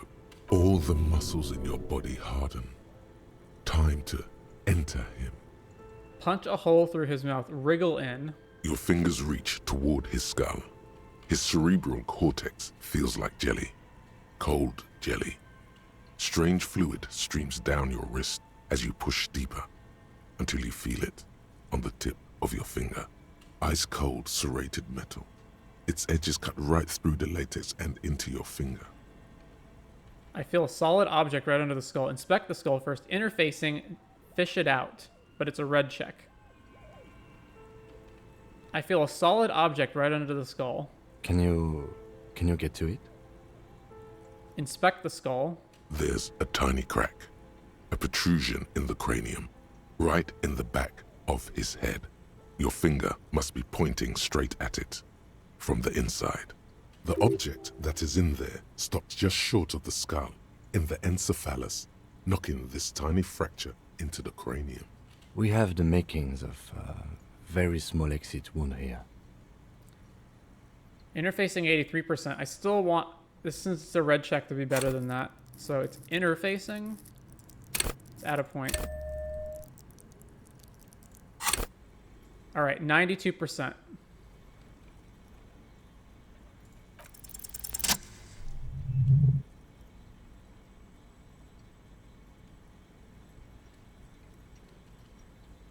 You pick the object between your index and middle finger. It feels sharp, like metal. With your face twisting from pain and concentration, all you need to do is just... Whisper, I got it. Good. Slowly pull your fingers out. The inside of the head feels cold and smooth, like a glove. Sweat dripping down your brow. Careful not to lose the prize between your fingers. With a plop, your hand emerges from the mouth. The garden glove is covered in blood right up to the wrist. Between your fingers, a small flower. A blossom made of lead. A bullet. The lieutenant puts a small bag marked evidence under it. Drop it in. The bullet falls in the bag, leaving a smattering of blood on the plastic. He raises the bag under his eyes and says, A non-caliber rifle. Some kind of brittle alloy. Fractured on impact. Can I have it? Of course. You deserve it. We need to add an item to the injury list. Injury number 4. Oval entry wound with an abrasion collar. Soft palate, back of mouth. High velocity. Temporary cavity in brain tissue. Small exit wound on the occiput. How does that sound? Sounds like heaven. Opinion, fatal injury. Goddamn right. And one last thing. We can now fill in injury number 3. Ligament mark. Opinion, non-fatal. Post-mortem. Treatment. He's proposing the bullet was the real cause of death. and the hanging an attempt to conceal this fact. The ligament mark, the fractured hyoid bone, it was all treatment. Yes, and the belt around his neck, the hanging, even dragging him to the yard. All of it was done after this man was already dead. Agreed. I have had my doubts since you showed me the tracks. Why did they carry him over? Why not march him, I thought. There was no satisfying explanation. There have been other signs too, small things. We were right not to assign hanging as cause of death, as the perpetrators expected we would. No such luck for them. We didn't fall for it, he thinks. There's pride in there. There is, of course, the very real possibility he was both shot and hanged. Maybe they just shot him while they hanged him? Who would do this? Why would anyone do this? I think I need to wash myself. Maybe the bullet holds more answers. Yes, we should take a closer look at it. I am certain it has more to tell us. This little thing could reveal much about the weapon that shot it. Why would anyone do this? To hide something. The real killer? The real motivation? What really happened here? Who would do this? That's for us to find out. But this, it will make finding them just a little easier. I think I need to wash myself. Oh, you really, really do. I am glad to hear you say that. Your room in the Whirling in Rags should come with a bathroom. Be sure to make use of it in the evening. What happens next? We bag the corpse and carry him to the holding pen of my kinema. I can transport him to processing myself, but I will be gone for the rest of the day. You'll be gone? What should I do in the meanwhile? Work on the case. Tend to personal matters. Try not to do anything too dangerous. An officer needs backup in a neighborhood like this. I'll leave that choice to you. And one more thing. Great work, detective. The word lingers in the air of the basement. Far away, ice cream makers are buzzing, and the sea wind blows outside. Detective. Try to remove the dead man's boots again? Tell me something, dead man. Let's bag him, Kim. Take him away. The lieutenant takes the body away. You work alone for the rest of the day. All right, so we're going to delay that. Why does art inspire you so much? It does, yes, but what is art? Excellent question. Art is a diverse range of visual, literary, auditory, and performative creativity. It's an expression of imagination and technical skill. Additionally, it's history, criticism, and pure enjoyment. In short, art is the highest form of human communication, representation, narrative, emotion, and agency intertwined. Would I fit into this art world? I mean... Have you looked in the mirror lately? You have the exact features of a savage art critic, with that beard and those clothes, disheveled and prophetic. Perhaps you should try to critique architecture too. Hold on, is architecture also art? Of course not. It's autism, box drawing, masturbation with a ruler and a sextant or whatever they use. You should demean and criticize the genteel institution of architecture while extolling the virtues of the pure arts. Wait, what about music? Is it art? Only the most experimental kind. I guess I've been feeling critical lately. Yes, you seek substance. No vapid representations and reproductions of social mores as made manifest in stuffy biennials. We're talking real, living art here.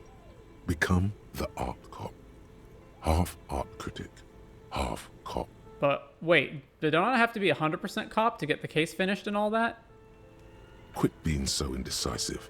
What are you going for here? Some kind of indecisive and camp aesthetic now? Strike a bold shape here.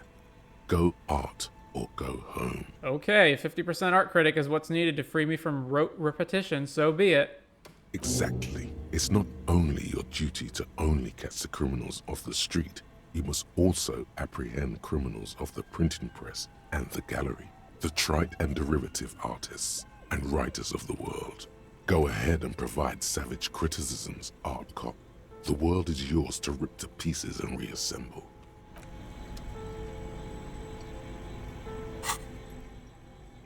Actual art degree. Yeah, it's another cop type, the worst one, the most savage and brutal, the art cop.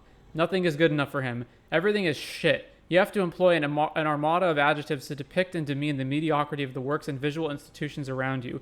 Really flex that critical muscle, until the vocabulary for punishing mediocrity becomes second nature. Here we go.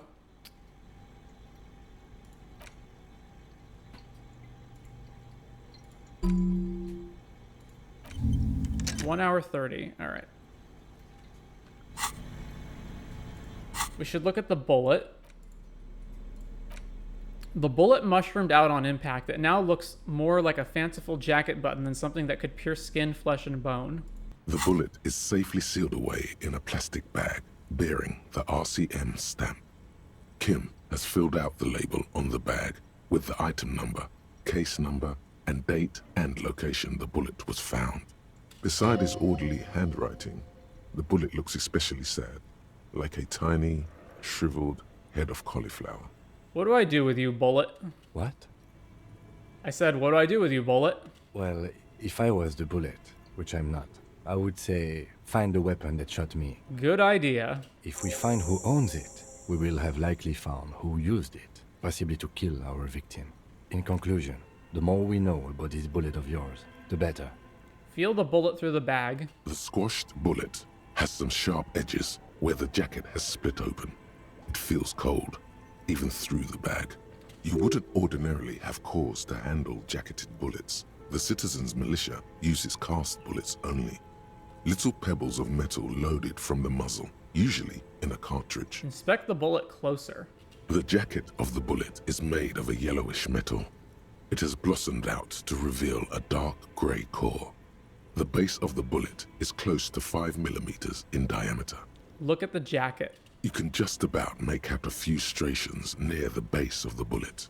Little hairlines, linear. It feels standard. And the core? It's quite destroyed. Some of the fragments are still lodged in the wound. What can you say about the bullet so far? It's a jacketed bullet close to 5 millimeters in diameter. Wow, I actually know this? Yes. It's as if you've seen bullets before, officer. It's a jacketed bullet close to 5 millimeters in diameter. A jacketed bullet. Okay. It would have been shot from a military-grade breech-loading rifle, not from a muzzleloader like those typically found on the streets of Martinez. Highly unusual. The people of Revachol haven't carried breech-loading weapons like this for nearly half a century. Even the RCM uses ordinary unjacketed conical bullets. This is strange. Very strange. I like this, officer. Strange means unique. Unique means incriminating. We need to find the gun that shot it. Something tells you that won't be anytime soon. This'll have to be one of those epic tasks that's open for a while. Hand-eye coordination legendary. Try to determine what type of weapon shot this. Have a similar rifle on hand, +4. Aware of the name of the antique rifle you found. Encyclopedia said this came from a breech loader. Let's go. You can't remember what happened last week. What makes you think you're going to remember arcane Alright, fire? we'll come back to that. The bullet has nothing more to say. Okay, so let's save here. And then we're not carting the body away yet, because we need to get those boots.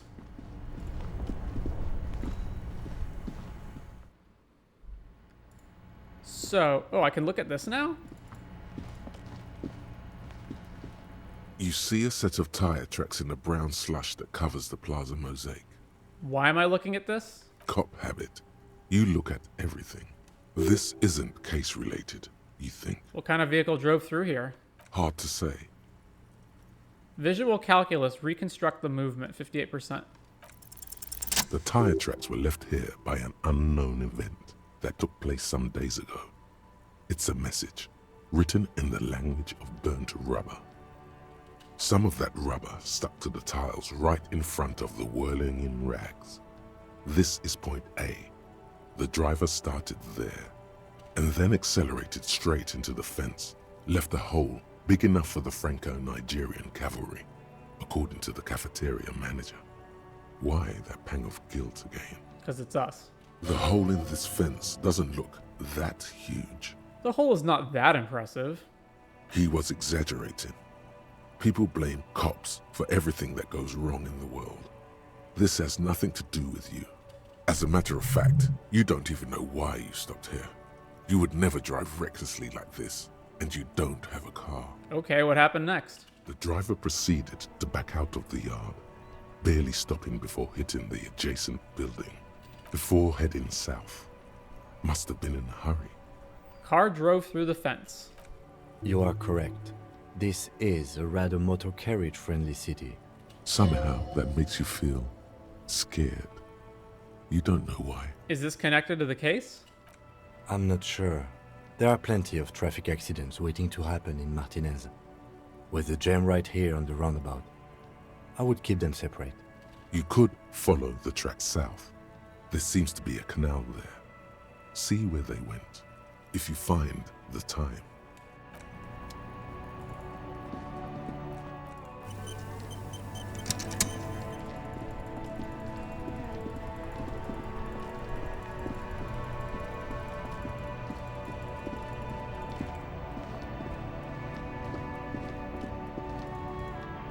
Scribbled between the thighs of a page 3 girl, Lorry de Disco. So, A crumpled billboard reading, "The sign billboard has fallen on the waterlock." I have to get visual calculus up to do Thus this. out of All right. order.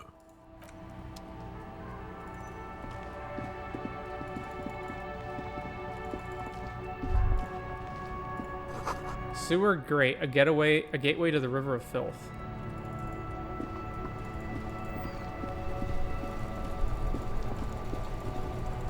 Alright, so are the Union guys still gonna be here this late? The surrounding blaze of the electric lights makes the white on blue police livery of the motor carriage seem beautifully ominous. Wait, why am I even thinking about this? Wasn't I supposed to... Do something important? Something murder related? There's always something important. Doesn't mean you can't take a moment to admire this piece of machinery.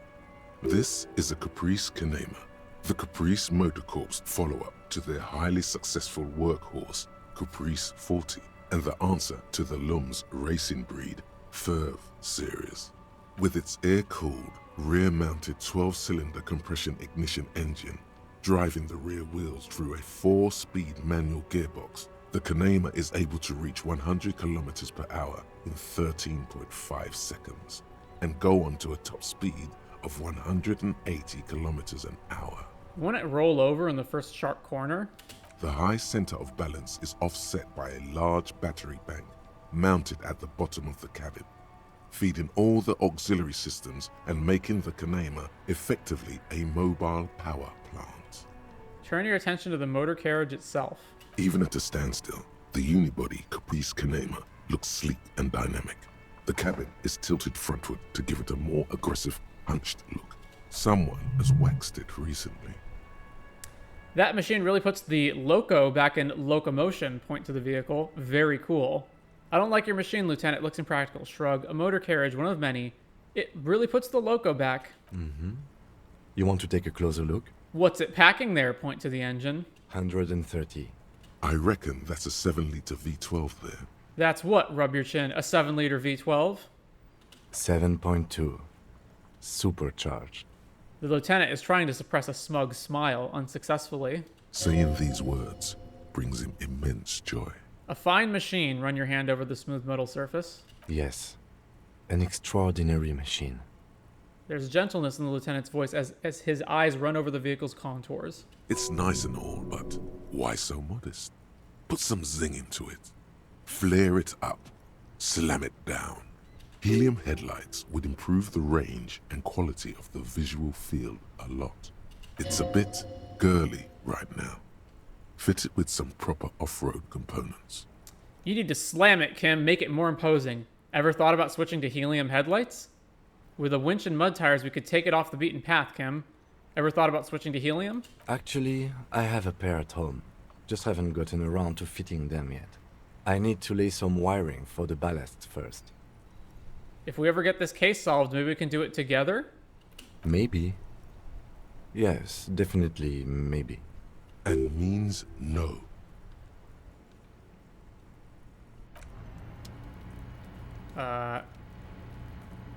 What's going on with the camera?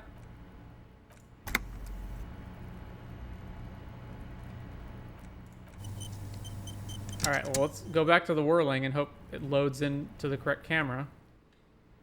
Alright, there we go. Yeah, okay, so the Union guys aren't here this late.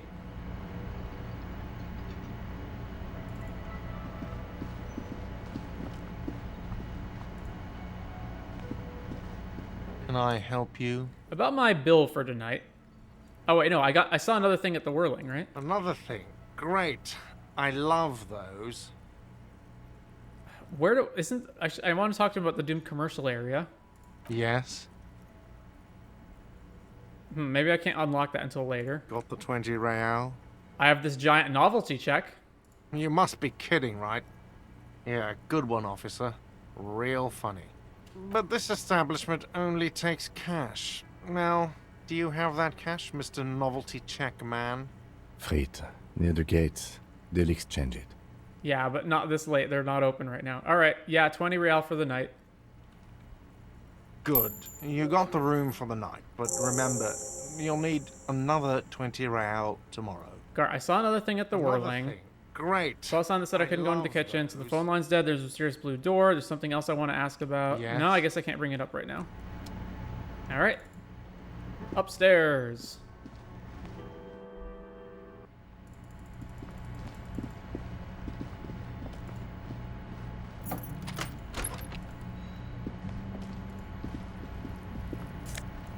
Oh. Empty cassette case.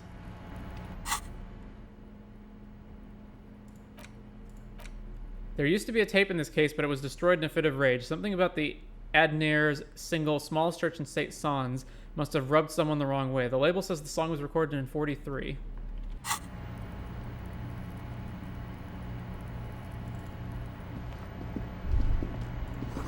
Words fail to describe how rank it smells in here. They should have sent a poet. A mirror hangs on the bathroom wall. In it, your face.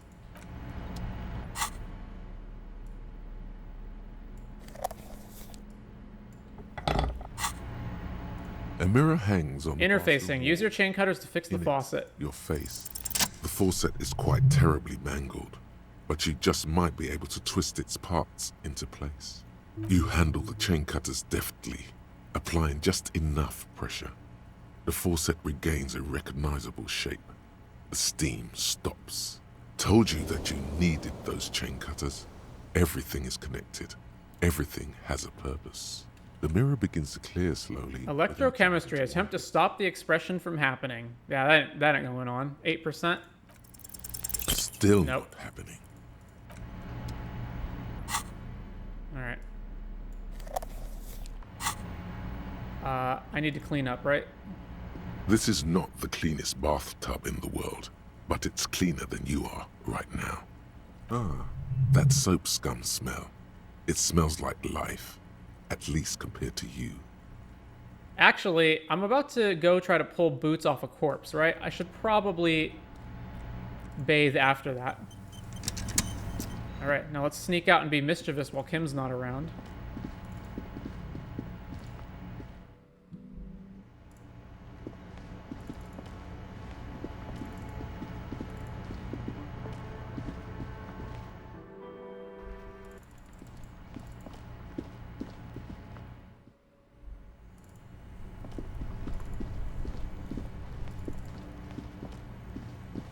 Alright.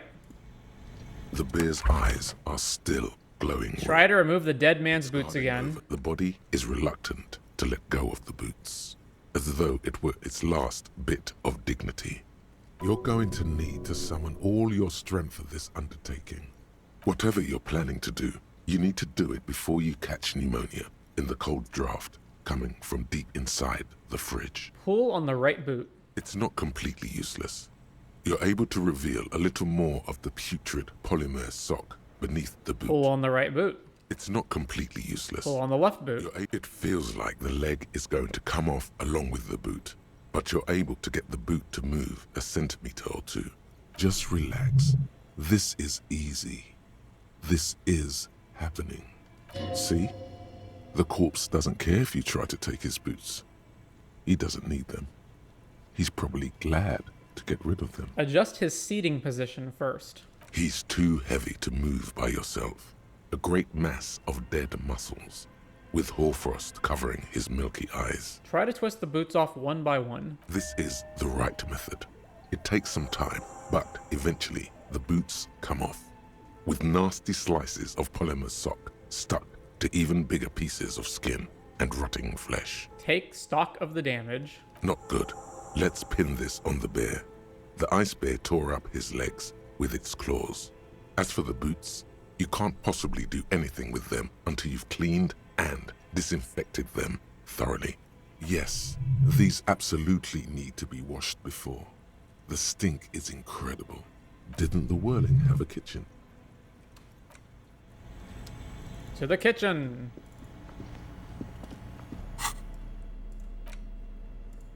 Fairweather T500 boots with rotting flesh. Don't smell these boots. Better yet, don't even think about them, unless it's to think about how you're going to get them clean, that is. For now, they're unsellable, unwearable, and just downright disgusting.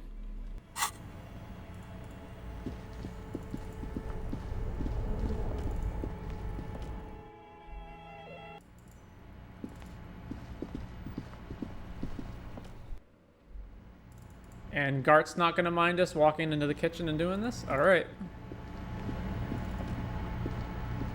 This industrial gas-powered stove has been used to prepare food for many hungry hostel guests. There are several pots and pans on hand.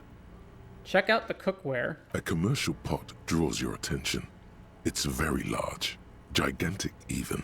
It could be used to make enough stew to feed an entire city, and also to boil a putrid pair of death boots. Check out the cleaning supplies. There is a variety of soaps and bleaches in the cabinet to the left of the stove. There is also a bottle of white vinegar in the cabinet next to the fridge. It's bad with those boots. Don't be stingy now. Soap, that's exactly what I need. Pour lots of dish soap into the pot. The boots are really disgusting. Pour some dish soap and the bottle of white vinegar into the pot. The delicious smells of cheap soap and vinegar waft up from the pot. All right now, chef. Light up the stove and boil them. Add water and the boots to the pot. Bring it all to a nice boil. The strong smell of vinegar forces you to step away from the pot. The water slowly comes to a boil. Wait. Strips of polymer fabric and human tissue separate from the lining of the boots. They float to the bubbling surface. Wait some more. The boots look cleaner and cleaner. Those bits of human flesh are beginning to look cooked. You can smell it too, just like beef stew. A little more. That's it, chef. The boots are as clean as they're going to get. Steam, dense with the smell of strange meat, disappears into the vent above the stove.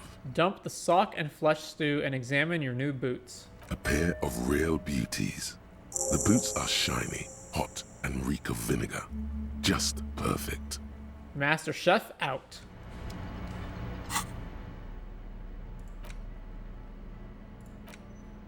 These greaves are light as feathers and just a tad too big for you, but don't let that bother you. With these on, you look like some kind of future warrior, and they'll keep you safe if you accidentally shoot yourself in the foot. So worth it. +2 authority, put your foot down. -1 composure, shoes too big to fill. Alright. Boom. The boots. You look down at the white ceramic sabatons hugging your arches and calves, surprised at how well they fit. Your movements cause tiny little clicks, like dice rolling somewhere far away, as the plates reorient to your motions. I will be responsible with this. This is just to protect me from harm, not to show off. Decked out in future armor like a cop ought to be. The hardened vitreous enamel, at once sleek and light, adds a glow to your cheeks and a spring to your step.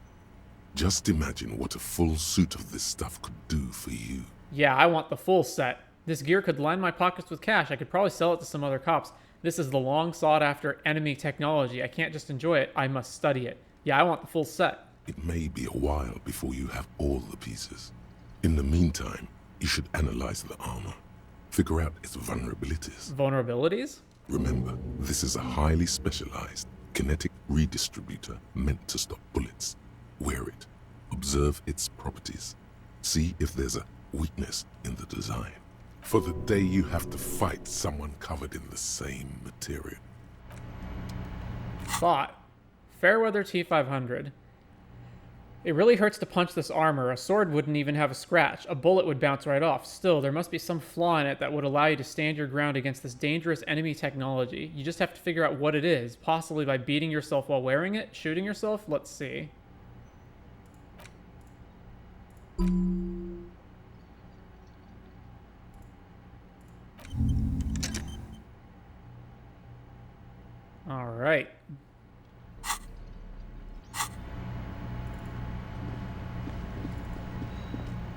Well, I don't think there's anything else to do, so let's go take a shower.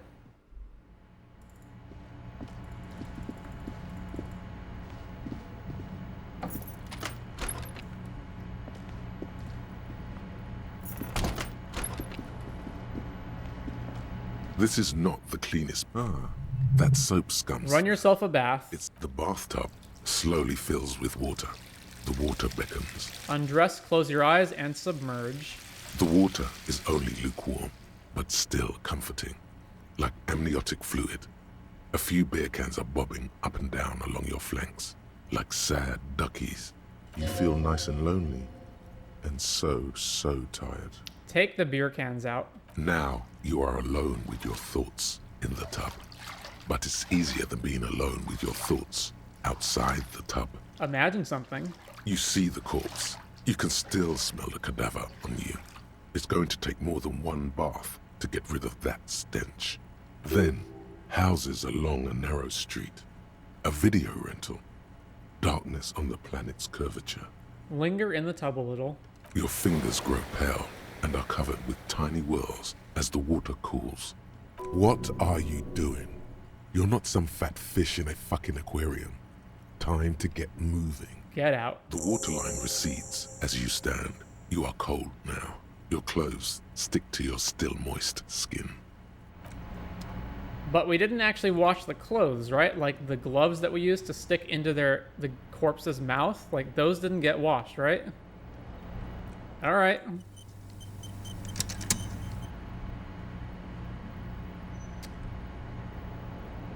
Okay, so the moment we sleep, the flashlight's not going to be relevant anymore, so let's switch back to the bag.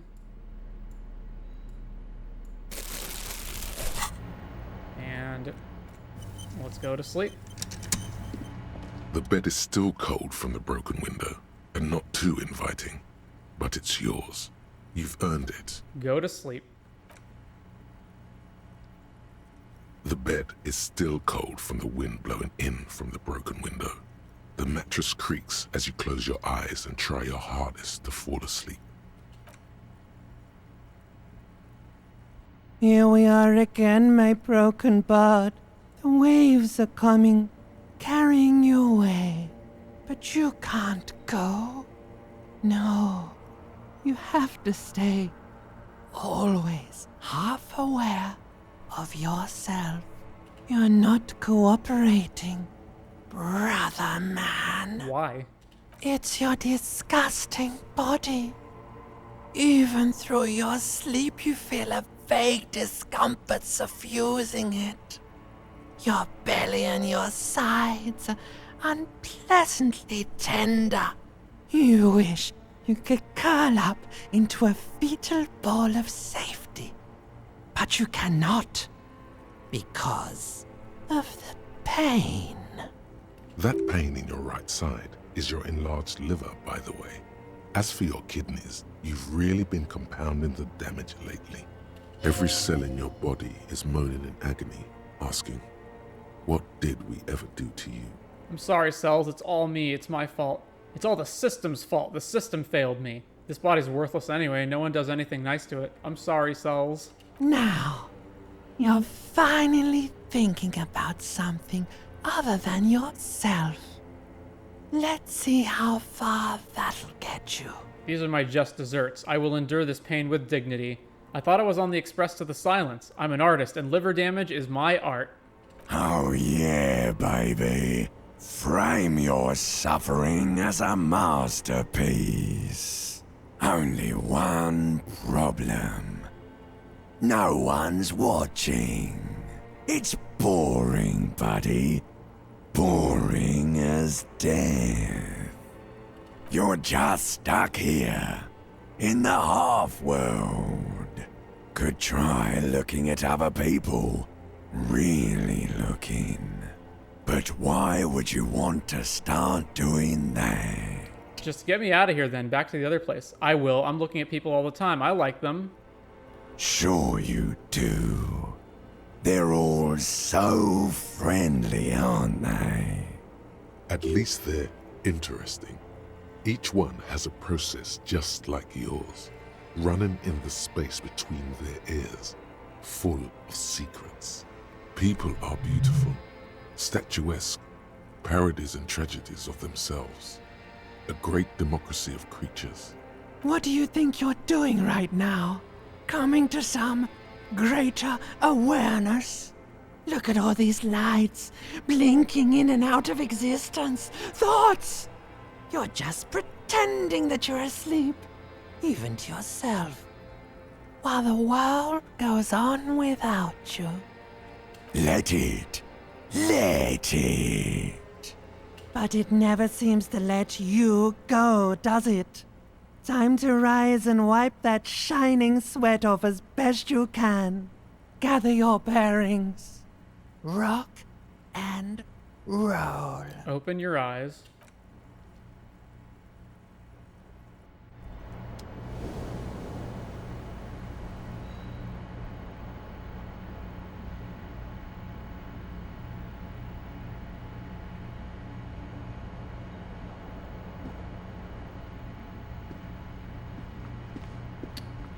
All right, and I think that's going to do it. We did day 2. Been streaming for over 9 hours. So what have we got next? The waterlock gate on the other side of the island should be open now, so we can go explore all of that. We also have to talk to the Hardie Boys again, now that we got a bunch more information. And we got to go confront the Scab Leader about him being an undercover merc. And I think that's everything left we've got to do. And we got to transport the body for, back to headquarters. So we'll resume this tomorrow with day 3 of Disco Elysium.